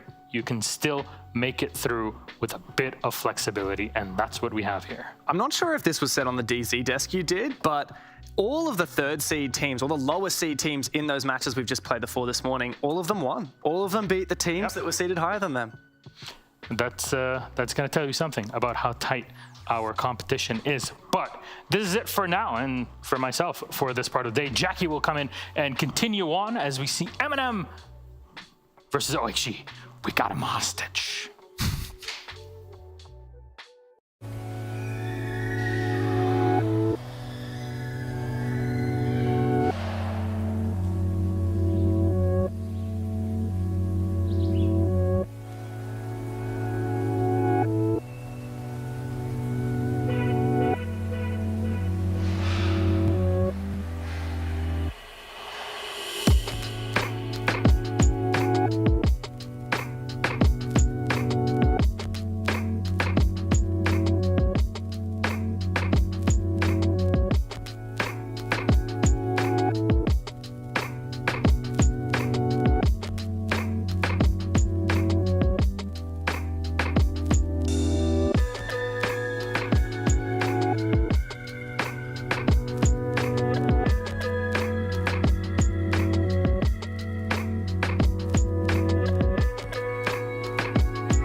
MNM unbeaten, they have not lost a single map, but will OXG roast these marshmallows or will they keep burning through SI? In some unfortunate news though, we have learned that the plushie is missing. MNM tweeted that out earlier today. So if you know anything at home, please make sure you tweet at us. Very unfortunate to hear that. Starting off this broadcast on a somber note with Ann and Jack. But you know what? We got a big face-off to talk about and I'm real excited about that. So yeah, it has been a wild day. Wild, Ann. Yep, a wild day. Teams really picked their potion today, and it's turning out right now as Oxygen proceed in the upper bracket, and they'll be facing MNM just right now. Every single second seed team lost today against the third seed teams. It has been mental. Predictions are short. Everybody demos money. He's 0-4 on the day for predictions. Thanks, I think I am as well. Some absolutely thrilling battles. But back to OXG versus MNM. Will OXG put an end to this hot streak?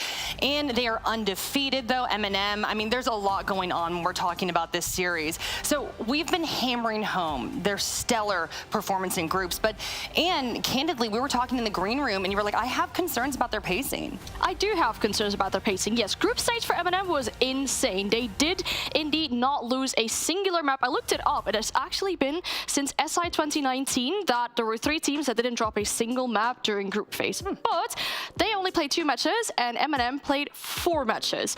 However, indeed, as you mentioned, they will have to work on their pacing. If you were to look at their entry engagements and you put them on a line in regards of time proceeds throughout the round, you'd see a very big spike near the end of the round. Around 30 seconds, there's an insane amount of entry engagements happening for MNM. They lose too much utility, they lose too much body trying to get certain control areas on the map, and that's what they need to work on for today. Yeah, and Fresh, I mean, their big problem in the past had to be consistency, but we're seeing this entire squad step up here. But Nathan's addition, we got to deep dive into that for sure. Yeah, I think he gives them a level of consistency that they've not yet seen. You know, we've seen them across multiple tournaments being up and down, not really ever getting to this point, but Nathan's come in and he's done a like-for-like replacement of Neo in terms of the roles. There's some small changes, and we've actually got a graphic that supports this as well.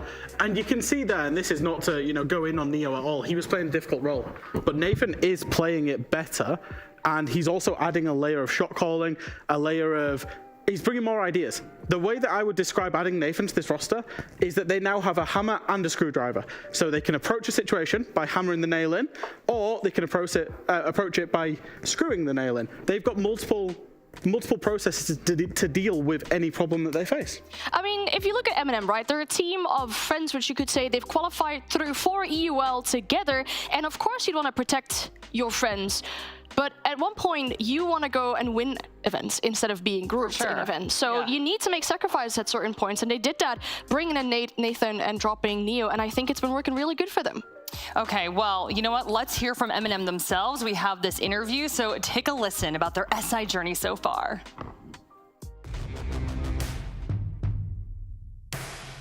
My team's performance in the group stage, I think, was unexpected by a lot of people, but from me being on the inside and me only joining these guys a month ago, I knew like the level we can perform at, and like the level, there's no cap to us. I would still say right now we haven't performed at our best. So yeah, there's still some room for improvement. But yeah, apart from that, we've been playing solid.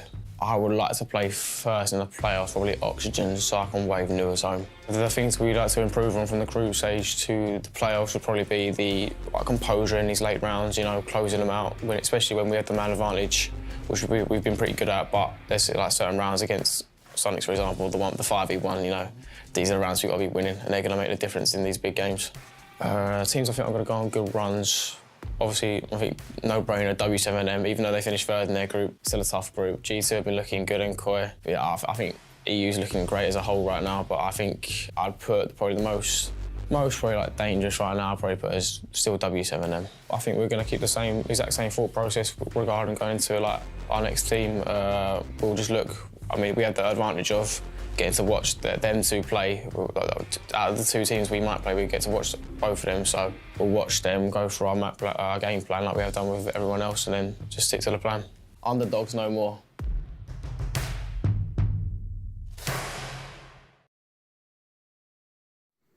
Nath, super relaxed there, and I like that game plan. Stick to the...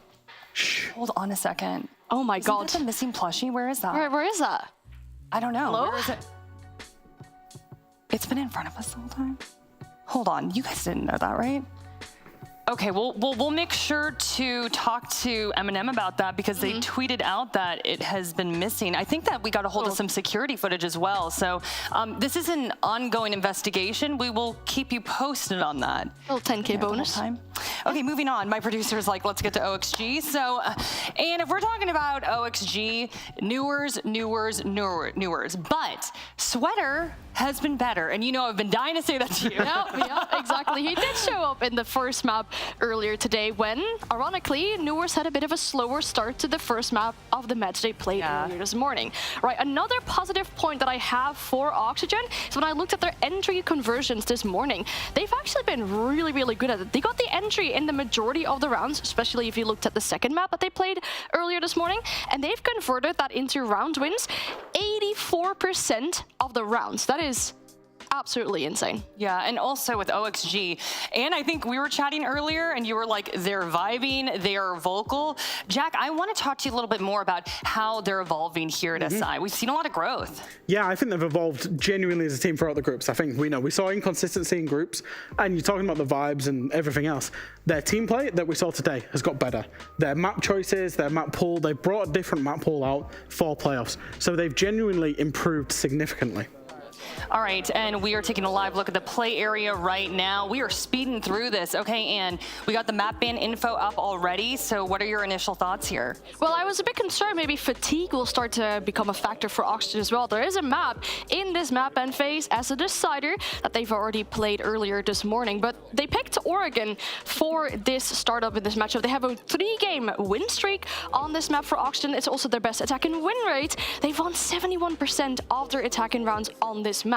They did use to ban it a lot, but they haven't played it yet. Would have been the decider for the heroic game this morning, but they didn't even need to make it that far. Yeah, they've not played it yet in the tournament, and this is what I'm saying about bringing out your maps for the playoffs. I think, curiously, they've allowed MNM to go to Skyscraper, which for me, MNM are quite literally one of the best Skyscraper teams on the planet, especially with using either Solis or Azami, and I think the banning phase, in the operator phase, banning phase, will be very curious for that.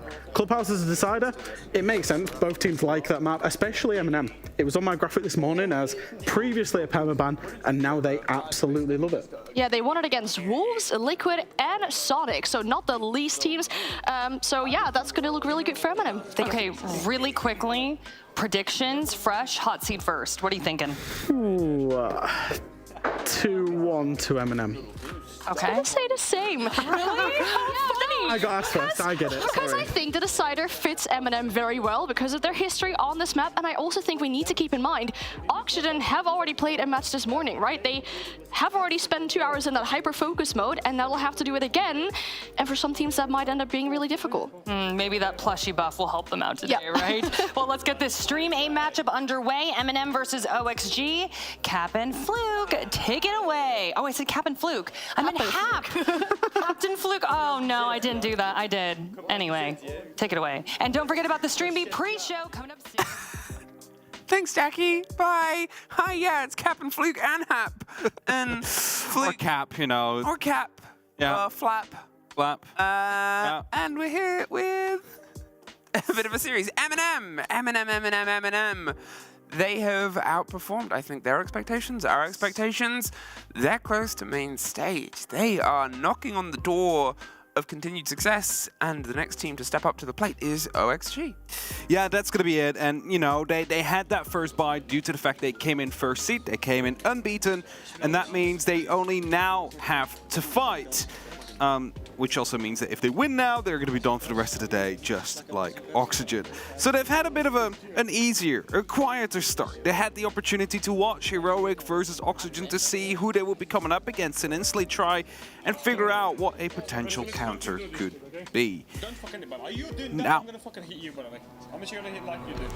just quickly listening into like some last second notes we get before we head into Oregon as the first map.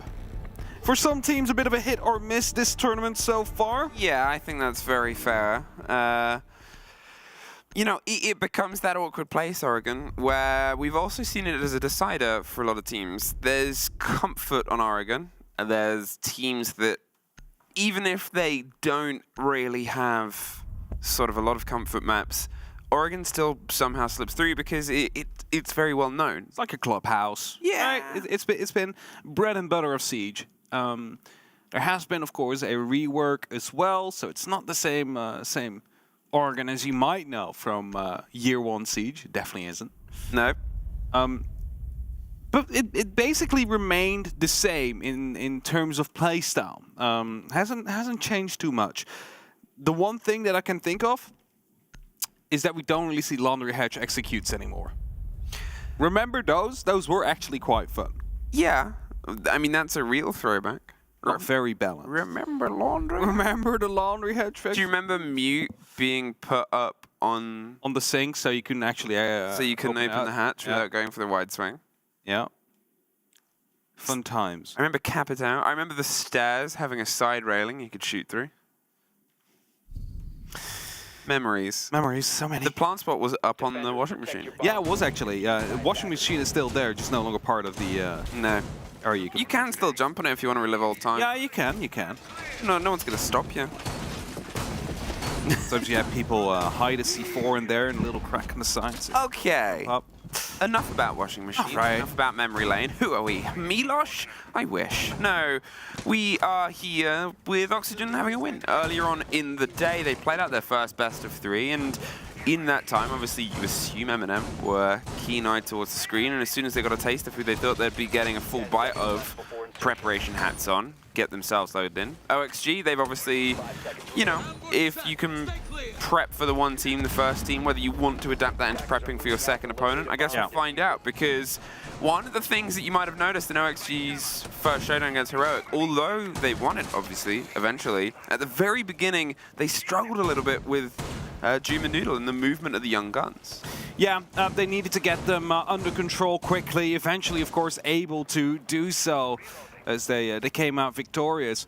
But I think you make a good point there. It's like, all right, you want to prep, you need to prep for the first game. Are you going to be also already prepping for your second game potentially coming up and compromise your first game?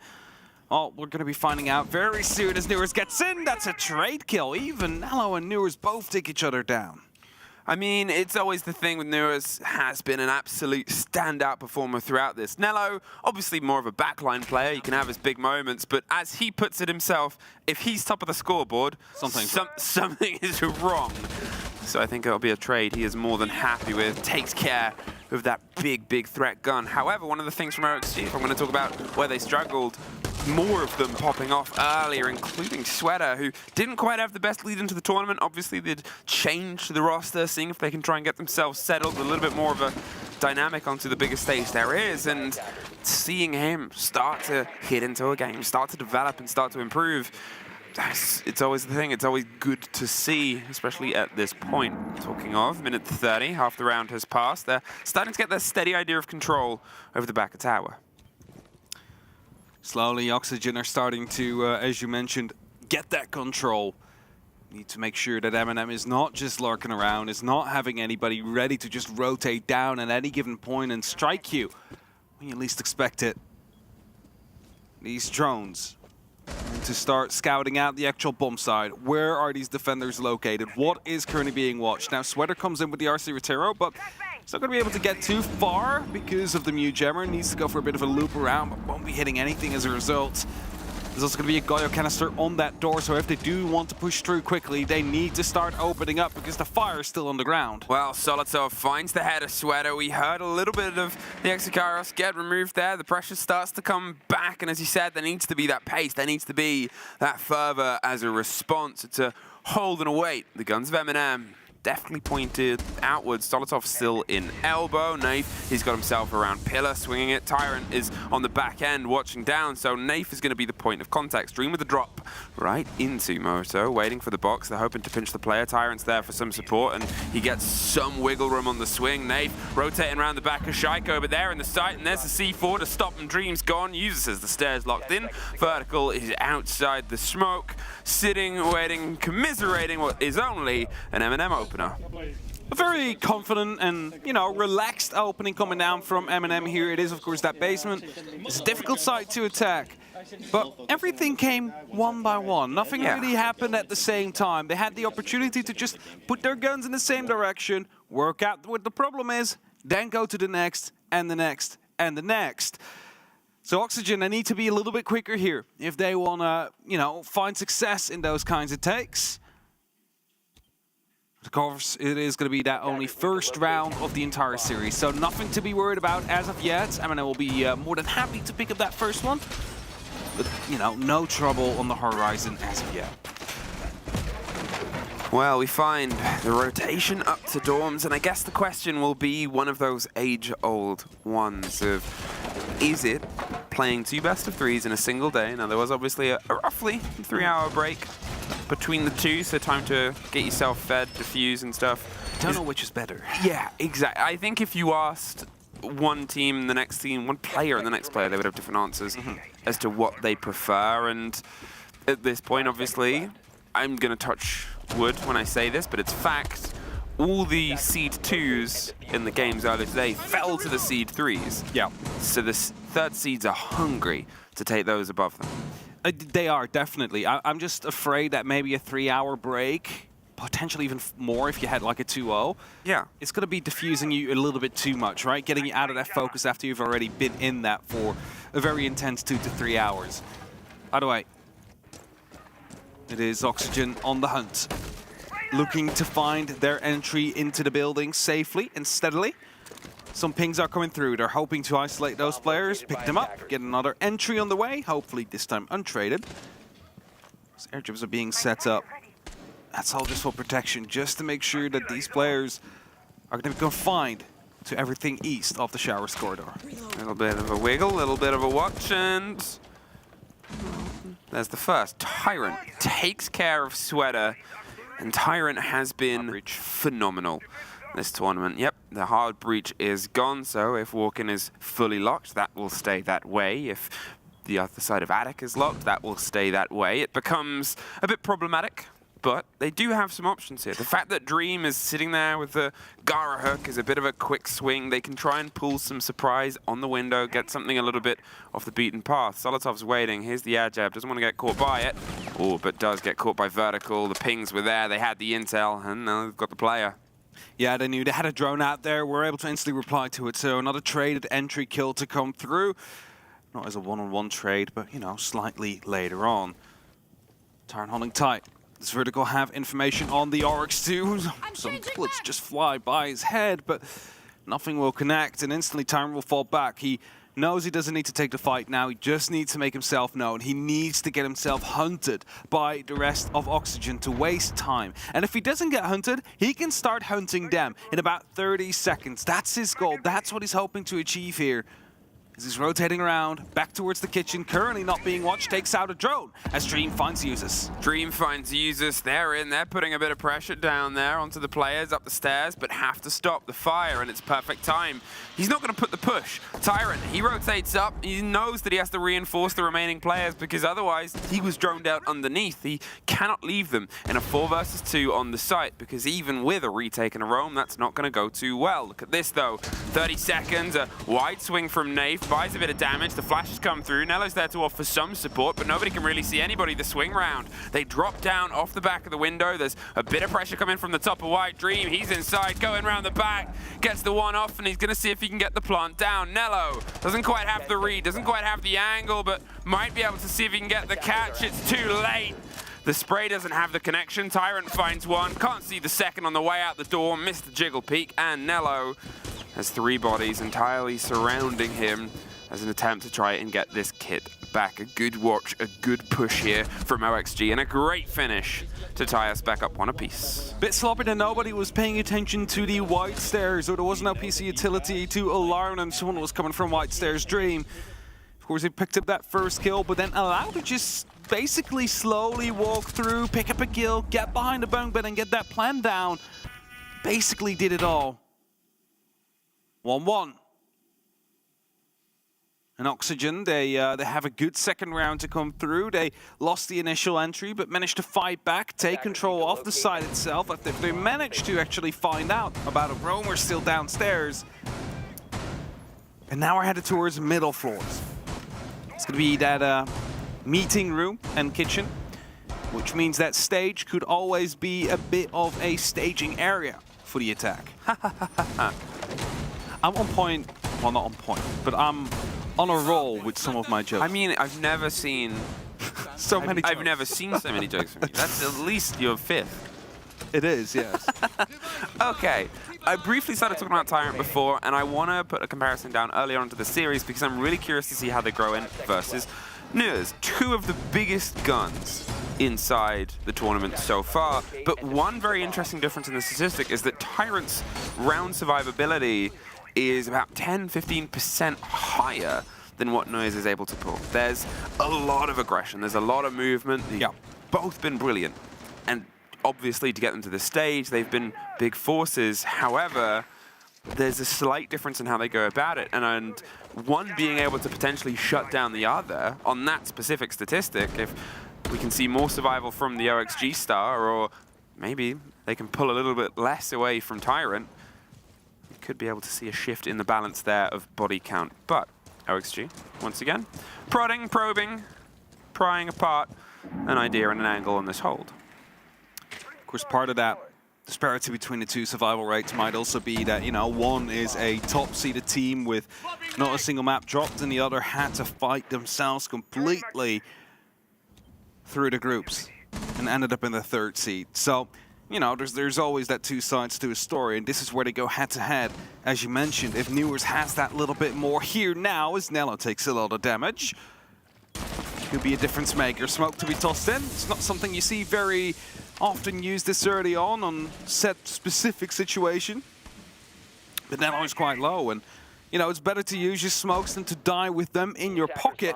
Talking about dying, Tyrant takes down Dree. It's going to be the Capitao off the board, no asphyxiating bolts. There's going to be no micro bolts to be used either. A lot of utility suddenly out of pocket for Oxygen. Tyrant, he's holding close, and he missed just a little bit of extra width, but to be honest, he doesn't have to. In the meantime, Nuers, the aforementioned rival I said before, is looking for his own engagement. Oh, and he finds it! Solotov. Barely even saw that one coming, and well, Tyrant's going to see if he can slip back into that position, replace the split player, maybe even get a bit lucky and push back just over to the opposite end. They can see the position at the end of long, and without the smokes that the Capitao might have provided, and only with the couple that they've got left in the pocket of Sweater, will that slightly change how confident they are of trying to drive in, because you also can't force players further away. A slow rotate. Attention being paid towards the back of tower, just up past the barbs. Nello, he's quite injured, quite wounded here. It just takes the side of a scrap, and there's one huge tape from Nello. Looks for the second on the other ping. He's going really wide with it, but he's caught out from long. A great bit of movement and support. Tyrant, he wanted to try and get some revenge there, but the bullets sort of gave the game away that don't do that, so instead it's here. A close fight over the top. Tyrant gets the drop, and now they've got some control back the hatch. Oh, a hell of a take by Vertical. That allows the doors to open. The swing round on the back. Fox is doing everything to try and watch the cover from above. Can't quite get the lock in. There's the drop. They can't get the diffuser in time, but they do get it just after. MNM, they keep us toe and toe. At this point, it doesn't matter if that diffuser goes down, if you instantly get that kill afterwards. It's just, you know, it's a slight, you know, extra amount of time that you need to go for the diffuse after that. Actually gives you the opportunity to talk. How did that happen? What did go wrong? Did you manage to still get that round win? Back to Laundry. Completed 3 rounds. It's not going to be a perfect rotation to come through from MNM. Of course, with the bedroom loss they have on their record.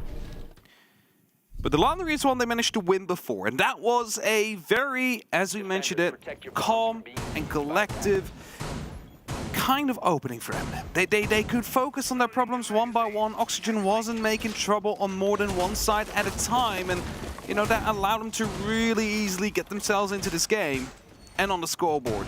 So that's kind of what I want to see from Oxygen now. Cohesion. Attack at the same time. Make sure that you're making it difficult for MNM. Make sure that you spread their attention. It's kind of fun, in a strange way, seeing an Oregon from 2 teams that we haven't seen an Oregon from. Or that sort of lead in a... Yes. It's been common enough but occasionally there's still surprises, and that's kind of where they've led into on this. And with the option of the sites that they had, with the options of the maps that they had, instead of going to one where they think, well, maybe there'll be a little bit of work here, maybe we can get a little bit of work from them, let's go off the beaten path. Let's try something as the opener that's a bit fresh, a little bit more shaken. Don't use it as a decider, indeed, but as that opener. Tyrant, 7-1. He's having a good first 3 rounds. He loves Montreal. He does love Montreal. He does love Montreal. There we go. English is hard sometimes. The half a minute has passed. No one really took any damage, and that means Oxygen is now allowed to start, getting themselves up and a little bit closer as well, because I believe most of the MNM players have actually fallen back. There is only the player on the staircases available, Nave on the back, and then, 2 ready to fight on the freezer stairs. But that does mean that verticality can start to be engaged here. You can start opening up these hatches. As our Siratero has just seen, hey, there is only a single player in elbow, nothing else in sight. I wonder if that's going to be blacked through on the comms and formulated into a potential plan. Oh, Yu is very close to another entry engagement there. He's just sort of wiggling his way down. He knows how important his statistics have been for the team, and he's going to see if he can try and make sure that he can keep that up. In the meantime, no direct pressure onto players, but we remember how this went last time. Caught out on the top of the stairs. Nello playing a very aggressive position, and he's pretty good with the shotgun. He's made a demonstration of that multiple times. However, it's tough to hold when that hatch gets open, so you got to rotate out of there before, because otherwise you're pretty much just playing your life there at that point, and any team worth their salt, which most of them are at this level, is going to be able to close you down. The Flores drone getting some of that stretch, making the E-box a little bit trickier to hold onto and play against, as we see the hatch as well coming to a collapse. Yeah, and with that opening they just made, they can instantly rotate into blue and start pushing elbow as well. But the Electro Claw actually does catch some off. Solotov gets the entry kill. It's Sweater to die again. Still going to be able to use the remainder of his RC Retiro drones, and MNM are starting this one off strong again. 40 seconds, hatch is closed. There's not much Oxygen can do except for descending down the staircases and maybe send one person in for barrels, which is going to be Newers. And if he's not successful in his task, it is again going to be a matter of dividing your attention one by one as the problems start tripling in. Now, Foxay, he gets the first drop against him there. Nave is able to just hold on, and this is what the spread out approach can lead to, a little bit of a missed moment. Solotov gets his mark, Nello gets his, and across the board. No, fuck you, please. We're expecting facts. Oh my god, that's a jiggle king. This peeking is not helping us in any way, shape, or form. I'd rather we have 5 people up rushing without the hatch open than fucking 4 people up rushing with everything open. Heard. They gotta go to 2 shitty sites here. Let's focus up. Like, we're never gonna go kids. We're never gonna go meeting. That's fair enough. I mean, I did say, it's like if they're pushing in one by one, and they're just one by one peeking it, they're going to be taken out one by one. MNM is dealing with that issue. That's exactly it. That's sort of what I was alluding to, and then thankfully it got to the man behind the desk saying the same thing, is that they went for 5 different fights, 4 different fights. They had everything open. They said everything could be a threat.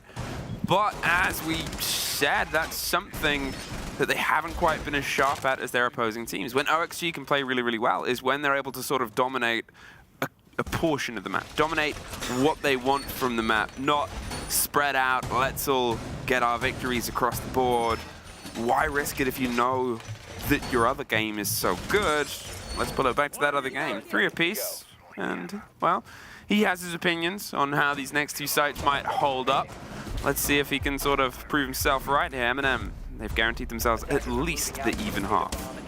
Of course, the backroom side we saw earlier, they didn't really stand a chance, MNM. They were quickly dispatched by Oxygen, who, got the opening kills, then managed to push through and really work that man advantage they had. Partially due to the fact that no one was watching white, really allowed them to just walk in with the diffuser and do what they did best at that point, which is, just go for it, just send it. For a second there, I thought Newers was going to send it, but he's actually going to go back out because the rest of his team is not there with him yet. There's going to be no point for him to try and risk his life if no one is there to support and potentially find any trades if they would be needed. Again, the air jumps are being set up to stop anybody from moving out of that kitchen. That will make sure that shower corridor is the furthest they can go. Going to be some pressure coming down. Newers will take down Solotov. Not quite sure from where that might have been the window. And Tyrant as well taking tons of damage. So again, MNM, they're losing these initial fights for the bedroom area. Yeah, Tyrant, he's going to see if he can try and hold on. Solotov hasn't quite been able to get in and get out, as he's often made a bit of an ability on previous runs and previous attempts and swings. So, Naif is actually the next to suffer. Newers gets one more take here, and this is it. They're so much better when they're doubling up, when they're offering support to each other. We can see the yellow pings, we can see the intel game working really, really well for OXG. They're able to control the space that MNM still hasn't quite woken up to. Sweater on the far end. They've kept their hard breach, which was a missing factor in the previous win on this site quite early on, that they were picked away with a huge man advantage and so much time. It's going to be pretty tricky for MNM to hold off here. Openings will be made into the attic now as well. Dream and Newers going to see if they can put up some pressure.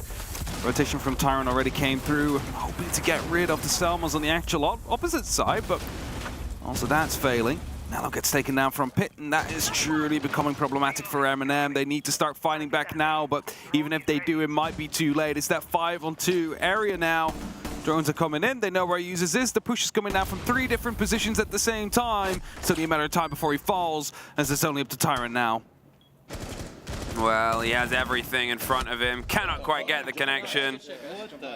And it's a flawless return and response there from OXG. What they needed to do, they did it perfectly. They knew the conversation, they knew where they were failing. Yep.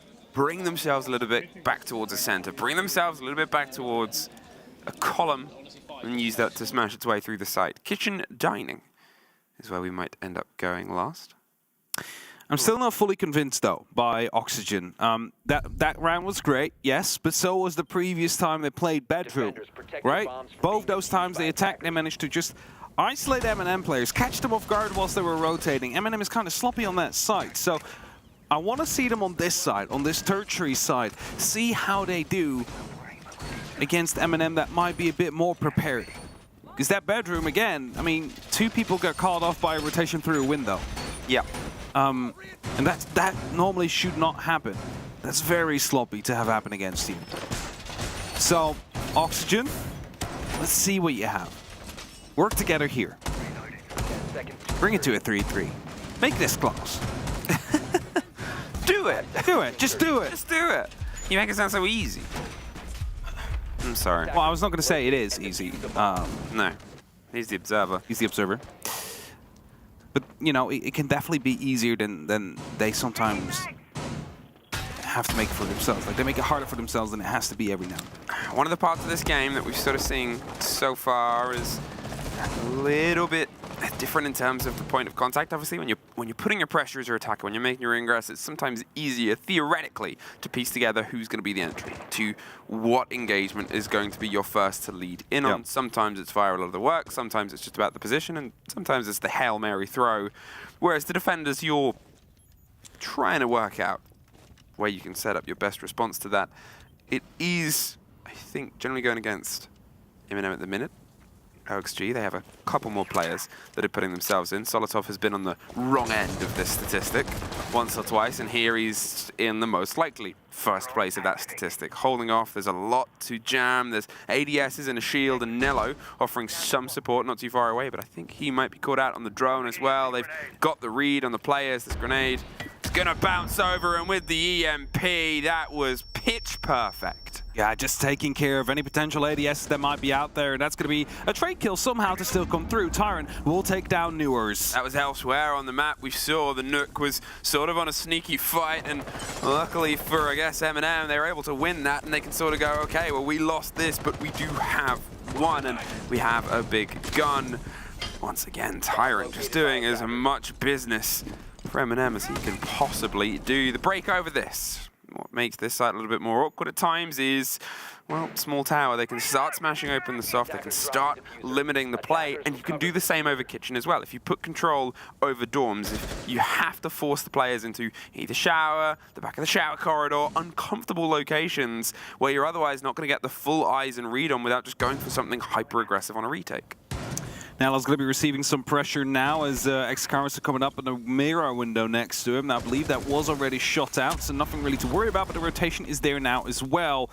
And that means that Shower is going to be one of the last strongholds they can work with here. And Vertical's going to get himself ready to put up the Talon Shield. Surely a plant is soon to follow. 35 seconds. Oxygen, they need to make a move happen. And Nello is maybe the only one that can stop it, but someone is on his window watching him, so he doesn't have freedom of movement. There he is, just holding on for as long as possible with 20 seconds and the shield making its way in. This is the do or die drive on the site. Do they know how close Nello is? He doesn't have the C4. He's concerned about the swing. There's Users and Sweater, one apiece. They've got to stop planting though. Vertical's pulled off and pulls off. Sweater gets dropped. Siren on the back end, leaving just Sweater alone. He's going to have to grab this and hold F and hope that everybody misses every single shot, but around the sides. Ooh, we got one, but Tyrant luckily was there for the last. He just pulled a John Wick there, just with the pistol instantly, the headshot coming through. If he didn't stand up, he would have actually had that shield for cover, but, you know, half a second to work with. Go downstairs. All good. 2-4 is pretty good for a defense.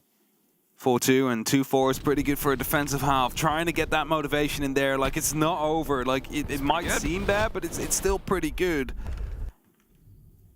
As they're headed downstairs towards the laundry. Same where MNM started off. Now, Oxygen and their attacks on this side looked very disjointed. They were not coordinated. Well, they were coordinated, but the pushes to the actual side itself, the engagements, were not coordinated, which meant that MNM could take the fights one by one, easily, with multiple guns in the same direction.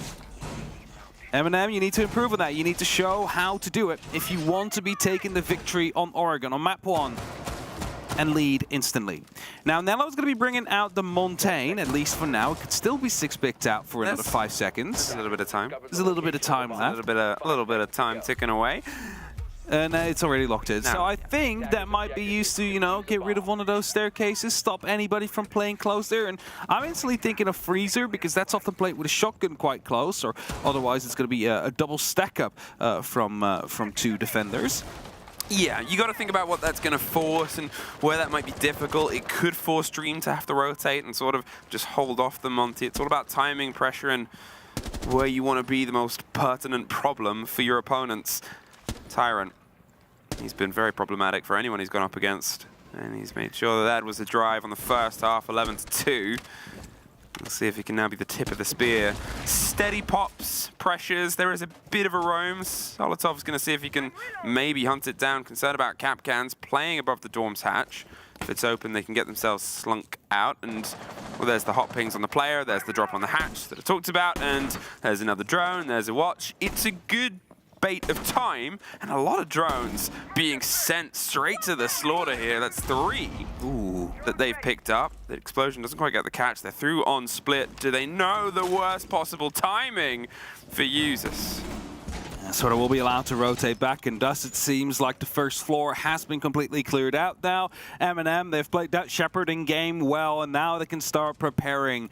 However, if you look at the bottom of your screen, you see Dream ready with a shotgun towards the freezer stairs, and as I said, the Monty will be sent down. First canister will be popped. Yeah, well, still 2 more to go, so 30 seconds in about a minute. You know, that's going to be safe to come by. They're using this time to breach the hatch, though, and I talked about this before. There's sort of a balance of how much risk you want to put down in terms of, you know, do you stay and hold freezer stairs? Will you be able to slink away if someone's watching the hatch? It also comes with the dedication of, well, we have other things to do. And I like how Nello's saying, well, I've got to wait whilst the smoke dissipates. That's exactly. So I may as well go open up the 2 hatches and I'm back. Have you got a 3rd smoke for me? They're trying to bait the play. There it is. They've got it in behind him. He's going to have to go close. They're pinging the player, caught by the feet. Awkward stairs. And he's still just dancing right on the edge. He's hoping the pilot gets a bit of width. He thinks someone might be here to support Nello. It's a grenade right on the disc. Nello, oh, he's so dangerous to all of this. There's the movement. Finally, Dream is forced out, but he wasted a minute. A lot of his pocket utility, but still the time and the health of Nello. He did a lot indeed, and Nello now needs to be quite careful. Tyrant about to be going down on the back stairs here. He's hoping to find that first fight to open up the space just slightly. The rest of MNM looking around barrels, the hatch and the back stairs as well. They're hoping to all go at the same time as the drop comes through and Vertical misses his first shots. Nello is in with the shield. Nafe uses it. Nello, oh, pop off across it. Vertical, caught out in the middle of a dark spot, but Nafe needs to plant. Doesn't even have the time. Oh, shit! What fucking push? And not be like our worries at all, by the way. Like we're saying that that guy's a bait, like he's alone. He's alone. Can you all hear me? No, we can't hear you. Can you hear me now? Mm-hmm. I think we did a good job stalling, but our problem there is like we need to like have all of our bases covered when that drop comes. We knew they had to flood, we knew they had to get picks, so we just need to, in the comms, we need to be communicating who's watching what, who's going to be covering what. I think a Goyo would be really good too, like late game, anything to stall them late game where they're running into traps and stuff is kind of what we should aim for. Because right there they had no time to clear anything. So drop the cap and bring the... We all lost our gunfight, so we should just make the site harder once they exit. We should bring a Goyo too. If Sweater wants to drop Alibi, maybe. Yeah, Alibi's kind of useless here. Yep. Alright, I can't like roam it all then. So bring Legion. You can roam with Legion. No Legion impacts. Just go downstairs. Somebody inside there, so they've spotted out the MNM. They didn't have much time to clear stuff. They just ran in. They did as a unit, they came out on top, but if there is more traps on the board, so such as a Goyo, that's the main one they focused, because of the fire, of course, they will run out of time. Because besides the smokes, then you would also have fire. Now, of course, if this does get spotted out by MNM, we might see a response. We might see Twitch Pick, for example, send in a drone to quickly take care of some of those Goyo canisters. Or if a drone spots it out, maybe a grenade will roll down to do exactly that. It's not like a remedy for everything, but it's definitely going to be helping them to slow down the game of MNM. 5-2. 2 more rounds in MNM, they find themselves with the first map in their pockets. 5 seconds remaining. MNM, who so far have been unbeaten, by the way, haven't dropped a single map yet throughout the 6 Invitational. It's such a surprising statistic. Obviously, especially if you look at last majors. This is it. It's a team that we love, and it's a team that had changes, had a sort of slightly different face before they came into this. Got Nafe, got a change on a long time standing roster, and you expect success always from the teams that come here. But even they're sort of like, this is going pretty good. If they win this, I believe whoever wins the series, is it confirmed at least top 8? Yes, they're already confirmed top 12 right now, so they will be confirmed top 8 if they win the series. Which is the best any player on the Na'Vi, including, when Nello was on the old Na'Vi roster long time ago, has been able to, and anyone on this MNM roster has ever been able to achieve.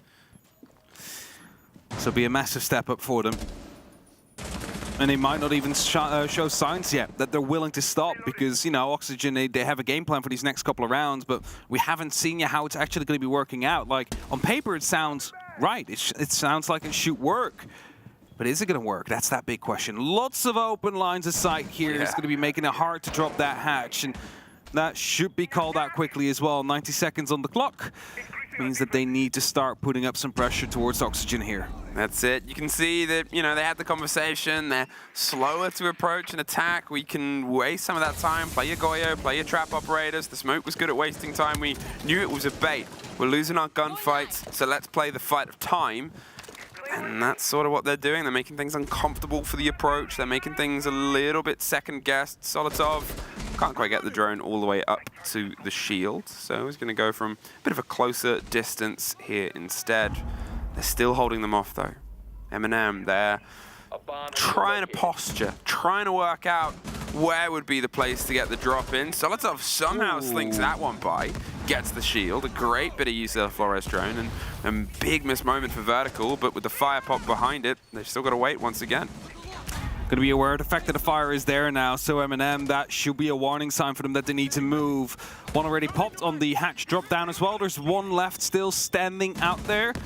RC Rotero is going to be removing Sweater temporarily from the washing machine, so let's see if MNM actually took some space as a result of it. Solotov moving in, grenades are coming through as well into the small cubby. Nothing is connecting just yet for MNM, but they're really far in. Tyrant right down the corridor, swings for the first, and he's right down into the washroom. Doesn't see it, the freezer pulls him back. Vertical and Dream, one apiece. It's a drop shot right onto the site itself. A 3 versus 2 versus 2. With the plant being held just round on the corner, it's the cover of Solotov. Finds the first, Nello gets the plant. Sweater with the pistol, can't get the connection. Dips and dives out of there before the bullets scrape through his back. Wants to see if he can try and fight back round. Cannot find the first, and MNM against death's door. Say not yet. I fucking ice you from you, Fozzy. I focus up. This is amateur Quick listening. mistakes. We had the perfect setup. We're stalling these guys to the end. We just gotta hold angles. Hold we angles. going kids? Yeah. Do the new one. Extend. New one with the extend. Yo, let's wake up, guys. Come on. We got Also correct. They had the setup, they knew how to slow them down, but Tyrant found a way in, opens up the site, and the rest of MNM explodes all over it. Yep. How did he get in? No clue. He just snuck all the way through, managed to suddenly find himself a kill. I think he went down the staircase or dropped the hatch, by the way. I would assume. You know, we know that, but... I would assume. Yes. Appeal that. But no, it was... I mean, it was needed. Let's be honest. They needed it. Had been stalled. They needed a sort of start. They needed a spark. They needed something to set them loose across the backboards, and the position he was in, there was too many targets momentarily. He got the first, suddenly found himself even deeper, looking for the second and the third. Yes, but the chaos he basically created by suddenly being in the middle of everything is like, that's worth enough, right? Because that takes away the attention for the rest of MNM to get inside and open up what they need. So again, he did what he needed to do there. Great play from Tyrant. He might not be dropping as many kills in the last 2 rounds as he did over the first half, but he's definitely still of massive impact. And now 6-2. Oxygen will have to fight back 4 map points against MNM. A single slip up and you are going to Sky. That's rough, but we've seen comebacks of this size throughout the tournament. We've seen, and even today, Tyrant on the long-range hunt, trying to find a loose player, seeing if there's somebody that they can force a little bit of this close-down movement sooner rather than later. Obviously, Solotov's there for support as the Nook creeping, crouching, hunting their way through the down in the back of the map itself, making sure that they have some eyes across and no angles. There is the open hatch, just calling out where things are, where rotates exist, so they can see if they can pinch somebody. Yeah, start putting pressure down, see if they move, see if they squirm, and if they drop down, be ready to catch them. Sweater prone. Waiting. Oh, yeah, that's going to be one of those. You know, let's see if they squirm if we put some pressure down. Naif on the door, the air jabs, they're making the statement. Solotov, he could pull the pin on a grenade, but you could see the camera was active underneath them. That's why you've got the Nook in that position. They might not truly know where they're at. They need somebody to be the first point of pressure here, or to make some noise so the grenade can be thrown around. That's why Sweater's now playing it more cautious. Pulled himself further back. The grenade is going over towards the end. Doesn't get the full bite because, as I said, he'd been bounced back. The second grenade doesn't quite get it. Uses. There's the third. There's the fourth. Oh, 4 grenades to take the man out of the cabinet, but they got him. I mean, results, right? That's what matters in the end. They got 4 grenades used. Finally got that kill. Now they don't need to worry about him anymore. That's most important. The remaining players on Oxygen are all finding themselves up on that top floor, up around the site. Yes, you don't have grenades anymore, but you do have a man advantage you can use to trade. All they need to do now is try and put some pressure left and right, see if they can maybe get 1 more to go their way, and suddenly MNM again have full control. And Solotov looking to do just that, looking to sneak through, but there's some lines of sight he's afraid of.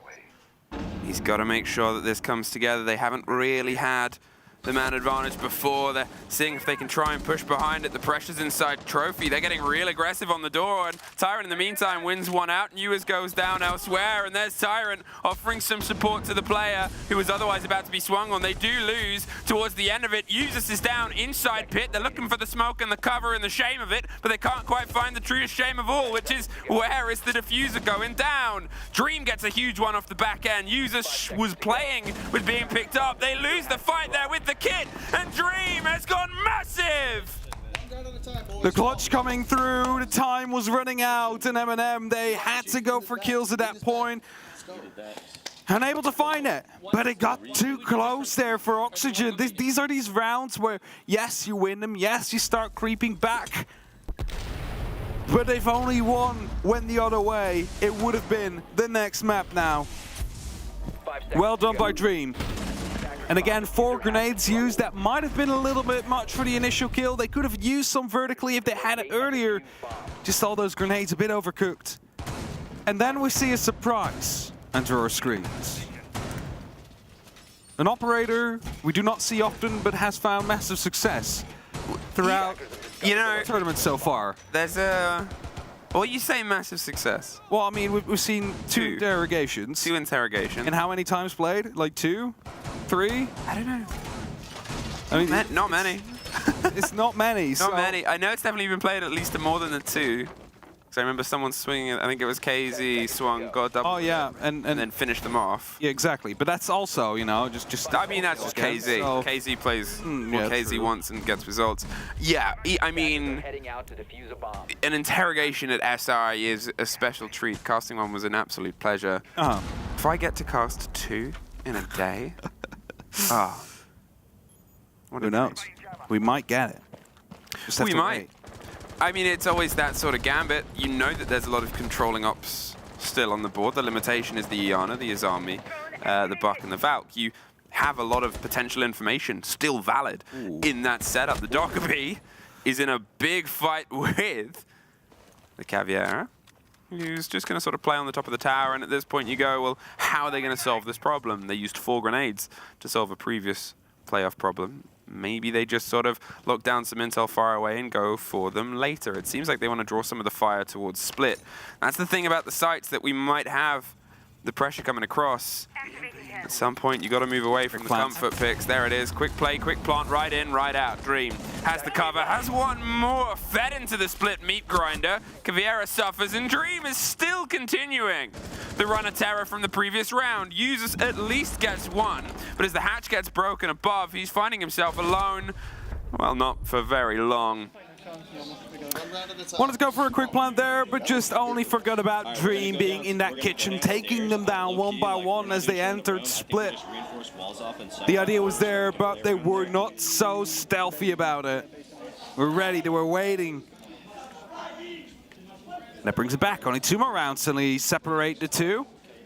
We're headed back towards Laundry. Now, we know what they said about that during the last tactical timeout we had. More traps, slow them down. After they lost it, watch your angles. Now, they stepped off that first 2 parts. There's not going to be any traps now coming out. Or, well, not as many as we had before. Still going to have the Banshees coming in to slow down the approach of the attackers. Potentially set up as well to stop anybody from just suddenly making it into the middle of the site, because the whoop whoop, as we also calls it, makes the whoop whoop sounds. The whoop whoop. The whoop whoop. The whoop whoop. Whoop whoop. Whoop whoop. Whoop whoop. Whoop whoop whoop whoop whoop whoop whoop. Makes that sound you just made. Imagine how irritating that would be if that sound. They should do that for an April Fool's. If the next April Fool's event is the casting talent of the game replace all of the sounds in the game.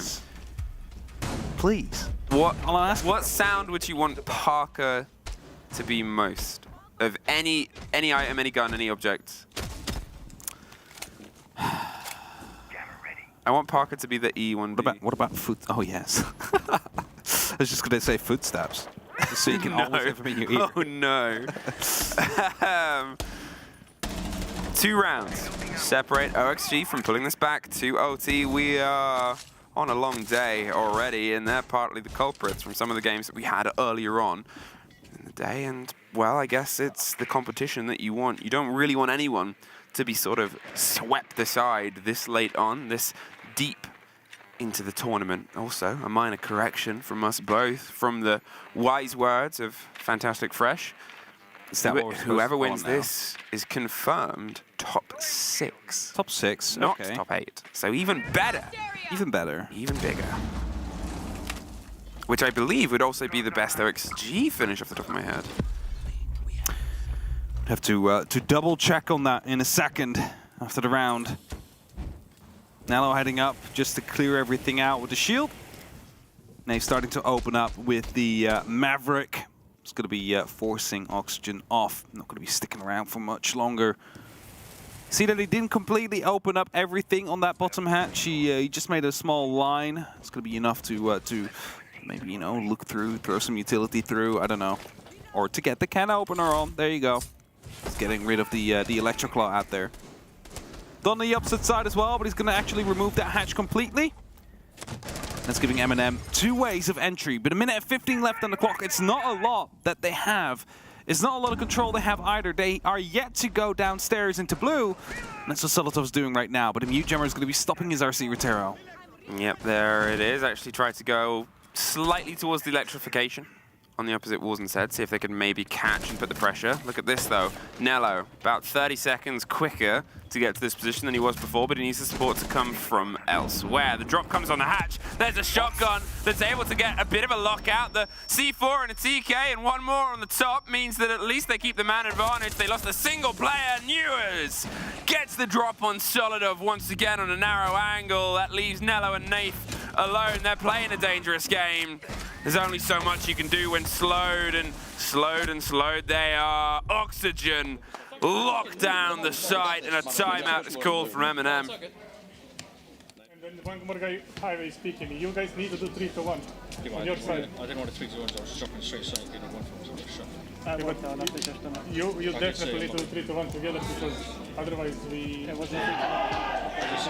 said wait for that. Okay. Just keep it together. Listen to yourself.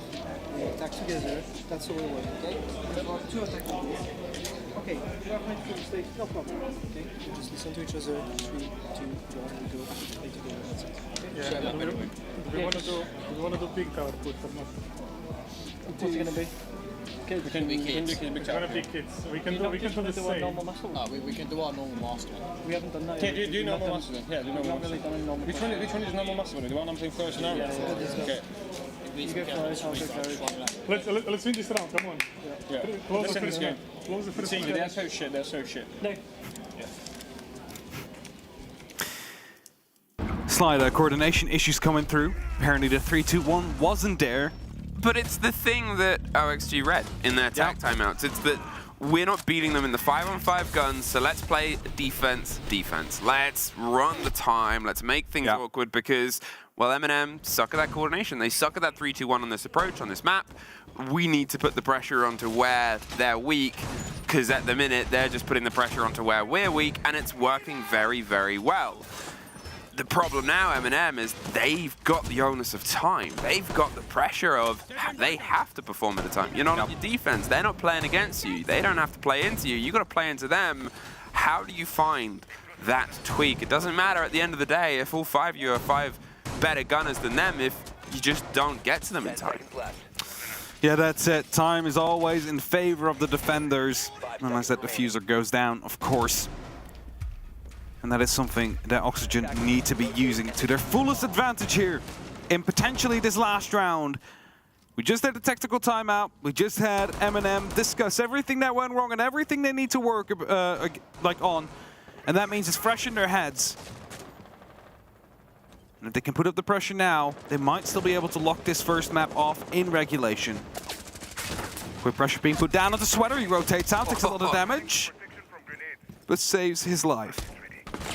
For a second time. I was going to say, hold your breath. He almost gets caught out pretty much immediately after, but they're able to slink away, an important factor, because as we said, the longer that OXG players can survive, the less MNM have to work with, and the more of a pressure they're under. And you can see that they're actually doing that in motion as well. Look at the hold OXG have here. They're all back. They're all keeping themselves really close to their chest. They don't have any wild extensions. You know, Trophy has been smashed open already. The wall of walk-in is fully locked and electrified. They have some angles to watch underneath, sure, but the push is one that is built around the idea of let's slow them down. There's a bit of a break underneath. There is the impact catch. Very, very well played, but it will have maybe just, It's going to be too late there. As soon as the impact came through, the Electroclaw was going to reactivate themselves. So Oxygen, they've really done well here with making sure that the Heart Breach is not going to be finding what they're looking for. And that means they'll be focusing on just a couple of doorways now for MNM. Not looking too strong for them. Yeah, it's a bit rock and rough and not quite ready. Newers, stop doing that to Solotov, please. At this point, it's a compilation, and wow, he's more than happy to be on the right end of it. Sweater gets to use this as well. A 5 versus 3 in OXG. They're setting themselves up to claw back round after round into their map pick. The drive across the board, the pressure, the air jabs, and a bit of a blind with Nath suffering on the wrong end of it. There's still a couple of scrapes, but without the finish, Schweder is able to get one more. That's the rotate underneath inside Classroom. Tyrant, he's surrounded. He might just try and make a move into the site. There was still some Banshees. There's the side of one, but Schweder still wins it out, and OXG fight their way back to OT. Themselves are flawless as a reply upon MNM's tactical timeout. It's going to be hurting. And we'll continue this way. MNM will stay on attack for overtime, meaning they will play 2 rounds here. And they've only won 2 out of 6 so far. Both of them with Laundry. I mean, you have to give credit here to Fox, keeping a very cool head on the team, sort of saying throughout the many different phases of this game, you know, it's a 2-4 half, that's not the end of the world. We'll still be able to pull this back, and being proven very right. Then, obviously, when they push their way in and they start losing a couple of those defenses, giving the word to Wisdom, working alongside, obviously, the team and sort of saying, this is where we can beat them and proving it. They are indeed, and the last time they came to Laundry, MNM, they were picked apart. They did not have what they needed to have to be successful. That means Oxygen, they learned from their mistakes. They were able to adapt to it. And if they just play that again, the exact same thing, they should find themselves with success and lead themselves in 6-7 on this first map for round 14. Now, only time will tell. 3 minutes on the clock have started about 10 seconds ago. And this means a lot to MNM because their defenses are solid. Oxygen's attacks are also not the best, but they just need to make the difference on the attack now, MNM. Well, the turtle begins once again. We compare this to the first hold here and how it's grown into it. It is because of the chest. It's the pull back. There's obviously no Monty, no push there, no front line or front wall. Just a shutout, just an angle, just the ideas across the board. All 5 OXG players already back down towards the site. Tyrant following. Down the Fraser stairs, he's being hot droned in, and they'll be aware of the fact that he's coming. He's ready for the jump up. It's currently not being used by any of the Oxygen members. It looks like they want to go for a bit of a crouch peek as well, but just so they can actually focus at him with 3 guns from the back of Laundry as well. So MNM, what they need to do is divide that attention, attack from multiple points, work together at the same time to catch them off guard. Control of the hatches. That's the next step here, but again, it's all the worry of the end 30 seconds that becomes the big issue. You can't just have a deep dive down into the site. You can't just have a single gunner pop off. There has to be a little bit more of the grab before the smash, and it's always been where they've struggling. You look at just how much core utility from OXG is dedicated around these first points of pressure. They have entirely encircled the site in a ring of nightmare with the discs, with the catch, with the Banshees, the ADSs, the mute jammers. It is entirely just a blank spot of audio, intel, and control that now, this dangerous donut of utility, MNM have to try and smash through. Smoke grenade used. That is going to be slowing him down a little bit more. There's one left in Dream's pocket that he could go for 50 seconds. MNM, they might just actually have to make a call to just start running through. Tyrant takes a little bit of damage as he takes the fight with Newers, but he doesn't quite connect. Neither does Newers, as both stay alive. 40 seconds, they need to go now.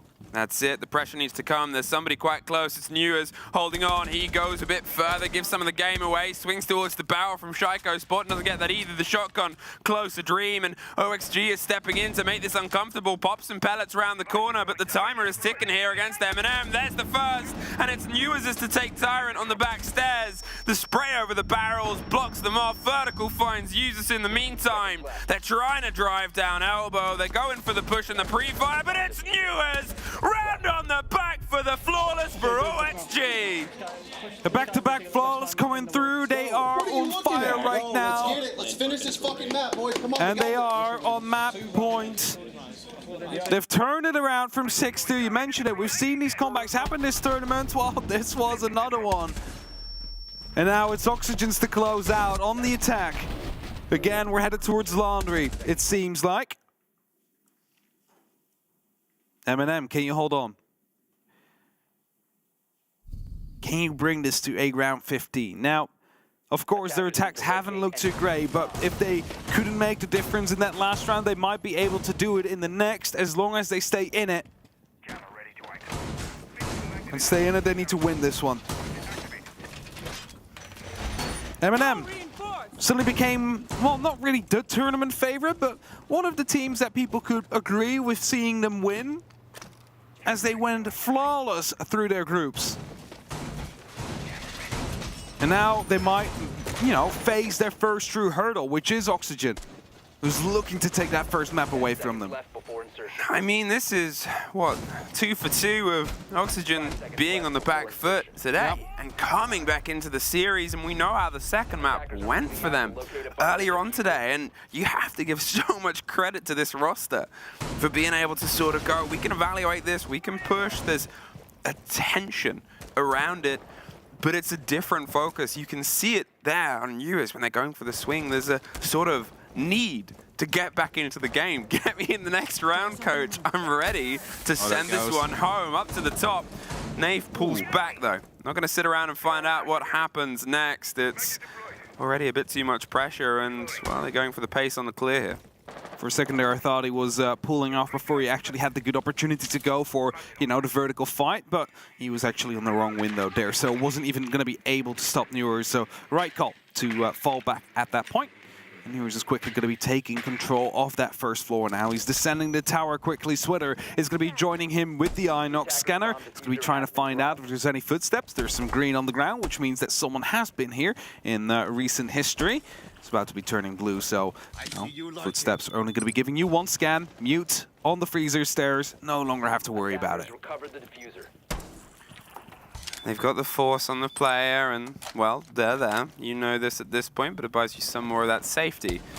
OXG, they've got to make sure that they can sort of step in where we've seen MNM fail here and where they've stated so. The actual impact, the attack on the site. MNM, they want to try and force them into wider engagements, give them more that they have to clear, more that they have to draw to, and Nello, as a Saudi, doesn't like sitting around and risking that. He's still got a lot of, you know, power in those guns. He's still got a lot of chance at a C4 as well. So before this pressure comes around, double stacked, just leave, get out there, and hopefully they'll spend an extra 20 seconds looking for you. 3 C4s available on MNM for this last minute, potentially to be on the clock. Oxygen gathering around the hatches, gathering around the staircases. Just like MNM, they missed that 3, 2, 1, go. A bomb has been located. And they should start counting down soon. An EMP ready to stop any of the ADSs out there, just to follow up with a grenade to take care of any player right behind the pillar. That must be the plan. And that's the execute as well. There it is, a bit of a scrap. Nafe goes down. The grenade is the first lead in, and the rest comes right onto the stairs. Sweater pre-firing the angles, but the reveal of the player pushes them back down. Freezer, 30 seconds though, and you've still got to try and break this grand divide, the width of the angle, and Solotov, if there's a time to start finding the heads, right now is perfect, with Usus getting one of his own on the opposite end. Fox A stuck behind the big pillar, and Solidov sticks it to Newers for the first time in a while. Dream, the reverse plant, and Fox trying to hold hold the angle, doesn't get the slip, should be a C4 and is. And we're going all the way. We're going all the way to 15. It might not have been the case. I mean, I like to see the ADS play there. Use the EMP to get rid of the ADS, get the nade kill onto Pillar and try and lock yourself in from there on. But MNM, they were ready for it. They were waiting for it. And now we're getting to this crucial round 15. I mean, we have been here before twice today already with Wolves and G2. Back then, it both went to Wolves. Is it going to be another EU team to take it, or will Oxygen take the first map of MNM's tournament? They're on the defense. That speaks well for them because it has been so far, what was it, 10 rounds for defense, only 4 for attack. Yeah, that does work out like that. I was just quickly. Does that add up to 14? That does add up to 14. Nice. I know calculating while on the go is still a skill, but it is a crucial round for MNM. And you know, they haven't won an attack ever since round 8. Then they lost 4 attacks in a row. They started looking more and more disjointed as they went on. So I really hope that just quickly being on that defense did them well. Attacker's objective is to defuse a bomb. Oh, this is tough, MNM. We already know which side of this is the preferred side, and we already know that it's been a problematic one for you, OXG. This is their map. This is their first pick. We'll be heading into Skyscraper regardless next, but whether we find ourselves on the third is the future to be told, because Club, I mean, it's got a good functionality for both teams, but it's known for both teams. It's common for both teams. Heck, we've even seen it already today for one of these teams. So, at what point do we start thinking and posturing towards that, regardless of who wins this? Solotov needs to find a little bit more success on his gun game on attack so far. If he can get a body, get in, get some of that competitive flair that we know he can deliver, and second bit of sharpness. A minute has passed. MNM now taking care of that top floor. Rotations are starting to be out, but Newers is receiving a bit of pressure. Drones are rolling through. The entry soon to be looked for. They're going to be entering games. They're going to be entering from trophy. This is a double pinch maneuver. They're hoping to find Newers, because if they shut him down, that is a huge kill to come in. The grenade gets tossed in. Is not going to be able to find anybody so far. Yeah, that's it. He's taken the time to rotate. He slipped out of there, and to be honest, we've seen these slip rotates actually be punished immediately after. There's a swing. Tyrant, he can't get the connection, but neither can Sweater, and he's going to get out of there before things get a bit too dicey. But with the damage done, you're now looking at one of those 3 C4s, plus the impact being something a lot more deadly towards Tyrant with much less range and radius on them. He's got to be a bit more coquettish on the approach, as the double up Claymore isn't going to be utilized there. 2 for 2 on the doors. The breaks start to come across the boards. A minute left on the clock. Dream taking small amounts of damage as well. Verticality is here. Nave opening up with the Caber, making sure that a lot of the vertical spots inside are no longer able to be played. They need to go outside, otherwise they are in danger.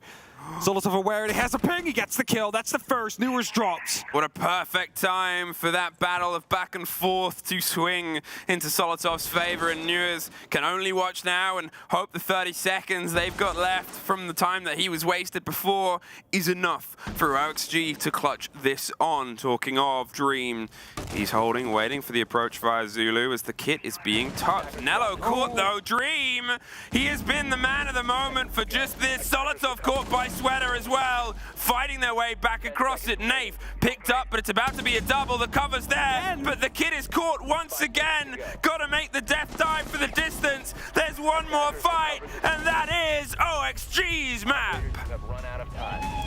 MNM, it was looking good for them in that last round, and then they went for the plant walls, not having full control. Oxygen punished them for it twice. You mentioned the name Dream. He has been crucial for them in this map. Just like Newers, just like Fox, the entirety of OXG did what they needed to do. They brought themselves back from 6-2 to an 8-7 victory. A rough and rocky road there for MNM, and you know, they are in positions where they could have locked it out. It is the first map they have dropped all tournament. They should try and remember the fact that, well, they haven't dropped any others and there's still 2 more to go. It's not about points, it's not about getting the 4, the 3 or the 1, but getting themselves in the top 6. And that is something that will be settled maybe on the next, maybe a little bit later. We'll throw to a quick break before we're back with map 2.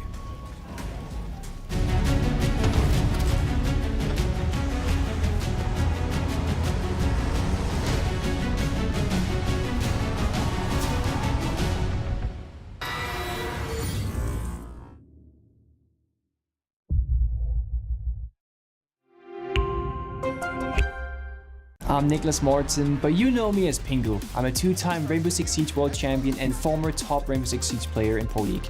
Welcome to my Siege Ranked Bootcamp. We're talking 20 seconds left on the clock, you got the diffuser in hand, what do you do? Play the way that you're comfortable with, because you have confidence when you're in this position, that is when you're gonna be at your very best. Good luck.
The round convincingly for his team. Can he do it again? I think Lost One have obviously decided the game plan here is fast and frenzied. Get your way in and find those gunfights. They really want to take it to Wolves, but maybe it's not panning out so well. Rise, he's the last one alive. He's in a 1v2. He's got all the time in the world. There's plenty of drones, 5 left on the field, so he may be able to get some information fed back to him, but he's going to have to find 2 successful gunfights if he wants to win this. He's in no real rush here as well. Got a bit of utility he can play behind in the form of the call, and hopefully that gives him some idea as to what's going on. Maybe drones nearby picking it up, but simply not going to help out. Bibu with a nasty little shot. Shuts him out the round, and Wolves get themselves on the board. I'm a little bit concerned for Lost One. Their entire game plan, Diaz, cannot be, let's just run into sight every round. You know, they give it a minute, see where everybody is, and then bang, they're inside of sight trying to get kills. It is not going to work every single time. Wolves are a smart team. You know, they've got some of our most experienced players in the game. They've been around the block. They know what's what. And they're not going to start falling for that over and over again. They got away with it in round 1. It's not worked in round 2. I'd like to see Lost One show us something else here on Villa, because I'm sure they've got plenty of other plans. You know what I've just remembered about Wolves on Villa? Bibu, no! It did happen on Villa, yeah. He was running in through master bedroom. He was indeed. I think it was Shepard defusing. I want to say it was that long ago, wasn't it? Yeah. Shepard was defusing and Bibu took too long to get in. It took too long to get in. You decried at the very end of the round. Bibu, no! I think it something like, I can't remember exactly. It was Bibu in a 1v3 or something, and he got a couple of the kills and just needed to get the person off the diffuser. Yeah, but held outside too long. Yeah. Yeah. Good times. Good classic. Times. Another classic line. We've had some good ones on this map. We had Bath Bomb from Sloth. You when did, the nade came in. You did. I've used that as an example a few times to people. We've actually had a good few little fun ones on Villa. It's one of those maps that sort of brings about the joy. For anybody who didn't see that, that was Sloth, currently of Heroic, of course, just hiding inside the bathtub. And a nade was thrown in on him, and Des screamed, "There's your bath bomb." Good night, I think I said straight after as well. And sure enough, he did. He did die. And then you said, "Is the only thing bubbling out of here is Sloth's life?" And I was like, that's a bit morbid. It was. It was great. Speak only the truth, Des. Only the truth, Tim. Shinka, let's speak some more truths. Holding down towards main stairs before doubling back in towards site. Here looking to use these vertical angles to challenge anyone trying to work in below. Has Bibu helping out from below, though? Has the ability to adapt and react whenever they hear where the aggression is coming from. Interestingly, on that Malusi out in the roam, I know we keep on speaking about it, but being a one-speed, she's nowhere near as fast as she used to be, and also far noisier when she comes running back towards site. Okay, there's not too much side-sided pressure at the minute, much as we saw. Oh, we got top down. I didn't realise. Yeah, we've got everything here. Damn. It's mostly coming from the north side. We're on board with Lobin at the minute, who's looking to get something going inside 90 corridor. Going to be supported by Dots, who gets himself onto that 90 window. And as you can see, Lobin just coming around there. Dots is going to try to open up the vault at range. This is going pretty well so far. 1 minute 30 and lost one this time. Not just running into sight. This is what I wanted to see. Let's go back, to some proper Villa play, and that's what we're seeing. Yeah, just trying to cut out below as well, again, to stop, I think, Wolves getting downstairs and trying to make use of things like C4s, impacts, whatever it might be to deny the plant when it does eventually look to come through. It's a good idea to start priming things at the... It is a good idea, Daz, but we'll leave that to them on the B stream, and we're back here with the A and map 2, MNM versus OXG. OXG were able to claim the first map, but it was all the distance, and to be honest, probably shouldn't have been. MNM, they had a 6-2 lead on Oregon that unfortunately filtered away to a 7-8 loss to a great OXG comeback. Yeah, really should have been able to lock that out somewhere, but a bit of disconnect coming through in their final couple of attacks. Especially the last one, by the way, that looked quite promising from MNM, but just unaware of that one player in the freezer stairs made it so they could stop that, plan denial happened twice. It's never really good to see that. He hit so many of those. He definitely did. Now, what does this mean? It means that they lost their first map of the entire tournament. It does, which is not a, small thing to consider. Yeah, it's nothing that... If you were looking at their faces, they weren't too happy, MNM. Like, there was some annoyances out there because they knew themselves they are better than the way they play. Oh, it's a frustrating thing. The fact that you're that close, the fact that it's just a couple of things like that that slip away and you find yourself having to fight round after round and lose round after round after round. And, it's tough. That's the sort of thing you highlight at this point. You don't want to be sort of... thinking over, well, we should have won it, we could have won it. There was a couple of whatever. It doesn't matter. You've got to try and brush that off. You've got to remember that you are the top seed of any of the teams to get out of groups. You're more than capable of bringing a fight back, and this might be the first time that you have to do it from a deficit, but if you can do this, the idea, there's no unbeaten winner. There's no run that you make entirely perfect without risk and without moments going away from very rare to happen indeed. It's a team like that, that's any esports in general, by the way, win an entire tournament without ever dropping a map. It's so hard, and it's good to lose as well, because that teaches you how to deal with that situation in a tournament like this. But we're headed into the next map. We're headed into Skyscraper with Oxygen currently one leg ahead of MNM. And because of that, I will be starting off on their stats. Over the last year, they have played Skyscraper a total of 30 times. They've won it twice, lost it once. They've won it against DarkZero and BDS. They've lost it against Astralis.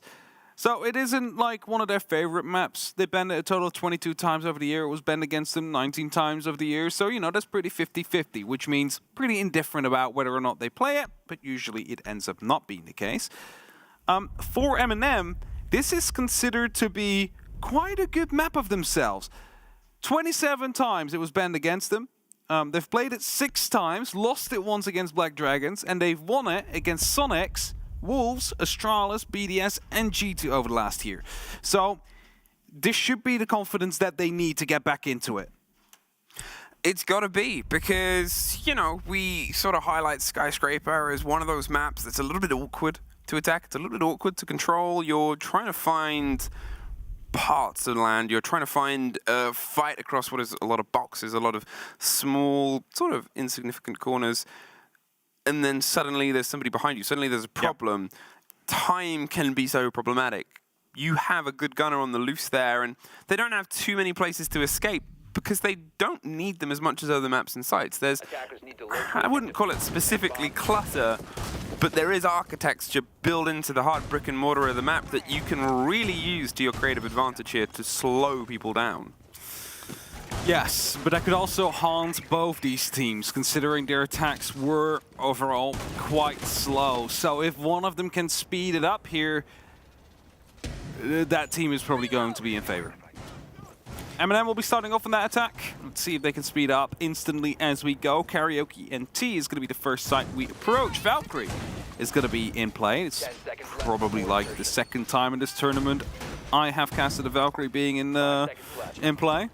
It's banned quite a lot. I mean, yeah, you sort of have an operator that, even with the change to internal cameras, she's still very, very powerful. She's now got the MPX with more damage, and the MPX has always sort of been known as a dangerous gun. With the changes, with the damage you can make to it, it's now even more. And there's point of the proof, Newers still continuing to terrorize Solotov in their fight where they seem to be going back and forth and trading blood. I'm not entirely sure what the count is at the minute of one or the other, but it's far from over. No, it's far from over. I mean, we're only headed into map 2 now, and if this one heads to 15 rounds again, we might just as well see map 3 underway, where they can continue fighting. Tyrant is in the building. Man had a good first map, but started slowing down a little bit throughout the second part of it. And that's something we would like to see change if MNM is to find success. Now, the keeper barriers are going to be stopping him from truly moving in, well, carefree. It'll be Newers that takes down another kill. Uses gets dropped. It is definitely not Oxygen slowing down right here, as MNM, their attack is being picked apart before it even takes any shape. And obviously we didn't make it a comment before, but the IQ gone means the Valkyrie, for all that she has power, she's going to get even more. Tyrant, yeah, a deserved ooh there from you. A great little take over the top of the keeper barricade, and with these forest drones you can actually open yourself a couple more rotations and angles. However, you have to force play on this portion. The dance over past the dragon towards the side of drum as well is probably what most of a round is made up with on your attack here, making those players get into a tricky situation, whether it's needed to help you lead in towards Geisha and force Newers further away, whether it's, you know, the sort of play. It's just a big structural part of this map that passes as an awkward play space. Oh, there is a spray through, and that is a little bit of luck, but a demonstration of a huge amount of skill. Tyrant gets the end of him, but I don't think you're wiping that smile off his face. You're definitely not going to be. That's, I believe, a Newers 4K that we've seen right now. Oh, yeah, a casual opening 4K. Casual with an MPX, just, you know, swinging, holding that fire button, taking down these players through barricades. And you might be thinking, how does he know that? Well, first of all, he hears them walk. He knows where the head level is. He just goes for it. You just attempt it, and you get it. Sometimes you win, sometimes you lose them. This time, Newers won massively. 1-0 Oxygen, a great start. And as I was talking about MNM needing to speed up their attacks a little bit, they never got to attacking in the first place in that first round. Because they're just being picked apart before anything took any shape. I mean, that was just... It was the dynamite that he's been throughout the whole tournament. He's made sure he's sort of a statement player in peace, and here he's gone, can I have his army, you assume? Folks says gone, yeah, all right. I mean, you don't really want to tell him no, right? After he just got a 4K, just kind of let the man play what he wants to play. Yeah, it was brilliant. And I think that's the sort of blow that, I mean, the spray through the soft, there's nothing you can really do against that situation leading into the following fight. But at that point, when you're in the, 5 versus 2, you're more than happy to do those fights. Destroyed a Mew Gemmer by putting down the mirror window. Whoops. A little bit too low. Happens sometimes. Suddenly it's going to be making it a bit easier for MNM to open up that wall. Wonder if they're actually even aware on the side of Oxygen are going to repurpose one of the Mew Gemmers to make sure they can actually keep that close. Because the Thatcher ban would make it very difficult to get rid of it. So they definitely need to do something about it. Keep a barricade to sort of slow down the approach. They made, hey, we're over here, pop up on the screen of everybody, and that means MNM has to go, damn, they're over there. And they might need to pay a little bit more focus to it than they originally wanted. The break, you do it there, so it does this, gets that wall as well, gets you that angle, a 2-for-1, and saves you that bit of utility, and makes it so even if there's electrification on that wall, or, you know, something that's out of the radius, you can get that wall popped open. Back in the day, we used to actually see with these tricks, teams on defense open up these walls, so they wouldn't be able to do this with opening up a barricade reinforcement right next to it. We haven't really been seeing that anymore. It just takes a couple of shotgun shots just to make sure it doesn't go up as far to the right as possible. But it's just, you know, it's such a far walk and there's so much other setup to do that probably is just too much hassle for a wall that's probably going to be opening up anyway. Yeah, we are in an era of the game, and sure, reinforcements are a bit quicker, but there's a lot in people's pockets to get placed, and there's a lot of bullets being popped via the open mirror window into Fox A. He's just going to pull himself a bit further away. Doesn't want to be the early victim here. He's the man himself who sort of said, look, MNM are slow. Let's slow them down even more. Do not feed yourself into the gunfights. Newers probably gets a free pass on that. However, can MNM try and prove otherwise? There was compliments paid to them as a skyscraper team. There's been great demonstrations of how they can approach this, the operators and utility that they can bring. There's always the chance at some quick slip by, but as the drone doesn't quite get the catch, a minute on, they're putting the pressure onto Terrace. It needs to come with a little bit more fire behind it. They need to work together in this one, so probably after the RC Rotero, that's when Solotov is going to make the swing. The E1D is going to keep them at pace, keep them at bay. As the explosion happens, it's Sweater to go aggressive as Solotov to punish him, so the entry goes for MNM. Yeah, I think Sweater sort of felt that the pressure was coming all across the board. Dream suffers next. He's trying to stay a little bit low here. He doesn't quite know where to do. The wall is open itself. Newers is supporting from the swing. There's somebody close to his right, but behind him is where the catch comes through. 30 seconds. MNM, they've been able to find 2 bodies. They just need to make the final connection with Fox A on the big rotate round on the back end. However, the time to put the kit means somebody's going to be out of commission. They've got to see if they can try and force the engagement. We know that they've suffered on the wrong end, and there's Fox A getting one. Vertical, looks for the slip by. Nello gets a drive, but then Users gets picked up in the meantime with Nafe on the back end. It's Fox A to see if he can try and stop this diffuser go down. The hit of the impact, the red pings on the players, the spray through, but the kit will get planted. 40 seconds on the clock, and not much else to his name at this point. With them having gadgetry and the ability to pull themselves further back, it will just take a clip from any of the guns. And the first and the impact don't quite get the full lock onto Tyrant. You can't quite make that as the full route through. Oh, they're just giving him nothing. And there you go. Instant reply coming in from MNM. A good round coming in, isolating those players, taking care of the initial swing was the most difficult part. Because that was a one-on-one. They won that one out, and afterwards they had these long angles to stop Newers from going aggressive when he was about to be turning the tides again for the side of Oxygen. So well done there. Working together, making sure you have angles for one another. But now Newers is going to be aware of that as well. If they do go back to that side at some point, that, you know, once you lose Terrace, you can no longer go for a swing like that. And he'll be a bit more careful. Also, Fox was using the MPX. No extended barrel, by the way. I was going to say, still a pea shooter, but he wasn't using it, so it makes sense that it was still a pea shooter. He's using a recoil attachment, just to make it a bit easier to hit the heads. Which is, of course, the main point of killing in most of the games. I have heard that. Yes, it's the easiest way. Just, you know, hit the little hitbox, instant kill. We're going to the barbecue, the hungriest side of them all. Do we need to go back to Y? Like the slogan. Yeah. The hungriest side of them all. Hungriest side of them all. Barbecue, kitchen, sushi, pantry. Delicious. And not bathroom. Please don't say bathroom. Eating, yeah. I don't know who's observing this.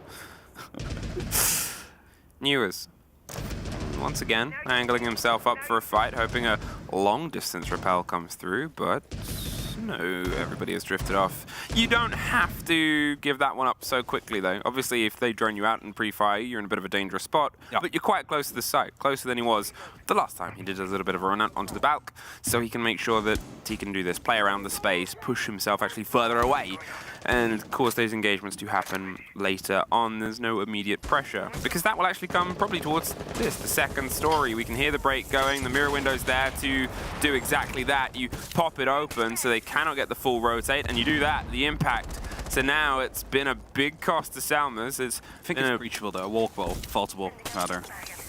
Well, there's another impact. That one overshoots though. Ooh, just couldn't get the last one. And the wall is now passable. Now it's walkable instead of vaultable, so that's going to be helping them out slightly here. Newer still active from a window to another, watching through the outside, hoping to catch one off guard. Oxygen, of course, they haven't received too much pressure yet, just a little bit on the geisha, but it's nothing to be too worried about. That's basically default stuff. We still need to go down one floor. We still need to see that full fight on the top floor commence as well, and there's about 90 seconds left on the clock and a couple of mirror windows that still need to be cleared out by MNM. So, all in all, Oxygen in a really good position here. That's it, this is the problem, Mark. Can they sort of etch that off and get an opener?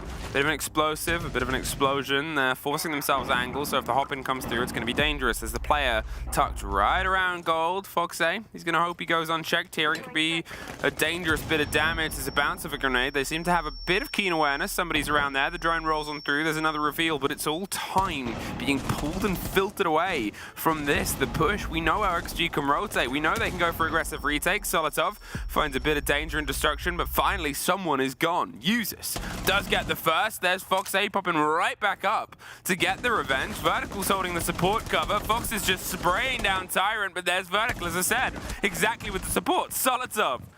And it seems like they're suffering on the wrong end, but learning lessons taught by blood. They still need to get the player caught in the corner. There's Sweater popping up and getting Nafe at the same time, though, and MNM is unable to do anything without being punished by a mystery OXG player. As soon as a player is in gold, it's going to be very difficult to get rid of them there, and just so much damage done. And now they walk into the site. Newer's fully aware he's just going to be waiting patiently to finish off the last player, and that's Oxygen winning the round and putting themselves back in the lead. Of course, already one leg into the next round as they won that first map, and are looking to continue onwards. They are on that defense. They're hoping to basically repeat down onto the same theme that MNM has had on the previous map. They start getting a bit slow at some point, and you saw it here as well. They knew the site was barbecue, but it took them up until 30 seconds left in the round before finally being able to go downstairs, because there was so many players upstairs from Oxygen and they were just unable to deal with them properly. Yeah, Newers, he was happy to wait. What he wanted there was the player to start trying to plant, just tucked in the side, and then give the game away at the end. The timer was so close that it would have rolled over either way. He had the trick of discipline, and he just sort of said, I can wait. And then as he thought the fight was going to slip away from his position without moving, you know, minimize the risk. You probably got, you know, he was waiting for it, heard that the other player got down, and it's like, okay, then it's just this one left, so better just finish it off. If you don't know if a second is following, you know, that's when you hold that trigger discipline if you've gone and spotted. So he did well there. Now, spawn peek attempt, using the camera, Foxa. Hoping to see anybody out on a bit of a rappel. That's one player out there that he is aware of. But he also knows that that probably means they're not going to be coming from his rappel. They're coming from the opposite side of house. And the actual other side of the building as well. So he falls back, doesn't want to stick around. You don't want to be giving your life away, especially not when you're leading 1-2 on Skyscraper here. Entirely that. You know that MNM, they're cautious on their approaches, and it's just, as I said many times, it's just sort of declaring yourself as a presence over there on exhibition. You make them have to come in, and yeah, you give them a hole like that they can crouch on through, but otherwise it's just an opening anyway. And this way you're at least sort of saying, well, come and pay attention. There's the ping, the cover of the soft. Siren can use it to get some cover, and he's going to shoot it out with a bit of safety so he doesn't suffer on the wrong end of that. Sweater. The Kiba barricades give him some control from the window as well, so they're not going to be able to get too much of a hop and a swing, or maybe a bounce of a precautious grenade, precocious even. Let's keep them guessing. MNM, a minute 15 is passed. What do you have? Well, you have house under control, but there's that big divider between the house and the west side of the building that they haven't been able to pass yet. And yes, they're knocking on the front door off vertical now. They're going to be opening up Geisha with an exothermic, and surely that is going to go off without any form of counter coming through from Oxygen. But they still need to clear out the people. They still need to clear out the players. And they haven't been doing too great of a job so far, MNM, with this. They need to speed it up a little bit, and taking down that shield is a great start. It's going to be forcing them to fall back a little bit further. A lot of damage done onto vertical in the meantime as well, but C4 flies through, takes down Solotov. Yeah, that was perfect. Over the box and right dropped and delivered, and there it is. The first entry body goes away from them, even though it's been delayed such a long amount of time. They still couldn't quite find that success in that final push on it, and there's still so much work left to be done. Foxe goes wide a little bit at the end of that just to see if he can do some damage. The drone was getting the read, the Dream was holding it close as well, so we can't entirely abandon the position for the surprise. There's Nello, caught by vertical inside Geisha, I believe. And now, what do you do, MNM? Because, well, you've certainly lost a lot of the control. Gold, seeing if you can get that cracked open, but without the width on the stairs, well, you're going to try and get that made now. There's pre-fires coming across. There's pressure up those main stairs. The scrappy fight from users. They're looking for the Melusi and the Banshee. They drive themselves through. Tyrant gets one. Dream gets Nate. There's the tucked player, but he needed to reload. Didn't expect the position. Tyrant, no health and nowhere to go. OXG, they get their third round. Good shit, good shit, good shit. They were fucking sending the whole army. I wanted to leave. Well, just wait 3 seconds, then he just repelled it. Okay. Now my EMP hasn't got no gold. By the way, EMP for gold, just give me gold. Take it from me, don't He's listening. Always gives you a little bit of insight in how the teams are feeling, and where you have like the let's go, like we're sending the whole armies with Oxygen. It's saying, you hear Nello on the other side, I can't believe it. Right, it's like, it's not really going as they planned it. And that's what I was afraid of. After they lost that first map, you saw the looks on their faces. It's like they need a mental reset. But starting off on the attack, after you just struggled so much attacking, probably was not the thing that helped them to get back into their own confidence and own rhythm. It's tricky. It's, you know, I guess you're proven mortal.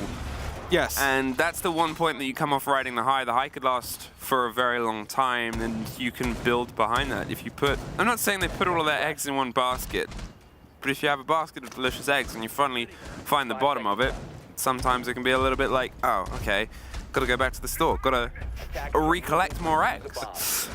I've never heard someone describe a team that might have a small slump as having an eggless basket. No, having to go back to the store to get more eggs for your basket. But yeah, maybe they need to get more eggs. Who knows? Didn't have enough of breakfast here today. Maybe they preferred the 10 a.m. eggs rather than the, what is it now? The analogy isn't about the eggs. 6 p.m. eggs. Dutch people just don't understand things. Coming in now for the pressure over terrace. MNM. You assume if this one slips away, it'll be a timeout just to see if they can piece together one more attack before they go over to the other hand. They should still have a decent swing at it on their defense. However, with momentum in the favor of their opponents, still a cautious approach. The disc will get the catch on the first. Mirror window. Yeah, and the deploy of the mirror window. I think they were my disc because it just moved the grenade. It was still popped off. And there it is. The Selma will go instead of the exothermic, but there's the breach instantly against it. I think we were trying to trick the exothermic with it, and well, Nello actually pulled it back off, so that wasn't quite a success, but at least they made sure that the wall's not going to be walkable, at least for now, and I don't think they're going to be using too much more utility at that as well. I'm quickly checking 2 more Selmas, 2 more exothermics. Could be the case. The Solitaire finds a kill with a grenade. That mirror window is quickly going to be punched out, so they have to shoot it out if they want to look through it.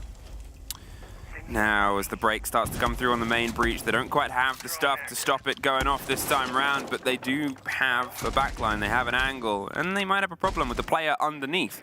They're paying a bit of keen attention to it, making sure there isn't a rotate round on the back end. Obviously, it was a grenade as a lead-in, but they're all out of them. So at this point, it's got to be a little bit more of a direct hit and line through onto the site itself. With the main breach open, And what sounds like the top of house stairs done too. It's Tyrant actually that gets called off next. Vertical with the shotgun. Gets the lockdown, just holding on to house stairs with a wide swing. That buys them back to 4 versus 4.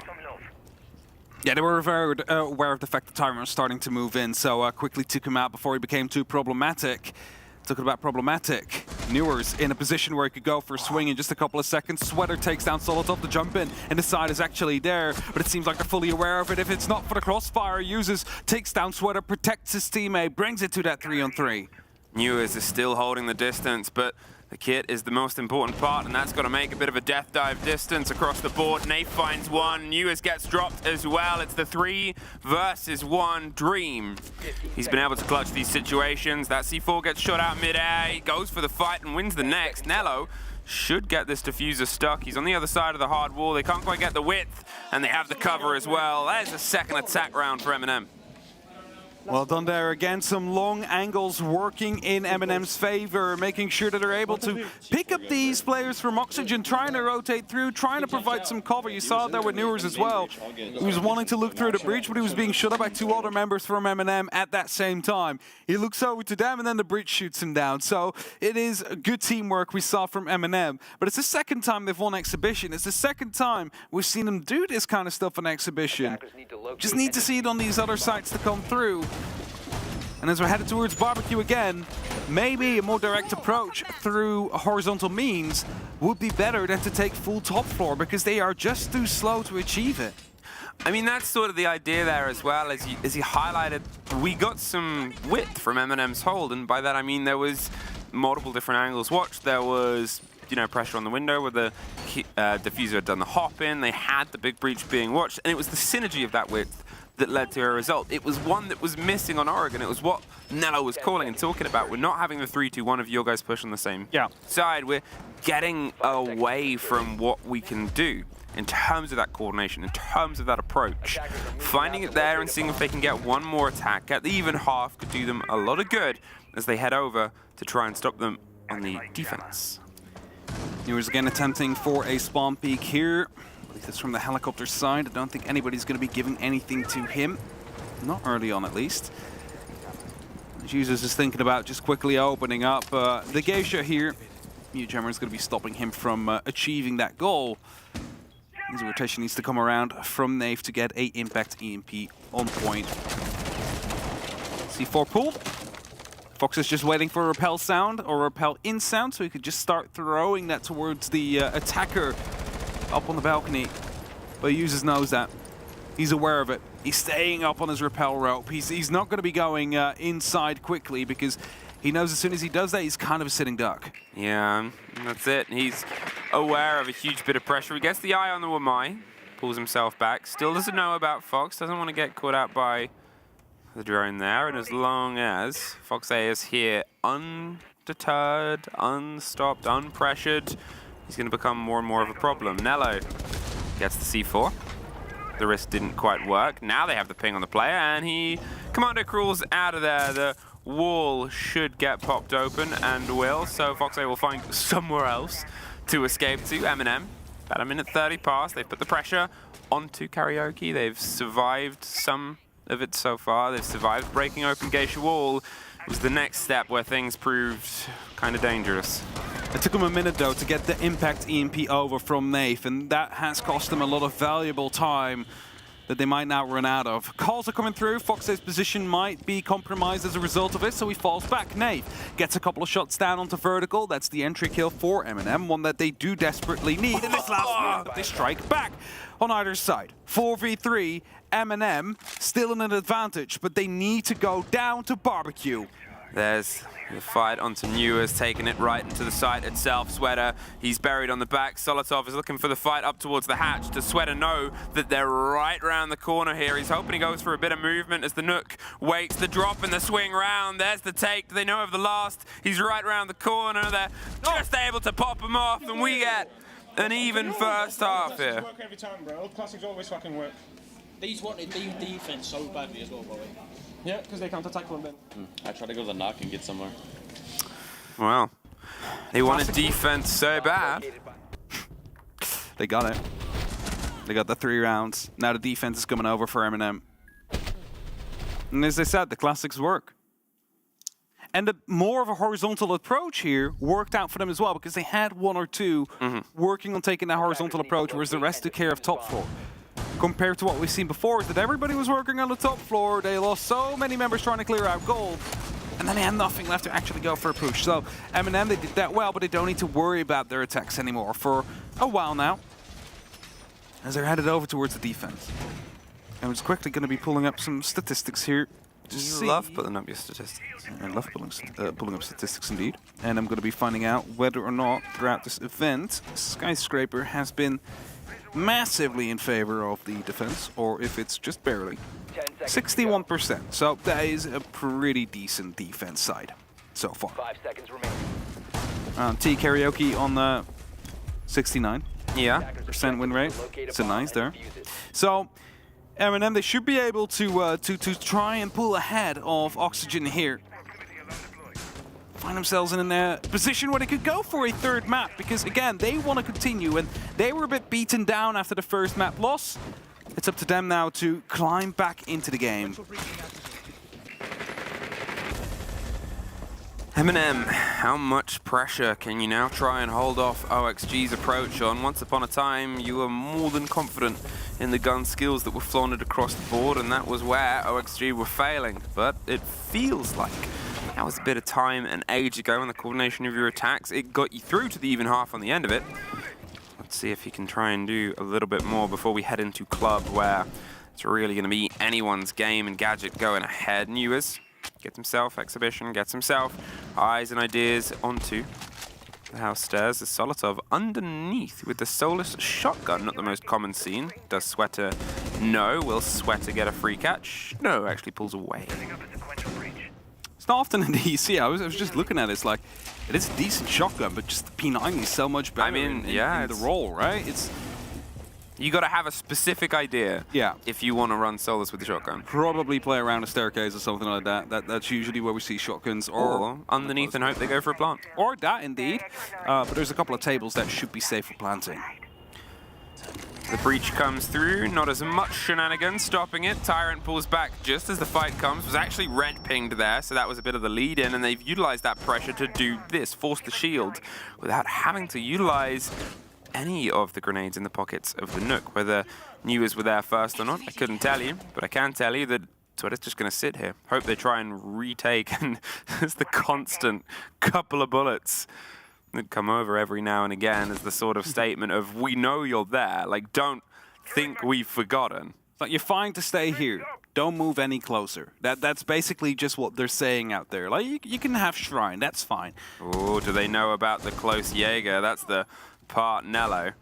He's not moving. He's hoping that they go for a wider and wider swing and he can get the catch. He didn't want to lean into that because, well, if you're already firing in that direction, it's not the worst swap over. But look at the time, Mr. Hap.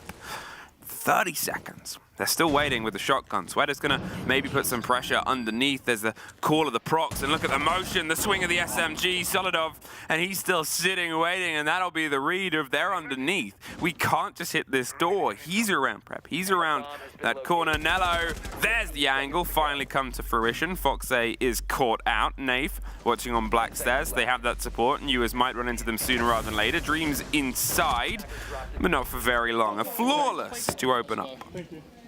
They are so shit, man. They don't know what to do. They obviously don't know what to do. Get your timeout. Timeout's the one round. I was going to make the same point. They don't know what to do.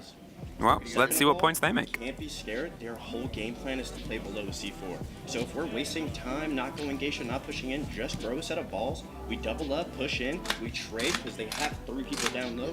Easily take it. Yo, can you guys hear me? Yeah. Okay, listen, like, the utility game, again, is the issue, right? We're just throwing nades for fun. Like, when we go to use our utility, it needs to be in sync with something, right? Like, there needs to be a common goal. Like, I don't want us to be burning our utility just to get it out of our hands. Also, the Solus, like, can't the Solus see when the knock is activated? Yes. Yep. Okay, so he can. Well, just get off knock and go forward. Yeah, I'd get off knock, 100%. Hey, listen, we got this. We just need clean utility rounds, all right? We got this. Yeah, I do agree. I think the floors would be good. At the end of the day, we just need to be doubling up and taking stuff, right? We focus on the game plan. Doesn't matter what we're seeing open, or if we think we can do whatever. Like, if we just push in, they have to. Focus on the game plan. clean utility rounds.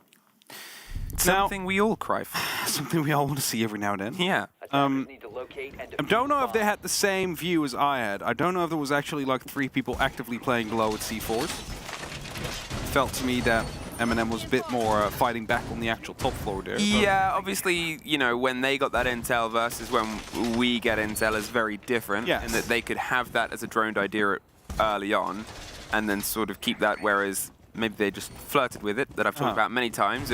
Some people will just purposefully get themselves seen and drop a drone in an area and then just leave forever and never return, just so there's an either expectation that's broken or there has to be clarity that's caught with a lot of time. Yeah, but that kind of makes me worry about their game plan, which was, let's just throw bodies at the problem because there's 2 people at site, you know? Yeah, I mean, if the game plan is confidently built around incorrect information, yes, things can go wrong. So I'm hoping that they will rely more on their actual drones than, you know, let's just throw bodies at the problem here. Because whilst it could work, if you're under the assumption that 3 are downstairs, you will be caught off guard. Either way. There's also the point of this as well, as they talked about Solus being a problem. Let's not bring Nook. There's no Solus. Yeah, not now. So you don't know that, of course, until you drone it out completely. So it's a bit of a... It's just more of a precaution right now. We wouldn't be surprised if we go to a map 3 that Solus does get banned. The break onto the wall itself, the impact just catches. I thought that missed for a second, but it does. Get that, make sure that it's not a rotatable angle. They're pre-firing the windows, they have the shield swing that they need, they have the pressure on the wall, so instead we get this, the push underneath. They're looking for potential players. News is looking for a fight, the calls are coming across, but there's no one to be found. Look at the rotate over onto the top end though. We've got the player playing just off the side of gold. They're getting themselves softed and pulling back as the pressure starts to come through. Sweater's knocking on the door and concerned about the jump out, but look, verticals have to come over. They have News underneath. They have someone watching Terrace as well that's just pre-fired through, which puts Solitov in a bit of a situation, but we also have a player around Drum tucked in right now. Nafe, he's gonna be potentially caught out on a rotate back, depending on how much time he wastes. The double wall has just been reinforced behind the cover of a smoke on the main site as well, so that has been locked. There we go. Dream spots him out, and that means he's probably just gonna be in a self-sacrificial position right here. As he rotates around, an explosion happens as well. Somehow Nave gets out of there alive, but there's still players downstairs as well on a bit of a hunt, so, you know, he needs to be careful on choosing his route to rotate back up as Solitov takes down Sweater. Solitov, he's able to take the first kill there. Nafe is rotating his way back up as well. Newers is going to do some grenade work, see if he can try and apply some pressure. They have an awareness that someone's on house stairs. Nafe finds vertical on the back end as well. They rotate around the back, and at the same time, Tyrant is able to clean house and take care of Newers. Nafe is still causing problems on the back end. And with the final fight, it's another flawless 2 in a row. It's confidence. It is confidence. And I was going to say last round, but then they called the tactical timeout straight away because MNM's attacks might have not been the greatest, but Oxygen's attack on that first map were also not like, you know, the best thing that we've ever saw in Siege. So both these teams need some work on the attack, but the thing is, MNM find themselves on the defense now. So considering they found 3, they are in a good spot. And with how their defenses have been so far, they have been aggressive, they have been swingy, they have been finding these kills time and time again without being punished for it. And quite literally, 2 flawless rounds in a row says that all. And that means that Oxygen, they really need to be stepping it up here. And, you know, they just used the tech timeout, which means that they need to wait now until MNM gives one to them.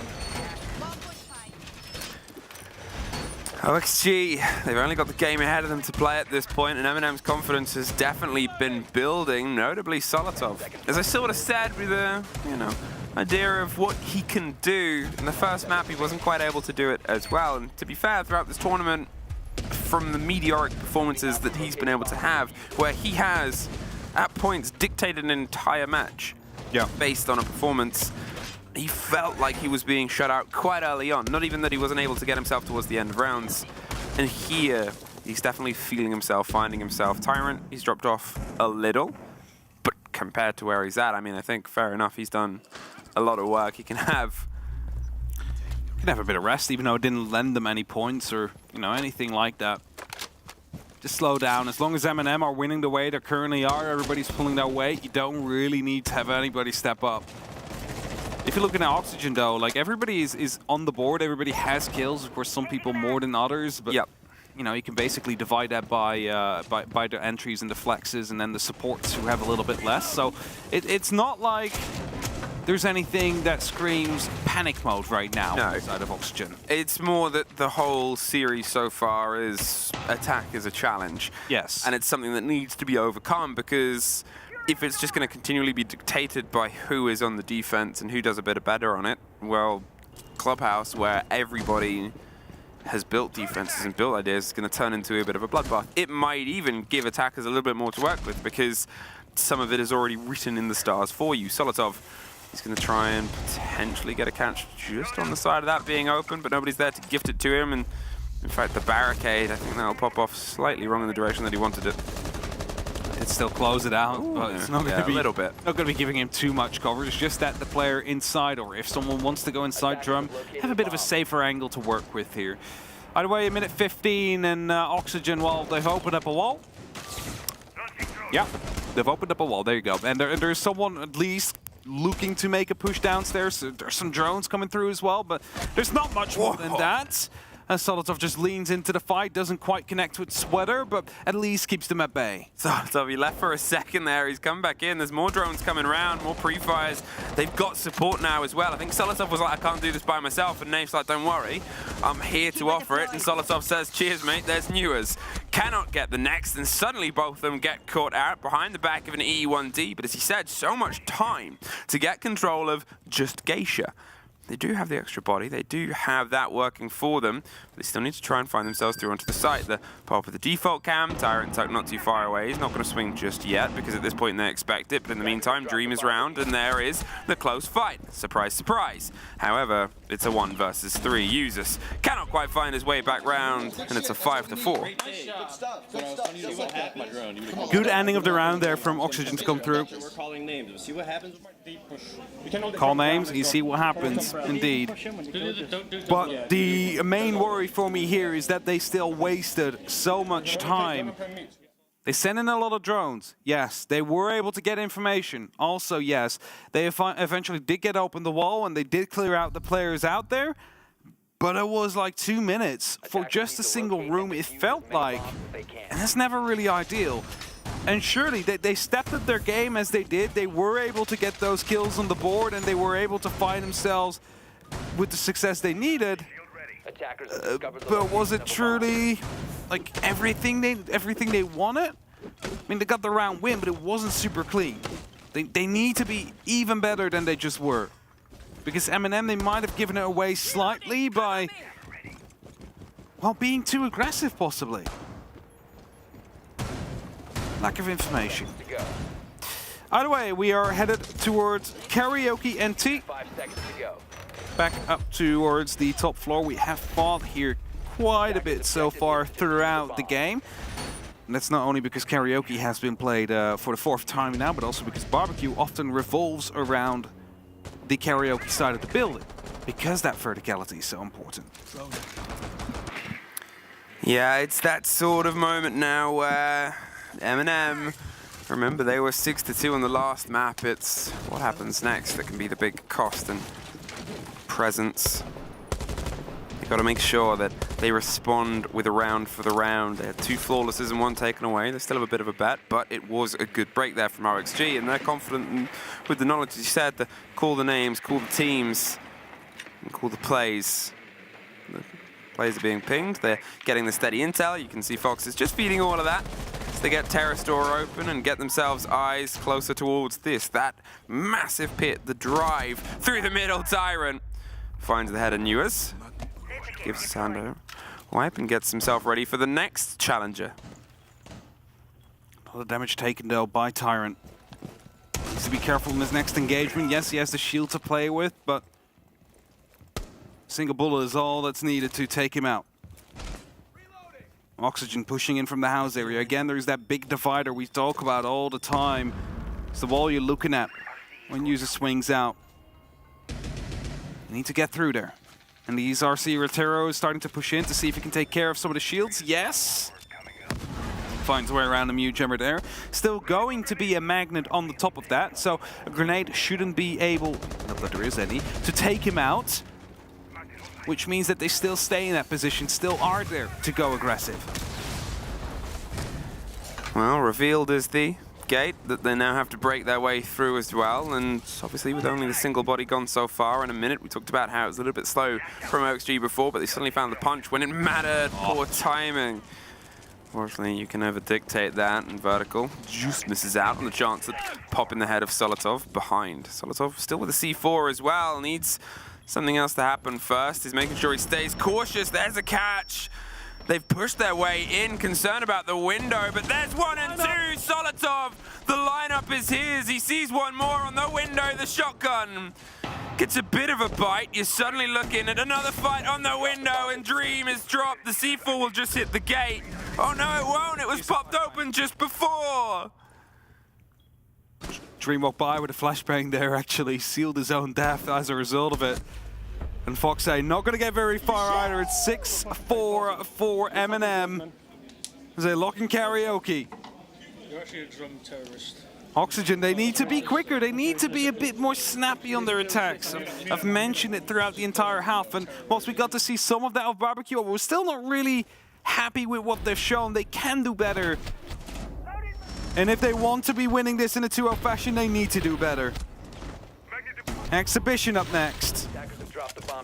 Secondary side coming through.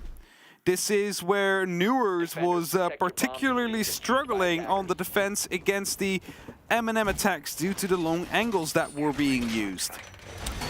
Well, we remember as well, obviously, there was the conversations about just what was underneath and just what was in play in place, and knowledge they thought they had on the push, and well, when push actually came to shove, and because of that, slightly different read, slightly different break potentially. Maybe they'll try and direct line themselves to site a little bit more, or maybe they won't entirely dedicate underneath with a couple of players that were sat around for a while and then unfortunately couldn't get, as you said, Noyes, he was slow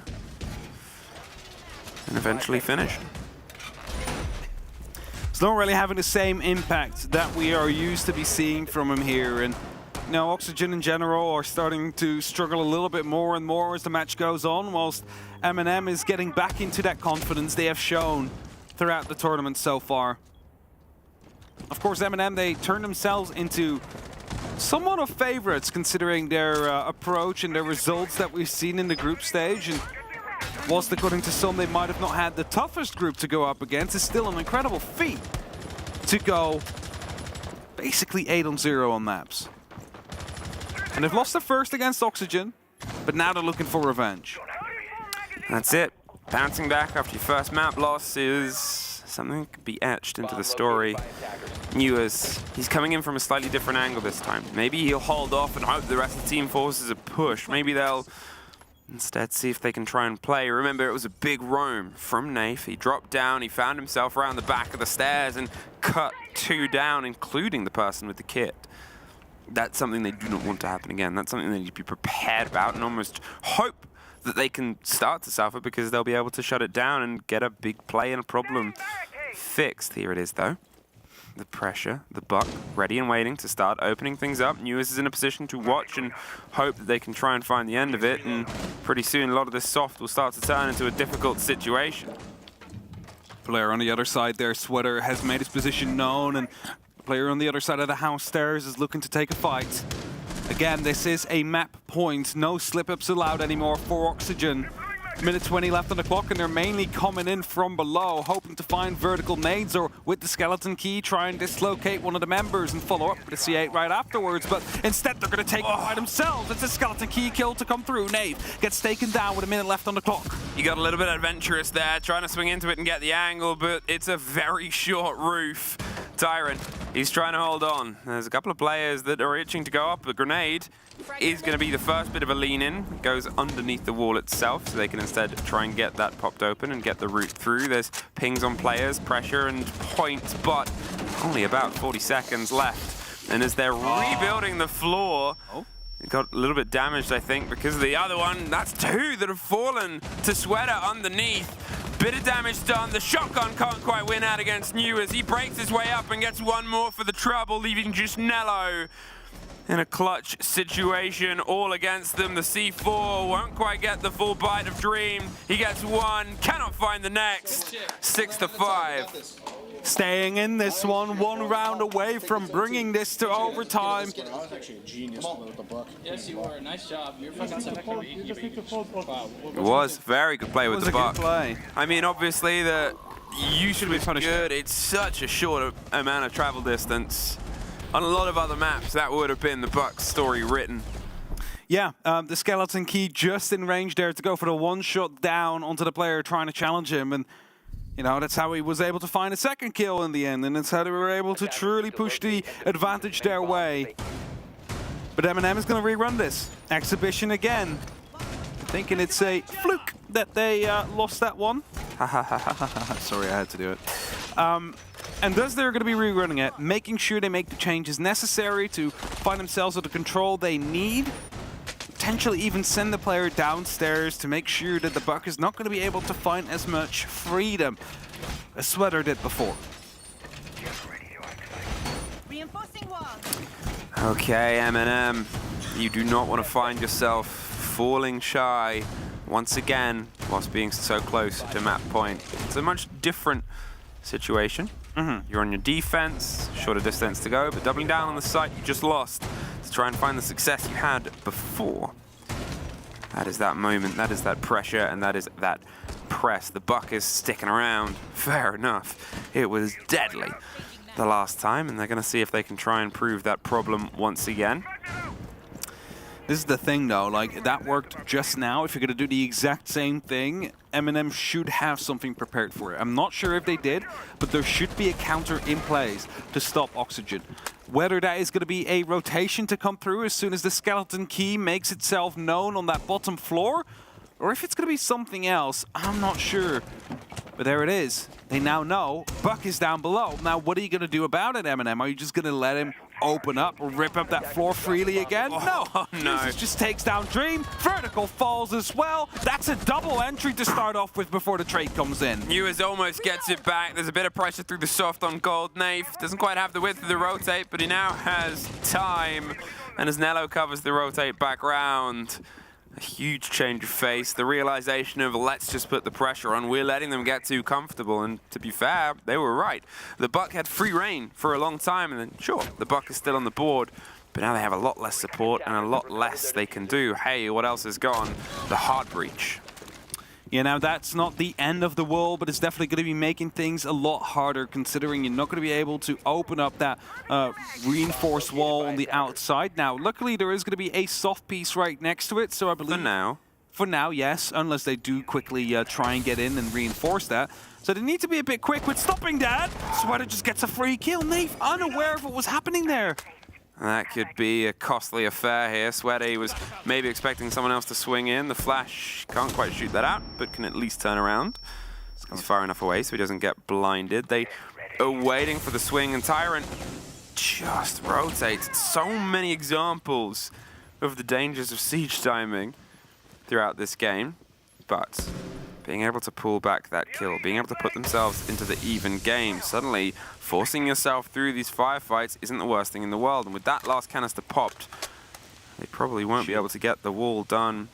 Yeah, the tuck on the shield, the bounce of the grenade. He'll heard the pin get pulled, but he's got a disc, and look at that. He's ready and raring to go. He's waiting for the first flicker of a person. The second grenade does a lot of damage, doesn't quite get the kill. There's the C4 going in close. Sweater is forced a bit further back. Foxay gets Nello, though, and there's Sweater getting one more. Usus has two more bodies to find here on the swing round, 15 seconds, and they're going to see if they can get the fight round the chassis. There's the first, can't get the locked engagement. There's the follow-up, and we're going to another overtime.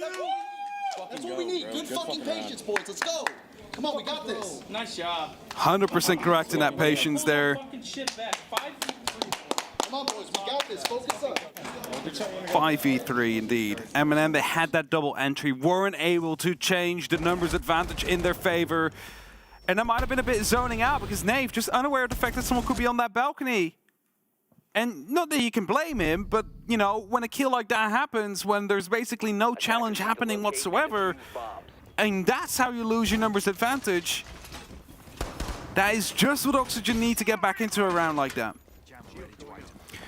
It's just that moment where they're so close, and then things fall away. It's almost like you have the sorrow of sort of saying this is kind of the MNM that we're a little bit more used to. They've been a team that has been so close and suffered just in the dying throws, and here maybe the pressure of being so close towards the main stage, towards the top 6. It's finally caught up with them after the game day and the break that they had before. OXG, that's twice over this map in the last. They fought their way back from being on the map point, or against it even. But a fresh best of 3, a fresh 3 rounds. MNM, you're starting on the defense, and this map has been generally a little bit more comfortable, I think, for both teams on the defense. Candelas, Montes, maybe some surprises coming from OXG this time.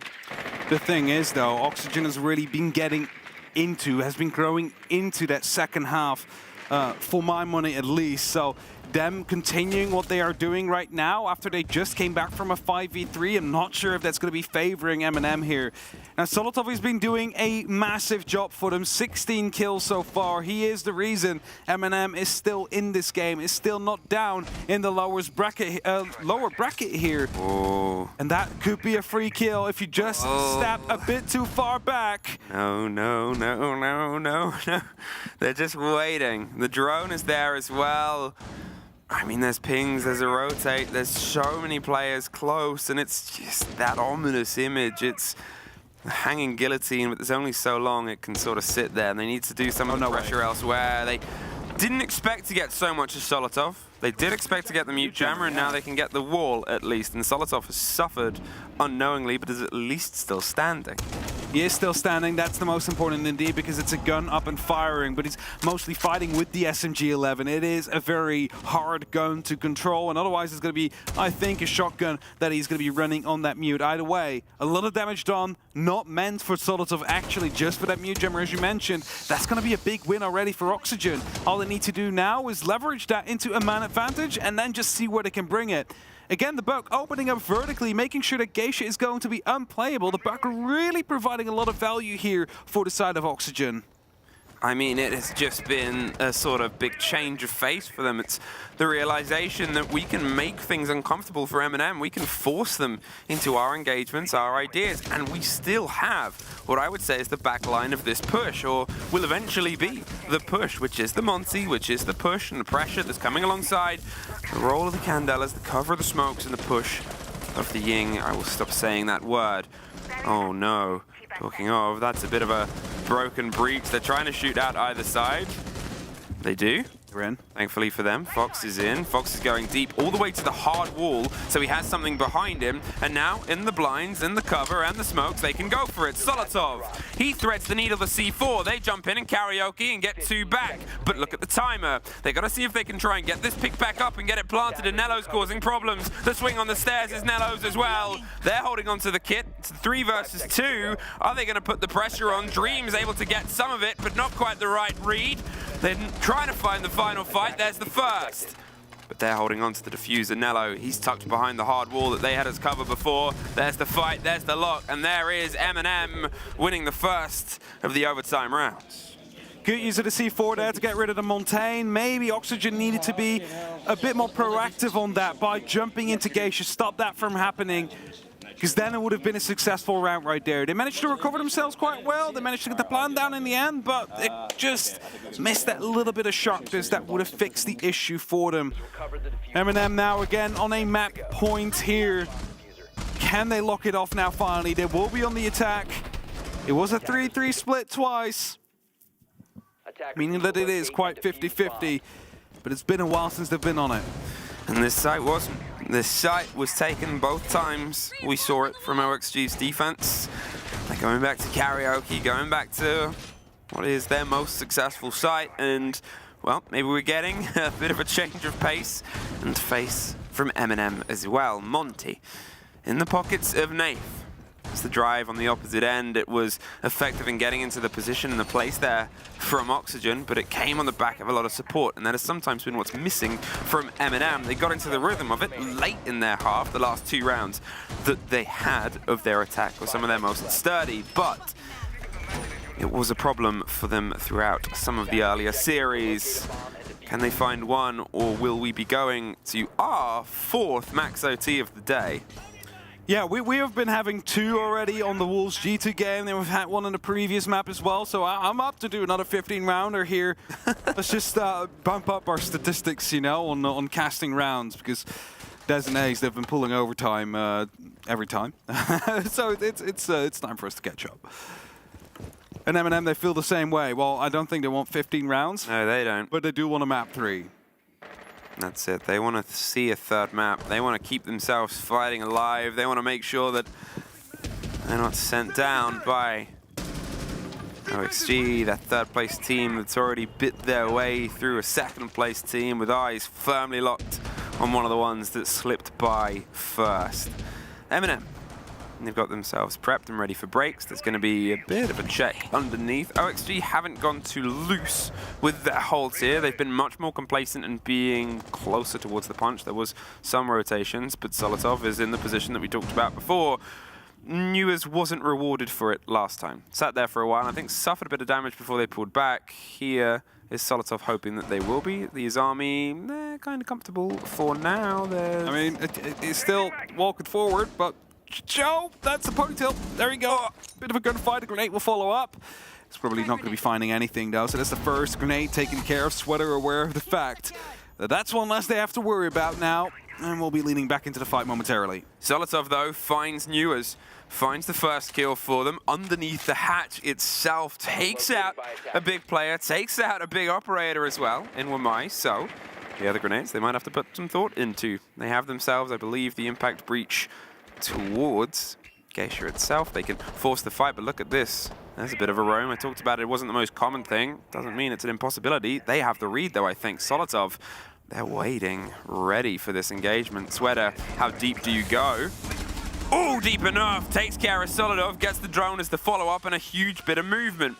Suddenly, it's an even fight. Nafe is very separated as well. He's just going to hold on. The Rotera drone forces them back. Foxay wanted to try and drive against the Monty. Can't quite do it. But with the setup there, with where the diffuser is in the pockets of Nathan, with that wall locked, they're going to have to see if they can try and slink their way around. The breach is on the opposite end.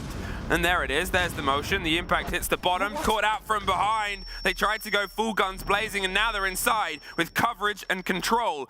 There's a 1-player in Geisha, though. If this goes unchecked, they need to swing in, as you said, from the back end. They need to try and stop this. The upside-down repel. It's a post plant. The Monty, they get the shield extended. They put it back down again, but the window... The Kiba barricades get rebuilt. Sweater bleeds his way back in, and they smash it right back down and then pull themselves further away. Usus. He's got 2 players. They're going to jump out. They were tempted to from the opposite end. They're going to hold it. Vertical has the locked. Hey, Hap! We're going all the way! One round is all Oxygen need. And MNM, they see it slip again. And you see him to the right. The plant, it was there. The cover, supposedly as well. The kills coming through. But you gotta stay on that rappel. You gotta give it a look at some point. And they've just not quick enough to extend. The cover just not there in time to actually allow the Montaigne to survive. And we're finding ourselves in round 15 again for a 4th map in a row, going all the way. MNM, you're on the fence.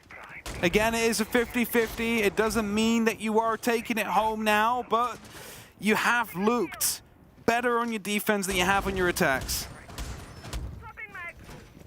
And now is the time to prove that. Just this 1 round, and you will be surviving. You will be going to a map 3.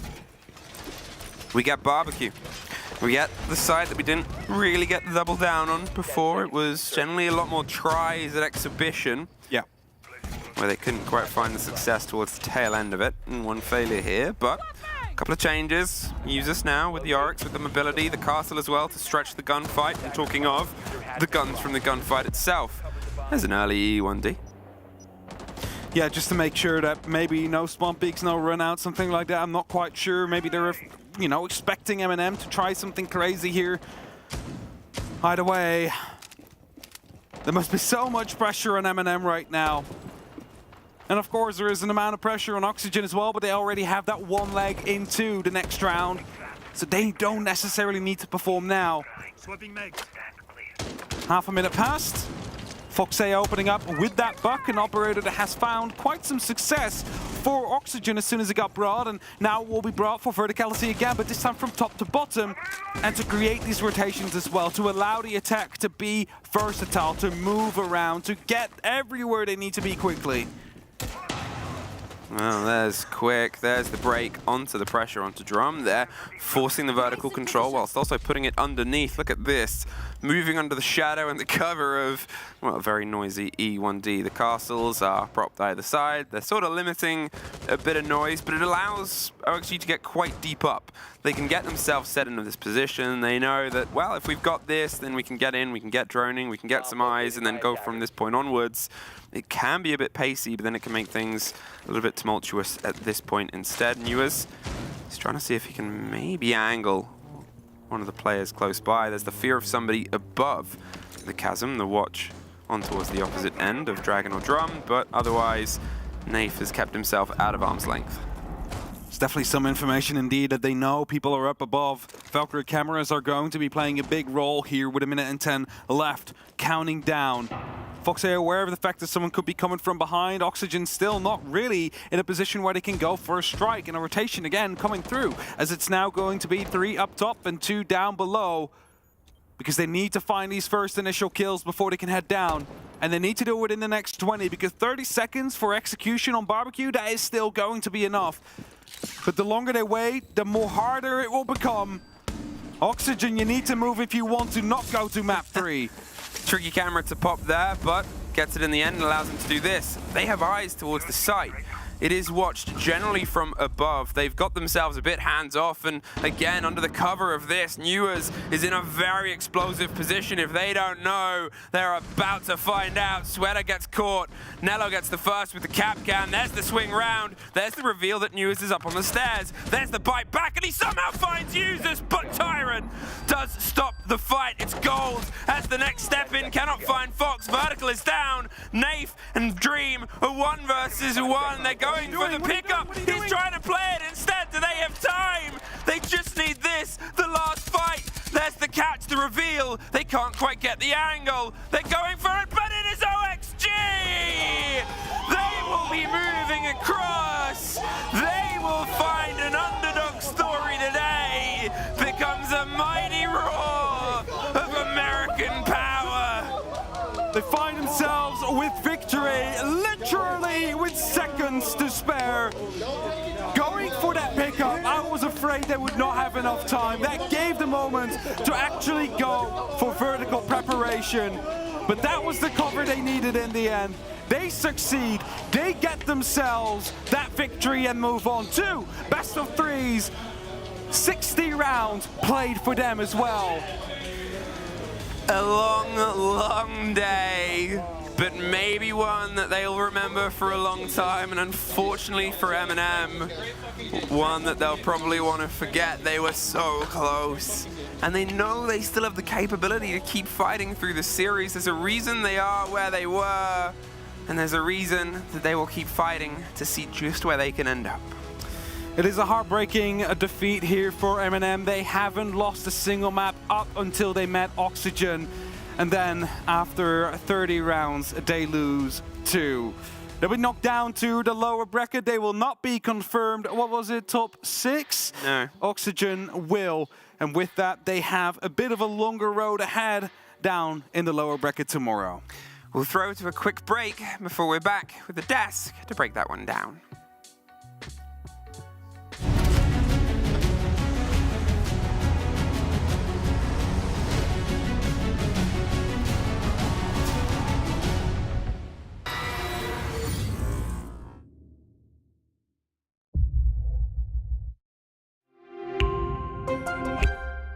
I'm Nicholas Martin, but you know me as Pingu. I'm a 2-time Rainbow Six Siege World Champion and former top Rainbow Six Siege player in Pro League.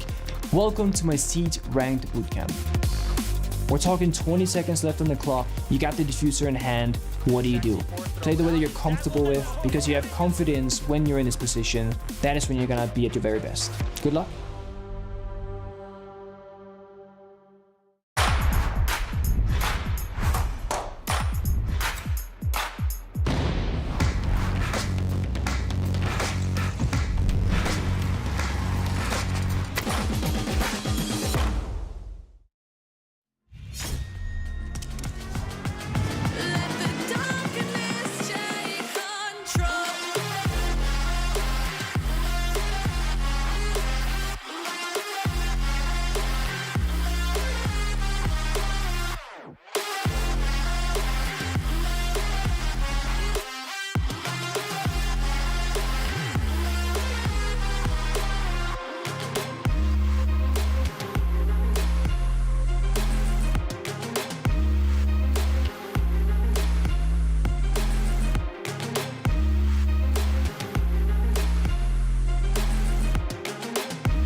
W7M versus M80, the first Six Invitational for both of these teams.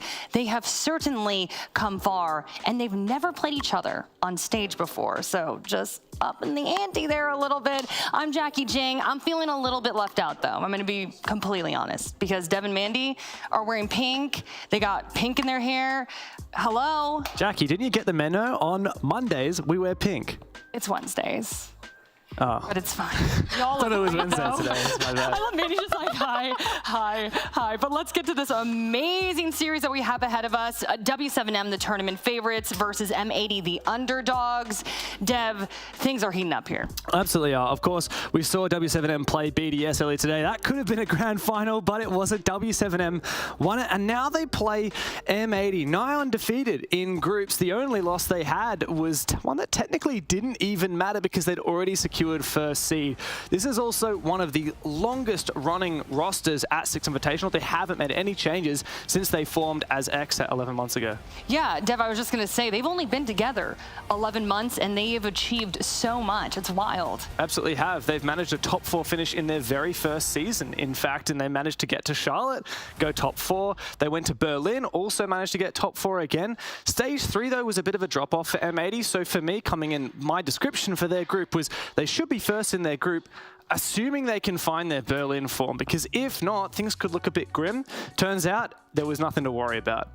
Absolutely. Yeah. Oh, sorry, Minnie, continue. No, I just wanted to say, for this roster as well, these guys are so young. This is such a young roster, and they've come into it, and every single international event, they've just been absolutely flying through it. This is a roster that feels like they've been around for a while, right? But really, they're brand new. Yeah, and also what we love about them is they're bringing the LATAM style and the NA style together, the fragging power and the flexibility, right? Yes, I really like the way that they've done it. So if you're from LATAM and you're seeing this pseudo LATAM showdown, hello, welcome. Of course, Julio in his interview when he was here with us was like, this matchup is gonna bring the noise because it's Bodega versus me. And so it was really exciting. Yeah, but I really like the way that they structure their team. They've got this 5-man cooling roster, which is really LATAM style as well. They bounce ideas off each other really, really well. And it's just gonna be super exciting to see these teams go off against each other. Definitely excited about that, but very quickly, we have an interview with M80, so roll the tape. Let's take a listen.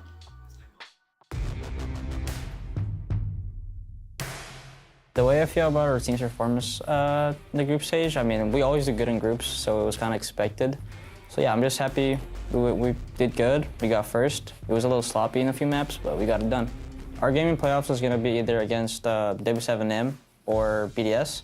The winner of that, I don't really know what to expect to that game. Like, whoever's shooting the most is going to perform and just play us. I don't really care who we play, because if you want to be a champion, you just have to beat everyone, so yeah. We want to improve in playoffs to the group stages. We would like to play more aggro a bit in certain maps and just like talk a lot more than we were doing in the group stages. And also, like, playoffs are just a whole different game, so like we just have to go nuke. The team that we think is like the biggest threat right now is MNM, because like they're just going absolutely nuclear. We scrimmed them, we got smoked. So I don't know if they're just a scrim team, but like I said, like playoffs is just a whole new game, so I'm confident.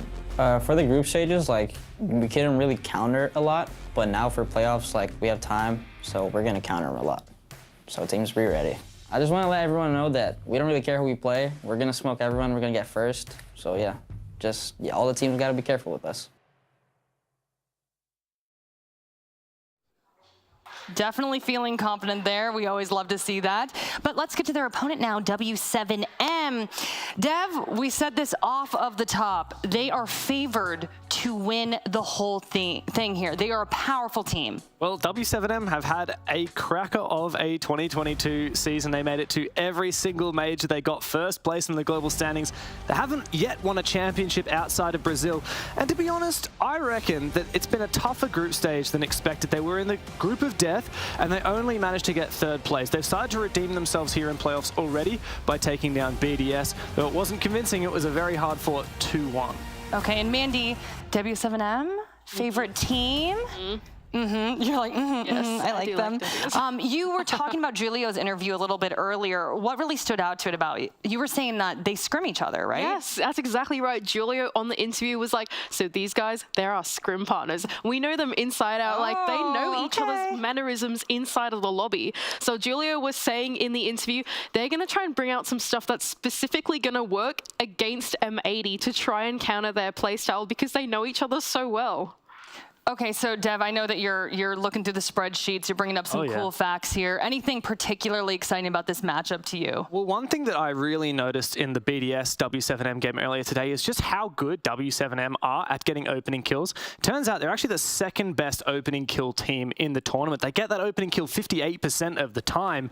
And so I'm always going to be looking at W7M in those early rounds and whether they're going to be able to capitalize on hunting down roamers or punishing any aggression from M80. And I really think it leans into the way that W7M structure their attacking style. They have really great entries of KZ, of Herds, excellent frontline players. Not only that, but a lot of the time, they have their support players flex onto things that are specific for roam clearing. You have Julio, who not only does he play hard breach, but he can also flex onto the Lion, onto the Dokkaebi, onto the Jackal. Whatever it is, they enable that roam clear so well through the early game, in my opinion, better than pretty much any other team in this lineup. Okay, and I believe that we are ready to move on to map ban vetoes. We're going to get that information up on the screen right now. Dev, I'll put you in the hot seat first. What do you think? Okay, so a lot of the bans are fairly elementary. It looks like I haven't seen anything too crazy, but I'm just going to jump straight into the picks because the really exciting one for me is our very first map, which is Border. Now, if W7M had beaten Koi on Border in their final game of the groups, they would be on a 10-match winning streak on this map. But of course, Koi got the better of them. Koi won out in OT. It was a very tight game, and there were a lot of things that Koi did to punish W7M that I've no doubt M80 will be looking to do to punish. That was even said in the interview from M80 just before we started this segment. GMZ, or Gomez, said, we're going to be countering people so much more in this. So I'm expecting them to be really bringing the heat to W7M on that map. Yeah, and I think just taking this map veto from the perspective of each team, from W7M, their auto ban is Banks, they take that out. Skyscraper as well is, in my opinion, a counter ban to M80, and then they pick Border, which is a map that they've been performing on pretty well at the moment. M80's perspective, they have a much more clear ban phase, in my opinion. They pretty much always ban out Cafe, Villa, or Chalet in some order, something like that. So I think M80, they have a map pool that they're comfortable with, and they feel like they're going to play to their strengths, whereas W7M, they're more going for M80's weaknesses. All right, well, they are scrim partners, but this is the real deal. W7M versus M80. Blue and Stokes, take it away, gentlemen. And we got some Stream A action ahead, too, so don't go anywhere.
OXG going to the upper bracket semifinal, and the green room was going nuts watching this one. And I'm super excited because I get to speak with Foxy.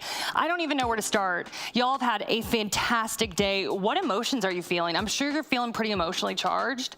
Oh, absolutely. I mean, just to stay level-headed for both matches, we would have had to have drank, like, I don't know, 2-3 Red Bulls apiece. So, especially after the first game, this game really went down to the wire. So, we feel crazy. I'm sure we're going to have a good day, but it's not over. It doesn't matter until, you know, you're the last team holding the trophy. So. Yeah. And Fresh, I know you got a couple questions as well. Yeah, I do. So it was more specifically about the Skyscraper game, the last game that we saw. MNM are known as quite a formidable team on Skyscraper, particularly the defense. So they're sitting at about 80% defense win rate on that map. What was your plan going into that? Because obviously it came through to overtime, but you actually got a 50% attack win rate against them.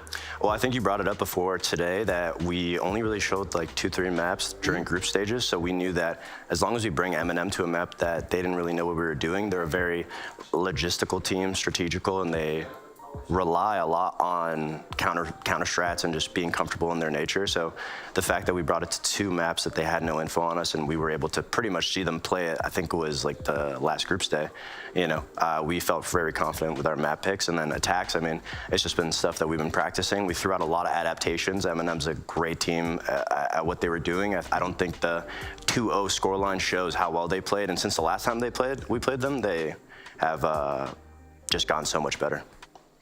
All right, the first up you had to come back from a 2-6 round count. What goes through your mind during such a comeback? I don't know. I called Newer's LeBron during the first match. I think it got to his head. I think he was feeling really good. Our team just, again, like I said, we just focus on the adaptations. Oregon is such a hard map to attack, especially with the utility clear.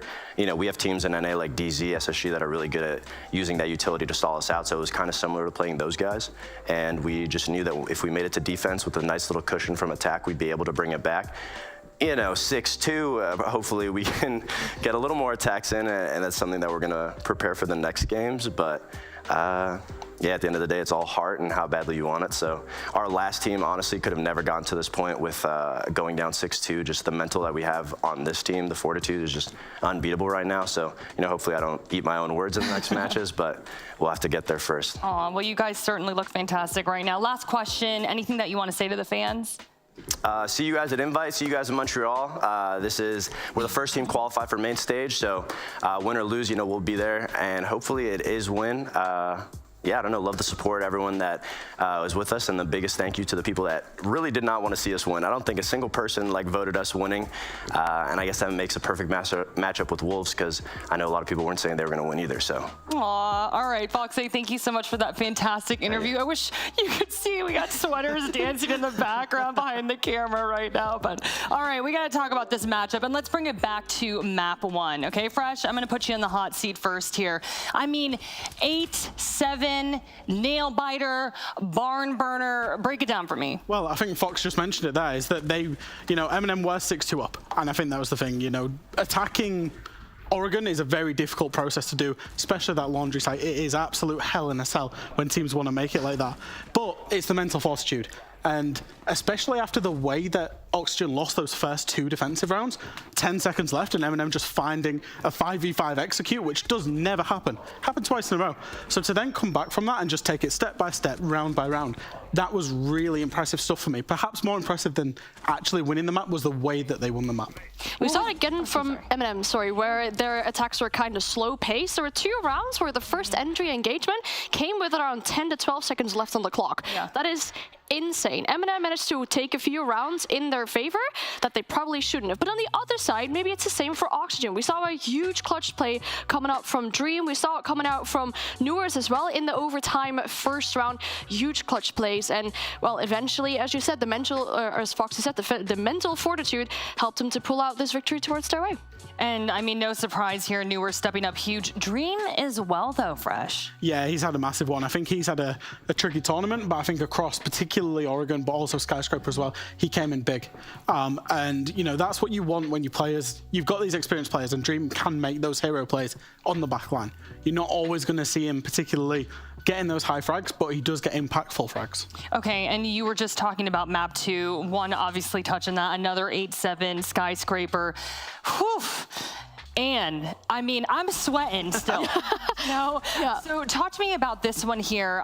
You know, it was interesting because when we were in the green room, you're like, Jackie, this is kind of off to a slow start, right? Yeah, I mean, if you look at this game, there was another game going on at the same time, right, which started later than our game did, and they ended up being similar scorelines, whilst our game had already started earlier on, which indicates it's a very, very slow game. We've had slow takes from MNM once again on the attack. They were trying to get top 4 control to go for a barbecue execute with 40 seconds left on the clock, trying to get rid of a player that's upstairs in T, and Oxygen just played into that perfectly. They played passive, they had lurkers off-site in odd positions, just waiting for MNM to take that control and do something about this roam clear. I liked how Foxy also mentioned that the 2-0 scoreline doesn't really show how well MNM played, because they did really put up a fight. Influential entries from Solotov in Geisha that really mattered for some MNM rounds.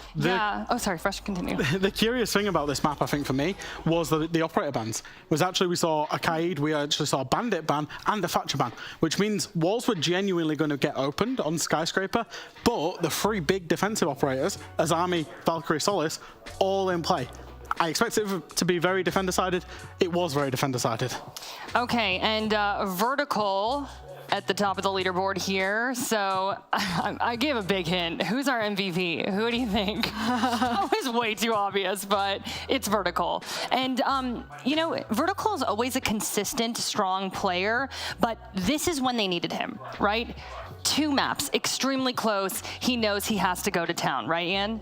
Exactly, yeah. A good KD difference there you'll see as well. A cost of 73%. That's about 3 out of 4 rounds that he's done something to contribute to a round win. That is that consistent factor that you need on your team and that consistent factor that they've been relying on today. And Fresh, anything about Vertical's performance that you really enjoyed watching? I think he's a player that gets talked about very little. He plays a lot of that, you know, he had to move to get onto that flank watch kind of flex role.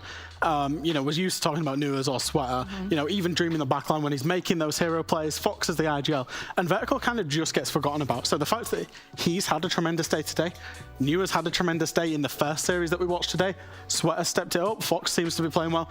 This team looks like a complete team at the minute. Yeah, certainly. Well, thank you so much for your analysis. OXG victorious. But all of you watching at home, do not go anywhere. We have more Siege action ahead, but we're going to take a short break. We'll be right back.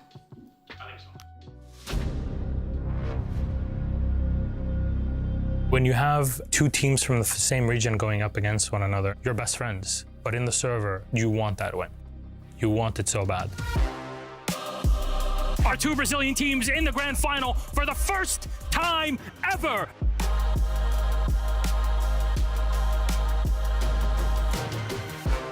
Ninjas and Pajamas! Some tournaments you have a better feeling about winning, and that one, it was ours.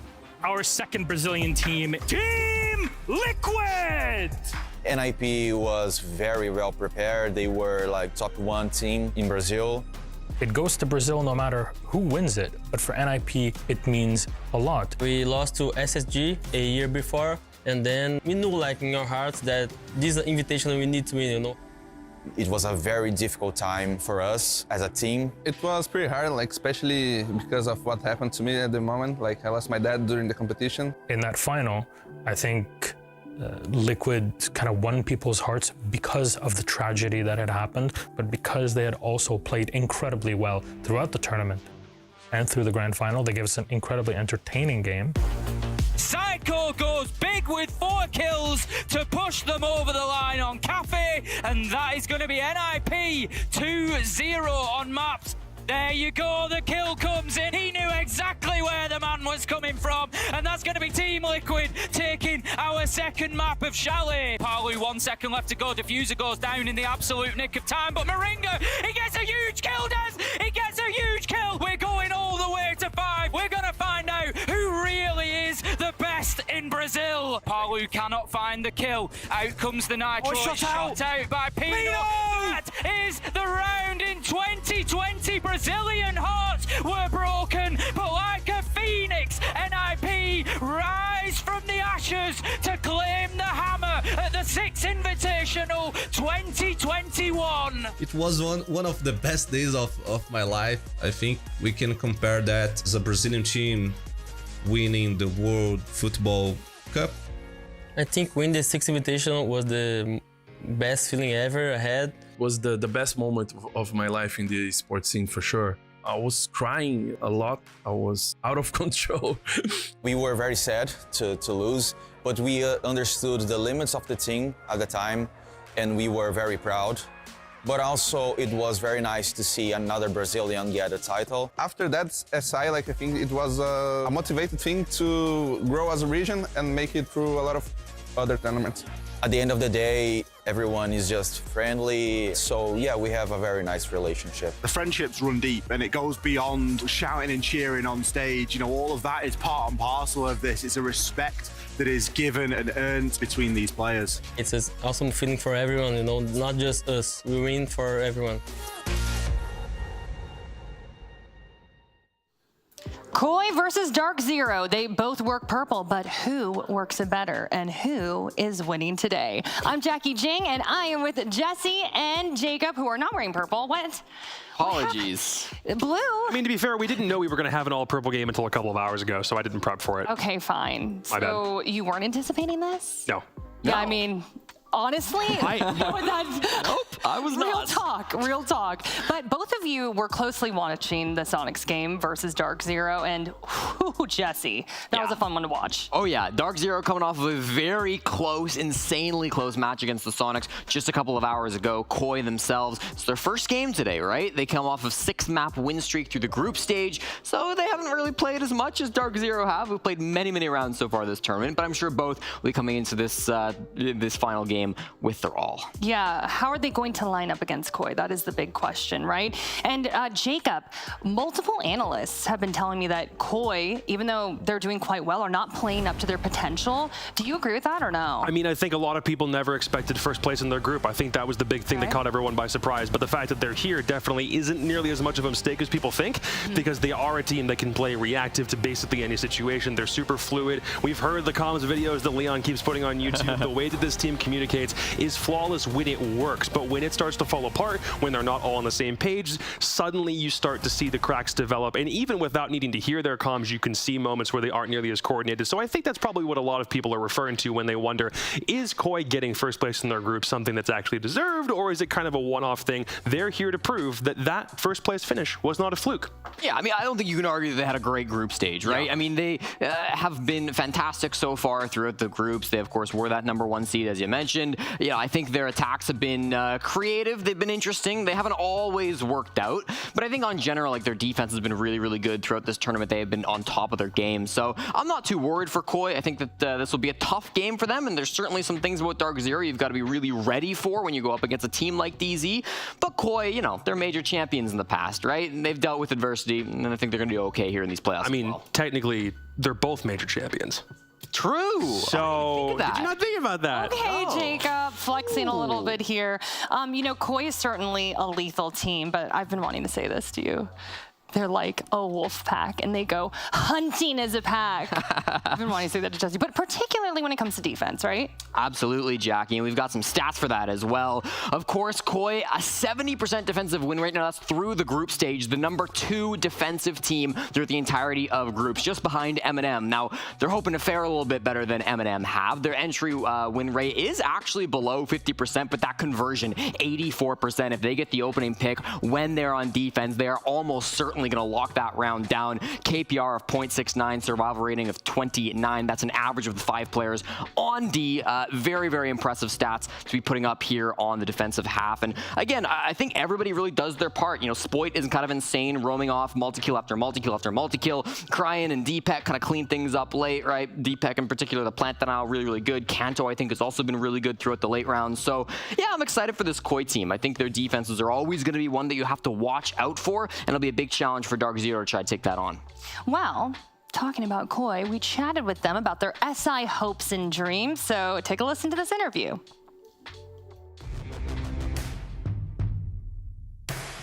So the way I would recap group stages was, you know, we got in there.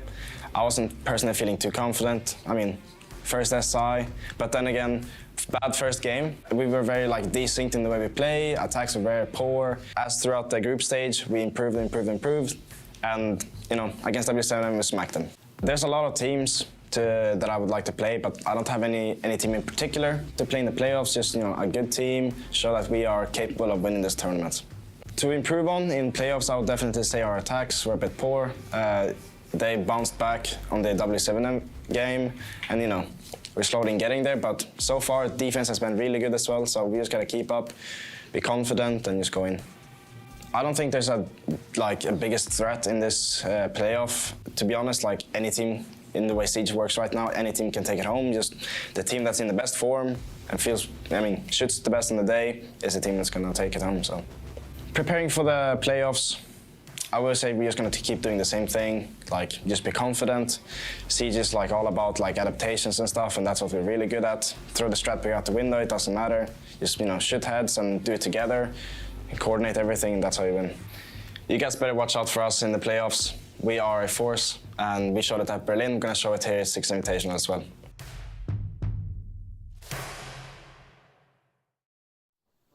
Ooh, we are a force. Fighting words there for sure. But all right, we got to get to DarkZero. A lot to talk about there. Jesse, this lineup though, we got Gav the rookie who has been playing quite well. And then we got the veterans, we got Skies, we got Canadian. I don't know where to start. This is a really strong team. Oh, they absolutely are. And we saw everybody pitching in their last game earlier today up against the Soniqs when they had to take that win down. I think NJR has undoubtedly been the star of this team throughout the group stage and as well for the game that they played earlier today. He had a great performance, 128 kills coming into the day. He's of course upped that even farther since their game earlier today. I think Skies as well is a player that does need to be highlighted because I feel like he's always in that perfect position on defense. Even if it doesn't show up in the stats, right? Even if it doesn't seem like he's always the one who's putting up the numbers, he has been definitely helping out on the support role and has the most plants of any player coming into today with 17, again, before their match against the Soniqs today. Not too bad. Not too bad at all. For an old man. Oh, don't throw that in there, Jacob. Anyway, Jacob, real talk though. Do you think playing 2 games in one day actually benefits them? So far, that has been exactly the case because both of the #1 seeded teams that played earlier today have lost to teams that already played a best of 3 prior. So if you're looking for a reason to be more excited about the prospect of DarkZero actually beating Koi, then look no further than their win earlier against the Soniqs. Even if it took a lot longer, even if they didn't have a whole bunch of time themselves to prep for this exact matchup, you have to think that the coaching staff, you have to think Mint was thinking that this was going to be the result in the back of his head, beginning to structure out what would happen if we win our first game, then moving immediately into our second. And I do think that this is also territory that guys on DZ, especially Canadian and Skies, they're not strangers to having to play a whole bunch of games without too much time in between to actually worry about prepping them. And I think that they're going to have a lot to talk about from that Soniqs matchup, not just because there were things they were doing fantastically in that game that they want to continue, but I also think the speed of their attacks against Koi's defense is going to be a real problem they have to decipher. Okay, our map bans are in. We are getting that information up on the screen right now. Jesse, talk to me. What do you think? Okay, Koi are gonna let Theme Park go on through. This is a map that DarkZero have a 5-game win streak on. 3 of those wins coming here at the 6th Invitational over Heroic, Secret, and MNM. They've not lost Theme Park since the spring of 2022. And for Koi's side of things, they have never won Theme Park ever. They played it only 2 times. The first was a loss to M80 at the Berlin Major, then a loss to G2 in the group stage of the 6th Invitational. But still, this is gonna be a map that DarkZero can have a lot of fun on. It's crazy. We're seeing Theme Park leak through. We're seeing Sky leak through on the opposite side because this has been DarkZero's permaban for ages. They've played it only twice over the past year. They beat Team Secret on it in overtime just a couple of days ago in that Barn Burner 3 mapper they had.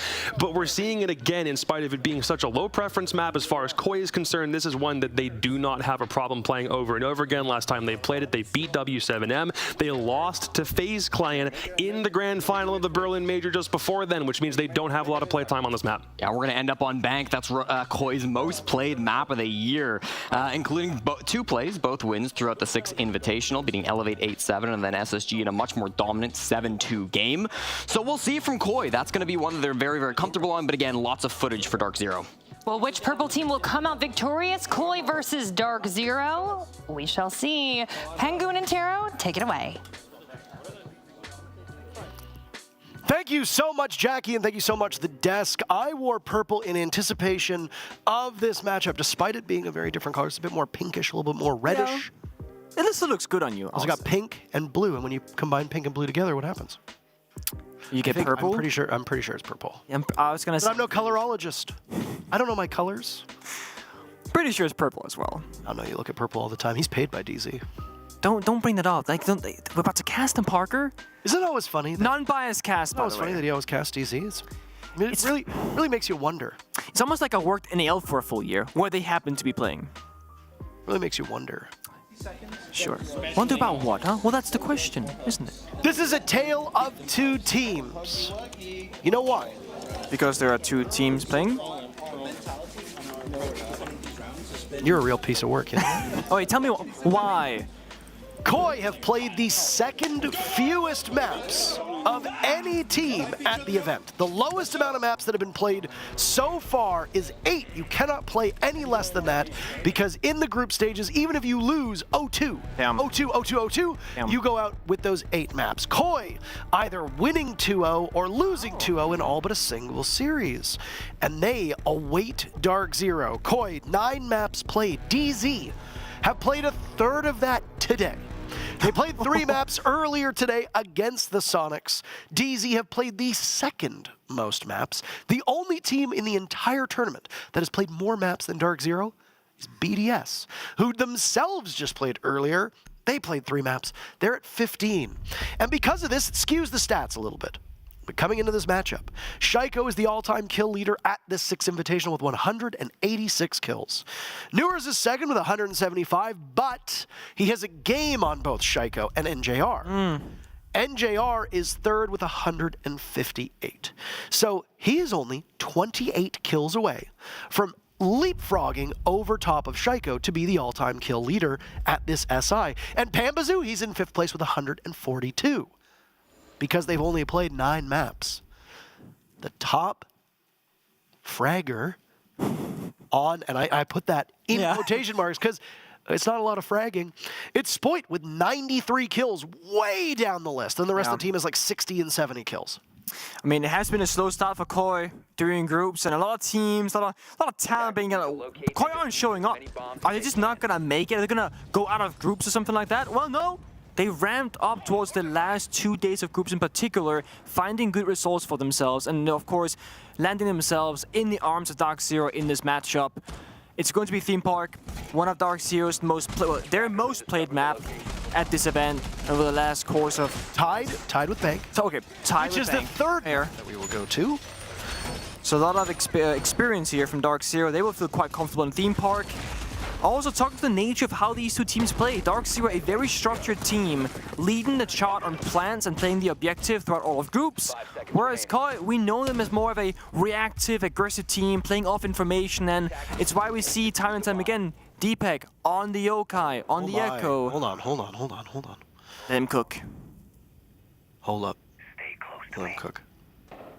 Cryan's not going to see anything. He's not cooking anything.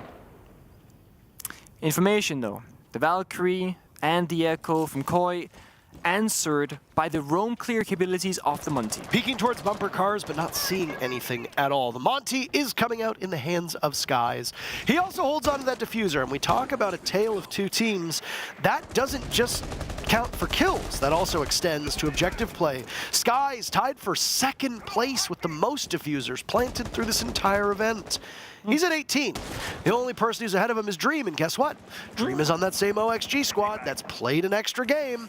So in that sense, I know they haven't played the same amount of maps. In fact, both teams have actually played the same amount of maps, but he's a game ahead of them. Yeah. At this point, OXG's just been more efficient or worse at their matches earlier, because sometimes it's not about efficiency. SSG's also, what? I think they're at 9 maps as well, and well, they've lost a lot of them, so... Yeah. That said, let's get this first round underway. Koi will be on defense. I like the Monty here.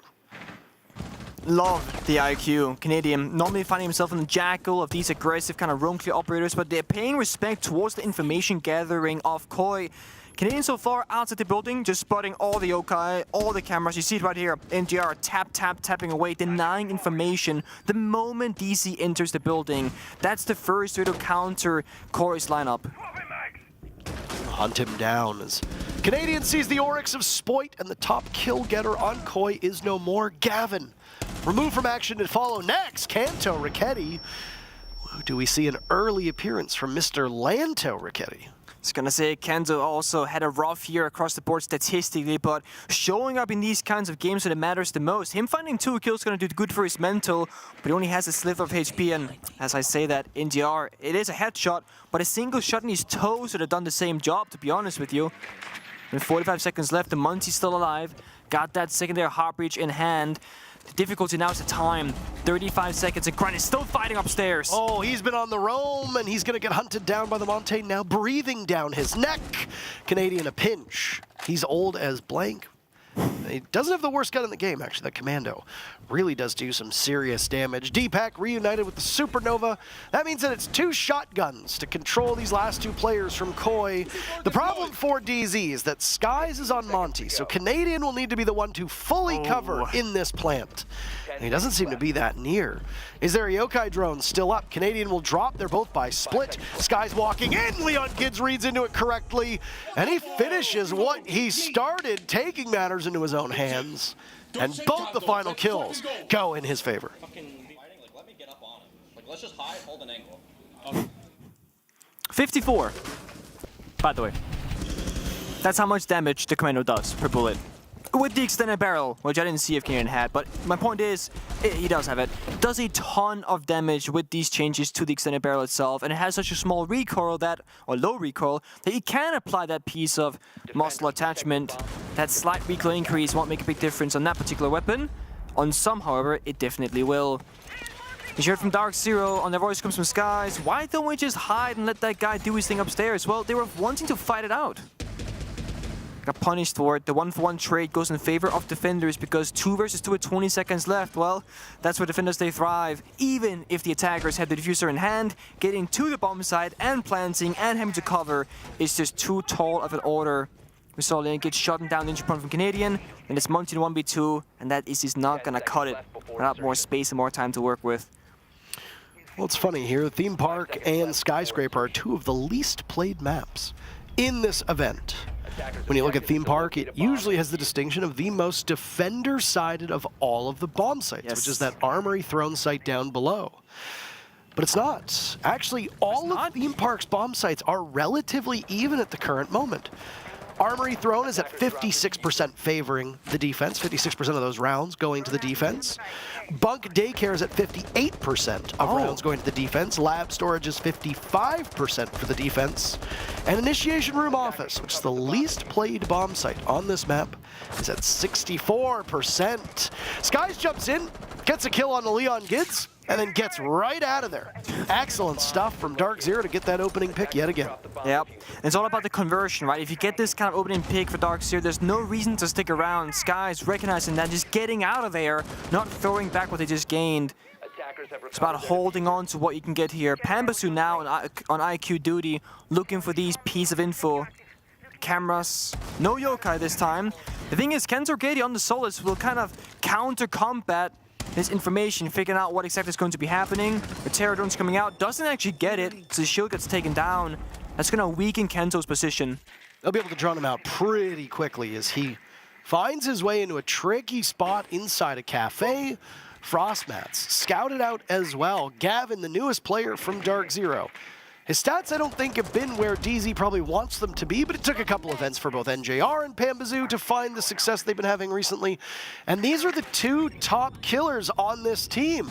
They're doing exceptionally well. It's plenty of time for Gavin to get up there, too. Not everybody has a start like Spoit did, for example, or like Bolo did, to begin their pro play career. Kanto Raketti, all the while that we said that he was in that tricky situation, yeah, he's actually made it out of there. Canadian finds both of the remaining 2 Frostmats, and Kanto, hell-bent on re-engaging, almost ending up into a fight that he wouldn't have been able to win as he had his gadget out. Yep. Kanto actually sticking his ground, trying to fight it out, but well, DC, they're creeping on in. He doesn't know this. Gavin, if he has the right read, could get a free kill. He doesn't have enough intel. Kanto, does he want to swing onto this? No, Gavin makes it work. Deepak taking some damage as well. Koi, not in the spot that they want to find themselves in with 30 seconds left.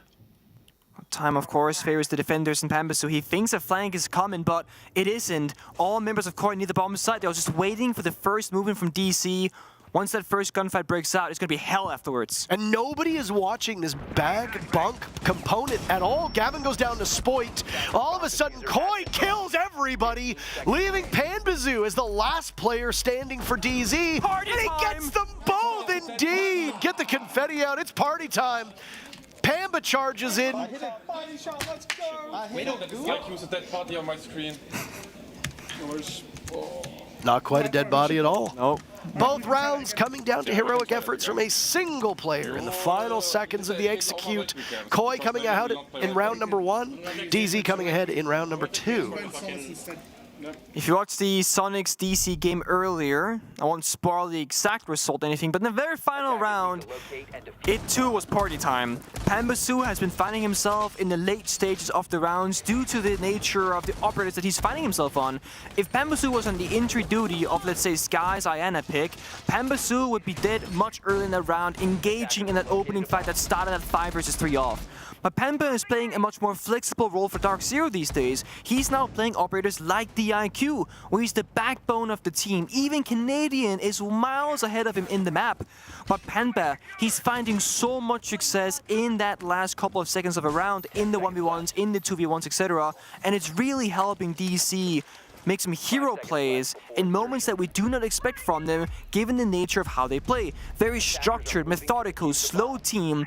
That's typically how you go about describing DarkZero in the NAL, and typically on International Ground 2, that hasn't been the same story for them at the 6 Invitationals. Sure, they're still structured, they're still kind of slow, but they got that clutch factor now thanks to these young gunners of both Gav and Pamba, and let's not forget NGR. You said it, Parker. He's putting up numbers like the top gunners. Oh my, Leon involved in the first altercation yet again. He takes out NJR, but Gavin punishes him for that. Either way, NJR, third highest amount of kills here at the 6 Invitational, came very close to breaking the record for most kills in a best of 3 just the other day. So having NJR sit on this bench for the next 2 minutes and 15 seconds, that's a great shout from Koi. It is. I'm trying to think of the value here. Trading Flores for the Solus, or the other way around rather, I think it's pretty even. Solus has an active gadget where you gotta, enable it, see the cameras, etc. Flores, same story. Those with terror drones, they will get no value now. But Koi, they're really good at the defensive side, so if they can take these numbers advantage away from DarkZero and play out a 4-4, I think they're fine with that. It's just like a 5v5, but with less man cover to cover out the map itself. This bomb site is relatively small. I don't think them losing an early member is going to change much for them. I mean, Flores is huge in the amount of value that was gained rather, from those Rotero drones in just the previous round alone, especially to put pressure on Kanto Raketti in his position. Force him out of holding Cafe was enormous. But then again, the Solus is, of course, very pivotal. I will say, I don't think the Solus has been that much of a difference maker through these 2 rounds yet. No. Whereas I think the Flores as an operator alone absolutely has been. I think you are correct. And speaking of, this is the time about Cafe. If there's a deployable shield put down, without the Flores, they actually have no self-destruction to clear out that deployable shield this time. So yeah, the Flores, absolutely massive for this round, will not be in play. DC about to find a different way around it. What did I say? I told you so. I did. You did tell me so. You're correct. I told you so. Oh. That Spider-Man crawl in the window for Skies, losing him about a third of his HP. Gavin, that's kill number 2, but he's no more. Deepak lighting up DZ. Skies on this rappel, who'd taken damage earlier, will now need to swing on in, find the last 2 players from Koi. Good news for DZ. Skies holds on to the diffuser, but the moment that plant starts to go down, it's quiet enough that Koi's going to hear this. Skies has no intel, cannot go on drone, that'll make noise as well. They know he's nearby. A couple bullets go out, but he has no intel yet again. Trapped inside a bunk, there's the diffuser going down, and they're gonna try to bait him off it, but Skies is actually sticking. Nitro Cell blows open the wall, and Deepak with his 3rd kill of the round. A monstrous performance. Koi making that one look easy. They get out the broom and they sweep DarkZero away from the bomb site. It was a fucking lucky round, the fucking clutch round, okay? I think we need to play more barbed wire. More barbed wire. Get more barbed wire. You heard the man. The Frost Mat as well, just buying a second and a half Canadian has to vault on in and shoot it first before fighting Deepak. Means that Gav doesn't have a backup in that 1 versus 2, so effectively it's a 1 versus 1 for him 2 times, which is relatively easy given the fact that Canadian was looking at the floor, not wanting to land into a POC mat, as we call them, POC mats, frost mats, bear traps. I would like the record to show that I don't call them POC mats. I live for the meme because it was my boy Ben from, you know, Citizen. I mean, we've had to teach you that feetsies is not the correct way to describe Jackal's gadget. Just because something isn't correct doesn't mean it doesn't work. Is PogMat gonna work its way in as well now? Honestly, with how exciting they can be, because they usually occur in the last like couple of seconds in a round, it's very Pog. You know, that's the young gamer slang. Pog, excitement. Let's say there was 5 seconds of that clock. Canadian jumps on in. It's an exciting. Okay, even the observer. I agree with the observer saying that's horrible. In my ear, Thank you, Medics. That's horrible. I do agree. That is horrible. The things that he's saying are horrible. Right? Okay, I will learn from this mistake of mine. I will hold myself to the best of my ability and no longer use that term. Okay. It will now be Poggy Walkie Mats instead. No, Medics is like, good job, and then never mind. Yeah. You got praise, and then it was taken away. Yeah. What can you do? Damning with faint praise. Koi running an operator lineup that looks very similar. Why? It's another Armory defense. Yup. It's that stable information game. Canadian recognizing that he wants to be on that entry, but also be freed up to have his gun out. So it is going to be Pambasu once again on the IQ duty, doing what Canadian did before, on the roof, really mapping out where everything is and spotting them to see what operators are being played from the side of Koi. Canadian's going to be roaming on that first floor with the Jackal, who can scan for roamers and try and find a pick. Last two alive for Koi on this bomb site before were the two anchors of Deepak and Leon Gids sitting very safely in the bomb site. That's the backbone of Koi. Kanto, when Kanto lacks confidence, he finds himself being more of an anger player, but so far in these first 3 rounds, Kanto is just in the fray, looking for fights actively. He got 2 kills, but both of those in round number 1. And it's been quiet from him since. He's still looking for more, however. He's not giving up just yet. The Yokai drone did some scouting over by Cafe, Nick, and they got information as to some drones. I don't know if they were able to help them out or not. No Solus on the board, so all that drone work needs to be manual. I think they were pretty successful. DZ just down to 3 drones, that's it.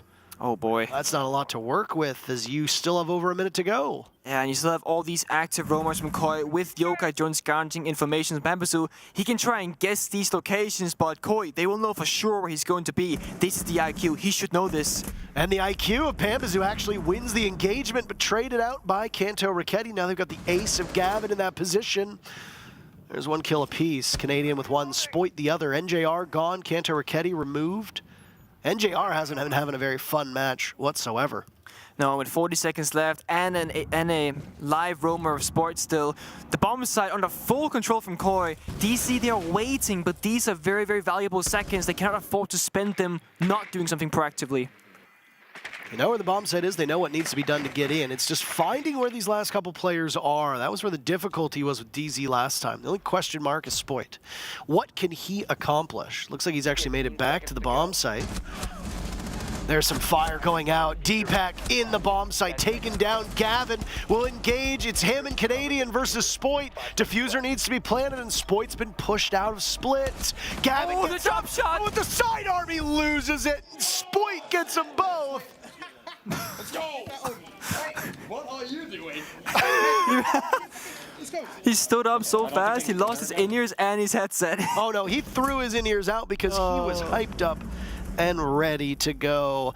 Again, DZ struggles with this bomb site. Come down to the final moments, and Spoit actually pulls off a drop shot in 2023. The year of our Lord. I mean, Spoit is coming basically straight out of ranked into the Berlin Major, then doesn't make any of the following majors, now here to play at the 6 Invitationals. If there's one man that can pull out the ranked strat, it's gotta be someone like Spoit, someone like Gav, who are so recent additions to the professional scene of Rainbow Six Siege. When we saw Deepak running for his life in that 2 versus 2, he knew he had a yokai left on the map, or at least he thought so. He was trying to play for time, but Sport take the offensive while he falls back and plays passive. But shot in the back, he gets downed, leaving Sport in that 1 versus 2, thinking they might not get in a position to put down that diffuser. But Canadian, with less than 1 second left, starts planting it down, forcing Sport to seek the engagement against Gavin to the 1v1. He does so successfully. Koi is stealing these rounds away from DarkZero, but again, time is the biggest issue. DarkZero hitting the bomb site with less than 20 seconds every single round, having to rely on rushing on through those motions with imperfect executes, and it's really damaging them in the late stage of these rounds. Speed is needed from DarkZero. I'd like to remind everybody that this is DZ's map pick. They are a perfect 3-0 on this map. Oh, they just surrendered another first pick, this time on the Skies, and add insult to injury. There goes the Candela as a way of celebrating the death of Skies. The bright spot for DZ in this first half is that Gavin has found his footing in this matchup. 6 kills. Pambazu's in. He's looking for 6 as well. He's got 5 to his name. Flashbang with the Amuro hook, just goes on in, gets a free blow to Kenzo, stuck in that corner, couldn't find his way out. Sure, Ying is off the board. He gets 2 kills. Gav is injured though. Is that a Pog? Sorry, is that a Frost mat? No, it's not. He's crawling for his life. That's a Pog mat. Don't say it. I'm trying not to.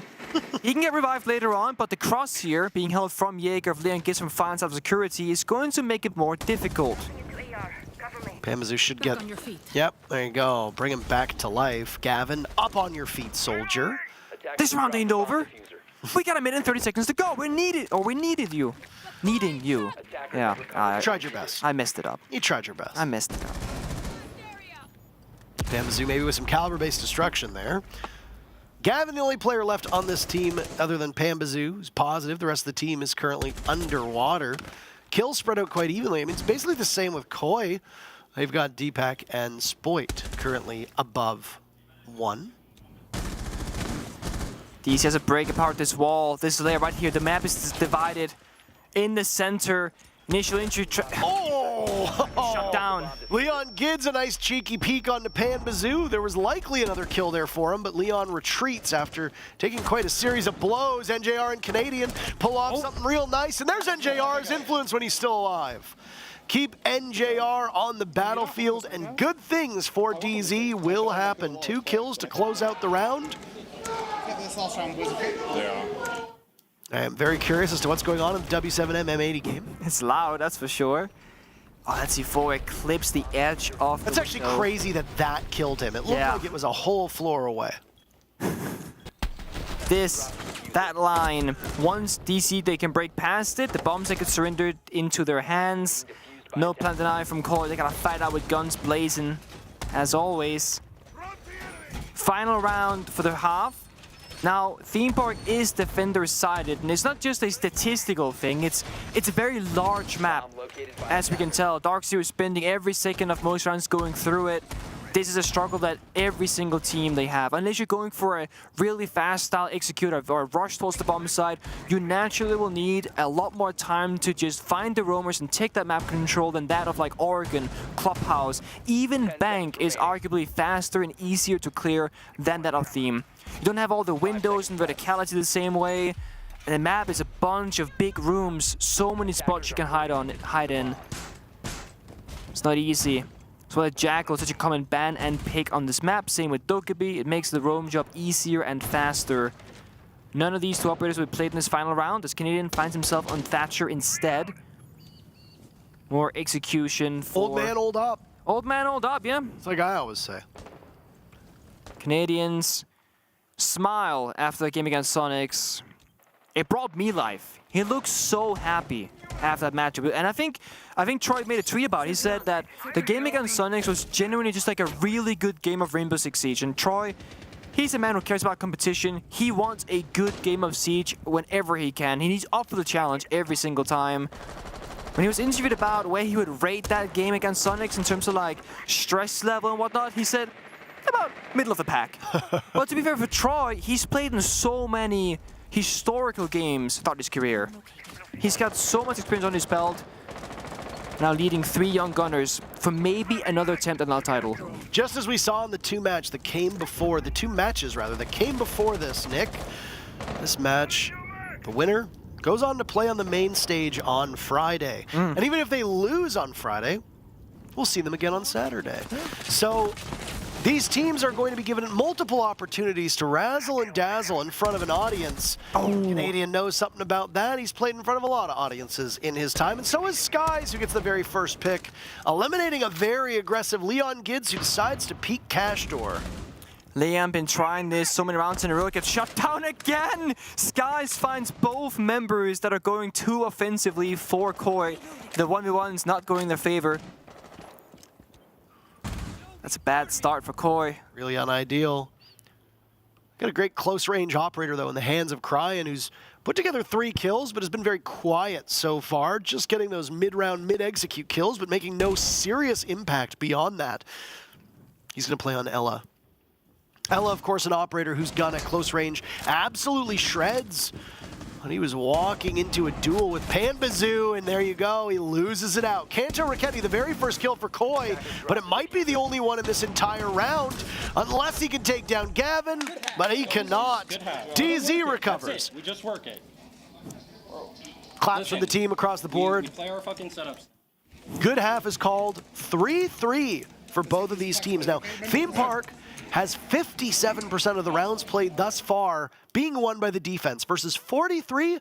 Typically, that means that you want to see the first team to defend end this first half up 4-2. Yeah. If that's your metric, Koi failed by that margin because it's the same essential scoreline as when we started. Instead of it being 0-0, it's just 3-3. But as we've said in previous games, the map is now going to tilt in DarkZero's favor. So the fact that they were able to hold Koi to just 3 rounds, that's great for DZ. No surprise that we see thrown bomb site first from both teams as well. It is arguably the easiest bomb site to defend. It's in the center of the map. There's no easy ways in. It's all hard walls and a hatch. And you can impact trick all of those walls mentioned. You can roam up above. The big question that most teams have to answer for themselves is the hatch that leads to the bomb site. Do you keep it reinforced or do you keep it soft and open it up? DC, like most teams, will reinforce it. That means that the only way back to the bomb site for any of these roamers is going to be the same way for attackers to enter. It's 2 doorways, one on Split, one on Dragon. So if Koi can capture the roamers or cut off the way back to the bomb site, then you can isolate essentially the active part of DarkZero, the roam, and the more static one, the bomb site members. Now, just like Koi, you're gonna extend out play aggress, or sorry, roam to waste time, shoot drones, etc. And then, ideally as a defender, your goal is to get back to the bomb site with about 1 minute and 20 seconds left or less, and you're just laughing because it's so time-consuming to clear out the map. That 1 minute 20 seconds is all you need left in the clock to have a great shot at a round. All right, first half was 2 bomb sites. Correct me if I'm wrong, but it was 2 defenses. There was an office. Ah, there was an office, yes. Yep. You are correct. It's a single round. There was a single round. I knew it. That was the only one I didn't turn in front of me. It's okay. It happens. Oh, Site rush. What is this? Because they're all roaming. A site rush. Wait, oh my god, I got it backwards. That's them getting back into their bomb. It's late. It's late. You have to forgive him and his eyesight. You know, there's only 1 minute and 20 seconds left. By the way, Canadian, the first to die in this round. That's the smoke off the board. That is terrible. A thrown defense with no smoke to be able to blanket an entry point. That means that there very much could be a site rush from Koi. They were stacked up going in a line. I was thinking they're ready for it. I mean, they were. It's the damn defenders. They should be. Drop down. They didn't expect it. Panbazoo's there with the aggression. He goes forward. He wants more. If there's anybody who can pull this off, it's definitely Panbazoo. Oh. Safe enough from Spoit. Spoit that impressive clutch in previous rounds, and now Cryan takes damage, and I love Cryan's expressions. Every time he gets engaged with, it's as if he's never seen an enemy before in his life. Speaking of not seeing an enemy, Panbazoo missing on the recoil. That's an ugly, ugly bit of action. Kanto Raketti and Spoit both could have been tasty morsels for Panbazoo, but either end up being successful. But again, the hatch reinforced Kite Claw, the only injury point are going to be the 2 doorways and the yellow breach, which is a vault in for Koi. It's not ideal. When Cryan and Kanto both low on HP, battling it out is not the ideal scenario either. Now no Toxic Babe, so it's going to be all guns blazing. Nades ready to take down the shield. There's Deepak. The numbers for Koi get even better. Nitro Cell goes out, limply thrown. NJR will need to clutch, and Spoit does not allow it. Great first round for Koi. Again, if we go off of what we see from Theme Park, historically, you need to win 2 rounds on attack. Koi's already halfway there. Panda could have saved the round. He gets the Fuser, takes down the Ace, and in this position, almost killed 1 member, almost killed 2 members of Koi. Then he could have run away, so wasted more time. He opted for the SMG-11 instead of the P90, and unironically, he ran out of bullets on the pre-fire spray. And then the P90 came out, and then an impact grenade came out. NGR really having an unfortunate time on Theme Park so far. On the attack, always suffering, being the trading blow. Now on defense on round number 8, suffers an impact grenade from himself, in all fairness. He's gonna have to play out this round with less than half HP. Not the end of the world, but less than ideal. Those cap concepts, of course, will live on, even if he falls early on. They can still do some damage, get a kill onto Koi if they're rushing too fast, not checking their doorways. And that's going to mean all 4 bomb sites played. Downstairs to lab. Not drug lab. Oh, just lab. The lab. For legal purposes, that is cornstarch. Or sugar. Yeah. Flour. Or flour. Or white phosphorus. No, wait, it can't be that, again. No. Not that. Cannot be white phosphorus. Hold on a second. Oh. I saw the shotgun swap. I know, I was like, are they just gonna blow the bathroom window and just hop in? But that's what I thought. It's for the hatch later on. I got really excited. Damn. I was gonna take a, it's a default approach, not gonna get too crazy. It is just NGR on the bomb side with half HP, so honestly, it wouldn't be a bad rush, but of course, Koi don't know that. Solus can grant information from below to where the drones are going to be coming from. Now Troy should know where the executor, where the initial roam play rather will begin. Could see there's a Claymore go for a jump out. Kendo reads it. He's waiting for it. Canadian, a great player to be on that Solus, by the way. Whether he's playing Valkyrie or Pulse or even Vigil, he loves those info operators because DZ and all of his teams tend to be at their best when Canadians giving the calls, and Panbazoo runs right into a swinging Kanto Raketti. Down goes Spoit to Gavin. All these individual performances where we see a team succeed and thrive, but then the player who accomplishes it is one of the first to die in the next round. Just goes to show you how evenly matched these squads are and how every single player is capable of contributing. Kanto Raketti losing to Skies, but so does Cryan. It's a vault in, and Skies reads them both perfectly for the double kill. Skies should never win that 1v2 with a DMR, but he does somehow anyway. Just 2 bullets needed for an injury or a kill, and now Koi, they gotta pick up the pieces and just go for broke. They can't play a structured round. You gotta just fish for kills. If Deepak can find one on the vertical, then Liam one from Arcade Stairs, I mean, then you're back to a 2v2. They have the info, and they gotta go for the gunfight. Isolate 1 or 2 of these players. There was your first opportunity on the Skies. Skies and NJR are both low enough on HP that 2 stray bullets from these players on Koi can very quickly turn this into a 2v2. I think the greater issue for this Koi squad is the time, Nick. You cannot waste any of these 40 remaining seconds, period. If you do that, it will simply be too late. Even if you get those 2 picks, a 2v2 where you need to break into the bomb site with only 15-20 seconds left, just not going to be good enough. No. I mean, Leon gets trying his best, open up the soft walls, but he finds one. Oh, what a shot by Leon, but Canadian answers that one back. Deepak is outside of the building with 20 seconds left. Frostmats could be below, but Deepak knows it's already been cleared. So he heads towards lab, and it's NJR on the ground to tie it up yet again. DZ have yet to lead on their own map. It's been Koi in the lead or tied. Given the fact that Koi's only time playing this map here at the 6 Invitational was a 3-7 loss against G2, That bodes very well for Koi so far, win or lose. Really nice job there by Leon. The soft breach actually distracting Skies, making him turn towards the wall rather than the door. And Leon finds the injury kill because of it. Only issue is, you're down 2 members, so that barely gets you back into even numbers. Pambasu, he is sick of it, playing these SMG-11, scanning things at IQ's gadget. He will be promoted, as that meme one went, to the dock. Promoted to dock. Yeah.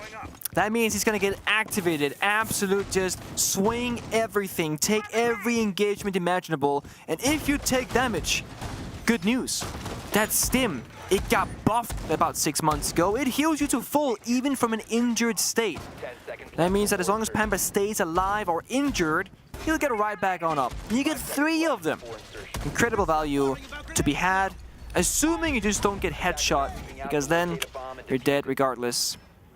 Koi bringing out the Amaru, something that they do quite frequently on a variety of maps, especially something like Bank, to get inside a window, or a pinpoint to cut off a rotation. See what they opt for. A rotation happening right now, going from the cafe side to the cash side instead from Koi, maybe thinking, we don't really want to approach that cafe area anyway, but they're running backwards. Trying to figure out where to approach the map from. Back and forth, wasting precious seconds. That's 30 seconds off the clock. Cryin working his best in that security area, while Kento's gonna rotate with Leon Kids to the cafe balcony instead. So it's a 2-part execute so far for this roam clear. Which is also kind of the bomb site because it's the windows leading to the room next to the bomb site. I like this rotation, and oh, a jump out from NJR. He can pull those off. It needs to urgently get back inside of this building, and does so. Nothing ventured, nothing, or well, lots gained, actually, onto this Leon Gids pick. Cryin answers back onto Gavin. Leon Gids has been dying very early over the last 3, 4, 5 rounds of Theme Park. That's not what you want out of your superstar player, and that, as it stands, the only hard breacher on this team at the moment. Kenta Racketti's been droned inside a cafe. Can he avenge his teammate? Even though Gavin went down, top fragger in the entire lobby. Gavin, the youngest player and the newest player, sitting at 9 and 6. Oh, Panba. Oh, he doesn't even move! What a shot on Kenta Racketti. The advantage again back into DarkZero's hands, and Panba does it a second time. That's the dog promotion right there. Just take the fight, swing, swing, swing. Coin to 2 versus 4 now. Similar position. They have to find these numbers, but DC, they're playing the odds. They're playing the corners. They're not giving them easy gunfights. Even Canadian swings back. And it's Cryin all alone in a 1v4. Reloading. Oh my. Poor Cryin. I feel for him. I gotta say, I really, really do. You can jiggle all you want, but you gotta hit 4 heads. Wiggle, wiggle, wiggle. Boop, boop, boop, he doesn't see. Oh, there it is. In through control room, he gets 1 pick. How many more players from DZ will have their back turned to him, though, Nick? That is the real question. 20 seconds to go. He's just gonna wait time out. I admire this attempt, going on to drone, but 3 players and no diffuser means that for Cryin, this is an all but impossible task. He gets 2 impactless exit kills, but that's it. And hey, 2 rounds in a row for DarkZero gives them their first lead of the map. We need to be less selfish. We need to bring more Tactical timeout called by Koi. And we get to listen in. Listen up, boys. I got a lot to say in a little time. Right. These guys are prone gamers, right? A lot of the times when we're trying to make these late round plays, they're prone in the fucking corners. So when this timer ticks down, start aiming crouch high if you're confident with your flinch the headshots, okay? Yep. A lot of the times as well, I saw it on the first round, I saw it on that round as well, we're freezing. We're facing obstacles and we're freezing. We need to start coming up with solutions together as a team. And the best solution we have with the gunners we have is to double push with a hot drone, which leads them on to my next point. Our drone economy is in the bin. We need to start using hot drones more to clear these positions. Grow some balls, they're not as good as you think they are, right? Yeah, they are shit, Headshot boys. these fuckers, right? Fucking headshot them. Start taking some risks, boys, and start making some winning plays. Standing there is the losing play. So let's go, boys! I like that from Meepy, that final note saying that making no play is the losing play, and I live by the same philosophy as a player, is that there's action and there's inaction, and you can either lose by trying or lose by not trying. Same damn outcome. But at least in one of those scenarios, you are trying, which means there is a chance that you will be winning. Quite recognized that drone economy in the bin, as Mimi put it. Not enough drones for the mid to late round to do the 2-man plus hot drone. What Mimi means by that is that you have 2 members go in together with a piece of information. Could be a Gemini clone or a drone itself. Right in front of them, it pings or gives out the information. The 2 members take the gunfight. At worst case, you trade 1 for 1. Best case, you trade 1 for 0. That means you just keep your members alive. I think it's very valuable what Mimi had to say. Now, Core, they have at least the next 2 rounds to apply it. Otherwise, if they find no success in those 2 rounds, it's DC winning 7-4. It's going to be that office bomb site upstairs to the east. And Core bring out the same upper lineup. Cryan getting off the IQ onto a more proactive operator of the Lion. Can help his teammate globally across the map if any engagements were to come out. Canadian, we spoke about it, so much information in terms of operator play. The Valkyrie, the Pulse, the Solace, now the Echo. So DC perhaps expecting this time to tick down, or just wanting to get information to make proactive plays on the map as you can move around those yokai, so not stuck in one particular position. Meepy providing so much value on these tactical timeouts, and I know it was something that was discussed by the talent in our group this morning. It was either this morning or it was yesterday morning, but there was a discussion about the importance of these timeouts and what can be gained by these coaches. The difference in style. Earlier today, Mr. Officer giving some very choice words to Joom, and Joom in particular. Meepy giving very strategic advice that is intended for the entire team. Other coaches working to motivate the squad, but giving no actual strategy behind it. There's a very different way to approach it, and each roster requires a different coach. Some players will respond to kindness. Others will respond to orders. So it really comes down to how do you tailor your coaching to the players in front of you. Mint isn't really taking a lot of time out, so it's hard to see how Mint approaches it. I mean, when you got Troy on your team, he's half a coach himself. I'm sure he's got plenty of things to say, but Tori, aggression, right? These risk plays, not needing the bomb site just yet, but they're damn close to it. That's going to be a surprising factor unless DarkZero drones it out. The Yokai drones, they are there, they see it, but the Frost Mat, it finds Kanto as well. That means Skies and Cry and fight it out. It's a trade for them in the 3 versus 4. Oh, this is real ugly, but DZ knows ugly and they thrive in it. Spoit and Leon Gids left as the rest of their team is reduced to ashes.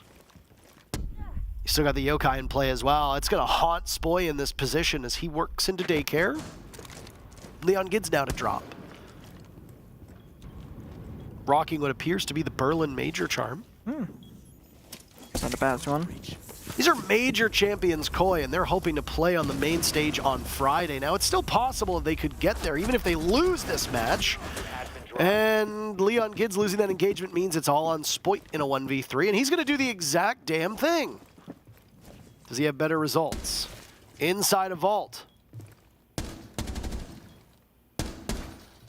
I like that DZ is paying a lot more confidence to Spoit than they are to Leon Gids.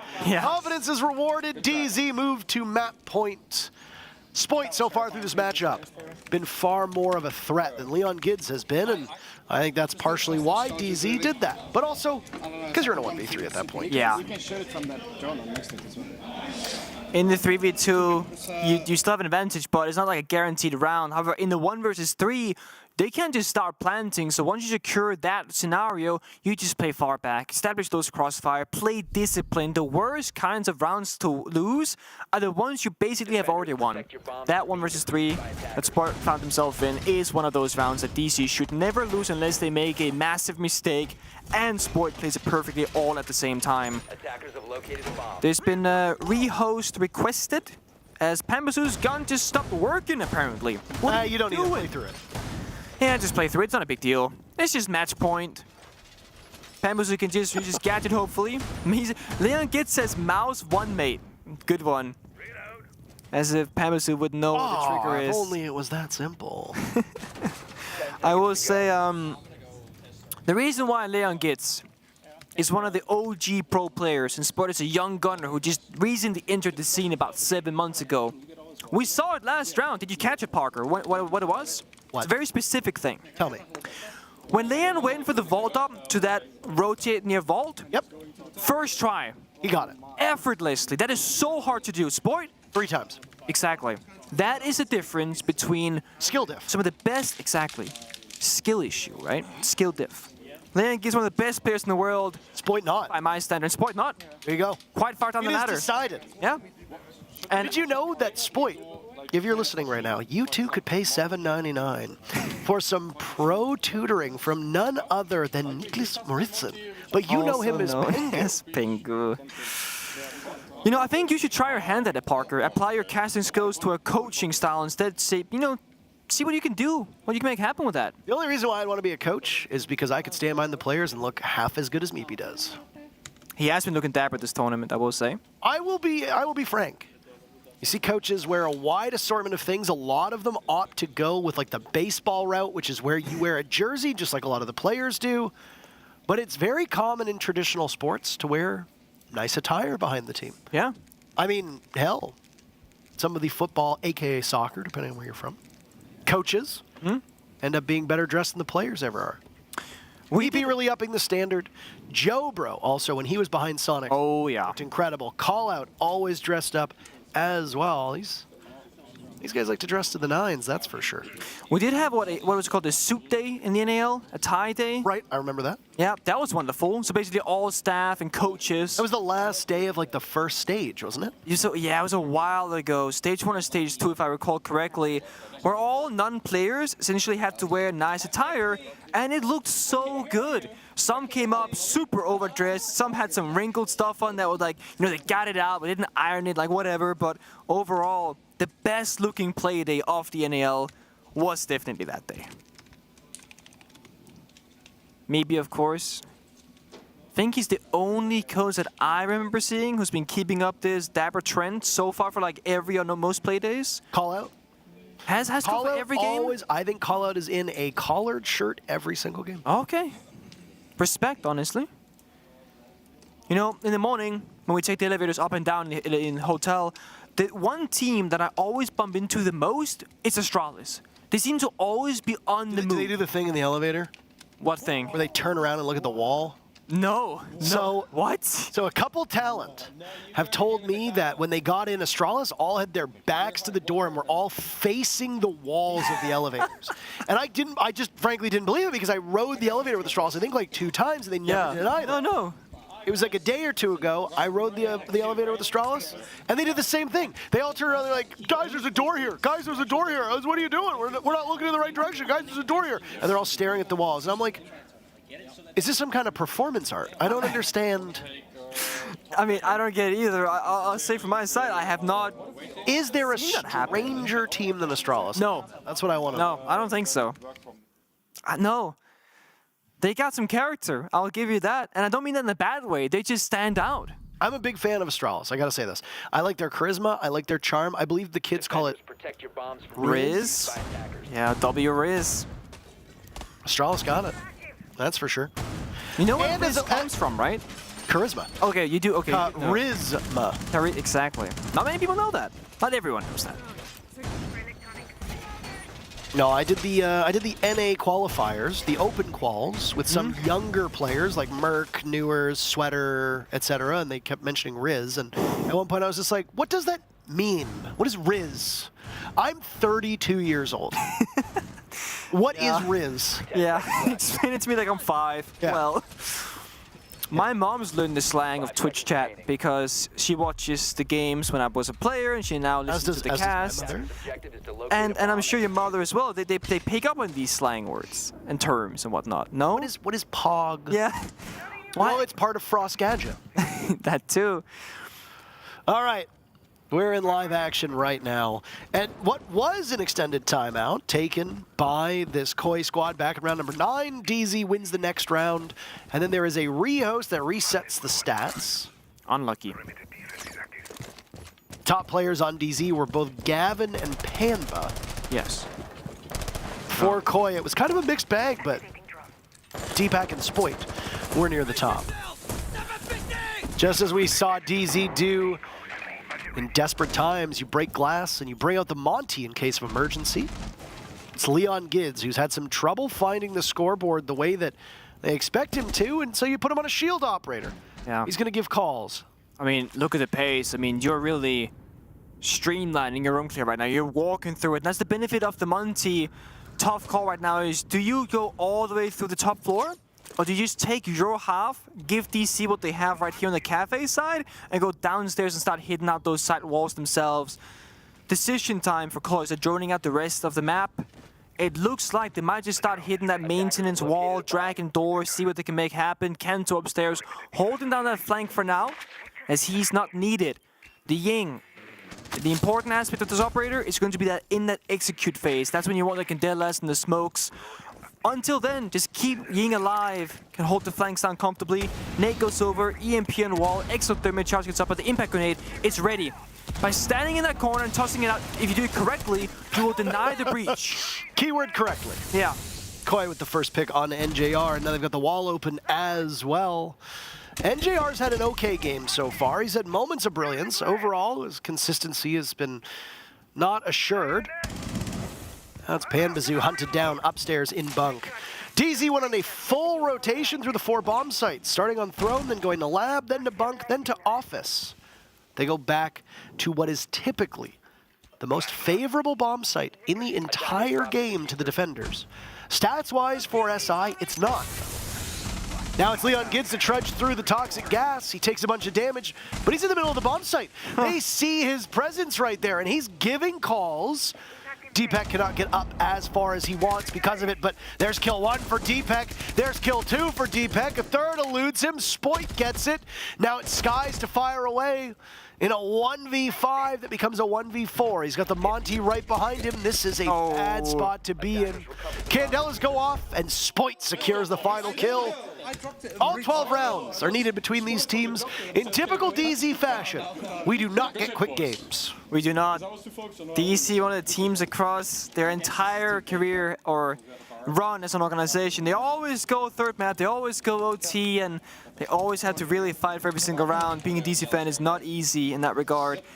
The Monty really working out in the favor of Koi. I mean, Leon just walks on in, arguably a little bit too offensive, but Leon, he reads the situation perfectly. He recognized that he can just stand on Throne, nobody can wide swing him because the breach is open, just give those yellow pings off information, and Canadian on the smoke only had a single toxic babe left. When that went out, it did like 30 damage, and that's it. No real way to clear out the Monty, and DC just had to start swinging the breach. Lost their gunfights. Yeah, when Leon Gids was standing there in the back of the bomb site, I think the one message that DZ really needed to get was they just really needed to watch the Throne. Yeah. Yeah. Yeah. It took you a second. It had to click. But we got there. Great record, by the way. Great record. Half of it is great now. half of it is a no-no.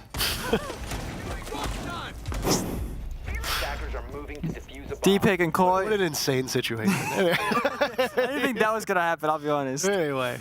Instead of the Monty, they're bringing out the Ossa instead.